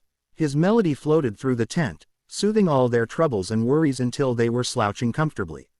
Soon Victor was called out. An hour and a half later Cedric exited as Fleur was declared safe. Harry set the violin away. 40 minutes later Harry was let out of the tent. As he emerged he found himself in a large stadium. Surrounding it were stands full of students and parents, along with others. He spotted the dragon next. It was chained to the ground near its catch of eggs. He studied the layout of the arena as Ludo Bagman introduced him from the judges' panel. Then Harry walked closer to the dragon. It spotted him and snorted a warning. He stepped closer, staying just out of reach of its tail and claws. It gave a louder growl and the crowd hushed to watch. He smirked at the dragon and it gave an irritated snarl. Then it edged in and let out a stream of hot red flames. People screamed as he didn't even raise his wand. As the fire got closer Harry threw out his arms. The fire ran around him like an invisible shield had shielded him. He turned his hands and the fire wrapped in a ball above him. He threw the huge fireball right back at the dragon. The dragon howled as it burned its neck and face. They were strong with thick skin, but their own fire was powerful enough to hurt them. Harry started to run towards the eggs. He heard screams and knew the tail was coming. At the last possible moment he did a back flip. His arms hit the tail and pushed him off into a flip. Gasps of awe were heard. He kept running, turning to run backwards to face the dragon. It howled at him through its pain. He made a ball of white fire appear in his hand and he threw it towards the dragon's face. He had watched how dragon fire was made. It was made of the magic a dragon had, which couldn't be used for anything. Just its life force, mixed with flames. He couldn't make dragon fire, which was probably the only kind of fire that could harm a dragon, at least that he knew of. His own white-hot flames would just distract it. The white flames splashed across its face and it howled, tumbling backwards away from the eggs. It started to rub its face in the dirt as if to clean its face. Harry dived for the gold egg. Once it was in his arms, he was running back towards the gates. He threw another fireball to distract the dragon. When he reached the finish line, the dragon was howling in fury and he was unscratched. Dragon handlers rushed in, forcing the dragon to sleep as Madame Pomfrey stepped up to him. A quick spell later and she nodded to him before wandering off. He was unharmed. Well everyone, that was an incredible display of Potter's fire element abilities. And the flip was also amazing. The most amazing thing though was he didn't draw his wand once. He got out unscathed and within 10 minutes, the record so far. The announcer shouted over the cheering. Now let's see how our judges rated him. Harry looked up to the judges' table. Ludo Bagman raised his wand and silvery numbers shot out. 10. Madame Maxine stepped up looking at him with respect but a stubborn hesitation. 9. Dumbledore rose and held up his wand, giving him a jolly smile. 10. Barty Crouch rose, frowning. 8. The crowd booed. Karkaroff rose giving him a scowl. 8. More boos but Harry was impressed. He had expected a very low mark from the last. The judges sat and the announcer stepped forwards again. Well, there you go folks. In first place we have Harry Potter with 45 points. In second is Victor Crumb with 40 points. Third is Fleur Delacour with 39. Fourth is Cedric Diggory with 36. The next test will be April the 1st. The egg is also the champion's clue to the next event. Hopefully they can figure it out. Everyone cheered and Harry looked the egg over as the stands emptied. The ground behind the stand had been set up with tables and chair, set with lunches courtesy of the house elves. Most spectators and parents would stay for a few hours. Harry stepped into the tent from before to avoid the crowds. He found Victor Crumb sitting on a bed, a few scratches and bruises on him. Fleur appeared only slightly shaken and banged up. Cedric had the largest wound, a SC up his arm that wasn't even that bad. Pomfrey was actually just finishing healing it. They looked up as he entered and as Pomfrey left. Saw your match, Cedric said with a shaky grin. It was amazing. The other two gave slight nods of agreement. Harry shrugged. At that moment 2 people burst into the room. Maine and Noir grinned widely at him. Noir grabbed him and swung him around in a hug. Little Flame, you did great, and we missed you. The man stopped spinning him to his cheek. Harry pried himself from the vampire's grip and gave Maine a hug also. Hello, he said calmly. Noir just smirked at them. Come on, the pet man is waiting. Harry gave Noir a flat stare. Then Noir's eyes widened as he looked around quickly. Quick Maine, the mad healer is coming. Maine rolled his eyes but followed just as quickly as Noir darted under the back of the tent. A moment later Pomfrey entered looking around. Then she nodded curtly. I saw someone come in here. Must be mistaken. She walked off again. Okay. Cedric said slowly. Who were they? Friend of mine, Harry said waving a hand absently. Harry wandered through the throng of people milling about the grounds, avoiding as many congratulations as possible. Finally he found what he was looking for. The area was quite clear of people, everyone giving the people a 10-foot radius. Dee was sitting at one of the many tables spread around, drinking some tea and eating some cake. Lying at his feet were a large white tiger, a jackal, and a large green lizard. Harry walked into the small clearing, and sat at the table. Dee slid him a cup of tea and some extra cake. Harry nodded and dug in. They shared a moment of silence. You did well, Dee said. Harry nodded to the compliment. That dragon was magnificent. I need to get one. The man said dreamily. Harry's lips twitched into a small smirk. Harry's eye caught sight of Blaise and Hermione standing looking at him as if asking if they could come forwards to sit with them. Harry shook his head curtly and they nodded, sliding back into the crowd. Dee barely cast them a glance. 2 minutes of silence later Dumbledore, McGonagall, and Snape broke from the milling people and walked towards them. Dumbledore had a cheery smile on his face as he hummed, Snape was scowling, and McGonagall had a stern expression on. The last two hesitated before walking closer to the table and the dangerous animals. Dumbledore just walked right over and plopped in a chair, pulling out a candy to pop in his mouth. Dee sent him a smile Harry took as amused. Ah, Count Dee, nice to meet you. I'm Albus Dumbledore. Dumbledore introduced. This is Minerva McGonagall and Severus Snape. They all nodded to him. Dee nodded back. Nice to meet you, Dee said politely sipping his tea. For a moment a silence reigned as both parties looked one another over. "May I ask, Mr. D, how you came to be Harry's guardian?" Dumbledore asked seriously. "Please, just call me D." D smiled. "And I became his guardian after he asked me to. He and the Dursleys had never gotten along and we knew each other quite well, so I signed to be his guardian." Harry mentally smirked. That was a lie. They had barely known each other at all. Harry still didn't understand to this day why D had signed as his guardian. "Ah." Dumbledore nodded. Then the old man smiled and stood. "Thank you. I must be going now, but I would like to say you have some magnificent animals." D smiled at the compliment. Then Dumbledore and McGonagall walked away. Snape paused. He looked at Harry. "Your two friends are over by the stadium waiting for you." Harry nodded and Snape hurried off. D smiled into his cup of tea. "Already have loyal followers. How much longer till you rule magical Britain?" he mocked. Harry just stood and nodded to D before walking off. "A Yule Ball," he said deadpanned. Hermione smiled happily, nodding. "Now we can use those dance lessons," she squealed. He watched her attack Blaise with the news as he entered Harry's common room. He played with his quill as he thought of who to invite. There was obviously going to be some dance led by the champions. He'd need a partner, though, that wouldn't think of the dance as anything special, someone who wouldn't get a big head because he asked them. Someone who would be fair-tempered, and fair in looks, and understood they meant nothing to him. That left so few people it made him frown. He tapped his fingers against the armchair as he thought and watched Blaise and Hermione chat. He already knew who'd invite them or be invited. He'd seen the looks Blaise gave a certain someone. Harry smirked as an idea popped in his head. He knew the perfect person to invite. It might cause a stir though. And he'd have to invite said person in private so they didn't get picked on or scorned by others. He knew how much like vultures others could be. If he showed interest in anyone they'd soon find themselves glared at and talked about viciously. Because he was wanted by everyone. That wasn't his ego either. He'd been labeled Bachelor of the Year for 4 years running in Witch Weekly. How he disliked that magazine. Perhaps he'd put it out of business.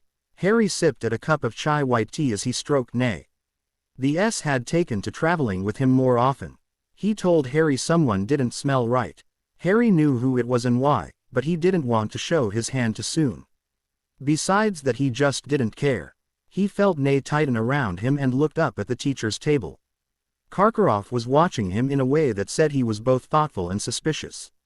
Perhaps that was because Victor Crumb sat across from Harry. The closest of anyone. Everyone else gave him a 4-foot radius when Nay was with him. The Bulgarian seeker didn't though, just ate on ignoring the fact that Harry had one of the most poisonous SS in the world DD across his shoulders. Harry gave him a polite smile and raised his cups to the man. The man narrowed his eyes and looked away to listen more closely to the conversation he was supposed to be having with Snape. "I heard you Veer the One Bow sponsored the maker of the Firebolt," Victor said quietly, effectively gaining Harry's attention. "Oh, and where'd you hear that?" Harry asked calmly. He didn't really care if it got out, but neither was he going to announce it. "A friend has connections in the broom-making world." He shrugged. Harry said. Victor watched him for a second. "The Bobaton champion and I, Avenue been trying to talk our headmasters into allowing us to leave during Christmas break for a day or so to shop and see London. Would you join us or are you going home?" Harry swirled his tea and gazed at the older teen. "I believe I am free for a few days." The boy smirked. Harry strode leisurely down the hall, heading towards the Ravenclaw table. As he reached the end and took a seat, more than a few people scooted away. He wondered if it should hurt his feelings that no one wanted to sit close to him, but he decided he didn't much care if it should, because it didn't. He liked the fear. It made sure he had his privacy. The only person to stay seated was a dreamy-looking girl with long wispy hair and sky-blue eyes. She sent him a smile as greeting and held out a plate of pancakes to him. He took them idly, noting she had observed him and remembered his favorite breakfast food. He forked some onto a plate and poured syrup. He ate a bite as he stared at the girl with a look of contemplation. She met his eyes vely and gave a detached smile. "May I?" he asked, motioning absently to the jug in front of her, but not asking after it at all. She searched his face a moment. He knew without doubt she understood. She was a genius. Like him. But in a different way. Yes, she answered, simply lifting the jug. He grasped a hold of it, never breaking eye contact. She didn't blink or look away, and the jug hovered between them a short moment. His entered her mind freely and stood in the delusion of her world. He pulled back rather quickly before he lost himself in the madness of her mind. She wasn't mad, just detached. Okay, maybe slightly mad, but everyone was. I had a request, he said almost inaudibly as he fully took the water jug and poured himself a GL. Ask. Be my date. She gave him another detached smile and popped a slice of pancake in her mouth. Sure. He barred his teeth in a smile as she gave a tittering laugh. Harry looked over the packages slowly, taking in every detail. Seems D, Noir, and Maine had all found out about the Yule Ball. D had sent him a Changshan and a Cheongsam. Both were done in the finest silks and were matching in details and color. The Changshan was done in deep red, almost burgundy, with a trim and obi belt of black. The Cheongsam was done in deep burgundy color with black trim and belt also. Both had patterns of elegant butterflies all over them, done in silver thread, with black shadows that almost seemed to move as he moved the outfit. Each outfit also came with matching black slipper shoes. Harry looked them over and appreciated the beauty and elegance of them. The craftsman was the best and both looked absolutely stunning. They were from D. The second package held some beautiful metal hair clasps all done in bloody reds. There were also 2 silk fans and a beautiful potted flower. It was a shimmering silver with a black center. The petals were as long as his fingers and all curved up elegantly before flaring out. He set the plant on the small table in the sunlight and gently tucked his Changshan away. Then he grabbed the Cheongsam and looked it over again. It appeared to be all the right sizes. He wondered how D had gotten them. Then he remembered the owl that had brought him a letter from D. The letter had been nonsense and blabber, but the owl had stayed to wait for his reply, eyeing D at the Ravenclaw table. He shrugged to himself and set off to find Luna. Harry glanced at the couples beside him. Cedric Diggory and Fleur stood together, each wearing silk blue robes with beautiful designs of yellow suns on them. They looked content standing next to one another. To his other side stood Victor and Hermione. Victor wore light red robes that matched Hermione's pink ones. Hermione had consented to go with Victor, knowing full well that there were no romantic thoughts. He needed a partner who wouldn't think dancing was anything more than just dancing. Harry glanced to his own partner and offered Luna a smile. She looked wonderful in her Changshan. Her long hair was done in a beautiful bun and held with hair pins. The large silver flower was tucked in on an angle. Harry's own hair was in a long id and his Cheongsam straight. They stood in front of the doors that would let them into the great hall and onto the dance stage. They were to do the first dance. Harry froze, a charming smile on his face, looking like the charming hero. Victor eyed him from the side, looking wary of his smile. Hermione just sighed almost sadly and grabbed his arm. The doors opened and McGonagall waved them in. Fleur and Cedric swept in first, their faces smiling. Victor and Hermione were next. Then Harry and Luna. Harry gently grabbed Luna's hands and glided into the room with her, starting the first steps to the dance as soon as their feet hit the stage. The room was lit with thousands of torches and the charmed ceiling looked like a bright cloudless sky that was filled with stars and a full moon. Tables were set up along the edges of the hall, the center open for dancing, with a band in the corner. Harry saw the crowds of people watching their every move. He saw many startled faces as they gazed upon the champions and their partners. Few had been expecting these pairs. Harry swirled the red wine in his GL as he watched the crowds of dancers and people just chatting. He sat at a table in one of the shadowed corners. A few spells and the corner was even darker, and a few glares and it was unfriendly. Harry smiled just slightly as Snape sat beside him. White wine, Snape said. A GL appeared in front of him, half filled with sparkling white wine. Dumbledore hadn't thought of putting any bane on the age of ordering wine. Harry sipped his own wine as he watched Snape drink his own. A silence hung between them. Snape half sighed as he slouched forwards on his elbows, which he rested on the table. Harry saw his sleeve ride up his arm just slightly and saw a splash of black on his pale skin. He set his wine down and pulled Snape's arm to him. Snape flinched once but did not stop him. Harry lowered the man's arm to his lap so it was hidden from view and pulled the sleeve up. The dark mark was black as night. It is darker than before, Harry said, easily tracing it with one hand as he grabbed his wine once again with the other hand. He sipped his wine as he hummed in thought. He finished off his wine and set the GL delicately on the table. He rested his fingers under Snape's chin and pulled him forwards so there was inches between their faces. His eyes glinted dangerously. Something you wish to tell me, Severus? Snape licked his lips nervously. He's been active. Am I interrupting? Harry sent an irritated look at Igor Karkaroff, mostly for show, as he released Snape's chin. Snape showed no emotion on his face as he turned to nod to Karkaroff. Harry still held Snape's arm in one hand and did not let go. Severus, may I speak to you? Karkaroff asked calmly. Snape nodded his head and waited. In private, Karkaroff stressed, glancing at Harry. Snape opened his mouth to reply as he started to stand, but a sharp squeeze of Harry's hand made him rethink his answer. You may speak here, he said instead. Karkaroff scowled, his eyes darting to Harry. I will speak with you later then. He strode off with a bow of his head. Harry just smiled in an eerie way as he looked back down at Snape's dark mark. He allowed his mind to roll over it a few times as his magic pulsed over it. Snape sat deathly still, allowing Harry to do as he pleased. Not that he could stop Harry if he wished to. Luna grabbed his attention as she sat next to him, pecking him on the cheek. Harry faintly noticed Snape stiffen considerably, tensing his muscles. Luna could easily see his dark mark. I had lots of fun. Thank you, my lord. I believe I shall join Neville now. Harry nodded once and waved her off. She left with a skip in her step.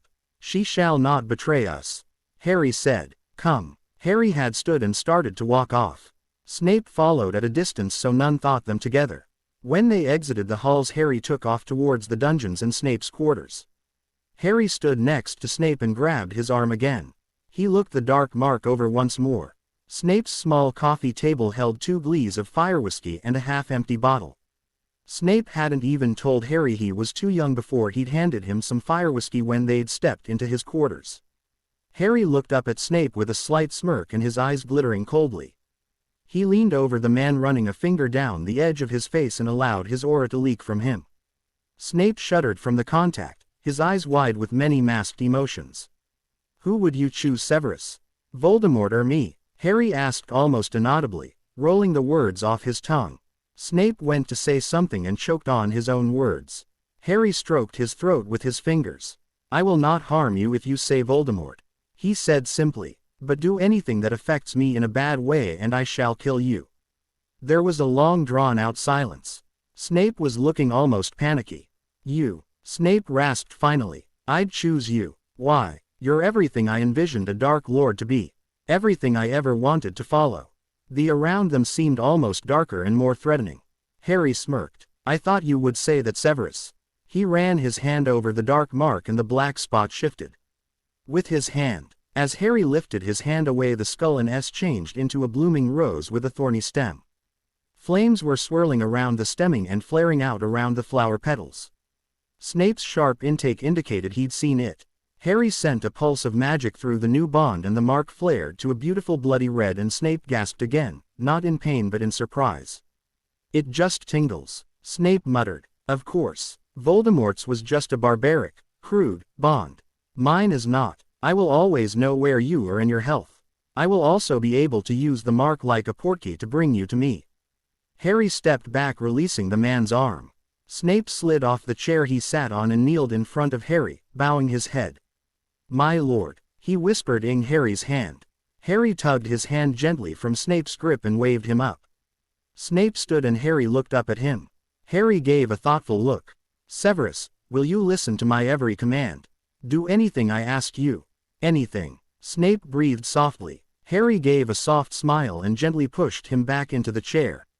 Snape sat quickly and waited. Harry swooped down on him and straddled his hips. Snape stared at him wide-eyed as he rested a hand on either shoulder and pressed against his, giving a sultry smirk. Me. Snape opened his mouth then snapped it shut. He repeated this 3 times. Harry patiently waited. You're underage, he finally croaked. Still not and still considered a Dark Lord. Now have with me. Why? I thought you'd do anything. Do I have to command you? Snape opened his mouth again, Harry cut him off by sealing their lips together. Snape stiffened and Harry pouted against the as he slid his hands up Snape's and wiggled in his lap. A low escaped the man and Harry smirked at him. He pulled back. Now, me. Snape slowly leaned forwards and eyed him almost hesitantly as if unsure what Harry wanted of him. Do it roughly. Harry purred. Make sure I feel it for a week.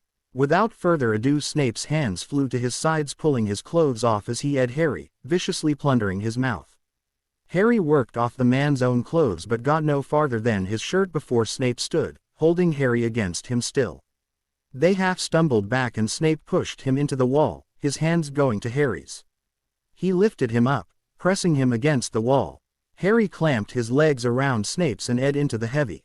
Snape opened a door next to them, still eyeing him harshly.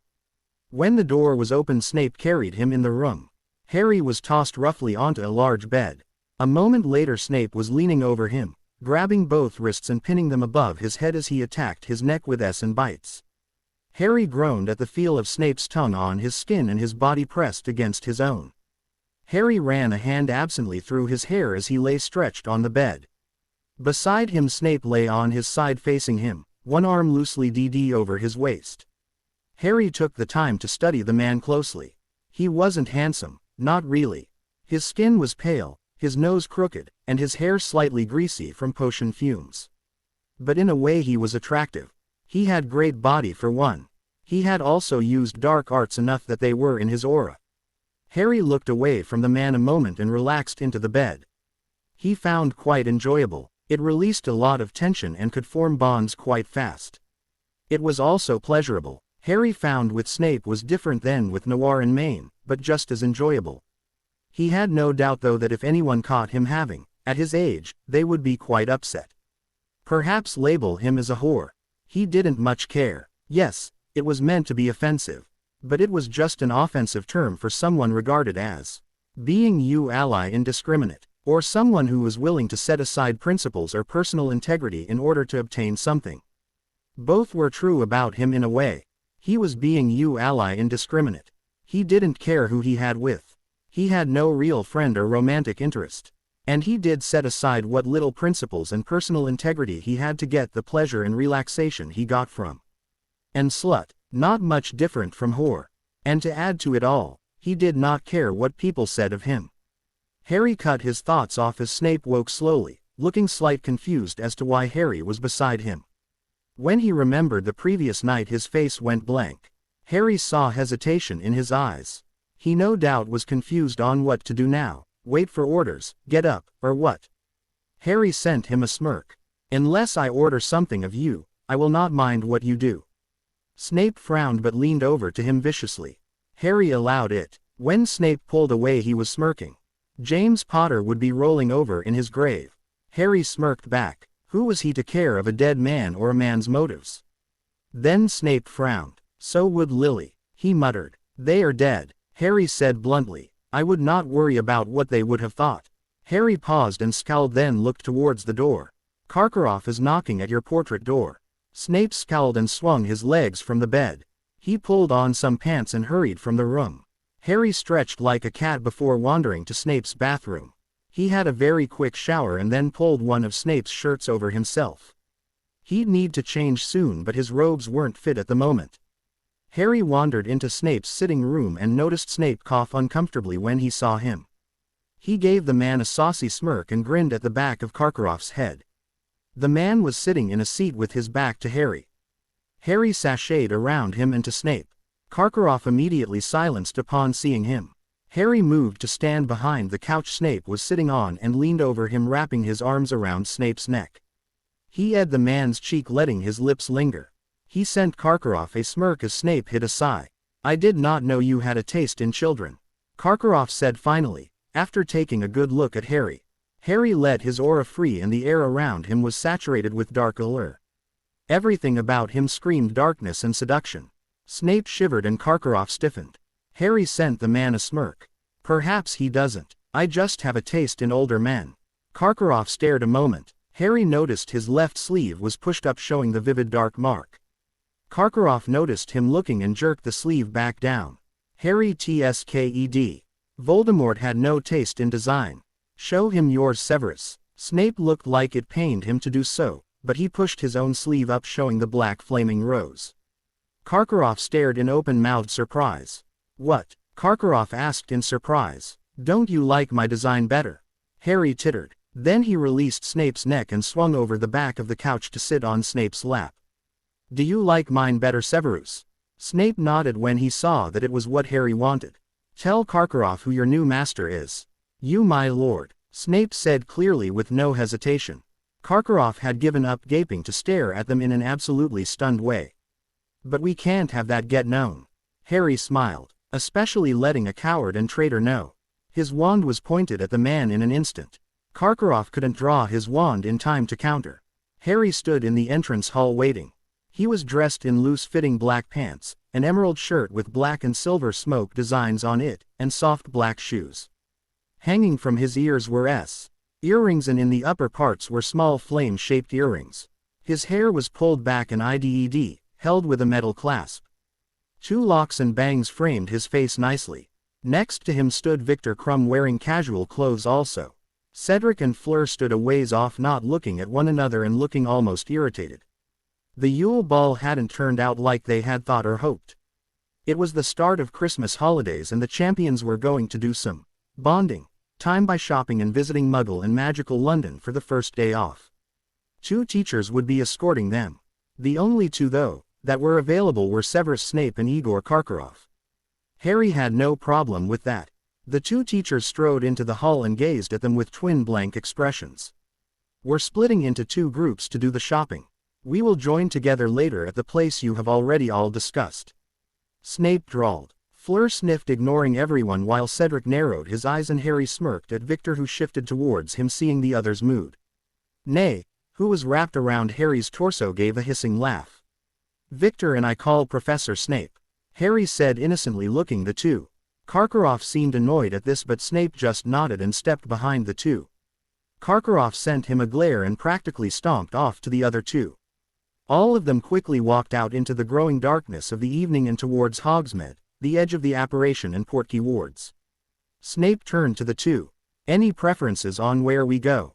he drawled. "I have to get presents for family," Victor said gruffly. Harry just shrugged. Snape nodded and held out a stick. Harry recognized it as a Portkey. In a whirl they were off. Snape raised a brow at Harry. The 3 stood in front of his night club, Poison Love. Fleur had heard of it while in Hogwarts and suggested it for their champion bonding place. The others had agreed, only hesitating at Harry's age. He'd waved the concern off and said he'd deal with it. Victor hadn't cared. Fleur hadn't either. Cedric had paused before shrugging. The Hogwarts students had stopped questioning him long ago. Harry allowed Snape to lead them towards the door. The bouncers got one look at him and let all 3 of them in without even the need to show ID. Harry smirked at them and smoothed down his shirt. Harry walked steadily towards the tables as Victor and Snape paused to survey the place. Harry smirked slightly as he saw that the newest additions had been added. The bottom floor, the one they were on, had a very high ceiling. A railing had been added surrounding the whole room, the whole railing encircling both the dance floor and the drink area. Some chairs and tables had been set up on it, giving some drinkers a bird's-eye view of the club. Harry headed straight for where Cedric was sitting near the bar, Karkaroff sitting a table beside him nursing a drink, while Fleur was already mingling on the dance floor. Snape joined Karkaroff as Victor lumbered to sit on a bar stool and order a drink. Harry didn't even make it to the table as a tall form stepped elegantly in front of him. The man was pale and young-looking with cunning brown eyes and short red hair. "Would you spare a moment to dance?" he asked, sharp teeth flashing. Harry had made sure to leave his fang and vial of blood at home so it would not gain attention here. Harry had found the open invitation to this place resulted in quite a few vampires and werewolves. And as he hadn't seen or been near Maine and Noir for over a month, their scent had faded from him. He flashed the vampire a smirk and took the offered hadn't, getting dragged into the crowds. An hour later Harry found himself sitting beside Snape with Karkaroff. Across from him, the man was eyeing him as he sipped at his drink. "How did you get in? And get an alcoholic drink?" the man asked. Harry smirked and swirled his drink. "Cunningness," he said. Snape rolled his eyes. "'Ere comes your dance partner," Fleur remarked as she sat down. Harry looked up to find the vampire he'd spent a good part of the hour dancing with step up to the table. The vampire flashed him a charming smile and jingled a key on the end of his finger, flashing his fangs. Harry barely hesitated at the offer and slid his drink to Snape as he followed. In a flash they were up the stairs and heading to one of the number of rooms built on the upper floors. As soon as the door was open, Harry was pulled in and pushed against a wall, a pair of lips pressed against his own, ravishing his mouth. With a flick of his finger the door was slammed and locked. "Blood?" Harry asked with a gasp as lips traveled down his throat. "Blood. Yours smells enticing," he purred, fangs grazing against his neck. Harry leaned his head against the wall and tangled his hands in the man's short hair. Taking it as an offer, fangs sunk into his skin and with a gasp of pleasure Harry felt the blood pump. Harry came to groggily. He hissed and sat up slowly. He stretched his neck and heard it pop. He gave a sigh and looked beside him. The copper-haired vampire from the night before lay peacefully to the side, eyes closed. Harry stood and smoothed his clothes down before touching his fingers to the fang wounds. They sizzled and healed as his fingers ped over them. Then he headed for the door, tightening his it as he went. He stepped out of the room silently to come face to face with Snape. The man was leaning against the wall twitching. Cedric stood a few feet away looking annoyed while Fleur was giggling with another man. The source of Snape's irritation is that giggling was quite annoying. "Karkaroff is waking Crumb," Snape said straightening as he saw Harry. "Late last night the manager came with keys for us saying, Mr. Potter had graciously offered lodging for us." Harry shrugged lightly. Suddenly Karkaroff strode from a room, a drowsy-looking Victor following him. The man gave a curt nod to Harry. "I shall accompany my 2 charges back to Hogwarts. I shall see you there, Snape," the dark man said. He strode off again, Fleur and Cedric following quickly. Snape gave a gesture to Victor and Harry and followed after the man. "We'll exit these wards and portkey back to Hogwarts," Snape said as they headed for the front door, pinged by the few people cleaning up the tables and dance floor. They stepped out the door and took a couple steps from the building into an alley. Snape pulled out an old fork from his cloak and held it out. Victor grabbed it and they both waited for Harry to also do so. "If you'll excuse me, I'd like to part ways here," Harry said smiling blankly. "I already have everything I need at the place I'm staying for Christmas break, so there is no point going back to Hogwarts just to catch the train with the other students in half an hour." Snape eyed him then gave a curt nod. "Be safe, my lord." Victor's eyes widened and he spun to stare at Snape as they vanished. Harry chuckled and turned, calling his magic forwards. By the time he stepped out of the alley he was wearing a long warm black coat that had a fuzzy white collar. It was buttoned up to his chin and very warm.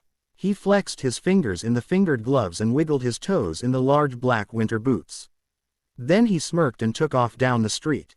He had to walk a distance to get to an area where a cab would be, but he didn't much mind. Harry's eyes twitched just slightly as he stared at the bustling flower store.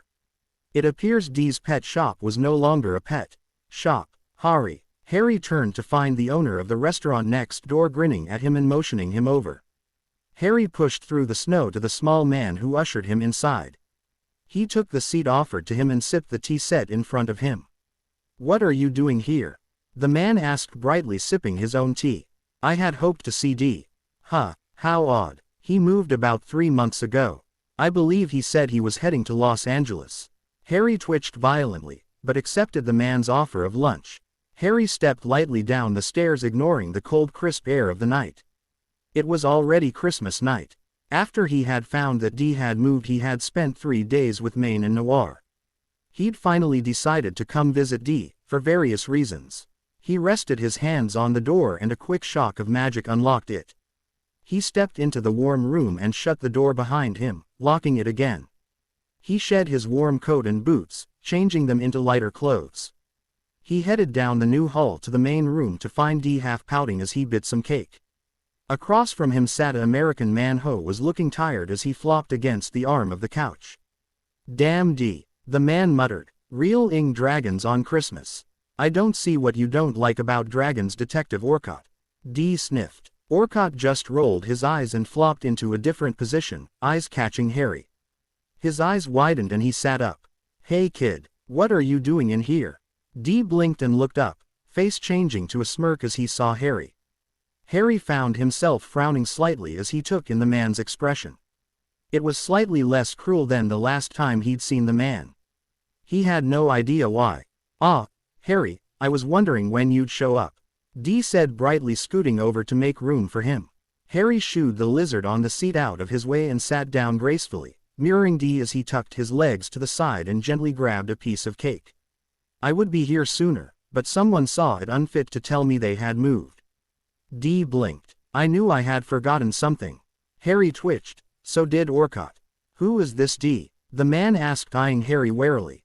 "This Harry Potter. He's my ward." "Your ward?" Orcott blinked. "He's my legal guardian," Harry said. "So you're like his adopted kid?" Orcott yelped. "In a way. Get away quick, kid. This guy's dangerous," the detective whispered, loudly enough for Dee to hear. Dee shot the man a scowl, but Harry could see it was almost playful. "I think I can bear him," Harry said. "I do go to boarding school 10 months of the year and usually spend half my summer with my friends." "Wow, Dee, you actually ship him off to boarding school? How cruel," Orcott muttered. "Actually, it was his choice to join," Dee said. "I adopted him after he started." Harry bit into his cake silently as the two chattered on. "Did you get your SS shopping done?" Nay hissed as he curled up on Harry's pillow. Harry nodded idly as he set the wrapped gifts on his dresser. "I will have to send them with Hedwig soon," he remarked idly. He paused, unpacking his shopping bags to look outside. The snow was falling gently and he found he did not mind. "It is pretty," Nay remarked from Harry's bed. Harry looked the tall man, whom was dressed in draping black clothes with hints of maroon mixed in and a black veil covering deep red hair, and gave a nod. He looked back out the window only to turn sharply back to gaze at the curled-up S, not a man. He stared for a long moment, then slowly he let a smirk twist the edges of his lips. Nay blinked at him in surprise, then his eyes lit up and he also gave a smirk. Suddenly Nay seemed so much more human. Harry watched Dee from his seat on the couch. He gazed at the man as he bustled about cleaning and taking care of the creatures around him. Harry felt the creature on his lap shift and he let his eyes fall to the pale green-skinned man that had long pointed green ears and scaled at various places across his skin. He had spiky brown hair and his clothes were mixed colors of green and brown. He gently stroked the creature's cheek and was rewarded by a soft purr as it buried deeper into his side. Harry looked up to find Dee had stopped dusting to stare at him. Harry met his mismatched eyes and continued to stroke the cheek under his fingers. Slowly a smile twisted onto Dee's lips. Harry watched as a contract was signed and a man walked off with a beautiful-looking cat. He saw the cat give Dee a wide grin and knew the thing would be back with them within the week. Dee smirked back at it, took a seat next to Harry on the couch. He picked up a bite-sized cake and happily munched on it. Harry watched him closely. "What are you in the eyes of a human? What are you in reality?" Harry finally asked. Dee paused. Then he swallowed his cake. He turned to look at Harry slowly. Slowly a humorless grin spread his lips. "I had wondered when you would ask," he said silkily. "When you would to truly ask me that, and not just ask out of plain curiosity." He reached over to gently twirl a lock of Harry's loose hair.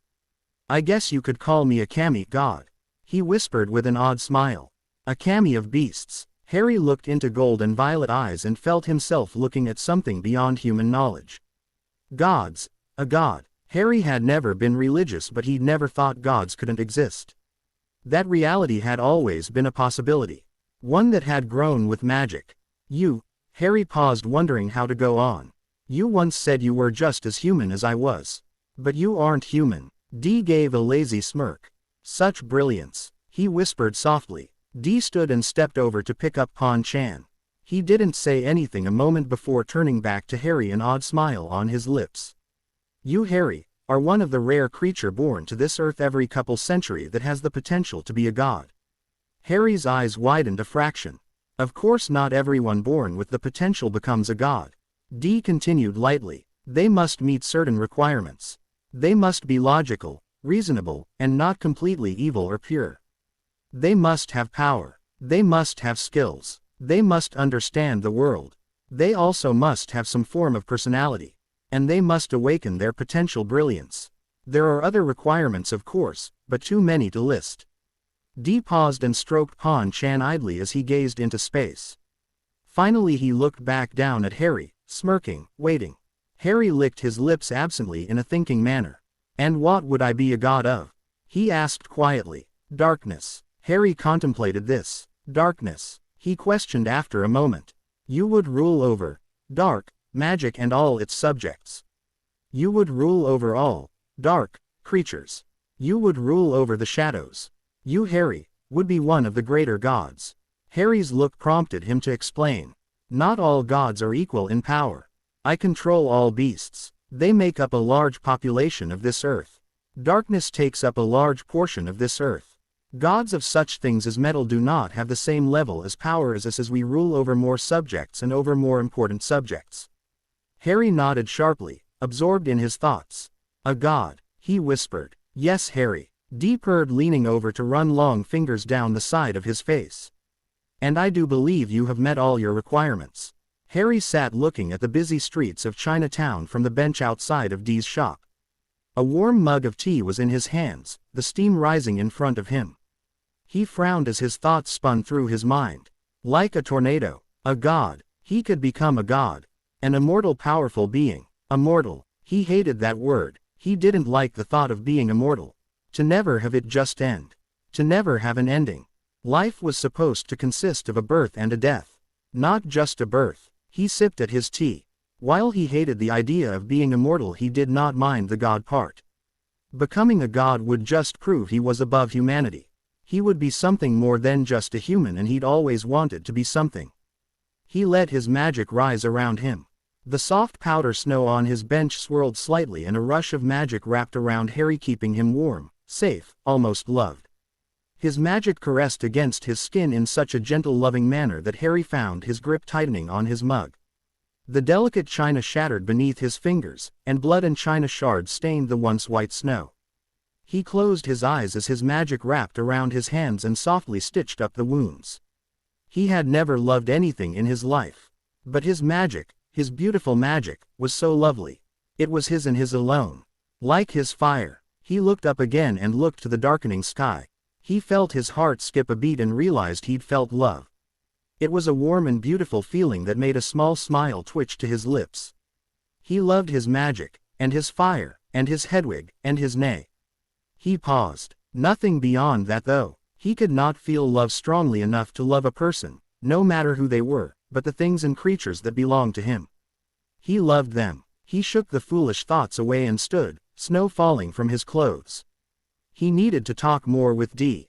He didn't know if he had accepted that he would be a god, but he as sure as hell would not flee from this. He would meet it like he did everything in life, with an apathetic look and the distant feeling he carried with him. Harry eyed Nay almost curiously. He was tall as humans went and wore long black and maroon clothes that Dee over him like robes, covering all of his body. A maroon veil covered the lower half of his dark face. Long black hair flared around his head. He was idly laying on a couch, stretched out and resting his head on a propped-up hand. A tall, beautiful woman with pale skin and white hair sat next to him on the back of the couch. The woman wore loose draping robes of white, speckled with black. She had golden eyes and long sharp nails. Her skin was as pale as snow, and freckles of black spotted across her nose, which was elegantly pointed. Large white and black speckled wings folded neatly behind her. The woman was just watching him lovingly while Nay eyed him with the same curiosity Harry was looking at him with. So you see us as human as Dee does? The S asked, the words perfect English in Harry's ear. Yes, Harry answered. Slowly he stood and walked to stand in front of the couch. He reached out slowly and stroked Hedwig's human cheek. She nuzzled into his hand with a warm smile and made a cooing sound as she edged his finger in affection.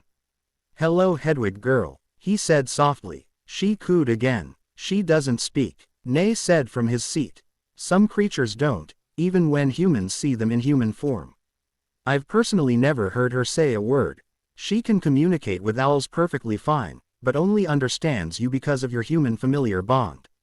Harry said as he stroked Hedwig's long white hair as she leaned into him happily. You said I would become a god or kami. Harry started, but you did not tell me when or how, or even why. Dee smiled at him oddly. I must have forgot. Of course he had. When? That's a question I cannot truly answer.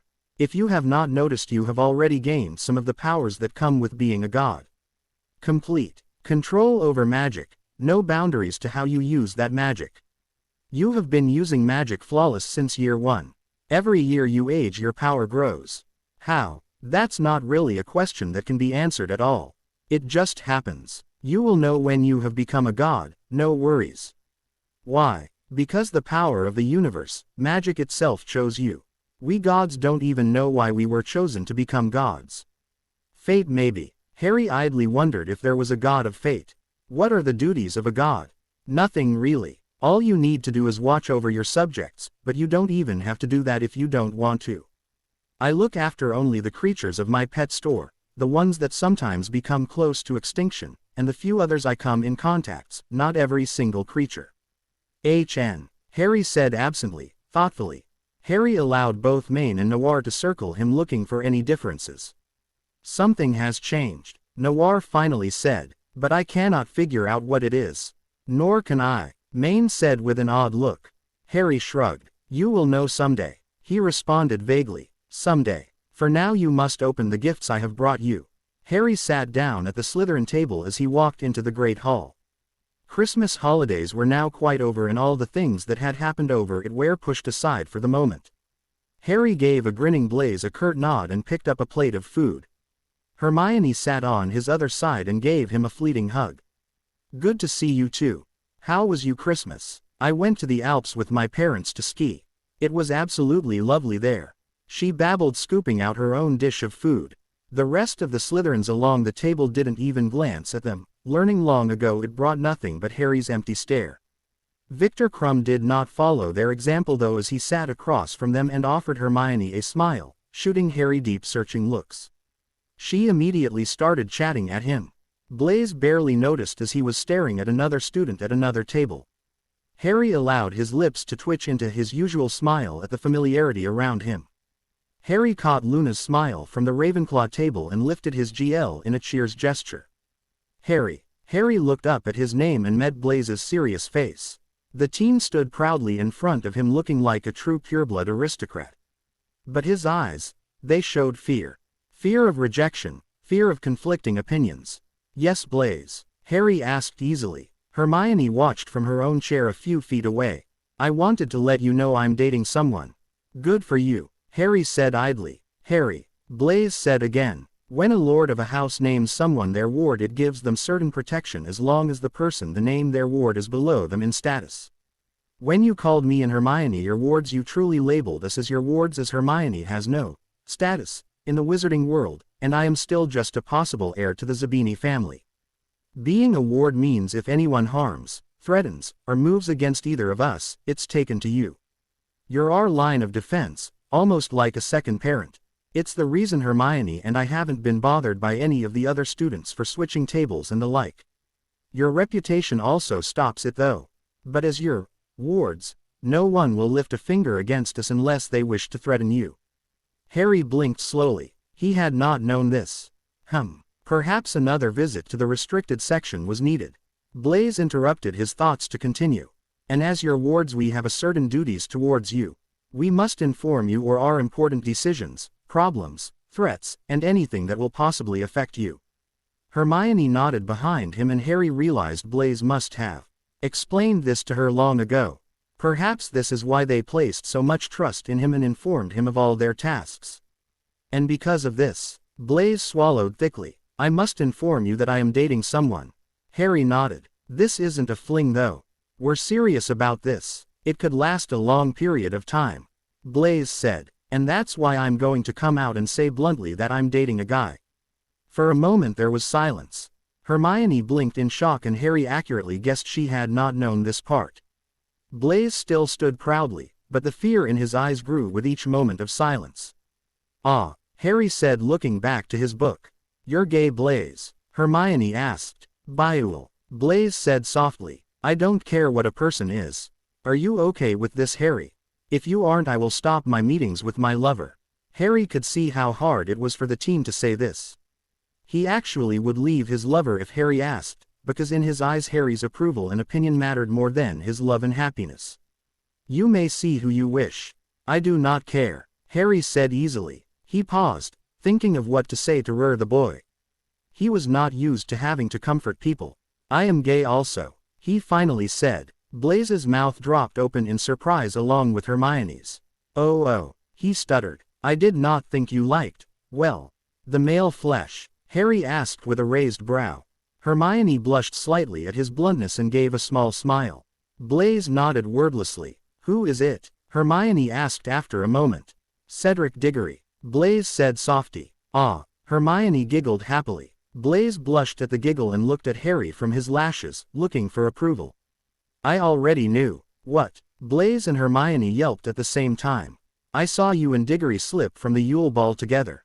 It is the reason Fleur is so incensed with Diggory. The two stared at him wordlessly. Harry looked to Blaze. When are you going to make this public? We were planning to once I got your approval. Blaze said more confidently, his emberment and fear vanishing. Harry said, turning back to his book and flipping a page. I hope you are not afraid of water. Harry heard the chatter of the conversation around the corner and paused his steps. Madame Maxine, Karkaroff, and Dumbledore were discussing the second task. Harry already knew what would be happening.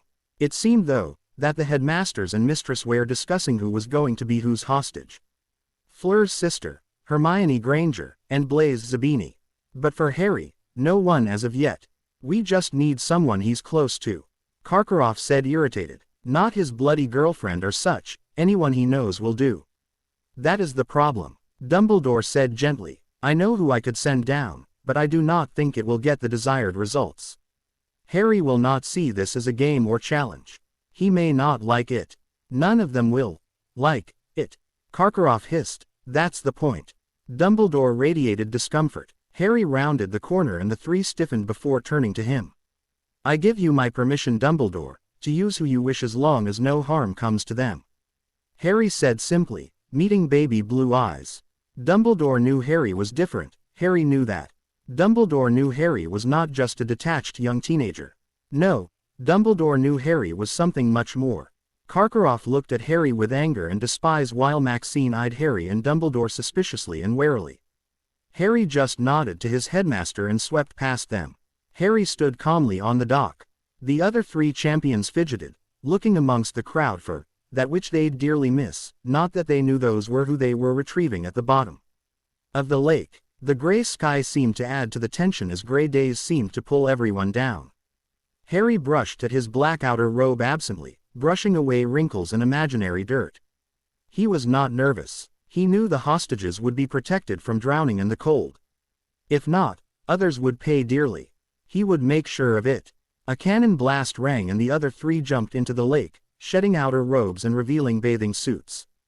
Harry popped a slimy ball of gillyweed in his mouth and shed his black robe.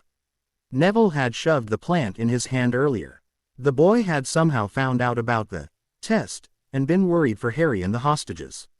Harry would not dishonor him by refusing the gift. It was as good a plan as any anyways. Harry leapt into the water, the freezing cold barely bothering him. When he felt gills on his neck he breathed easily and started to swim. He met no resistance as he made his way to the city of mermen on the bottom of the lake floor. In the center of their city stood a tall broken wall. 4 people were shackled to it. None of the other champions had reached it yet. Harry did have an advantage though. He had known where the merman village was and how to reach it. Harry eyed the 4 hostages. Blaise and Hermione he was not surprised to see. Luna he had half expected. He had also expected the familiar girl Gabrielle. The necklace around her neck pulsed with his magic, warning him she was there as soon as she was on Hogwarts grounds. Harry calmly eyed them all and wondered if he would ever find himself in this scenario again. One where his wards were caught and he could only free one. He highly doubted it. Even if his enemies made him try to save only one, he would get all of them. Harry floated in the water, waiting for the others to appear. The first to come was Diggory. The boy blinked at him, but then headed straight for Blaise. He used his wand to blast the holds away and grabbed the Italian boy. He swam away with a nod to Harry. Harry continued to wait. Krum was next. He was a half-shark. He went to bite through Hermione's bindings but Harry stopped them and sliced them with a dagger strapped just under his shorts. The boy took the girl and swam off. Harry waited. Fleur didn't show up. He knew the time was coming to an end. He cut the binding on both girls and took one under each arm. The mermen guards tried to stop him, but one glare and a pulse of magic and they quickly backed off. Harry breached the surface of the lake with 10 seconds to spare. A deafening applause rose and Harry tuned everyone out as he made for land. The gillyweed ran out of power 10 seconds after he burst from the lake, and by the time he reached the docks the effects had completely vanished. A crying Fleur took Gabrielle and Harry briefly scowled before turning to Luna. She coughed slightly and offered him a dreamy smile as a towel was wrapped around her. "Thank you coming for me, my lord." Harry gave her a hint of a nod and waved off Madame Pomfrey, who after a moment went to Luna to check her. When she was gone he felt small arms wrap around him. "Frère." Gabrielle yelped, hugging him. "You saved moi." She wouldn't let go of him even when Fleur came over and told her to. "I'm staying with Frère," she pouted. Fleur drew back in shock at his title. Harry leaned over and pried her arms away. He cupped her cheeks and edged her forehead. "Hello, little Gabrielle." "Hello, Harry." She grinned. She stuck to him for the next few minutes until her parents arrived. With some short words with him they all left. Harry was left with Fleur staring at him. He ignored the stare and set off to find the others. Hermione was fine, talking softly with Crumb. Luna was already back in her dorm room and Blaise was being ed by Cedric with a crowd of Hufflepuffs gaping at them and a Cho-Chang glaring at them. Harry deemed them all sound and walked back to his room, quite bored with the events. Harry sat on the root of an old gnarled tree, within the fold of the dark forbidden forest. He wasn't very deep in the forest though. He didn't even bother to look up as Victor Crumb stepped up next to him. For a moment there was silence. "I just learned that you are Hermione's lord," he said, a soft rumble. "I am more of her magical guardian than lord," Harry said simply. "It does not matter which. I have not yet asked for your permission to court her." Harry looked up at the seeker and met his eyes. The teen swallowed thickly at his gaze and took an unconscious step back. Harry sized him up. He could clearly tell that while this older teen was indeed dark, he was not evil or cruel. "Perhaps you shall be good for her," Harry said easily. "You have my permission to court her. But should you hurt her, I shall hurt you. I would expect nothing less," he rumbled. Harry paused and turned to look into the trees. "Best run off, Victor," he said, the boy's name rolling off his tongue in an almost purring manner. Victor's eyes flickered to where Harry was looking and obviously caught sight of the stumbling figure heading their way. "I shall," he muttered. Then he turned in his heel and practically ran back to the safety of his ship. Harry was left looking at the rambling Crouch. A few minutes later Harry had everything he wanted from the man's memories. He waved his hand and the man dropped to the forest floor dead. "Moody," Harry said almost mockingly, "you are out quite late." Mad-Eye Moody stepped out from behind a tree, mouth in a stubborn line and both eyes focused fully on Harry. Neither said anything. After a few moments of their staring Harry stood gracefully. He brushed himself off and with a nod, strode off. Harry softly stroked the brush against the canvas as he focused all his attention on his prop. He could faintly hear Hermione laugh and Victor chuckle softly.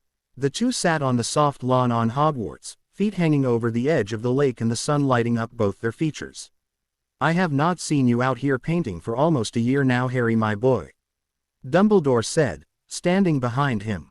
"I have been busy." "That you have," Dumbledore said softly, a hint of regret in his voice. They shared a stretched silence as Harry focused on the eyes of his painting. "I shall never tire of watching you paint," Dumbledore said quietly. "Not many share your skills anymore. You put everything into your paintings." Harry gave a bow of his head, accepting the veiled compliments. He dipped the brush in the paint and made a new line. "What are you?" the man breathed, shuddering. Harry caressed his cheek and smirked up at him. "What do you think I am?" The man just shuddered again, with pleasure or fear Harry could not tell. Harry hummed under his breath as he slid a hand around the man's neck and pulled him eye level. "I am the thing that controls the dark but what walks in the light," Harry whispered, a wide grin tugging the edges of his lips. The man shuddered breathlessly and then leaned over the last few inches and eyed him roughly. Harry allowed himself to be shoved against the wall as the man demandingly, almost desperately eyed him, trying to get some sort of control. Harry let his magic loose as he was hiked up, legs on either side of the man. The man gave a shuddering gasp as he felt Harry's dark magic play along his skin, caressing his own tainted core. Harry smirked against the rough, desperate lips. As the man pulled away to start at his jawline, Harry wrapped both arms loosely around the man's neck and tilted his head back. Be mine, Harry whispered breathlessly, seductively. Anything. The man answered frantically. I'll be your anything. I want you to be all mine. Harry cooed, grasping the man's head with both hands. All you're yours, he replied, his words almost a plea. Harry felt a smirk tug his lips even as Barty Jr. slammed them together with vicious force, desperate for something, anything. Harry hummed idly as he looked over the golden cup. At the center of the maze it stood in all its glory. He knew of its trap though, of the portkey spell woven into it. Cedric watched him from the opposite side of the clearing, waiting for Harry to do something. Harry walked for the cup, fingers outstretched to grab it. He paused millimeters before it. Tell Moody you are on my side, Harry warned Cedric, who nodded in a confused manner. And then he grabbed the cup. In a swirl of lights and colors he was gone. Harry relaxed as he calmly observed the scene, not caring that a stone tombstone was holding him in place against his neck. Voldemort sighed in content again as he finished crucioing another follower. He seemed finished with reminding his followers who their leader was and turned to Harry. Harry's eyes met his own and they stared at one another. A legilimency probe poked at him but he batted it away with barely a thought. Slowly a smirk bloomed on Voldemort's face. He waved his wand and the tombstone dropped Harry to the ground. Harry landed lightly and idly brushed his robes off. He frowned at the cut on his arm but ignored it to snatch his wand from the air as Voldemort tossed it to him. Voldemort glided towards him, towering over him in the silence. The Death Eaters watched with fascination and dread, waiting for something, anything, to happen. Voldemort ran a finger across Harry's neck and up his chin to tilt his head so he was once again looking into red eyes. What beautiful eyes you have. Voldemort smirked. Such a pretty Slytherin green. What beautiful eyes you have. Harry mocked. Such a pretty Gryffindor red. The Death Eaters flinched at the mocking tone, prepared for their master's anger to lash out. Instead Voldemort laughed. How is Marvolo? He asked in a hissing tone. Harry raised a brow at him. Voldemort smirked. I can feel him, like all my other little trinkets. Harry smirked right back. He's doing fine. Can you see him? I get snatches of his thoughts and memories. Voldemort shrugged as he released Harry's chin. He very much lusts after you. Harry laughed in a tittering manner. He truly is my best one to date. Voldemort hummed. He had all my memories, my personality, my knowledge, and was strong enough to gain sentience. He even gained enough power to become a copy of myself of sorts. Harry smiled like a lazy cat and gave an idle shrug as he twirled his wand around. Voldemort conjured a chair and sat in it. Harry preferred to stay standing as Voldemort gazed at him thoughtfully. Harry instead gazed at the Death Eaters who watched and waited tensely. He let his magic wash over them and saw more than a few gasp for air and tremble under the pressure. Who are yours? Voldemort asked finally. Harry smirked lazily. Technically, you will all be mine. The Dark Lord's eyes narrowed and Harry felt his magic brush over him. Voldemort gave a pleasured shudder and quickly pulled his magic back. Such an intoxicating feel, he murmured, eyeing Harry differently. So dark and powerful. For a moment he was silent. What are you? What am I? Harry asked mockingly, tucking a lock of hair behind his ear and sliding his wand beside it. What do you think I am?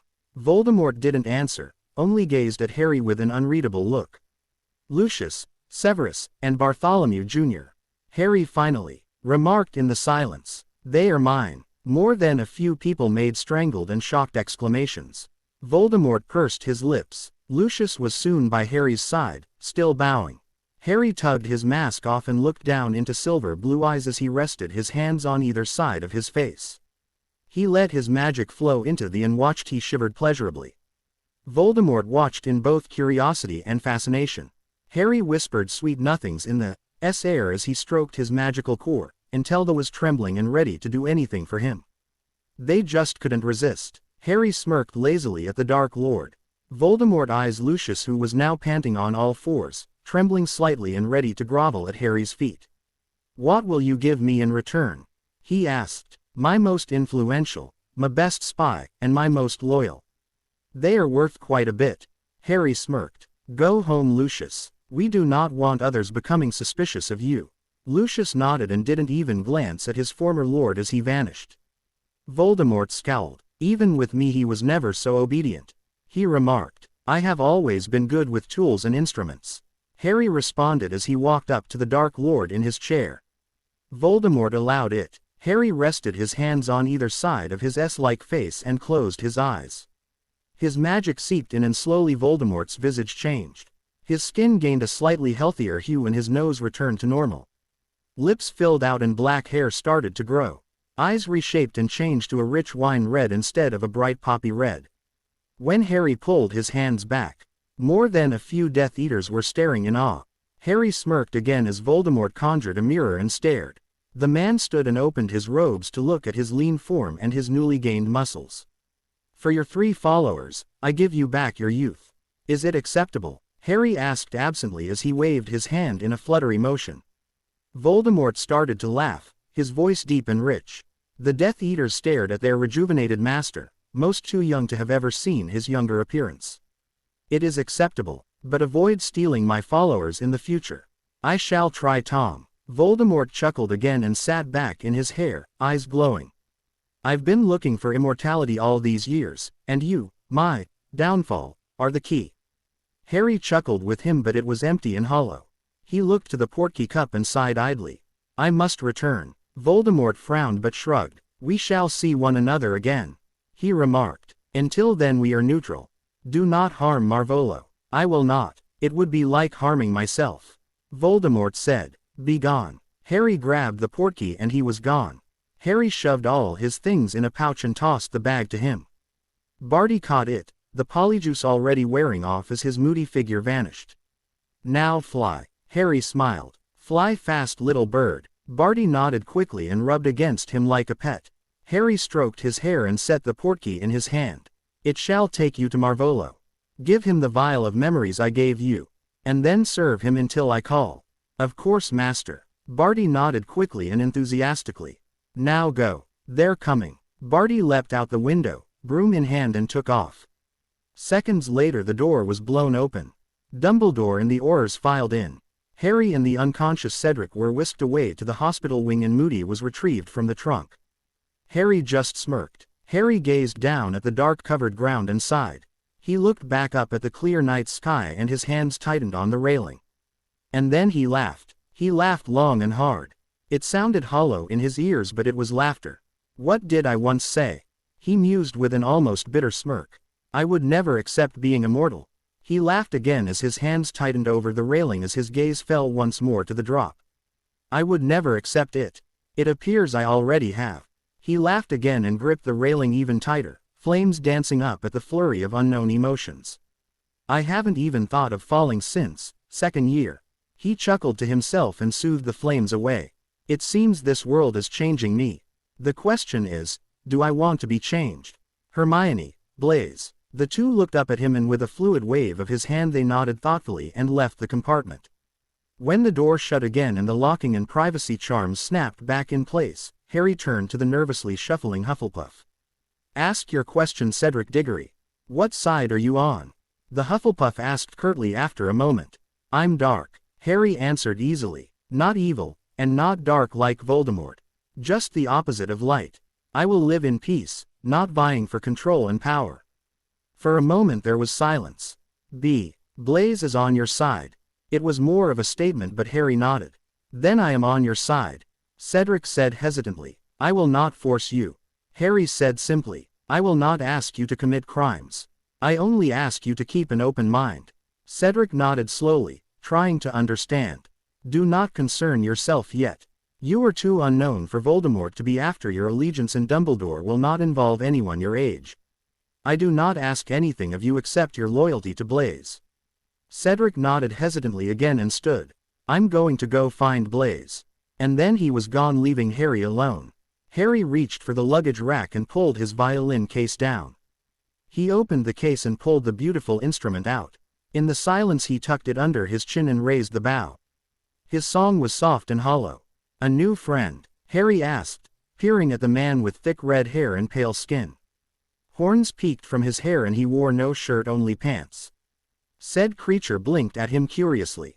I am a Totetsu. I call him T-chan. D smiled cheerfully. The creature snorted, only watching Harry both warily and curiously. Hedwig had already flittered over to the other birds and Nay had vanished. Harry ignored the eyes on him and watched D with a frown. The man hummed as he set a tray of cakes and tea on the coffee table, waving Harry to join him. Harry sat beside him slowly. Your eyes have changed, Harry said slowly. Oh, D asked with a smirk. They are far less cruel. D frowned, turning to face him fully. They are more human, Harry remarked. Harry's cheek stung from the slap he received. That was rude, D said. Insulting me after not seeing me for months. Harry gave a tinkering laugh that had no emotion. I'm stating the truth, Harry said. You have connected more with a normal human during my absence. The door opened at just that moment, letting the man from Christmas enter. The blinked at them. Oh, the kid from Christmas, he greeted. Henry Wright, Harry, Harry said simply, giving a polite smile. The grinned sheepishly and then turned to D. Harry stood and grabbed his trunk, exiting the room to find his own. He set his trunk down and turned to find the Totsu in the doorway. He was looking at Harry in interest. Finally he stepped closer, running clawed fingers down his cheek. I have never seen D raise a hand against anyone, he remarked. You seem to bring the wild out in him. Harry chuckled, but it was hollow. The Totetsu drew back at the sound, blinking at him in undisguised curiosity. Did the humans force you to get rid of you emotions? He asked. Harry paused and then chuckled again. They did not force me. I just wilted. Not enough warmth. Not enough love. Not enough emotion. I was invisible and ignored. Walls formed around me and I wilted. The Totetsu stared for a long moment, only interrupted as Hedwig swept past him and ed Harry lovingly on the cheek before heading for the trunk to get her owl food. Nay followed, hissing at the Totetsu in a threatening way as he moved to Harry's bed, still grumpy from the trip. Nay curled up under the blankets and Totetsu was left shooting a glare at him. Harry just watched. Oh Harry, Noir purred as he rubbed his cheek against Harry's. A fantastic win in the tournament. Thank you, Harry said listlessly. Maine yawned from where he lay on the couch. Too tired, he said, to get up and greet Naruto at the moment. His transformation was last night. Then he met up with another clan and was questioned non-stop about if they should join the, secretly, resurrected Dark Lord. Noir pouted. Harry chuckled. Maine twitched slightly and looked up, frowning. It's not funny. Besides, if you go to the clans you would be just as haired. Many asked what side you were on. And what did you reply? Harry asked curiously. Your own. Ah, Harry frowned. Noir smirked at him, baring his teeth. They'll be soon bothering you now too. Harry twisted his lips and decided to ignore the two for now. Harry took a seat gracefully and smiled charmingly at the waitress. She blushed and rattled off the day's special. Just some green tea please, he said decorously. She scurried off. Harry looked to his partner. Hello Tom. Tom Marvolo Riddle, looking all of 18, sneered. It seems I'm going my Marvolo now. Harry could hear his frustration and slight wariness in the man's voice. It seems he had received a vision or such from Voldemort, who had deemed his double Marvolo. At least Voldemort is not interested in destroying you, Harry said lightly. Tom, or Marvolo now, snorted and sipped at his own tea. The waitress brought Harry's order and Harry offered a thank you before blowing on the steaming liquid and taking a drink. Why did you call me here? Marvolo asked after a moment. The war has started, Harry said easily. Marvolo glanced away and Harry noted his shifted nervously. It has it? Marvolo muttered. Yes. Voldemort made the first move with his resurrection. I made the second by claiming who my first followers were to his face. Dumbledore made the third by telling the world he believes Voldemort is back. The Ministry made the fourth move by denying what Dumbledore said. Marvolo nodded curtly and tapped his foot nervously as he sipped his tea again. Voldemort knows you are on my side, Harry said. He knows not to touch you unless he wants me as an enemy. And at the moment he does not. He could decide at any moment that you are not important and that he would be safer with me locked up somewhere. Marvolo spat. Out of all his Horcrux I am his strongest and the most visible one. Harry shrugged idly and stirred another cube of sugar into his tea.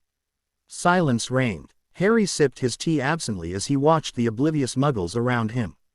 Is that the only reason you called me? Marvolo asked abruptly. Almost. Harry shrugged. I wished to point out that the war has started and there are now 4 sides. Dumbledore's, Voldemort's, the Ministry's, and mine. The Ministry only contains the people who don't like Dumbledore and who don't want to believe Voldemort is back. Dumbledore's consists of most of the light families, and Voldemort's consists of the dark families. Harry paused. And yours? Marvolo prompted. Mine at this moment contains Lucius, Severus, Barty Jr., you, Maine and Noir, Blaise, and Hermione. Cedric Diggory could be counted on my side, but at the moment he is too worthless to be counted as anyone of value. The only things that even makes me notice him is Blaise's interest. Marvolo snorted and sipped his tea. And others. Is yours the ragtag group? Harry leaned forward, resting his head in an open palm as he leaned on the table idly. Many werewolves have expressed a desire to join me, as have a few vampire covens. Silence reigned again. I should go, Marvolo said, standing abruptly. Oh, Barty is still where I left him in Beijing. And I was in the middle of a deal before you contacted me for this pointless meeting. Harry just smirked. Marvolo turned to leave. You were on my side, of course, right, Marvolo? He asked. The dark and handsome man paused. Yes, I am on your side, he muttered. Then he swept off. The waitress returned to Harry a few minutes later. Your friend said you were paying for him, she said quickly as if he would be mad. Harry just chuckled at Marvolo's childishness. Is there a reason you wished to see me, Severus? Harry asked, ever polite as he sipped at his alcoholic beverage. The potion master stayed silent, staring into his own untouched drink as if it were the last sane thing in the world and he was looking for answers. Harry just watched and waited for his answer to come. Finally the man looked up. Harry could see the fear and nervousness in his eyes. Voldemort wishes to see you. Oh, did he ask you to send me a message? Severus slowly nodded his head. He informed both Lucius and I to get a hold of you. Ah, and you got me first. Harry hummed. Snape swallowed. He knows I'm on your side. That's because I told him. Harry smiled. Snape tensed slightly. Do not worry, Severus. He shall not harm you. Just as he shall not harm anyone on my side. I gave a fair trade for you and he does not yet wish to go against me. Perhaps when he is more self-assured in his own power you will have to be wary, but for now he is still recovering, still trying to get all his forces back under his reign. He is being cautious for now, and shall for a while. You wish me to stay in his ranks then? Severus asked thickly. Yes. Voldemort will give you messages to pee onto me and you can tell me everything I need to know about these meetings and the people around you. Severus swallowed again and then took a long swig of his drink. Setting the GL down he stood. When do you wish me to report? He asked softly. Keep a journal with all the useful info. Harry said idly. When I need it I will ask. Then Harry pulled a thin leather-bound book from his pocket and slid it over to the man.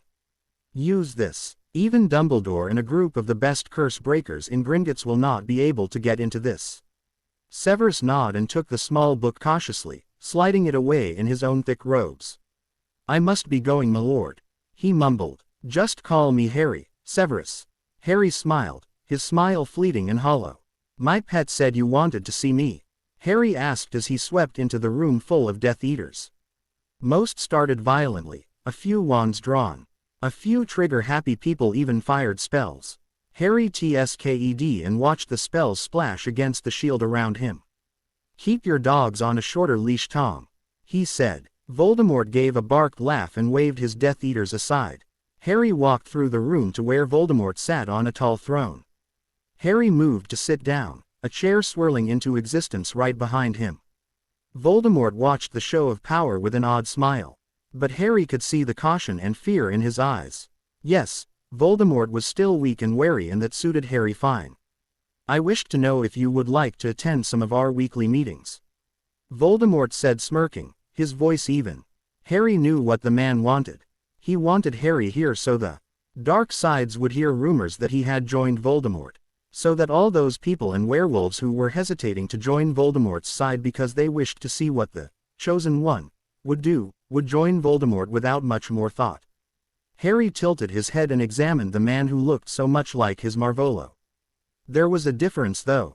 This man had 50 more years of experience. Harry wondered if he should say yes or no. He settled for neutral. "Perhaps I shall stay for some," he said with a hum. "I shall stay for this meeting at least."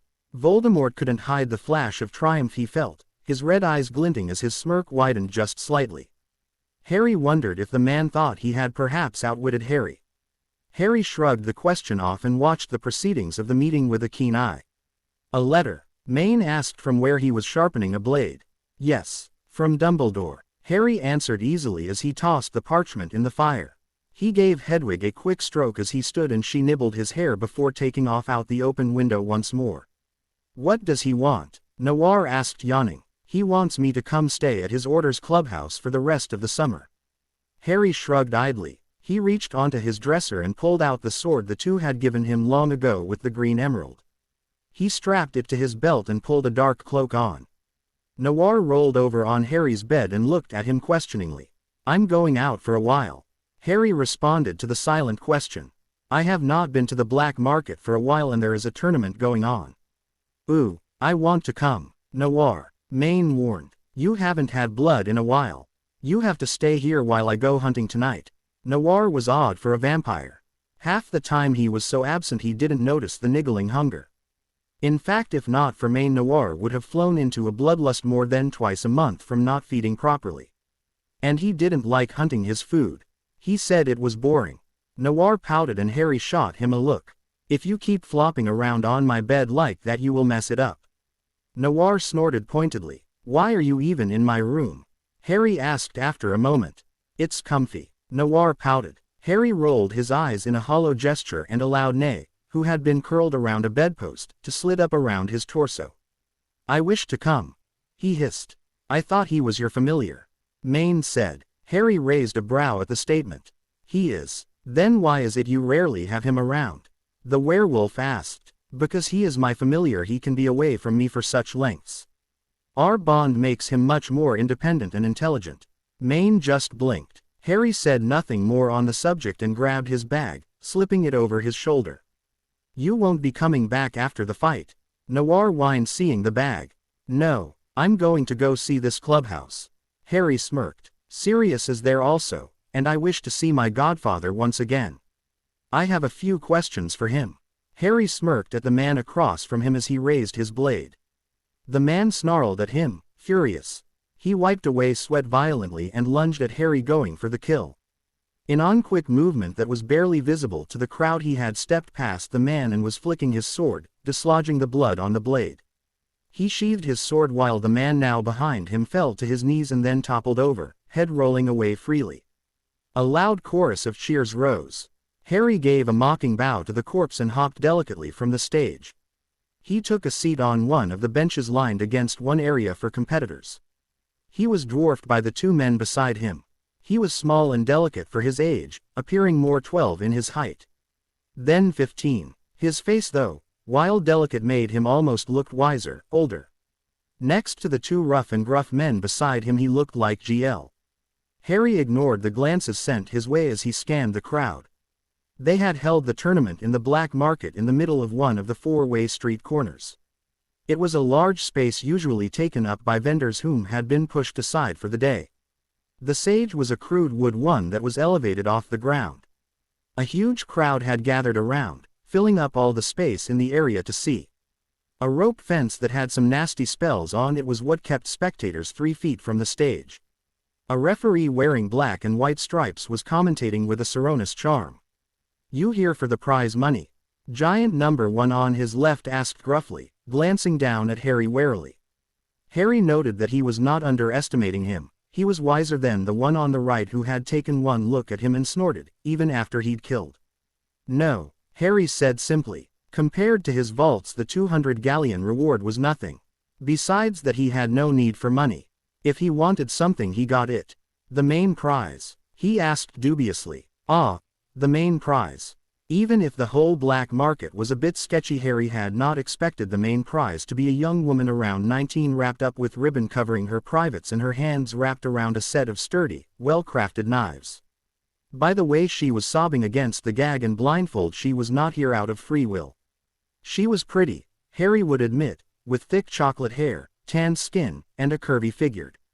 No, Why you here then? He grunted suspiciously. Harry gave him a sharp grin that was far too wide to be friendly and showed far too many teeth to be anything non-threatening.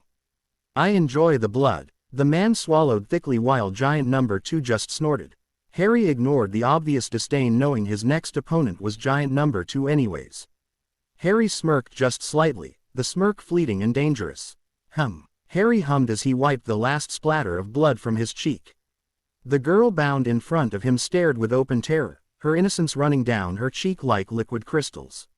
What to do with you? He asked idly. Killing you would be easiest. She stiffened till it looked painful and made an odd half-whimper sound in her throat.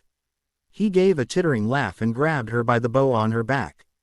He had already pocketed the gold and the pretty daggers. Glancing at the crew that was cleaning up what was left of his last opponent, he spun and headed for the closest apparition point. He had picked the girl up and threw her over his shoulder like she weighed nothing. Harry was small and thin for his age, but he was still the same height as her. When he reached the apparition point, he focused on his location and vanished with a sharp crack. When he landed back on solid pavement, he turned and headed for the row of houses. He could hear the girl gagging against her gag. She was most likely upset over the method of travel. Gazing at the London townhouses, he walked forwards. Ping through the wards that surrounded number 12 was child's play to Harry. He barely noticed them. He strode up to the door and banged the knocker once, twice, 3 times and waited. A scuffle and scream was heard past the door. Slowly it opened, a wand already pointed at him. Mad-Eye Moody peered at him suspiciously. Potter, he grunted. Moody, Harry said lightly. Ah, Harry my boy. Harry gave Dumbledore a polite nod and the old man shooed Mad-Eye aside to open the door fully. I'm glad you accepted my request to join us here. He smiled. Then his eyes caught the young woman and the red ribbon barely covering her privates. His eyes hardened in a way that showed that no matter how old he was still powerful. Harry could see how this man had survived 2 wars and won 1. Harry gave a slight smirk and dumped her in Mad-Eye's arms. The man appeared slightly surprised as he grabbed the woman bridal style. She stared up at him with the same terror she'd stared at Harry. Who is she, Harry? Dumbledore asked, voice as cold as ice. Even Moody shivered at the tone. I have no idea. Harry flitted. I entered a tournament and won. She was my prize. I don't want to deal with her. I leave that to you. And where is this tournament? Moody asked suspiciously. The black market, he said easily. That's a dark wizard nest. The old man grunted. No, Harry disagreed. That is one of the very few places in the world where light and dark don't matter. Only power does. Then Sirius appeared. He swept Harry off his feet and Harry politely listened to his rapid speech as he nudged his godfather down the hall, leaving the 2 old men and the bound woman.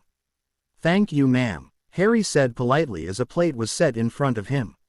Oh, think nothing of it, dear. Mrs. Weasley smiled. Harry ate his kidney pie with a silent politeness as he watched those around him. The whole Weasley clan, Sirius Black, Remus Lupin, Moody, a few Aurors, a few of his teachers, some strangers, and Dumbledore were crowded around the table, eating and laughing and talking. Harry hated the light and dull warmth they gave off. He himself was settled in a fair-shaded corner. Remus Lupin sat next to him on his right with a Bill Weasley on his left. Harry highly disliked how the Weasley girl was staring at him with hearts in her eyes and how the youngest boy was watching with jealousy smoldering his gaze. The others mostly only sent him the odd curious glance. How has your summer been so far, Harry? Harry glanced up at Dumbledore's smiling face. He noted that most everyone had quieted to listen. Fine so far, Harry replied easily. May I ask what competition you joined to save the girl? Dumbledore asked kindly. Harry noted he had said, saved, not won. He supposed that Dumbledore was trying to make him sound far more valiant than he truly was.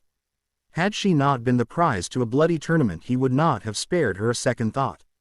As it was, he had had a few more gruesome ways of getting rid of her after winning, then handing her to the old man. Sword battle. I was unaware you knew how to wield a blade. Dumbledore said with surprise. I have many things you are unaware of, Harry said simply. Harry saw the man smile. He tolerated Dumbledore for one main reason. The man, while he did pry a bit, did not force him to try and answer anything. And the man respected him. Harry liked respect. It was as close to love as possessiveness in his mind. I have been practicing the sword for many years, Harry admitted, deciding there was no harm. Just as I have practiced the violin and painting. Ah, yes, Dumbledore smiled. I do enjoy you paintings. And you music is something I am forever glad to have heard. Flitwick feels the same with the music. He has been trying to think of ways to ask you to play again. Harry tilted his head with a pleased small smirk. He wondered faintly when he'd gotten so good with putting emotion into his facade so easily. How is D? The man inquired politely. Yeah, I still have to meet this D fellow. Sirius perked up at the topic. He is fine, Harry said. I doubt you will get a chance, Sirius. Why? Sirius whined. I doubt I will be seeing him much anymore. Why? Dumbledore frowned. Is he not your guardian? He is my guardian, Harry nodded, but our lives had separated a bit more. May I ask why? Dumbledore said. Because he fell in love with a human. Harry smiled. For a long moment there was silence. Is he not human himself? McGonagall choked. Harry raised a brow at her but did not answer. Dumbledore gave a searching look but found nothing and let it drop, knowing Harry could handle himself.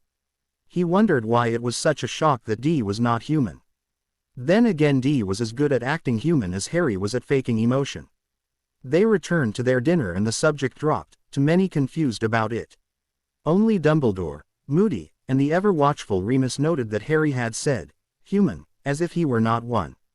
Where's your friend? The know-it-all. Harry sighed and turned slightly to look at the sneering Ronald Weasley. Harry could sense much jealousy in him. And greed, and envy, and sloth, and wrath, and pride, and gluttony, and even lust for the bushy-haired girl deep in him. The boy was brimming with the 7 deadly sins. But then again, most humans were. The sins were a human trait after all. She is at my other friends, Harry said. He did not mention that she was jumping between Blazes and Victor Crumbs. The gay git Zabini, Ronald snorted, consorting with dark wizards Potter. Harry noted the few other people in the lounge were listening closely.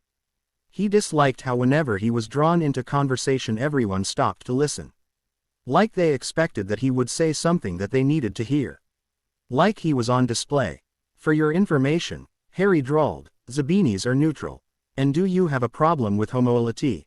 Hell yes. Ronald snorted. It's not right. Now Harry smirked. The boy did not seem to see his twin brothers and 2 eldest brothers towering behind him. Harry knew for a fact that Charlie Weasley and Fred Weasley were gay, while Bill Weasley was bisexual. George Weasley, straight as hell, just stood up for his brother on this matter. Better tell this to them then. Harry smirked and turned, not bothering to watch as his older brothers tore into him. Potter. Harry turned just slightly to tilt his head. His long black hair fell to the side, giving him a view of Moody. The man stood only a few feet behind him, wand in hand but lowered. Harry knew the man was both giving a warning and showing he was wary of Harry. Moody. Harry purred. What are you doing out so late? I could ask the same of you, Potter, and on the roof no less. Harry smirked and turned back to gaze into the darkness, legs dangling off the edge of the roof. Moody clomped over and stood a few feet to the side. For a long moment they shared a silence. What side are you on, Potter? You don't know, Harry asked dramatically, gasping. Moody sneered at him, hand tightening over his wand. I'm on my own side, Moody. Are you a threat to the Order? Only if they are a threat to me. So you are neutral, Moody snorted, with obvious amusement. No, no, Harry smirked, shaking his head as he stood. I'm dark. Dark as they come and all the way through. Moody's grip on his wand tightened, but he wasn't biased enough to attack outright. Moody had been alive far too long and in far too many fights to automatically attack anything dark. Never attack outright if it's not quite a threat. It creates too many problems. But I am not dark like Voldemort, Harry said easily. I am the dark that is opposite to light. I am not evil to good, nor wrong to right, just dark to light. He sashayed up to the man like a lazy cat, watching as Moody tensed but made no movement. Pressing against the man he leaned up, raising a hand to trace the scar around his magical eye. As for what I'm doing up here, Harry breathed, I was dreaming. Dreaming of wind in my hair and silence in my ears. I was dreaming of the all-encompassing darkness and coolness of freedom and falling. I was dreaming of sprouting wings and flying away. dreaming of leaving behind all this silly dullness called life. He pressed closer, whispering the words to the stiff man as he let his lips dance so close to his skin he was practically ing the man. I was dreaming. Harry smiled. Then he pulled back and leisurely swung back to the trapdoor. Do not worry about me, Moody. I do not see the order as a threat, so I am not threat. Moody heard the words. Moody heard the, none of you will ever be a threat to me, you're too weak, too insignificant to garner my attention beyond a glance. Harry left the retired Auror along on the roof and swept back inside. Seeing Bill Weasley stepping from a bathroom and heading for his room with only a towel around his waist, Harry smirked. He needed something to amuse him. Harry stepped into the kitchen with a whimsical step and slight smile. The meeting is about to start, Harry. The Auror named Tonks piped up. You'll have to stay out of here for now. I'm here for the meeting, Harry said easily. She went to say something but Dumbledore swept in at that moment.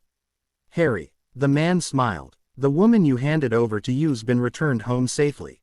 Harry raised a brow. Dumbledore sighed and waved to an empty seat. Some started to protest, especially Molly Weasley, but Dumbledore quelled them with a few words. As Harry sat, he caught Bill's eyes. The boy blushed slightly. Harry just licked his lips teasingly and blew a. Bill blushed more but gave a hesitant smile. Very few noted. Only Remus, Moody, and Sirius to be exact. Moody ignored it while Remus just sighed and Sirius winked at him. He'd sat down both his godfathers many nights ago and spoke with them at length. They understood that he was his own person and that he understood responsibility. He was quite sure that Remus understood more. He could sense the air around Harry using his werewolf side and knew Harry was not one to trifle with, nor one to smother. He knew to stand a ways away and offer support but very little else. Sirius's views of the world had been more than a bit skewed from his stay in Azkaban and from his own childhood even. He saw nothing wrong with a 15-year-old Harry doing whatever he wished, especially if he had the power to do it. Today, Dumbledore began, snatching everyone's attention. We have two guests. They're very important. Please welcome Maine and Noir. The two swept into the room, effectively getting everyone's surprised eyes. Harry saw Snape stiffen slightly from remembrance while Remus, who almost flinched as Maine looked at him in a curious manner. Who are they, Albus? Moody asked suspiciously. Maine here is a werewolf and Noir is a vampire. More stiffened posses and intakes of breath. And why are they here?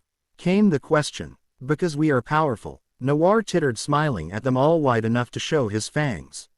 I am the oldest and strongest werewolf, Maine said. My stance in the war will decide the alignment of most werewolf tribes. How old are you? Charlie Weasley ventured. 271. Maine said with a fanged grin. That's not possible, Tonks gasped. Oh, it is, my dear. Dumbledore twinkled. If a werewolf becomes very in touch with his werewolf side, they blend together. They become so close it's almost impossible to separate the two mind frames. Magic is much closer to them and longevity is a gift that comes with such a bond. It is a very hard state to reach though. Only 8 werewolves in all of history have reached such a state. And the vampire? Molly fretted. I am what you would call the prince of vampires.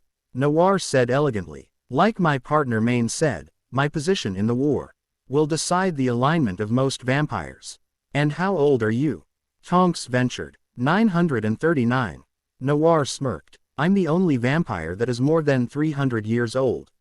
Why is that? Tonks asked. Most commit suicide, Noir said flippantly. Do you know how boring it gets after a while? And though we stay young and physically strong forever, our magic can wane and even turn on us. It is quite hard to survive as long as I have without our magic rebelling and letting our corpses wither away like they should have when we first died. My own magic sometimes eludes me and does not listen.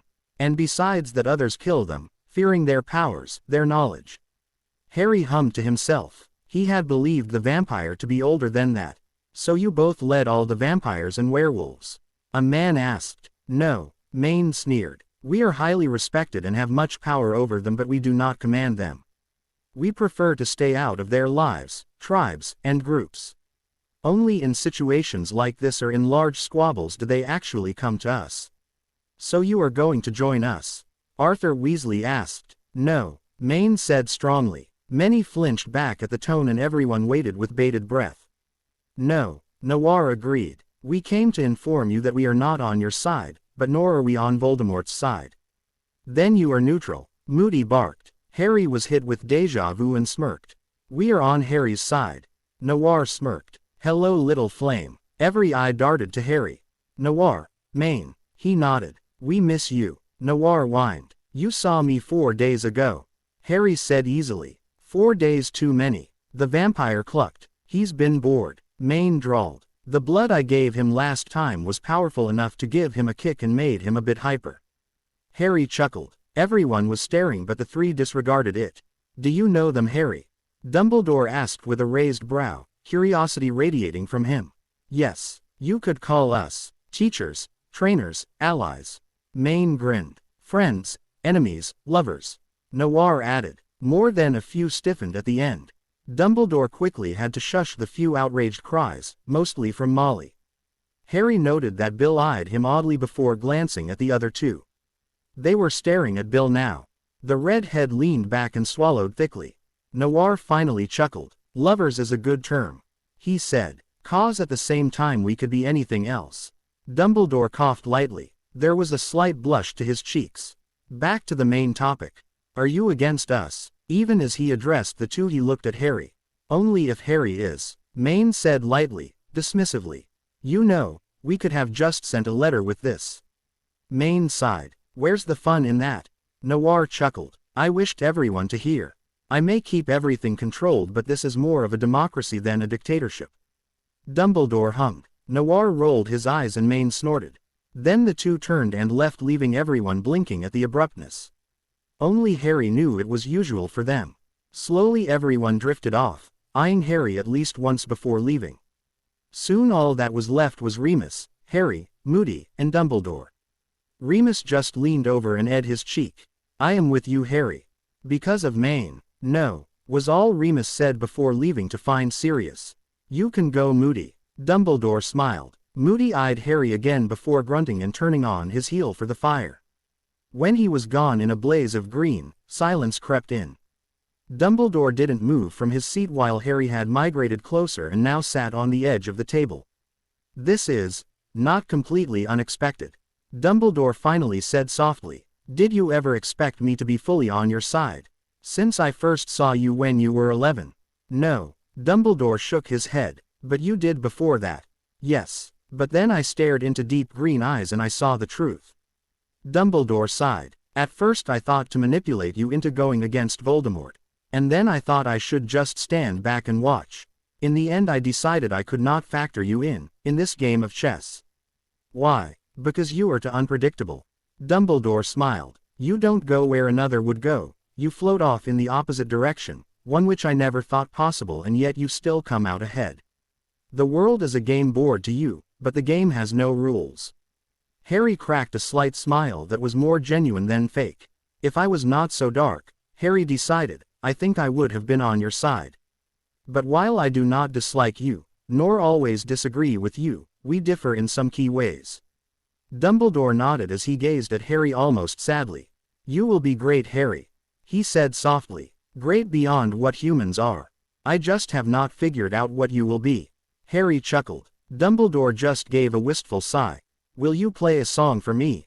Harry smiled just slightly again and reached into his pocket. As he pulled the violin out, it grew until it was regular size. He lifted the bow and settled the violin and started to play. And they stayed there, an old man and a not quite human teen with his haunting melody.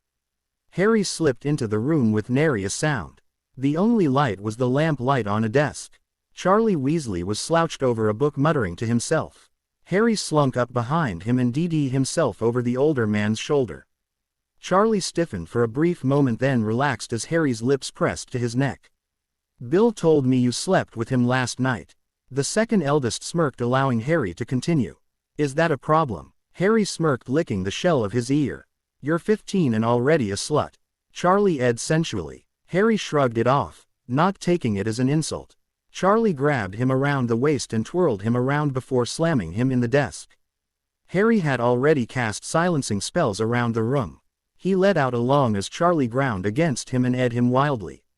Sirius. Harry's godfather looked up at him from the tall pile of books he dumped in his backyard. What are you doing? Harry asked calmly. Sirius gave him a confused look. Molly told me to dump these outside. She's cleaning my house for me. He grinned. Now if only she was Moony and wearing a French-made outfit. Harry gave his godfather an indulgent smile. May I have those books, Sirius? Sure. Sirius grinned. Molly was just going to burn them anyways. And you let her? Harry raised a brow. Why not? They were cluttering up my library. He whined. I filled those shelves with other stuff. Like those magazines Moony got me. Ah, I'll take them off your hands for you then. Harry smiled. Off my hands? Sirius asked confused. But they're not on my hands. Harry just smiled and waved his godfather back inside. The man was more than happy to skip back in to find Moony. The rush of the alley was highly annoying. Children running to and fro, adults nattering on as they barely looked at where they walked. Harry watched from the shadows of a building with a frown. The other order children, mostly the Weasleys, were getting their school supplies. Harry had gotten them much earlier, seeing no need to wait for the list, already knowing what he would need. Hello, Harry. Harry turned slightly to find Neville smiling at him shyly. Hanging off the rotund boy's arm was Luna Lovegood. Hello, Neville. Luna. My lord. Luna half curtsied. Neville eyed her oddly. Harry just smiled. Are you getting supplies? Neville asked politely. No, I'm here with a group. I already have mine. We are here on a date. Luna announced. The Lupus have told me Neville will be a good slurred for me. The Lupus are annoying when they get in your hair, but they usually know stuff. Do you approve? I wish you luck. Harry smiled. Is that you or the Bettines saying that? Bettines can quickly take control of a person through the eyes and make them say what they think needs to be said instead of what the person wants. She said curiously. That is me, my pretty little subject. She giggled and hugged Neville tighter as she pulled him off to the side. Harry turned back to watching the group. His eyes almost immediately caught the twins hunched over some papers. Deciding to see what was happening, he slipped through the crowds till he was at their backs. How much do we have now? Fred whispered. Not much. George responded. Not enough to even rent this place for a month. No. Harry realized they were looking at an empty storefront for rent. Why do you need to rent it? He asked easily. The two spun to him and blinked before relaxing. Grins overtook their faces. We want to open a joke shop. Fred said. We don't have enough money though to get it up and running. We have enough stuff though. Canary creams, nosebleed nougats, fake wands, and so on. But we've run our savings dry, we have. They both sighed and glanced at the store again as if calculating. Harry idly ran it through his mind. He faintly wondered what he could exchange this for. What would you give me if I gave you some funds? He asked lightly. He could always use favors owed to him. Besides, this would be some amusement hopefully. Well, I guess we'd give you part of the ownership depending on how much. Fred said absently. And you'd get free products, of course. George added. Don't know what you'd use them for though. You don't strike us as a prankster. At least not on this scale. To you this would be trivial. Yeah, you're more likely to destroy Azkaban and the Dementors and call it a joke. They both paused and looked at one another. Then they slowly turned to him. Wait, did you just hint that you would give us funds? Harry bared his teeth in a grin. Let's negotiate over some ice cream. George said suddenly excited. We'll treat you. Fred added, jittery. Harry, Remus asked confused. Harry smirked at the man that was chained to a wall in the dungeons below Grimmauld. He pressed to the bars, noting Remus's eyes were much more gold than usual. Remus, Remus, Remus. He tsked. Harry, what are you doing here? It's not safe. Remus said nervously. The full moon will not be visible for another 10 minutes. I'll be fine, Harry said dismissively. He waved his hand at the cell door and it clicked, swinging open. Remus got a sudden fear in his eyes. Harry, I'm not safe. Shut the door. Harry just laughed and swept into the cell. The chains holding Remus snapped and before he could move Harry had grabbed him. With a soft crack they vanished through the wards, reappearing in a green meadow surrounded by trees. Harry, Remus said in a strained way. Incapacitate me and get away. There is no one around for hundreds of miles. Harry said easily as he watched the man bow under the pain of transformation. The rays of the full moon fell on the man as his bones started to crack. Get away, Remus said, his voice now half a growl. Harry just raised a brow. Then there was a dark black wolf sitting where Harry had been. Remus didn't notice, he just howled. Harry slipped into the kitchen in the morning, staying in the shadows out of sight. "Oh Albus, where do you think he is?" he heard Molly fret almost immediately. "I went to wake him for breakfast and he wasn't there." "Molly, he's fine," Dumbledore placated. "But what if he's hurt or what if he ran off?" "I'm fine, Mrs. Weasley." Harry spoke out easily as he stepped from the shadows. "I am leaving to do some business today. I have returned Remus to his bed already." He had directed the last part at Dumbledore. He faintly noted that Tonks and Sirius perked up at Remus's name. Both slunk from the room. Harry knew Sirius had went down to the cell last night to find it empty, a faint note from Harry floating in the air. Tonks, he understood, had a crush on the poor werewolf. She would have to be careful or Sirius would snap at her for chasing his mate. "May I ask what business?" Dumbledore inquired, cutting off Molly from a rant. "Ministry business," he said easily, waving a hand dismissively. "Ah, shall you be coming back here?" "No." Harry shook his head. "Ah, I wish you luck." Harry turned to find Hermione running towards him. Blaise was following at a more sedate pace with Cedric on his heels. Harry noted that Blaise was keeping an eye on both Hermione and Cedric even as he appeared bored. And Cedric stayed right on his heels. There had been a brief paragraph in the Daily Prophet before summer on how the last pure-blooded Zabini, son and heir of the famous Black Widow, had his eyes on Cedric. As Blaise's family was neutral, leaning towards dark, the prophet had not been very nice or subtle in saying how it believed the young Zabini was taking up his mother's mantle as a man-killer. Nothing said quite like that, but many hints telling the young Diggory to escape while he could with his life and fortune still intact. Harry also noted that Hermione looked much more confident than last year. She was a very outspoken, bold person, but self-confidence wasn't something she had always had except around Harry and Blaise. The way she carried herself now, though, spoke of self-worth. Apparently Crumb was good for her. He must have given her a few lessons on dance or such also as she moved a bit more gracefully through the crowd leaving the Great Hall. "Hermione," he greeted, returning the hug she gave him. "I didn't see you on the train," she said, releasing him but not stepping back at all. "I didn't take the train." Harry shrugged. "You heard that dreadful speech in the hall though, right?" Hermione scowled. "That woman is trouble." Harry nodded. "Don't get entangled with her." He smiled, patting her cheek. Hermione nodded and Harry continued on to the man in the moon portrait. The portrait swung open without a p-word. "How did you get it to do that?" Hermione blinked as she followed. Harry just smiled and she rolled her eyes at his secrets. Cedric followed Blaise and Hermione more nervously into the room, but it didn't stop him from actually entering. Cedric had entered more than once before. Harry took a seat and almost instantly Dobby popped in with a tray carrying a tall chocolate milkshake for Blaise, a steaming cup of hot chocolate for Hermione, a cup of water for Harry, and a cup of what looked like juice for Cedric. Blaise all but attacked the elf for the milkshake. "What please are you taking this year, Harry?" Hermione asked. "I'm taking all the core ones along with ancient runes and arithmancy for my owl exams. I'm taking charms, transfiguration, potions, dada, and ancient runes." "Only 5, she pouted. "All newt level." For a moment of silence. "Show me your owl grades," she said determinedly. He let a small smile twitch to his lips at the quick thinking and connecting the girl had worked out in her mind at his few words. He handed her over the sheet that showed the exam scores he'd taken only days previous. She pouted again at the perfect scores.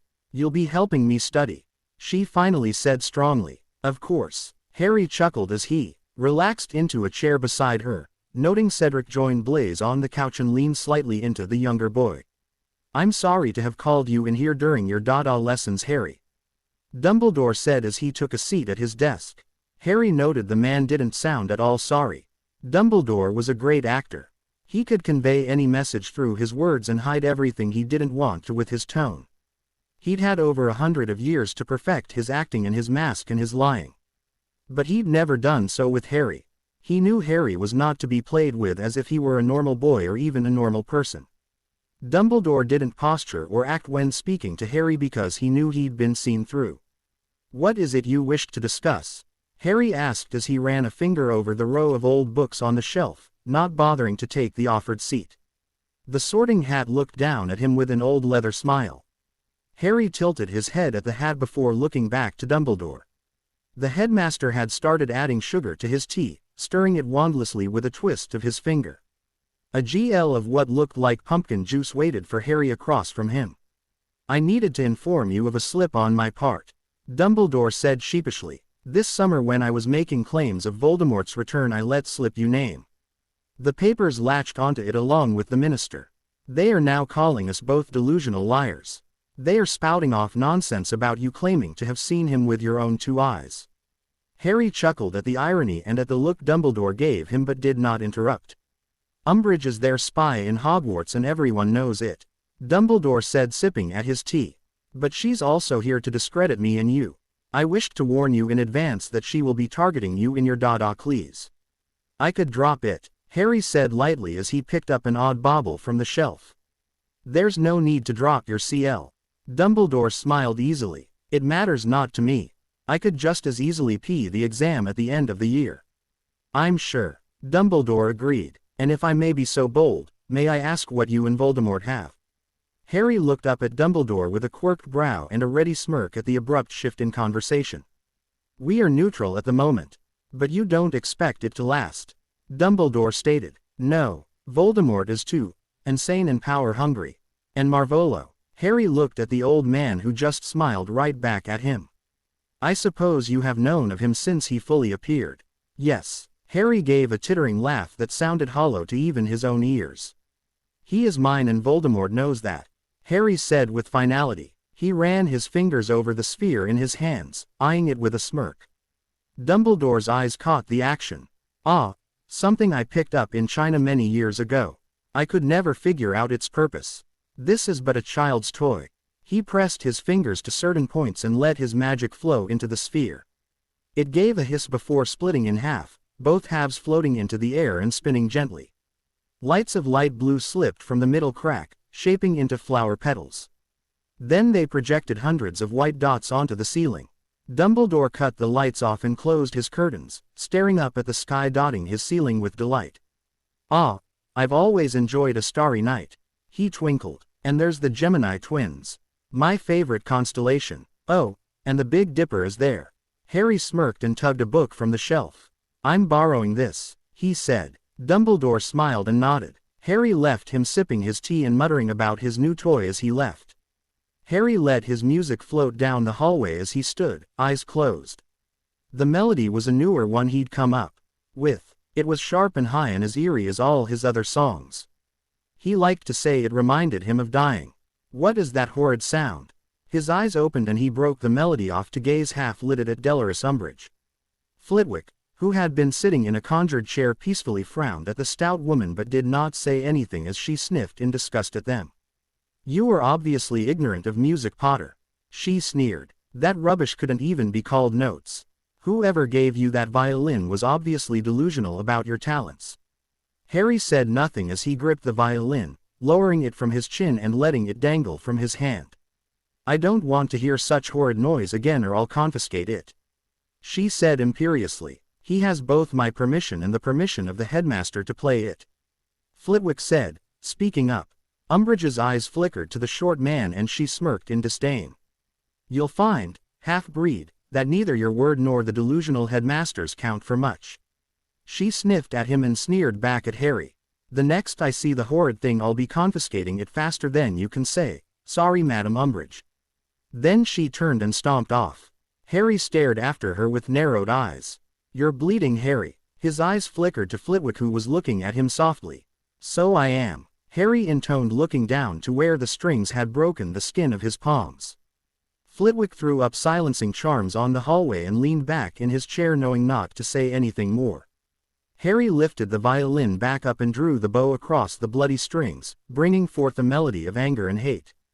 Harry tapped his fingers on the tabletop in a mock symphony. "May I ask what the Dark Lord sent?" Severus spoke up hesitantly. Harry's eyes lifted from the parchment and zeroed in on the man. "Do not call him the Dark Lord. He is not worthy of such a title." "Yes, my lord," Severus said quickly. Harry read over the parchment again. "He has sent negotiations," Harry said aloud. To do so must mean he thinks he has gained some of his strength back. A ritual perhaps. I did feel a pulse of dark magic 2 days ago. Is that a good thing? Severus asked lowly. The negotiations or the ritual? Harry asked, quirking his lips. Both. The ritual doesn't concern me. Harry shrugged idly. The negotiations? It's more of a neutral treaty until the end of the school year. Why the end of the year? By then, he'll most likely be back to full strength, and then he will decide whether he wants me on his side or wants me dead. Severus winced slightly. Harry just pulled a new sheet of parchment and wrote a quick acceptance on the terms. Then he wrote a second letter.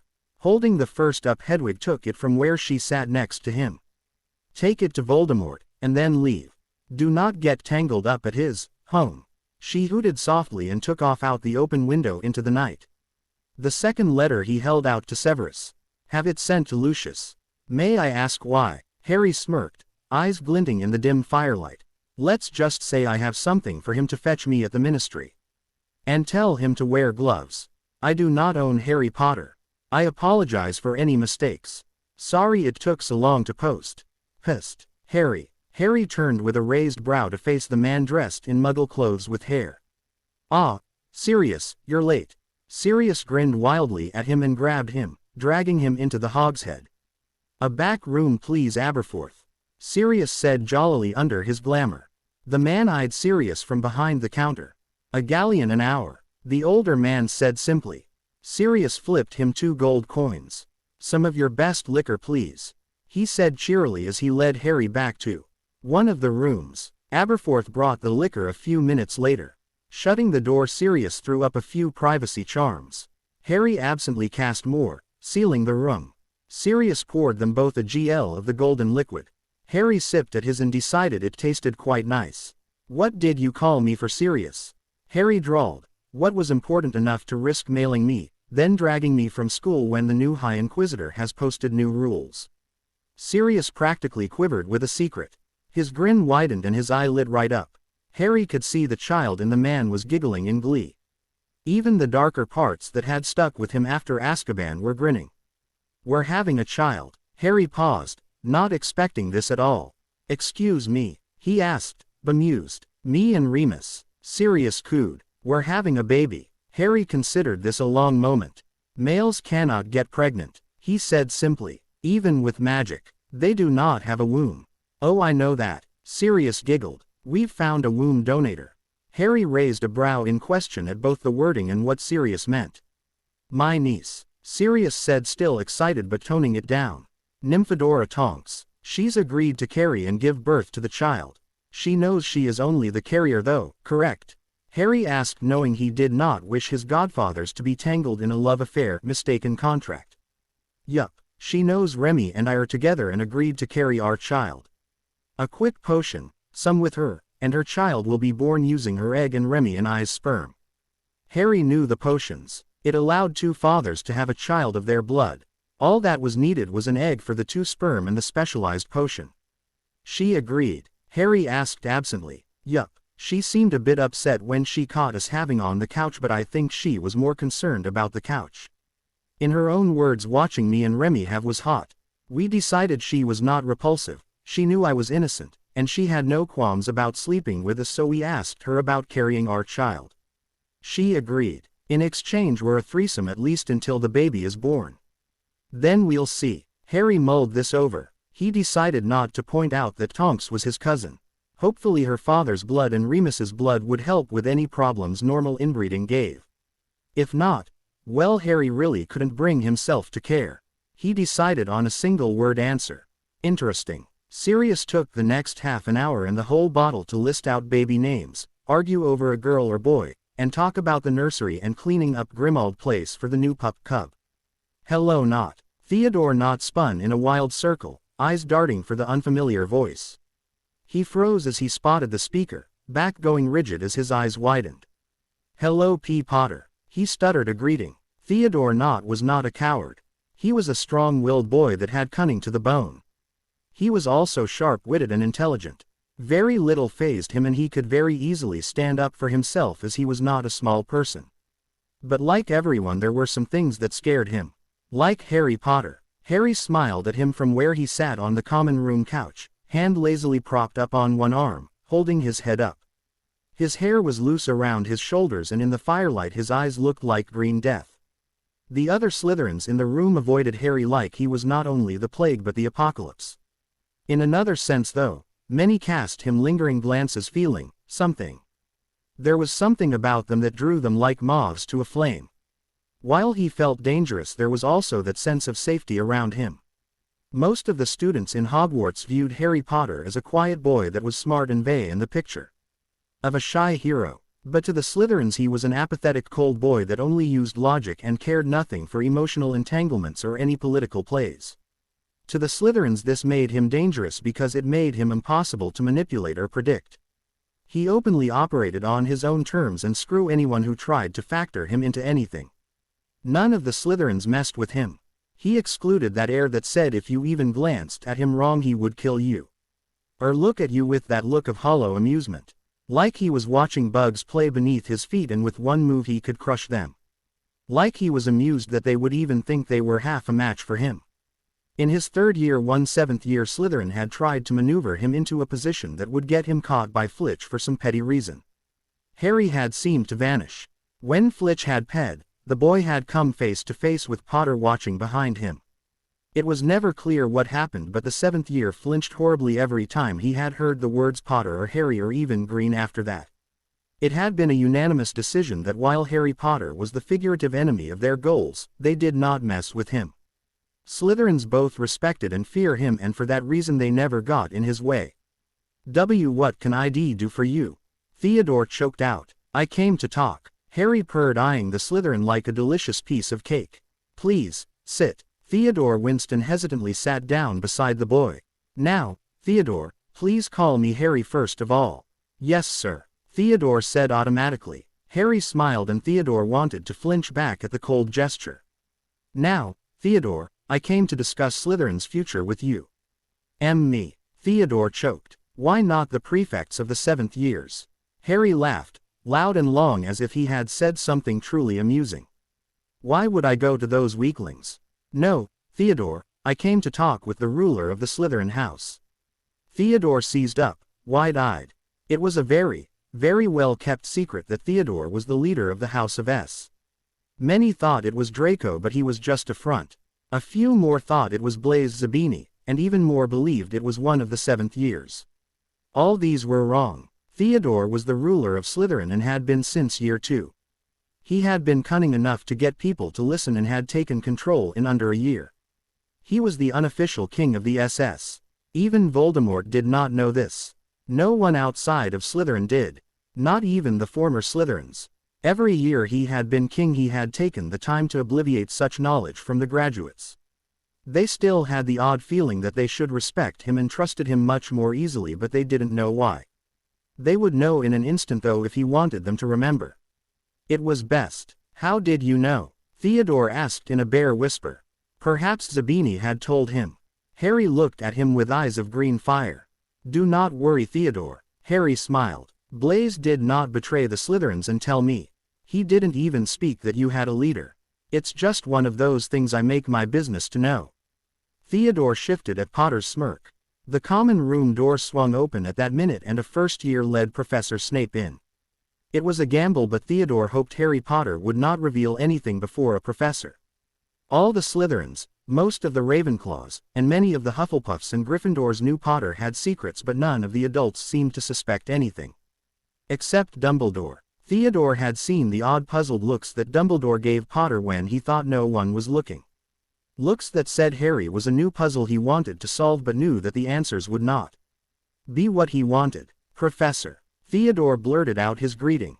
Usually he had more courtesy and preferred not to get attention drawn to him, but Potter was throwing him off horribly. Ms. Edgeclaw said there was an intruder. Snape drawled, eyes glancing about. Then his eyes landed on Potter. Theodore expected him to sneer and demand an explanation. Instead Harry smiled and Snape froze. Everyone in the common room stared unabashedly at their head of house as he looked away from Potter's gaze. Good evening Severus. Harry purred. Everyone took sharp intakes at the man's name. Theodore's eyes darted between them. In a split second he realized Snape was not going to be the distraction or help he wanted in escaping an emerald gaze. I was just coming to inform the Slytherins of the situation. Theodore did not like Harry's tone. It was amused. Of course. Snape trailed off and looked at a loss. I came to inform them that there are no longer two sides to this war. Harry continued. And there was another sharp intake, and Theodore realized that this was a bit different than the expected. Join the light side with me.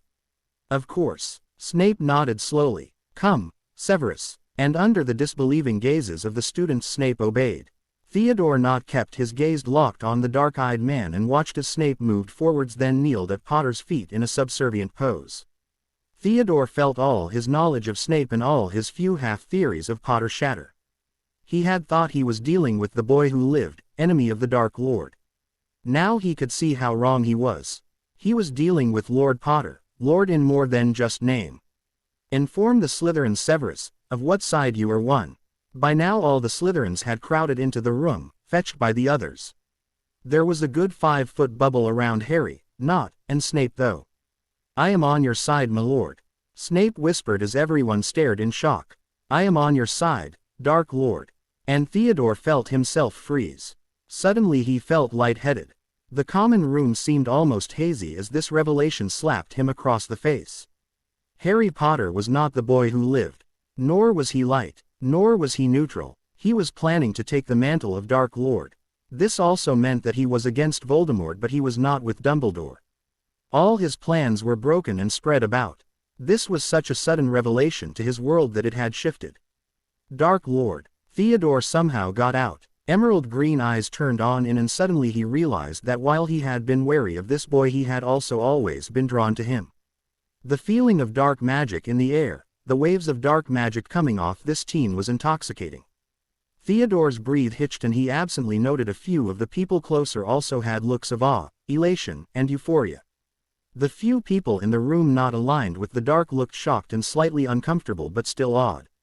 The very lightest of people looked ready to be sick under such a presence, but they hid it well.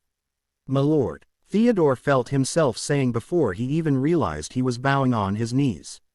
Harry Potter just smiled down at him.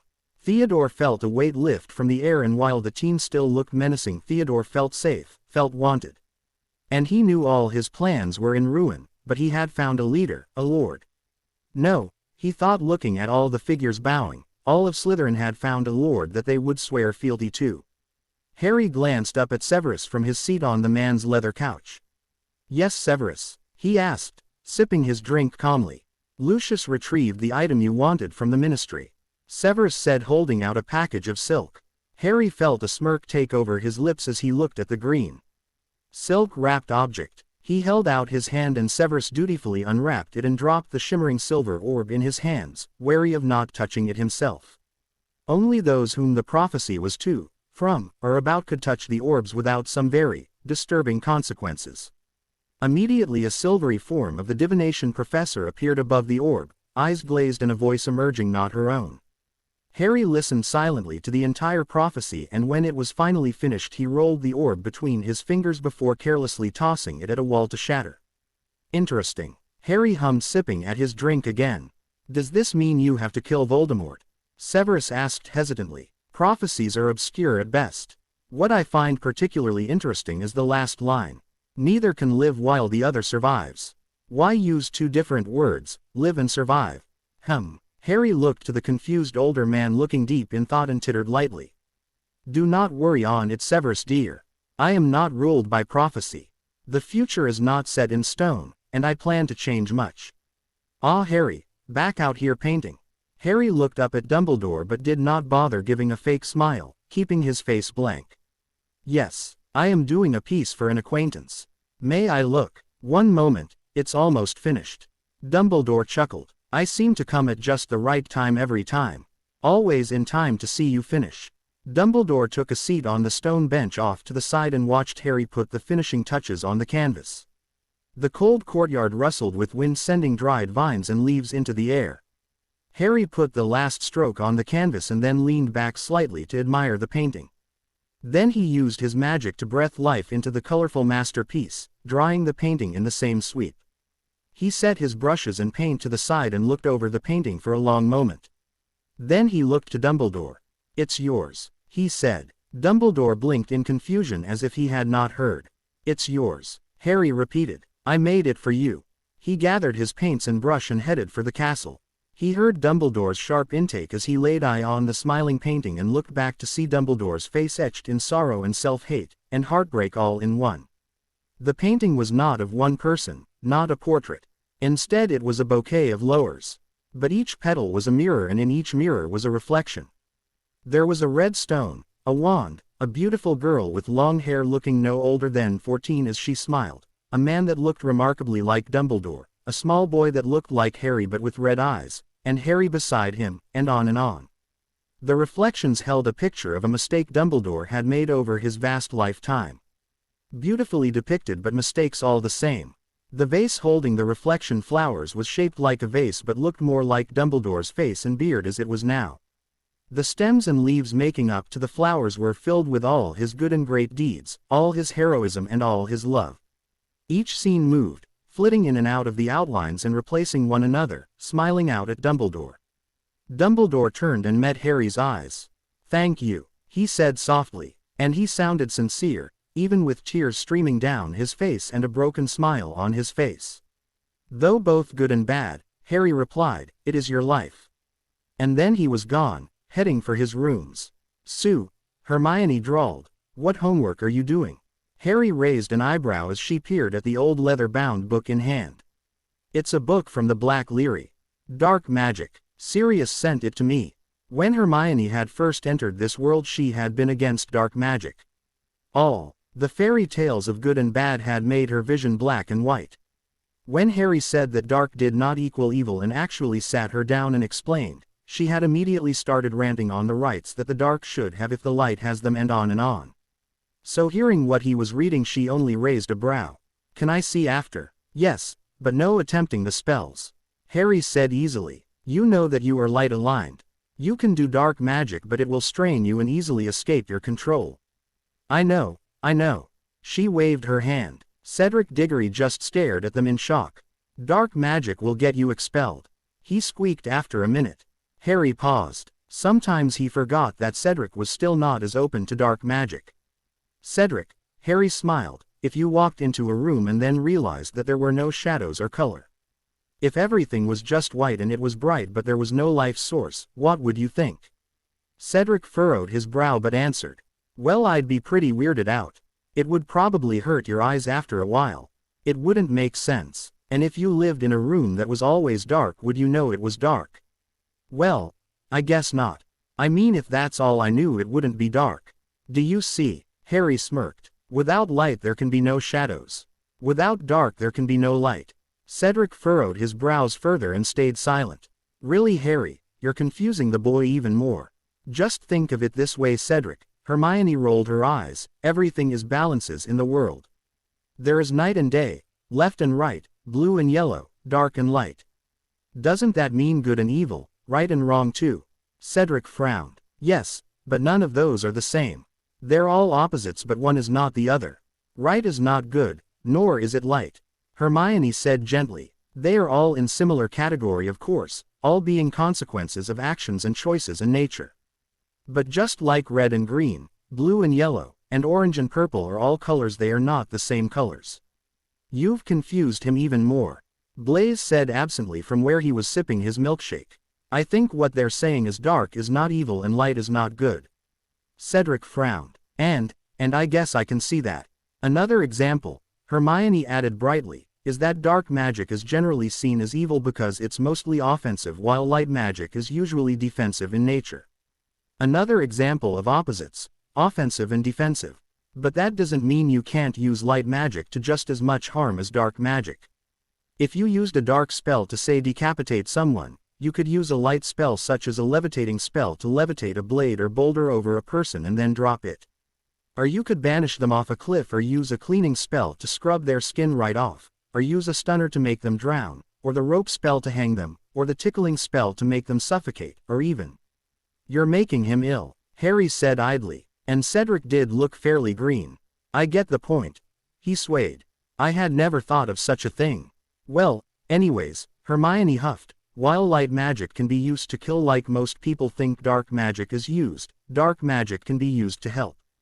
The decapitating curse be used to chop trees down, burning curses could be used to start a fire, and most could be used on a criminal to save a victim, and some could be used to remove people from danger and so on. Let him process this before you go on with your rant, Blaise said absently stiffing his straw. Cedric gave the Italian a relieved expression as Hermione huffed but returned to her homework. Harry just gave his fake smile. Potter. Detention. 6 o'clock tonight, my office. May I ask, why Madam Umbridge? Harry asked, turning to tilt his head at the woman. She glared at him, eyes squinting and puffing up with self-righteousness. For loitering in the hall. And another one for talking back to me. Hermione looked apocalyptic, ready to kill and more than willing to. Blaise's eyes narrowed dangerously, sharpening on the woman suddenly. Should I not have detention also then, Professor? Hermione asked, voice a bare whisper, filled with fury. Of course, Umbridge smirked. With Snape, at 6. Hermione hissed at her, for all looking like a cat. Blaise stayed silent and the toad strode off. The nerve, Hermione spat. I want to wring her filthy fat neck. Now Hermione, Blaise said with a wry grin.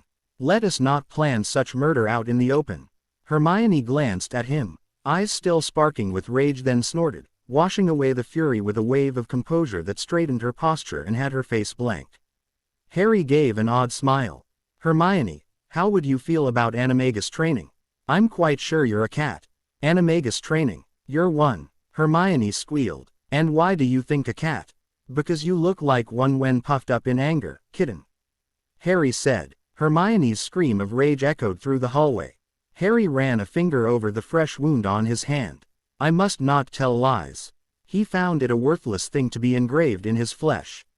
But at the same time cared not to stop it. It was a mild annoyance at best. Harry, Hermione blinked, walking into the room. Are you going home for Christmas? Home, Harry hummed thoughtfully, hiding his hand discreetly. Many thoughts flashed through his mind as he contemplated her words. Yes, he smiled eerily. Home, this is the place then. Harry hummed thoughtfully, looking over the trees. The forest was absolutely beautiful. It was also old, very old, old and gnarled with aging dark trees that twisted every which way. Underbush filled the space between the trees and large thorn bushes outlined it. It was dark enough you could not see any farther than a few feet in. After that the shadows took over and no one was safe. Yes, the man beside Harry said. Bought it 500 years ago I did. Well, perhaps bought is the wrong word. Some gallant light knight wished to burn it to the ground after he discovered dark creatures called it home. I struck him down before he could strike the flint. Layered the area in wards. Haven't bothered to update them, but it's well protected, and to the ministry it is under my name. They think it not but a normal forest. And the muggles? Harry questioned, glancing at the small village half a mile away. They can see it, but like the wards of Hogwarts, none enter. They may approach but suddenly draw back. The very, very few who make it past the wards, well, they don't leave. It helps keep the others away. It's perfect. Harry smirked. I want it. The man sighed and handed over a rolled-up piece of parchment. I, Lord Nicholas Flamel, turn over the enchanted forest to one Lord Harry Potter. A snap of magic pulsed and the deed was suddenly in Harry's hand. Enchanted forest? Harry asked. Could think of nothing better. The man shrugged. Rename it if you wish. Now, consider the debt between us fulfilled. One forest for the return of my stone 4 years ago. The man apparated with a sharp crack, leaving Harry gazing at his new property. Eyes peered right back at him. He smiled. Back so soon, Harry? Dumbledore asked pleasantly as he entered the office. Harry sat in one of his chairs flipping through a book.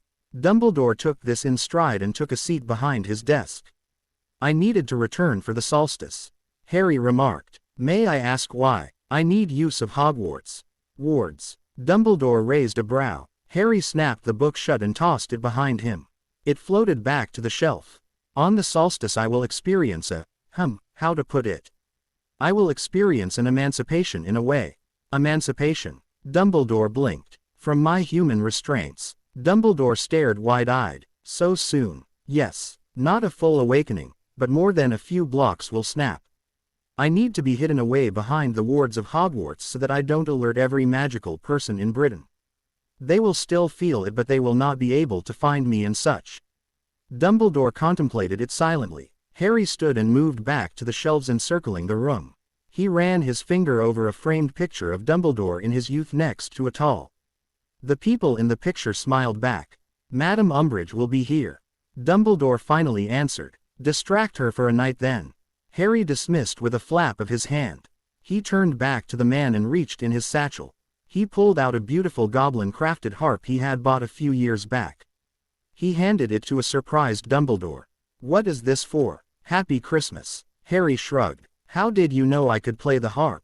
"I know you have the same skill with a harp that I have with a violin," Harry answered, eyes half-lidded and a smirk on his face. "I also know you gave it up when Grindelwald was defeated." Dumbledore just gazed at the harp. "Play me off," Harry said casually. Dumbledore slowly lifted the harp, running aged fingers over the strings. The melody released was sweet. For a man who had not played the instrument in 50 years, Dumbledore was exceptionally talented. Harry took note though, that the song was full of emotion. Emotion like regret and sorrow. Harry sat in the ruined circle whistling softly to himself, a soft tune of parting and age. He didn't know what it was exactly, but the whistle sounded nice even without his own emotions to contribute to the tone. "The moon has almost reached its apex. You should not be here, friends," Harry said simply at the interruption. "I have warned my kin away." Friends shrugged. "And the other creatures have left the area. You still should not be here," Harry said. "My powers shall hurt you if they can reach you. I only need to step 20 feet to the left and I shall be fully encompassed by the castle's wards. The castle knows what you are doing and she has encircled you to prevent harm to everything else." Friends sighed and tossed his head before retreating. Harry gazed up at the moon from the break in the tree tops. The beautiful silver orb hovered directly above him. Harry felt his magic start to flow along with the magic in the earth around him. Slowly it gathered and built until wisps started to become visible to the eyes. Colors blossomed in the wisps of smoke and sparkles and elements that swirled about his rune circle, gently brushing against him almost welcomingly. Suddenly, as if a signal had gone off, the magic vanished. Harry just waited. With a sudden silent scream, the magic burst forth again, exploding every which way around him, half at him. Harry's own magic leapt and tore through his body. Harry was quite aware of his screams mixing in the chaos of sound and activity of the magic. It was painful, very painful, more painful than anything he'd ever felt. The magic tore at his very being, changing and testing and looking. Like it was trying to learn everything about him but at the same time change him and see if he was worthy. The magic tugged and shoved and pulled, and then with a final snap, it vanished, leaving the clearing in an eerie silence. Harry was left panting in a destroyed and used circle. Lying on the ground, he felt the cool soil beneath his body. He felt the magic of the earth below him. He opened his eyes, realizing he had at some point closed them. When he had the strength, he sat up and gazed about. Looking down at his hands, he smiled. There was no visible change. No one would think anything different, but God's it was. Harry could feel it. Before he had had an almost impossible grip on magic compared to other magic users. But now he felt like a child suddenly realizing that there was more to the world than their backyard. He could feel everything, and he knew. Harry started to laugh. He laughed until his sides hurt and his voice rasped, until he started to choke up blood from a dry throat, and still he laughed. He finally felt alive. Harry turned to peer at his godfather. The man was staring at him, as if confused, head tilted to the side. "Harry?" he questioned again. "Yes, Sirius." "What?" Sirius frowned. "No, you're Harry." "Yes, I am. But..." Sirius frowned again, reaching over to run a hand over his pale cheek. Then he leaned over and sniffed Harry. Harry felt the man's magic rise with the actions and run gently over him, prodding him cautiously. "You're Harry," he confirmed, but still appeared confused. "But you're not. I had a bit of a change a few days past." Harry smiled easily. "Oh, okay." Sirius nodded. "Now come see Tonks. She's fat, fat, fat."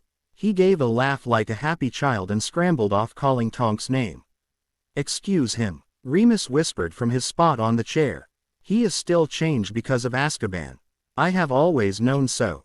Harry shrugged. And I have always known he shall not recover. But you shall look after him. He is my mate. No matter how damaged he may be, he is mine." Harry smiled at Remus, who took a swig of his tea. The man peered at him with wide amber eyes and hesitated. Harry took a seat on a chair and waited for the questions. "I think," Remus started slowly, "that you have many reasons for everything." "I do. Do you have a reason for all the people you've slept with?" Harry raised a brow. Remus blushed. "I can smell it," he admitted. "On you. On them. There is a reason." Harry smiled easily. "Did you know that when you reach an orgasm your magic rises? Did you know that magic is technically a dark cleansing ritual? Magic calls forth your magic to rise up and rush through the body as you orgasm. It will destroy all foreign magic in you. But it also leaks out of the body. I use it to call up my magic, and my partners does the same in response. I can then leech off their magic as it leaks out and consume it as my own. To someone such as myself, all dark magic is a pleasant treat. To have such a tasty thing so readily available, I can hardly resist, especially with people with dark cores." "The Weasleys," Remus blinked. "They have dark cores." "No, not them. But Bill works destroying dark magic and such for a living. It attaches itself to him at times, leaving small parasitic spots. When his own magic rose in orgasm to cleanse him, I took the magic it repelled for myself. And Charlie works with dragons. They are creatures of the dark. Could you not have done it another way?" "I could have, but I didn't do it for them, and I do like to enjoy myself." Harry smirked, accepting a cup of tea from Remus. "Now I hear serious breaking things in the kitchen. You'd best go check he does not hurt the child in your. Call her our wife. Your wife. Go." Remus went, leaving Harry to sip his tea as he enjoyed the feel of the dark magic-enriched house.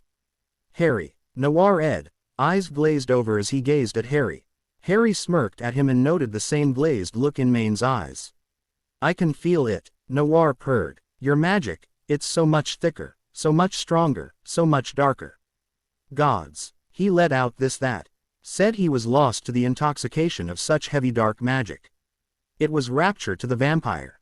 Maine let out a low steady release of breath and shifted beneath the same feel, pupils dilating slightly. Harry took a moment to revel how much he could tease them, control them, with just letting his magic flow through the air. "Aren't you glad you're on my side?" Harry tittered. "Where are you going, Harry?"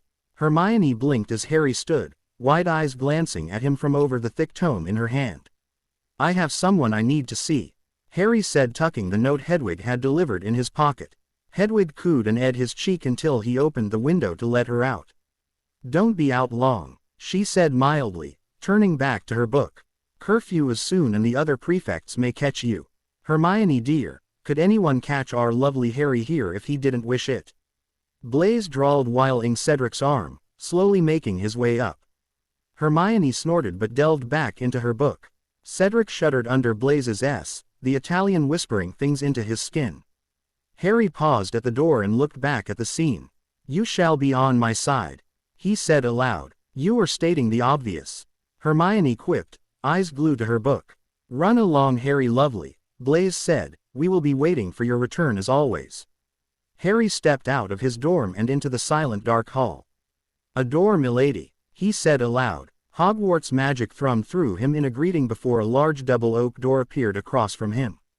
He opened it and stepped through, not asking how he had stepped from the 7th floor, the east-north corner, into the southwest dungeons with a single step. Harry strode into the girls' bathroom without even a breath of hesitation. The sink came apart at a single word and he was soon walking down the underground stone hall that led into the large stone chamber of secrets. In the center near Slytherin's statue was a coffee table and a set of comfy chairs and couches. The soft sound of the now working fountains filled the room. The magical torches lit the room nicely and glanced off polished stone. Harry headed for the chairs and he found himself facing a group of people. As he swept into the chamber, everyone dropped from the seats and pressed into a bow except the tall youth that looked remarkably like Harry, whom stayed seated.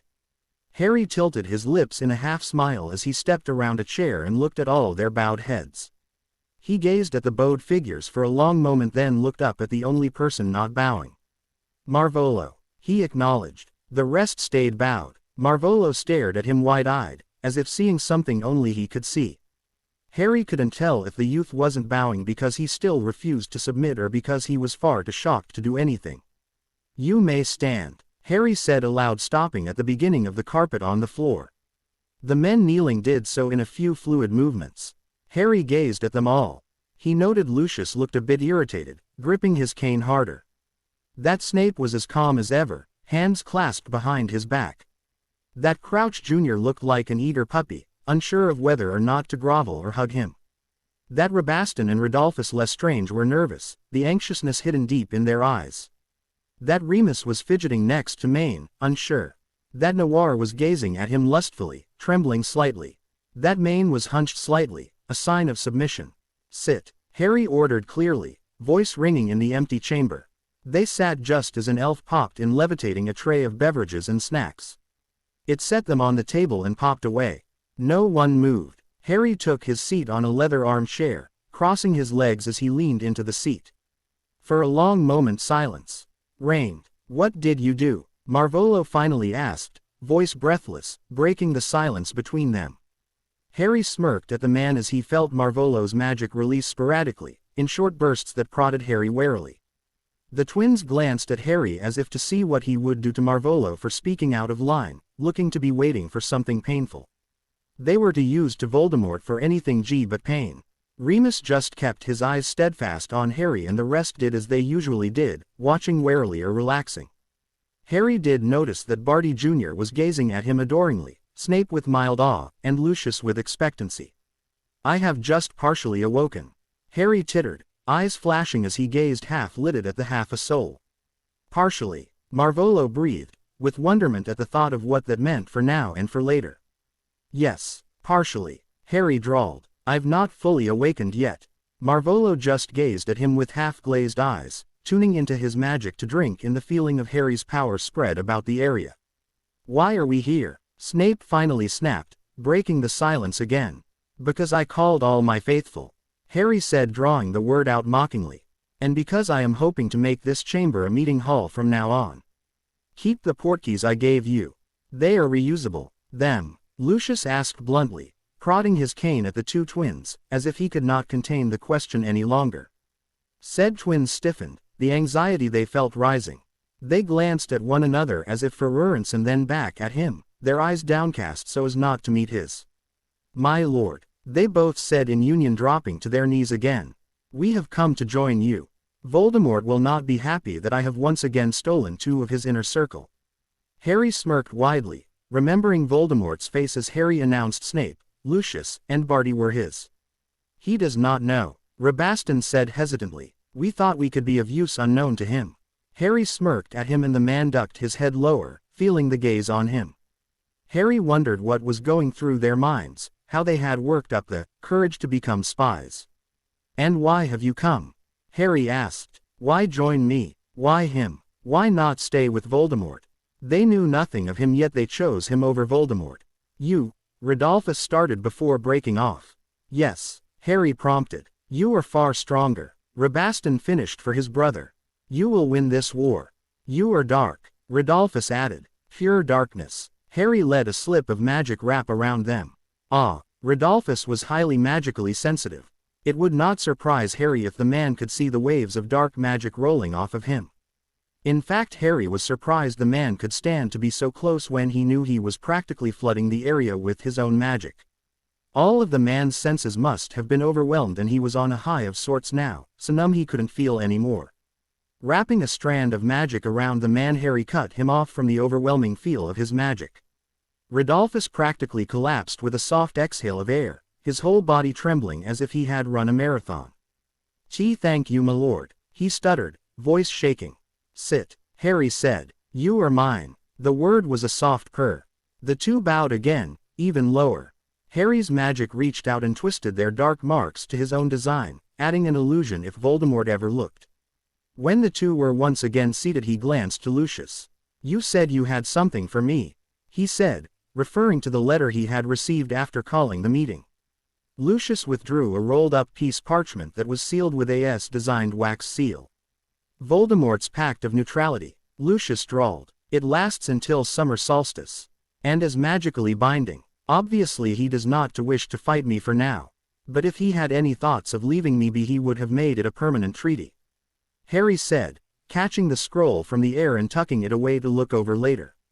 Severus, I have no news, Snape said, other than order news which you most likely already know. Harry nodded and looked to Noir and Maine.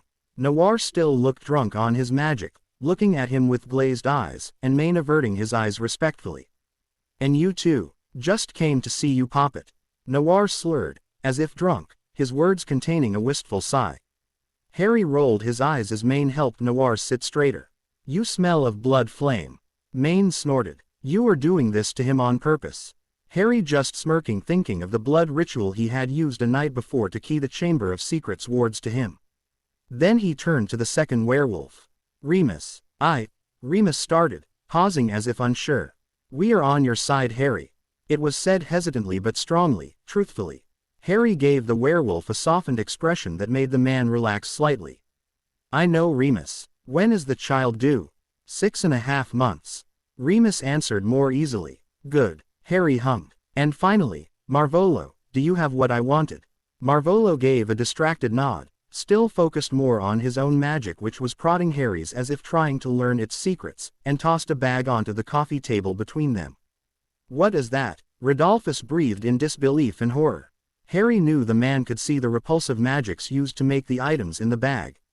The bag just radiated it and Harry could see the man draw back, cringing the longer he looked at it and the longer it stayed so close to him. Just a little advantage, Harry hummed, grabbing the velvet bag. All of them. Yes. Marvolo nodded. Barty was a great help. The mentally unstable man beamed at the compliment. Did you have any trouble? Harry quirked a brow. No. Since we are technically the same, I bypassed every defense. Marvolo shrugged idly. What do you plan to do with them? You shall see. Harry smirked, examining the bag idly. You have all done well. Thank you, my lord. They all muttered. When shall we meet next? Noir asked breathlessly. 2 weeks' time, Harry said, grabbing a cup of cooling tea. Let us make these bi-monthly meetings. Now Marvolo, tell me of China. Hello, nay. Harry hissed softly, stroking the head of his familiar. Harry. The S spoke, his voice more hissed than not, but the word said completely in English even in his S form. You are learning human tongue. Harry raised a brow. Have I not said our bond isss not to tie us together? Nay hissed, amused. I bonded with you not to stay with you forever, but to benefit your magic. The longer we are bonded the stronger I become. Is someday I hope to be able to shift into my human form before the eyes of all human and not just you goddess. Harry gave a soft laugh and stroked the dark maroon and black scales. When that happens, Harry said, shall you stay with me anyways? Yes. Nay said more softly, nudging him gently almost lovingly. But I'll walk by your side, not be wrapped around your shoulders like a pet. I'll walk along side you and your human pets an equal. Harry gave a soft trill of laughter and ed his familiar's head. Then I hope you drink up my magic quickly, and learn to shift. Harry smirked. For now, stay with Tom. He can teach you far more for when you do than I. Why do you think I stay with him? Nay hissed a laugh. You are not human even when mortal, and to shift into a human form I need to learn from a human. He is the closest to that. That I can tolerate. Harry laughed softly and ed his familiar again. I do not remember how it changed. Maine spoke gruffly, softly in the silence. How what changed? Harry asked, sipping at his tea. When we first found you we were the teachers, the ones in the most control. Maine said. You listened to our commands and Noir didn't fear striking you. We were in the frame of mind that we could kill you if you showed anything we thought useless or disliked. And now we bow before you, kneel willingly and bow our heads in submission. We don't dare touch you unless you initiate the contact. With a bare look you can send Noir intro a drunken state, drowning us in your power. We could never even think of killing you, disobeying you. I remember grabbing you by the throat when you said you were not on our side but your own, how you agreed you were ours. But now, we are on your side and you are not ours, we are yours. I do not remember when it all changed. Harry turned poisonous green eyes to the werewolf who met them with amber eyes, posture submissive and non-threatening. Harry's lips quirked into a smirk. Does it matter? He purred. Number. Maine said softly, still meeting his gaze, the look turning more soft, almost adoring. No, because we are yours and always shall be to our last ragged breath. Harry leaned over and stroked the man's cheek. You are poison, Maine whispered, leaning into the touch like a pet seeking comfort. You slipped in slowly, unnoticed and poisoned our minds. All dark beauty and soft words and shadowed power. Would you truly have it any other way? Harry asked. No, Maine whispered, closing his eyes. Harry smirked and leaned over to him, enjoying the taste of the dark magic on the werewolf's skin and in his aura. Then I must be a delicious poison, that one would drink in willingly just for the taste. Expecto Patronus. Harry spoke softly. The silvery wolf leapt out of his wand, all fluid magic and lean furred body. Its paws hit the ground softly and it looked around, ears perked up as it scouted for danger. It turned back to him finding nothing to attack or defend against and tilted its head as if in question. Harry could feel his own magic radiating from the creature that was almost a solid silver being that resembled his animagus form. Harry reached out and softly ran his fingers over the silver semi-solid mane and gazed at silver glinting eyes. How are you made? Harry asked, feeling the soft happiness radiating from the creature. Pure magic could create you easily, but I feel the happiness I feel in all other Patroni inside of you. What happy memories do I have for you to be made? It nuzzled against his hand and green eyes and red hair flashed in his mind, dying screams ringing through his mind. My mother, he questioned. Happiness from her. It nuzzled him again and he saw the flash of hazel eyes and black hair, they words echoing. My father, he said looking at the silver being. Not my own happiness but theirs. What they showered me with when they were alive and even when they died for me. It tilted its muzzle back and gave a silent howl of excitement and acceptance and love. Harry gazed at the creature and tried to feel anything at the realization that his parents' love still clung to his soul, his magic. He still felt hollow. Harry read over the treaty with a careful eye, reading between the lines and the magic woven into the piece of parchment. It was very smartly written and worded and when bound would be unforgivable to those who broke it. It was cruel and vicious and almost perfect. Voldemort is very smart, Harry said aloud. I wonder what people think when they compare us. Voldemort seduces his followers with fear and empty promise, while you seduce your followers with your body and soft whispered truths. Harry tilted his head back to gaze at Blaise, who stared at him with an unreadable expression. Oh, and how would you know that? Harry asked. I am not blind, Blaise whispered. While you show Hermione and I a side no one else ever sees, you are deadly and vicious and powerful. And yet I allow you two to do as you please. Harry said simply, pointing out a fact. Yes, and I have never truly understood why. Blaise said. It is almost as if we are your beloved children, and yet I know you can't feel enough to call us that yourself. You do it on a whim perhaps or because you don't care not to, but you could one day decide we are not worth the trouble. You have always been smart and observant, Blaise. Harry smirked. Anyone who looks would see it. Blaise said. Hermione and I certainly have. And yet you are not afraid of me. Harry said. As I said, you treat us as your beloved children. For now we have nothing to fear. And the chances you will suddenly decide to get rid of us are as large as you suddenly deciding you don't care for magic anymore. We are a part of your lives now. You always were smart, Blaise. Harry repeated. Now, be my witness as I sign the treaty. Yes, Harry. Blaise smiled, saying his name with all sorts of emotion that Harry didn't read into. Harry. Harry turned to look at Luna. The girl gave him a dreamy smile as she walked over to him, her steps silent as if she floated not walked. Yes, Luna, he asked. You have not yet invited me to your meetings of Nargles, and Snorax, and Whizzles, and Chippers. She said softly, almost scoldingly. Have you forgotten me? Harry stared at her for a long moment before he smirked. How could I have forgotten you, Luna? He asked. I had just not known you would like to attend such parties. All you must do is ask then, if you are unsure. And I would quite like to meet all your Quizzles. Then, my dear, would you like to attend my parties?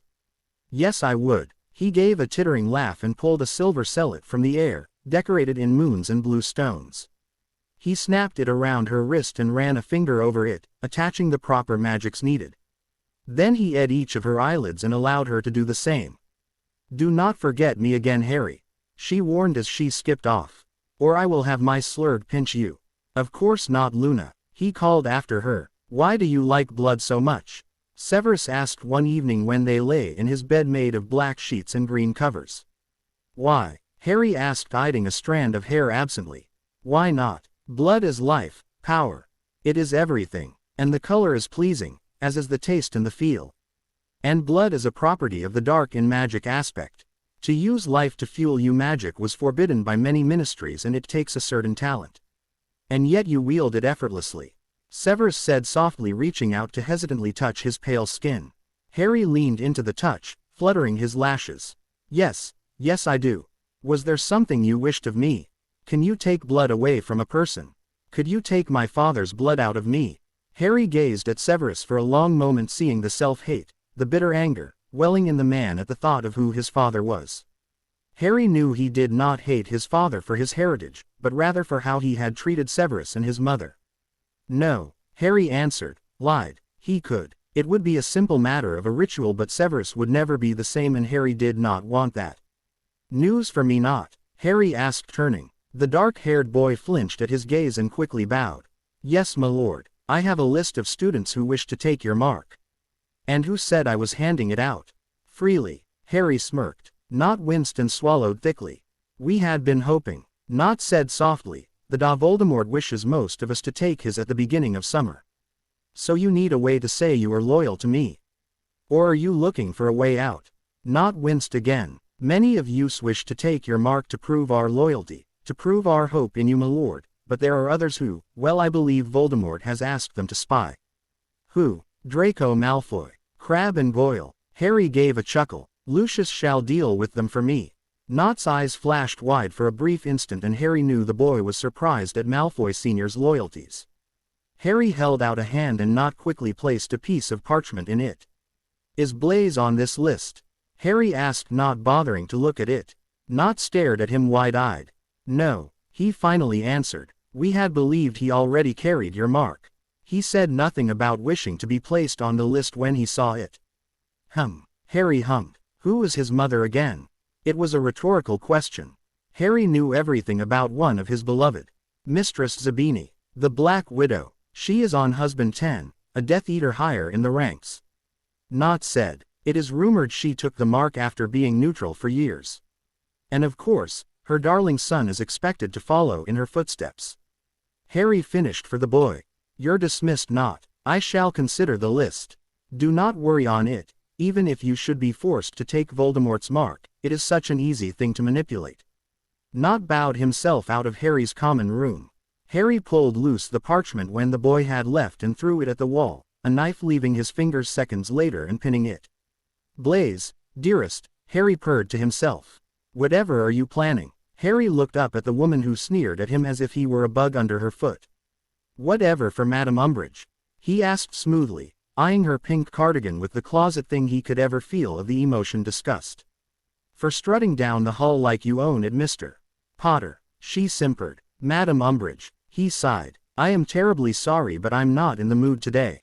Not in the mood, she sneered. You have no choice, boy. Another detention. You misunderstood, he said. I am not allowing it at the moment. She went to snarl something else, and his spell hit her dead in the beautiful jolt of magic was a sickly purple in color and radiated dark magic. Even a child would be able to sense it was not light, but almost the darkest of the dark. The purple flared violently against Umbridge's skin, then was absorbed. She let out an earth-shattering scream of agony and collapsed like a puppet with her strings cut. With barely a thought, he put up a silencing charm. She convulsed and arched against the floor, mouth open in an endless sound of pain that didn't emerge, as if she was being flayed alive and dipped in salt water. Harry watched her a few moments, then smirked. He rarely found satisfaction in such acts other than from the use of dark magic. But he'd make an exception for her. He reveled in her pain. Unfortunately, when she woke, she would think it all a dream and remember nothing of Harry. He wished he could see the fear in her eyes when she next looked at him, but not yet. Soon, but not now. She would be stuck in the nightmare for a good 7 hours though. Hogwarts, would you be a dear? Harry asked aloud. The stones beneath him pulsed with magic, and Umbridge sunk away, returned to her rooms. When he turned to gaze at the witnesses of such an event, he found Flitwick already bowed on one knee next to a trembling Minerva McGonagall who had copied the movement. "Stand," Harry ordered, "and tell me why you bow. Does one not bow to lords?" Flitwick asked with a slight smile that said he knew far more than he should. Harry felt his lips twitch slightly. "One does, I suppose," Harry said. "But what lord were you bowing to?" "One of power," the short man said. "Of darkness. And you, Minerva?" She stared at him with wide eyes and looked at Flitwick for an answer. He shrugged. You just..." She seemed lost. "You commanded Hogwarts, and that is enough reason." Harry purred. "I also hit a professor with a dark spell." Minerva winced and floundered. "What will you do about that?" Harry asked. "Not turn me into the Aurors, I hope." He didn't even need to make it sound like a threat, just said it calmly, flooding the area with his aura, and she shook her head rapidly. He smiled at the trembling old woman before him, a proud, fierce woman, and knew he had scared the spit out of her. Harry looked up at the curt voice that snapped through the hall dangerously. The words were harsh and unforgiving and promised many things if obedience was not found. Dumbledore was frowning at him, wand already in his hand, and Harry smiled. Dumbledore's magic flared wildly and slammed against Harry in the way wild animals would snap at another that had entered its territory. Harry could almost picture him giving a soft growl, lips pulled back. He shuddered at the feeling of light magic against his own dark magic but did nothing else. "I did not know you still had it in you, Albus," Harry said, threatening me. "I will let you get away with much because I know I cannot stop you, but if you go after my own I shall fight you, even should I lose." Dumbledore said simply, stepping up to Minerva's side. The witch relaxed at Dumbledore's defense, almost going limp, still on her knees. Flitwick watched them all with bright eyes as a neutral of this fight. Dumbledore glanced at Flitwick, and in a second Harry knew he had scanned the man's core with his magic. Flitwick was an odd case magic-wise. His magic was supposed to be light, but due to the goblin blood in him he read as dark. He had the choice to choose a side, unlike most people born to either. "Filius," Dumbledore greeted. Flitwick nodded back to him and then gently tugged Minerva off her knees and towards another hall, talking with her softly. Harry noted Dumbledore's wand was once again sheathed. Harry hadn't even drawn his. For a long moment of silence as they gazed at one another. "You've been testing me lately, Harry," Dumbledore finally started. "Perhaps." Harry revealed nothing. "Does this have anything to do with how shut off I've been feeling?" Harry let a sickly smirk decorate his lips at the unease in Albus's voice. If he could label it correctly, he would say Albus was nervous and scared and hopeful all at the same time. "How long has it been, Albus, since you looked around you, at the people around you, and thought on how much you care for them?" Dumbledore blinked in surprise at the response. "I care for all my friends. I'm insulted you are implying I don't." Albus scowled. But Albus, how much do you care?"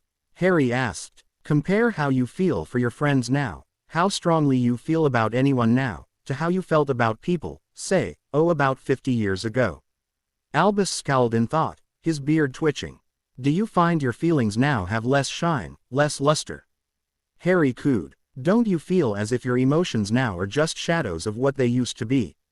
As if they are almost forced, as if you're making yourself feel feelings that don't want to be brought back out?"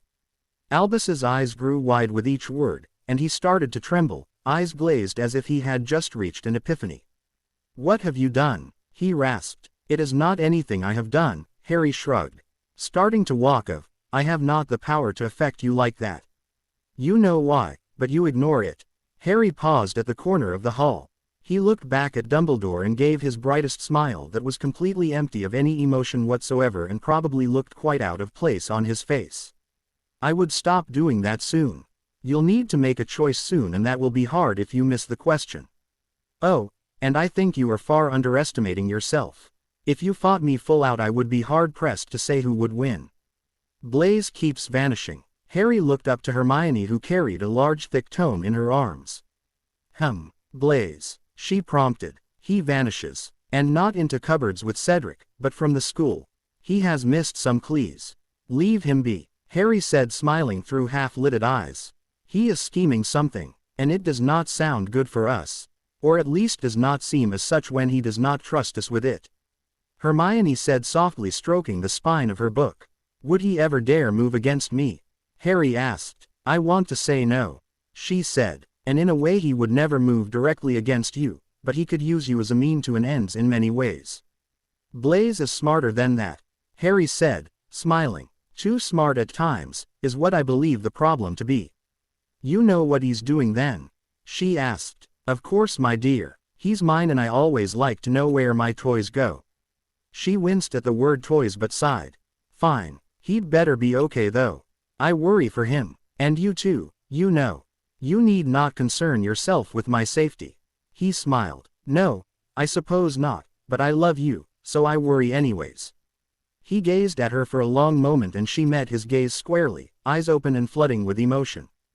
Thank you, he said softly. Now go pack. And when you see Crumb, tell him he had better ask his silly question soon. She stared wide-eyed. Silly question, she squeaked. Wizard marriages have many steps. He smiled. Courting and engagement are the first two. She got a bright look in her eyes that told him she was pleased. Then she turned and hurried off. He smiled after her and turned back to the mirror in front of him. Blaise was hurrying down a ministry hall, yelling at an aide who was obviously failing at his designated tasks. Dumbledore, Severus started softly, trailing his hand over the rim of a cauldron, has been very distant lately. Oh, is he busy? Harry purred as he lounged on Severus' leather couch. No, but... Severus hesitated. It is in his actions. No one else has noticed, but everything he does is just so, hollow. All his words of reverence, of hope, of comfort, they are words. They have some form of meaning, but it's as if they have none to him. He means it when he says he'll keep us safe, but it is as if he won't put his heart into those actions. All his words just seem they seem so empty. Like he's not a person anymore, like he has no emotion. Severus looked up at him with black eyes that burned with all sorts of emotion, fear, hope, concern, regret, and on and on and on. He sounds like you. Harry met his eyes squarely and wondered how much Severus knew. More than Flitwick, but less than Tom. Harry wondered when everyone close to him had started to learn more than they should. Probably a while back. Harry leaned back into the seat and wove a maze of ideas, connecting trinkets, souls, power, gods, and hidden plans, along with all sorts of emotional attachments. Severus, Harry said, would you do something for me? Severus looked up with almost hopeful eyes. Snape is missing. Harry didn't even look at Nott. Yes, he is, Harry said simply as he spun a small knife through his fingers. There was a heavy silence that weighed down the air. Who will watch us now? Nott asked, almost fearfully. Snape was the one holding all the school and outside pressure off us. He was our mediator. Snape was our head of house. It should not matter for much longer, Harry said. Nott stared at him with wide eyes, then scurried off. He reminds me more of a startled bird than a.s. So you have returned, Blaise. Harry said. Hush, Harry, the walls have ears. Blaise hissed, glancing about. Not these ones. Harry smiled. I checked. And Nott is just nervous. He knows something big is about to happen. What day? Blaise demanded. Day? Whatever do you mean? Harry asked innocently, still twirling the small knife in his hands. Harry, Blaise said softly, give me a day. Summer solstice, pretty, since you asked so nicely. Harry said, voice cutting through the room. Blaise flinched back at the powerful tone and dropped to his knees, bowing his head. I'm sorry, my lord. I'm just frazzled. I know, pretty, Harry said softly, dragging his free fingers through Blaise's hair. Has your mother been very demanding? Blaise tensed slightly. Not so much, he said lightly, obviously trying to hide something. Just a few tasks to welcome my newest father into the home. And how long shall she keep this one? Harry breathed softly. Blaise looked up with dark eyes. She likes this one, he whispered almost angrily. She promised. No more than 3 months a man when I was a child, but she likes this one. She's had him, followed him, for 5. I think she plans to keep him. Harry brushed a hand over Blaise's cheek, where a faded green bloom was hidden beneath makeup. And does he like you, as much as you like him? Harry asked. Even more. Blaise trembled. I ran. But he found me. He asks about you. Does your mother listen to him? She is besotted with him. Blaze snarled. And because of that she listens to the poison he whispers in her ear. He wants me to be marked, to choose his side. I suppose he gave you a task. Now a flash of fear flashed through Blaze's eyes. He had not wanted to bring that up, trying to distract Harry with emotions about his mother. Yes, Blaze finally said, almost inaudibly. You will do your best to finish these, of course. Blaze looked up sharply, surprise decorating his features. If that is what you want. He finally answered. Not I, but him. Harry smirked widely. Harry looked over the grounds of Hogwarts, silent and still this late at night. The night shrouded the landscape like a thick blanket, but Harry could see all he desired. He gripped the metal railing beneath his fingers and gently lifted himself onto it, balancing with inhuman skill on the round, narrow thing. He looked down at the ground far below him and noticed it was all dreary stone and wicked vines climbing up the wall. Roses would look nice right there, he said softly. Blood-red ones. Any sort of flowers would make this place look more welcoming as they do to any place. Harry didn't even glance at Dumbledore as he inhaled the sharp spring air. Easter was here, and with it a warm wind. Dumbledore leaned against the rail next to him and gazed at his legs over half-moon glees. As if he was contemplating how much balance he had and how easy it would be to destroy. Summer is almost upon us, Harry said. Yes, I suppose, Dumbledore hummed, turning to look at the waning moon. They shared another break of silence. I had thought this path was long lost to me. Harry once again didn't bother looking at the man. The little emotion still remaining in his voice told Harry all he needed. I thought I lost it the day I fell in love. Dumbledore sighed softly. Harry gave a mirthless chuckle and threw his legs out, sitting on the railing with a twist that made Dumbledore wince. I had been like you. Dumbledore continued softly. Powerful, intelligent, emotionless. I was a heartless, efficient machine. Even my family didn't make my heart beat. But then I met someone just like me, but dark. I was so sure he was the second half to the equation. He was the dark to my light. I thought for sure that I would ascend for the light and he for the dark, and we would cure the world. Dumbledore gave a heartfelt sigh. But he didn't, and somehow dragged me from my path. He made me feel and damned me to a human life. You do not sound regretful, Harry pointed out. In a way I am not. Dumbledore said softly. To have lived my life has been a great experience, to be human has been invaluable. But now that the change has started again, I am almost relieved. Like something missing has suddenly returned. I hadn't even noticed the gaping hole before now. We weren't meant to be human. Harry agreed. Sometimes we fail, or deviate from the path, but we are still not all human. We were meant to be more, so to be less hurts us.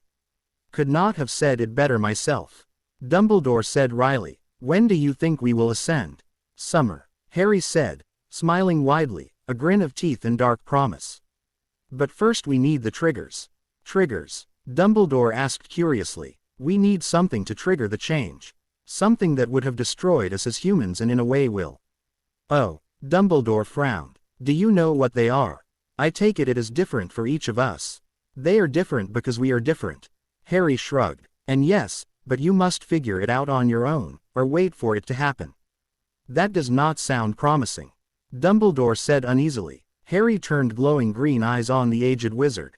Don't worry, it will only destroy you. It is beautiful. A woman breathed softly, somewhere near him.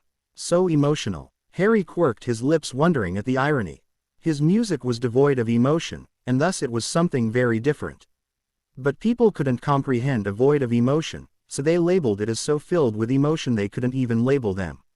He drew the bow across the strings in a final quivering note that echoed through the room long after he'd stopped. There was a sort of wistful, almost weary silence, afterwards, only broken as someone started to applaud.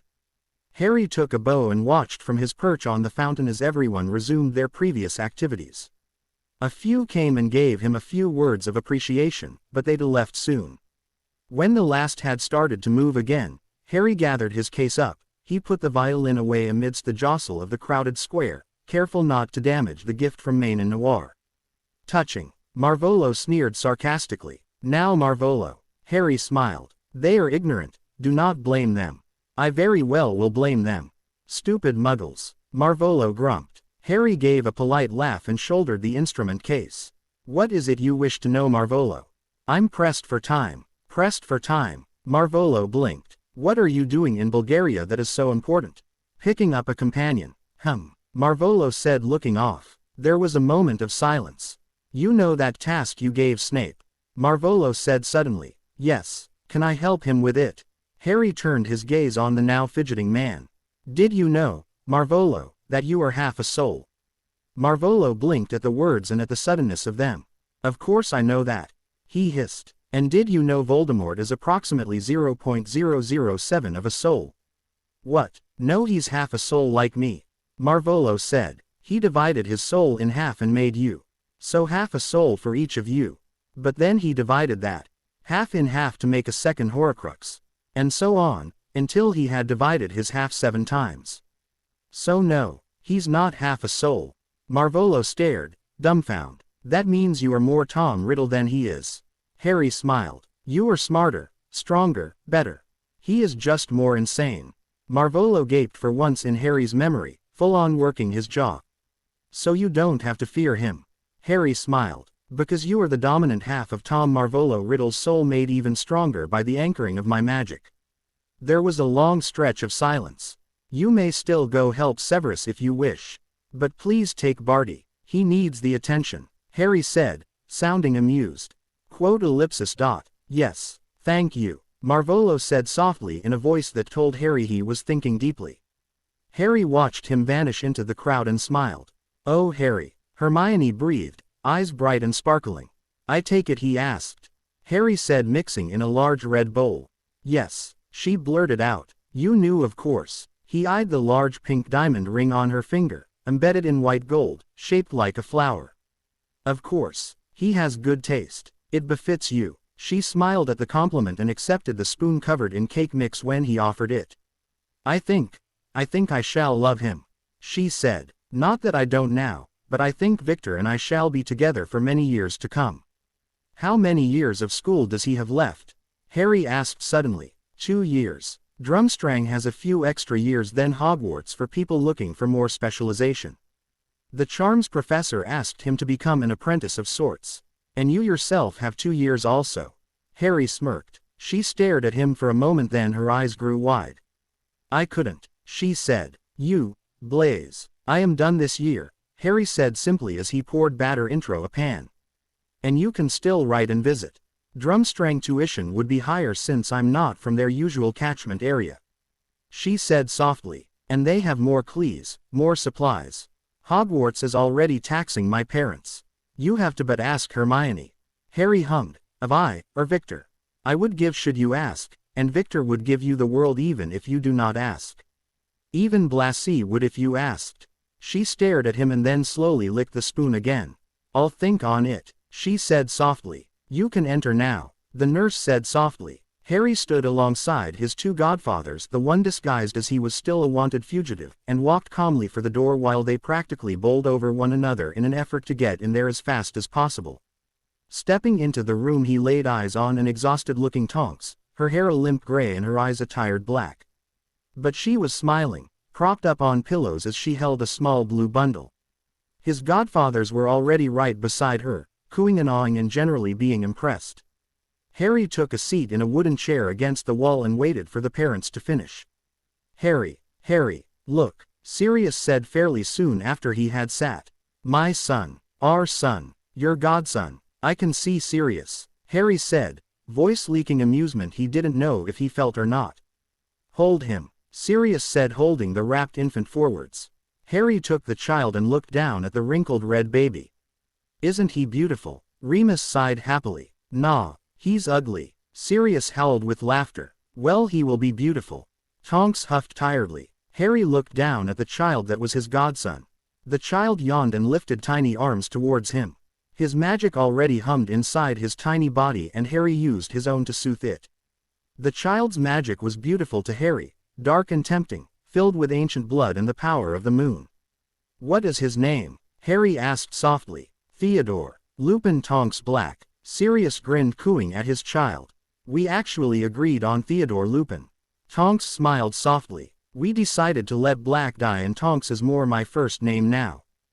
Fitting, Harry said, looking at the child that was his godson. Would you give him a middle name Harry? Remus asked, smiling softly.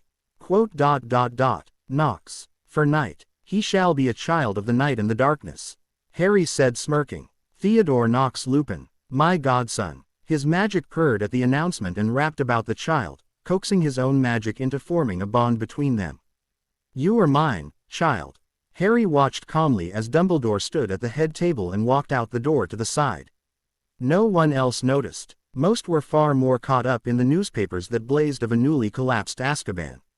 The papers were trying to pee it off as a series of freak accidents, but even the first years understood it was something far more dangerous than that. Harry stood and headed out the doors with just as little notice as Dumbledore.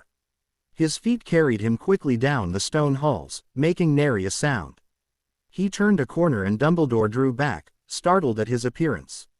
Ah, Harry, he said, quickly gaining his calm back. Finished breakfast already? May I also congratulate you on your godson? Who is the letter from? Harry said, ignoring the pleasantries and gesturing at the crumpled parchment in his hand. Oh, he had an idea, a very good idea, who it was from, but he wanted confirmation. An acquaintance. From Nermangrad, Harry smirked. Albus gave him a sharp look but didn't question him. Grindelwald has vanished, he said. Not escaped? Harry asked, smirking. Wouldn't one use that word in such a situation? No, Dumbledore said, looking away. He wouldn't leave. He knew he was beat. And how are you so sure? Harry prodded, smiling. Because he promised to stay there for both our sakes. Dumbledore whispered. Well, best watch out. It's like third year again, but our positions are reversed. Dumbledore tucked the letter away, as if dismissing it. Would you like some tea? He asked politely. I wish to discuss with you an interesting letter I got from Ms. Granger. Harry gazed down at the soon-to-be battlefield. The dark forces of Voldemort's were lined up near the forest, waiting for some signal. The light forces stood protected just inside the school gates, Hogwarts' defenses shrouding them. What a wonderful sight, Harry said softly to himself. Is it? Harry didn't look behind him as Lucius came up to him, silently in the dark of the astronomy tower. Harry didn't even twitch as Lucius's long fingers carded through his loose dark hair. Yes, Harry answered. It is. Now watch, it is about to begin. And there was the signal, walking calmly up the path right between the two armies. Blaise was tall and elegant, wearing dark gold robes and visible by the reflection of the torches in hand and the ward lights. He looked tall and dangerous as he strode confidently, not a bend in his back or a hesitation in his step. Walking, almost pitifully, behind him was a stooped old man with very little hair and rags for robes. He may have looked broken and bent, but the old man tasted dark, even from how far Harry was away. He could taste the centuries of aged darkness in the man and leaned forward eagerly as he gazed at the greatest Dark Lord since Salazar Slytherin. Harry dearly wanted to keep the old man, hide him away and not let such a darkness go. He sighed softly knowing he had to. This one he could not keep. He was needed for a different purpose. Harry's eyes flickered away from the old man to the light forces standing at the gate of Hogwarts, shrouded by the castle's magical defenses and wards. Harry only smiled as he saw Dumbledore's look of recognition. The man's mouth fell open in a cry that was far too far away for Harry to hear. Then Dumbledore was running, out past the gates and the wards, drove by memoirs and magic. He looked like a gazelle despite his age, long legs making his strides near leaps. Harry could see the worry and the anxiety and the fear in his face. It was far too human. Voldemort was smirking triumphantly, raising his hand to begin the attack, his trap sprung. Harry could see glee in his eyes as his lips pulled back, sparks starting to emerge from his wand as his army, tensed, ready to leap. Already, the most loyal to Dumbledore had already run from safety to aid the elder man, none quite catching up to him, but desperately trying all the same. It all happened at once. Voldemort shouted out a command and the dark army sprung, howling and screaming their bloodlust as they charged. The light forces threw barriers at the group running behind Dumbledore, hoping to call them back to safety or shield them. Dumbledore's magic rose to the visible spectrum, a pretty blue, as he reached desperately for Gellert Grindelwald, lunging forwards the final step. Gellert Grindelwald merely smiled at him and closed his eyes. and then Blaze began everything by drawing an ornate dagger from his robe and whispering the words of sacrifice as he plunged the knife into the heart of the man Dumbledore had once known and loved. Dumbledore faltered, tripping the last step forward, and was sprayed by blood as Blaze ripped the dagger from the dying man's body. Harry watched closely as Dumbledore's face etched itself in horror as he caught the slumping corpse of the man who had made him human, his blood running down his pale skin. Dumbledore followed the man to the ground, half cradling him as his magic collapsed in on itself in shock, starting to expand in an explosion caused by the unbalancing. Harry flickered his eyes away, knowing the man was going to destroy himself. He was more interested in the large signs and runes burning themselves in the grounds before Hogwarts. The GR withered and died as invisible hands drew the human-sized shapes in the GR. No one else really noticed as the light forces tried to scramble behind their defenses and the dark charged. The dark army crossed the edge of the circle of runes, and suddenly the runes burned black and red. At the same moment the light forces chasing after Dumbledore stumbled over the opposite edge, reaching for the old man and not aware of the chaotic storm of magic that was swirling inside of him. The runes burned white and blue under their feet. "Will you forgive me, my lord?" Lucius whispered behind him, suddenly, anguished. Lucius, behind him, sounded agonized, worried, tormented. Harry didn't look away from the field as the runes started to curl about Dumbledore and then reach out blindly for the last piece of the ritual puzzle. Harry knew exactly what was needed. Hands hovered above his shoulder blades, building up the courage, and that was when Harry finally turned. Lucius, already in the motion of giving him a light push, flinched back, his eyes flashing darkly as he stared into Harry's own burning green ones. Even as Harry tripped backwards, he raised an arm and brushed it against the tall S cheek, fleetingly as he arched back. He didn't even attempt to catch himself. Of course, Lucius. And then he hit the rail and went over. For a brief few precious seconds Harry felt the blood pumping through his veins and the wind screaming past him. He felt the pull of his clothes as his hair whipped past his face and felt entirely weightless as he fell. For a moment Harry felt alive. And then he died. He hit the unforgiving stone ground, his body breaking even as his bloody splattered so beautifully, the rune pattern twisting around him joyfully and lighting up void black. Harry supposed this was what a caterpillar felt as it breached its cocoon as a butterfly. It was liberating. It felt as if everything had changed. The air in his lungs felt different. His body felt lighter, his hair softer, his eyes sharper. His blood felt warmer in his veins and his heart beat more steadily. It was beautiful to be dead, Harry thought as he sat up, the feeling of his own blood dripping down his back making him smile. He stood on steady legs and stretched, feeling wonderful as he glanced at the blood painting the courtyard, runes swirling about it and about him like a web. He looked up, towards the battle, and saw everything was still clouded in the last bits of the magical explosion. The air was filled with a white noise and you could barely make anything out in the fog of residue magic and dust. But Harry could see Blaze standing tall and proud, waiting. His eyes looked up and met Harry's as if sensing him. Harry saw his eyes widen just slightly before Harry's conscience was through the space between them and slamming into Blaze's, slipping between every barrier until he was in the deepest part of the boy. "When did you figure it out?" Harry asked easily, glancing around what was Blaze's mindscape. The image of Blaze flinched at his voice, the rune wavering, but reined himself in quickly as he spun to face Harry. For a moment they stared in one another's eyes, one nervously and one calmly. "A few weeks ago," Blaze finally admitted, "I've always had suspicions but not clear-cut ideas. When you ordered me to follow Voldemort's orders, I knew I was correct. To use a ritual you need a starter, something that ignites the magic and the power, be it runes or blood or intent. But you're more than just a man using a ritual.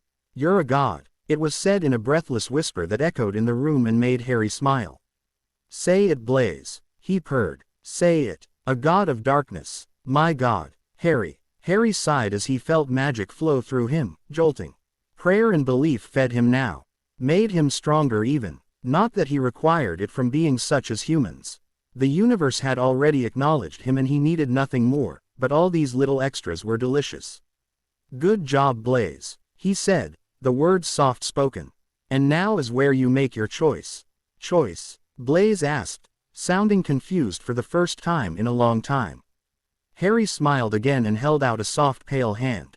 "Come with me, back to the battle and fight, or retire to my kingdom. Blaise stared at him wide-eyed. It's not a test, Harry said softly as he could. It is your choice. No matter what, you shall always be mine. Let me retire to your kingdom, my lord. I'm tired and worn. I would be of no use in battle. Blaise finally said, giving a soft breath of weariness. Of course, Nurmengard does not contain Dementors, but it has its own defenses, which I know to have taken much out of you. Rest. Severus and Cedric shall be there. And then they were both gone. Harry back in the real world and Blaise far away and safe, falling asleep into Cedric's surprised arms, unsure of how both of them had gotten there, Snape waiting nearby to receive them. Harry opened his eyes in the real world again, and it was like waking up from an eternal sleep. Everything was just so real. It felt like he had been looking through water for his whole life, and suddenly everything was now in focus. If he had had great control and power before, he now had perfect control and monstrous power. Harry smiled, a truly content smile, as he felt as if he had finally snapped into place in the world, as if everything was fine now. He looked around. Each side of the field had stopped dead before the fight had hardly started, staring about in horror and fear and nervousness. They didn't even move away from the runes now etched in the ground, but looked at them lost. Most eyes were trained on Dumbledore and Harry, emotions running rampart as they stared at their light leader and the golden boy, or to some the enemy and the boy who wouldn't die. Dumbledore was kneeling on the ground. Runes swirled about him like waves as he held the corpse of the man he had once loved and the man who had shifted him from his path only to help him ascend it. The aged wizard was bathed in a glow of white, like a beam falling perfectly on him. He didn't look quite so frail and aged now, though. He looked elegant. Oh, there were still wrinkles in his beard, but something screamed never dying. Harry beside him, not stepping on any of the runes, was the opposite. Black shadows had coalesced behind him like large feathered wings, flared slightly. He waited patiently, as he clenched and unclenched the magic about him, testing it subtly. He looked out over the armies, his senses so heightened he barely had to glance at a person before he knew what side they were truly on. Those of the dark were like beacons to him, dark shadows in a white room. Voldemort stood at the head of his army, mouth slightly open in shock and what Harry knew to be fear. Meeting his enemy's eyes, he knew Voldemort knew what he was. Voldemort also knew he was absolutely Ed. Harry enjoyed the horror in those cherry red eyes and smirked. Dumbledore stirred finally, looking up at Harry with clear blue eyes as Harry switched his gaze back to the other god. I should feel sorrow, he murmured, blood flecking his face like freckles. Harry saw no emotion on his face. No, you shouldn't. A human would, Harry said simply. Dumbledore nodded once and stood, the corpse of Gellert Grindelwald dropping delicately to the ground. Standing next to Harry, he knew they clashed perfectly. Black to white, light to dark. Whereas Harry's magic wrapped behind him like a giant pair of the darkest wings, Dumbledore's shrouded him like the lightest of cloaks. Hermione, Harry called softly, barely a whisper, but it struck through the silent air like a whip. Yes, the girl asked, stepping forwards, the only one moving in the sea of stunned statues. Harry held out a hand and a dagger appeared, long and simple. Finish it off, please. Yes, she agreed, taking the dagger with absolutely no hesitance. She turned and both sides watched avidly as she walked up to Peter Pettigrew. The fat balding man just stared at her, something holding him in place as it did everyone else. I dedicate the darkness to Harry, my lord and watcher. I dedicate the once light to Dumbledore, my god. And then she slammed the blade into Wormtail's, straight through his heart. For a moment there was a deep silence. And then the magic roared. Hermione's magic flared a brilliant white, letting all know her alignment, before it burst out, destroying Pettigrew in a mix of black and white, showing the light he had once been and the darkness he had seeped his soul in. With his death the ancient magic of the ritual came to an end. The whole world lit up brilliantly as all the magic in the area flared. What now? Harry looked over at Dumbledore, who was himself looking over the field of men and women, all unconscious and glowing from the excess magic in the air. Now, Harry said, you can go back into Hogwarts and teach again, or you could become Minister of Magic, or you could retire to a nice country manor and start up some hobby. Dumbledore snorted, but there was no mirth in it. And you? I'm going to my kingdom. It's a pretty little forest near the border of Scotland. I'm going to make it flourish with darkness, and all my people shall have a home there. Dumbledore glanced at him with almost eerie clear blue eyes. Shall you ever emerge from it? Of course I shall. Harry smiled. I won't lock myself away. I shall visit you even if you wish. I would. You do know Hermione is mine. Yes, but I know you shall look after her. They stood another long moment in silence. I must go bury Gellert. Dumbledore said. Because you loved him. Harry taunted. Partially as a tribute to my time as a human, but mostly because a beloved leader of the light would even mourn his enemies. Harry snorted but watched as he walked to the form of the dead former Dark Lord. Harry turned as the man crouched and glanced briefly at the spot that was soaked in his blood at the base of the astronomy tower. Black vines were already twisting form the spot and Harry could imagine bloody red roses on them.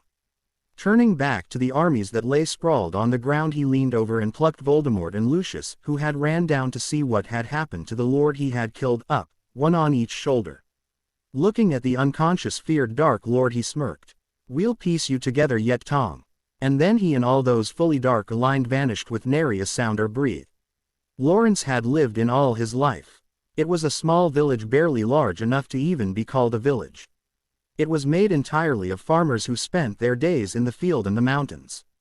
It was a wild place the little village was set in, surrounded by mountains, tall fields, and forests. It wasn't all that odd or interesting and they almost never had visitors.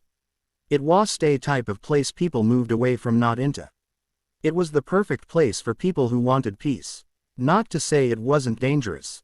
Most of the village was as safe as could be and no one with common sense wandered alone at night anyways. But there was one place every villager dared not go: the forest on the west side of the village.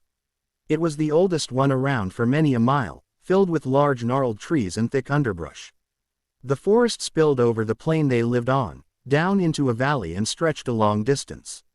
This forest really. It was like a wild sleeping beast. You didn't bother it, just ignored it and hurried past. No one could say why they really feared the forest. Sure, it was darker than the others, and larger. But logically there should be no more different animals, nor darker traps. But the people feared it for that reason. It appeared normal, but it just gave a vibe, gave you this chill.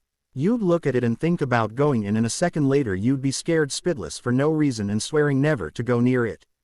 Most of the older folk said it was filled with magic, filled with fairies and trolls.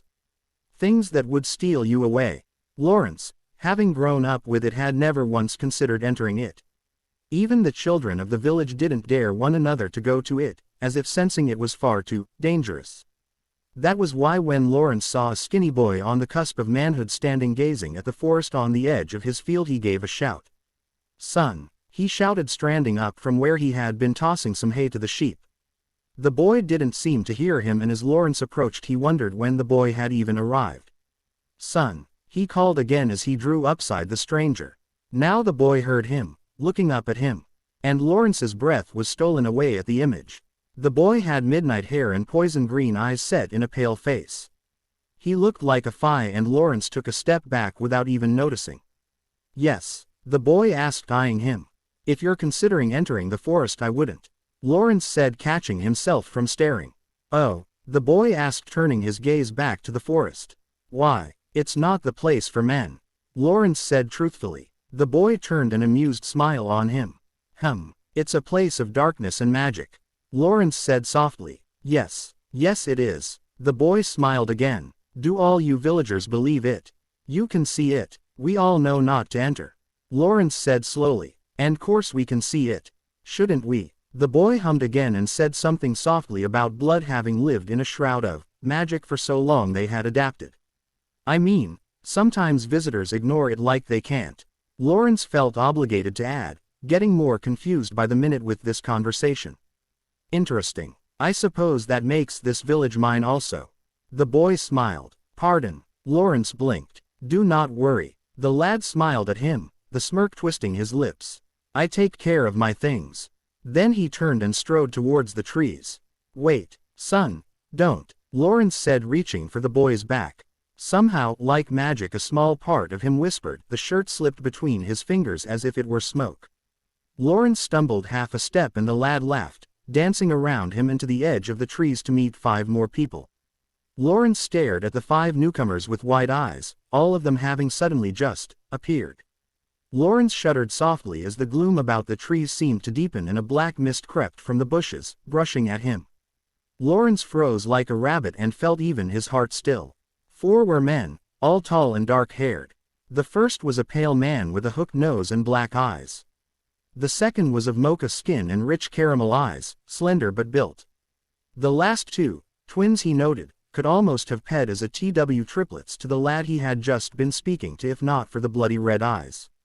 The last was a small girl of all things, the fairest he had seen with creamy skin and long hair and bright blue eyes, no older than 15, standing smiling amidst the indifferent men. Lord Harry, the twins hissed in spooky unison, giving what seemed mocking bows. Tom, Marvolo, the lad greeted holding out his hands. The first, or maybe second, presented what looked like a wreath to the lad.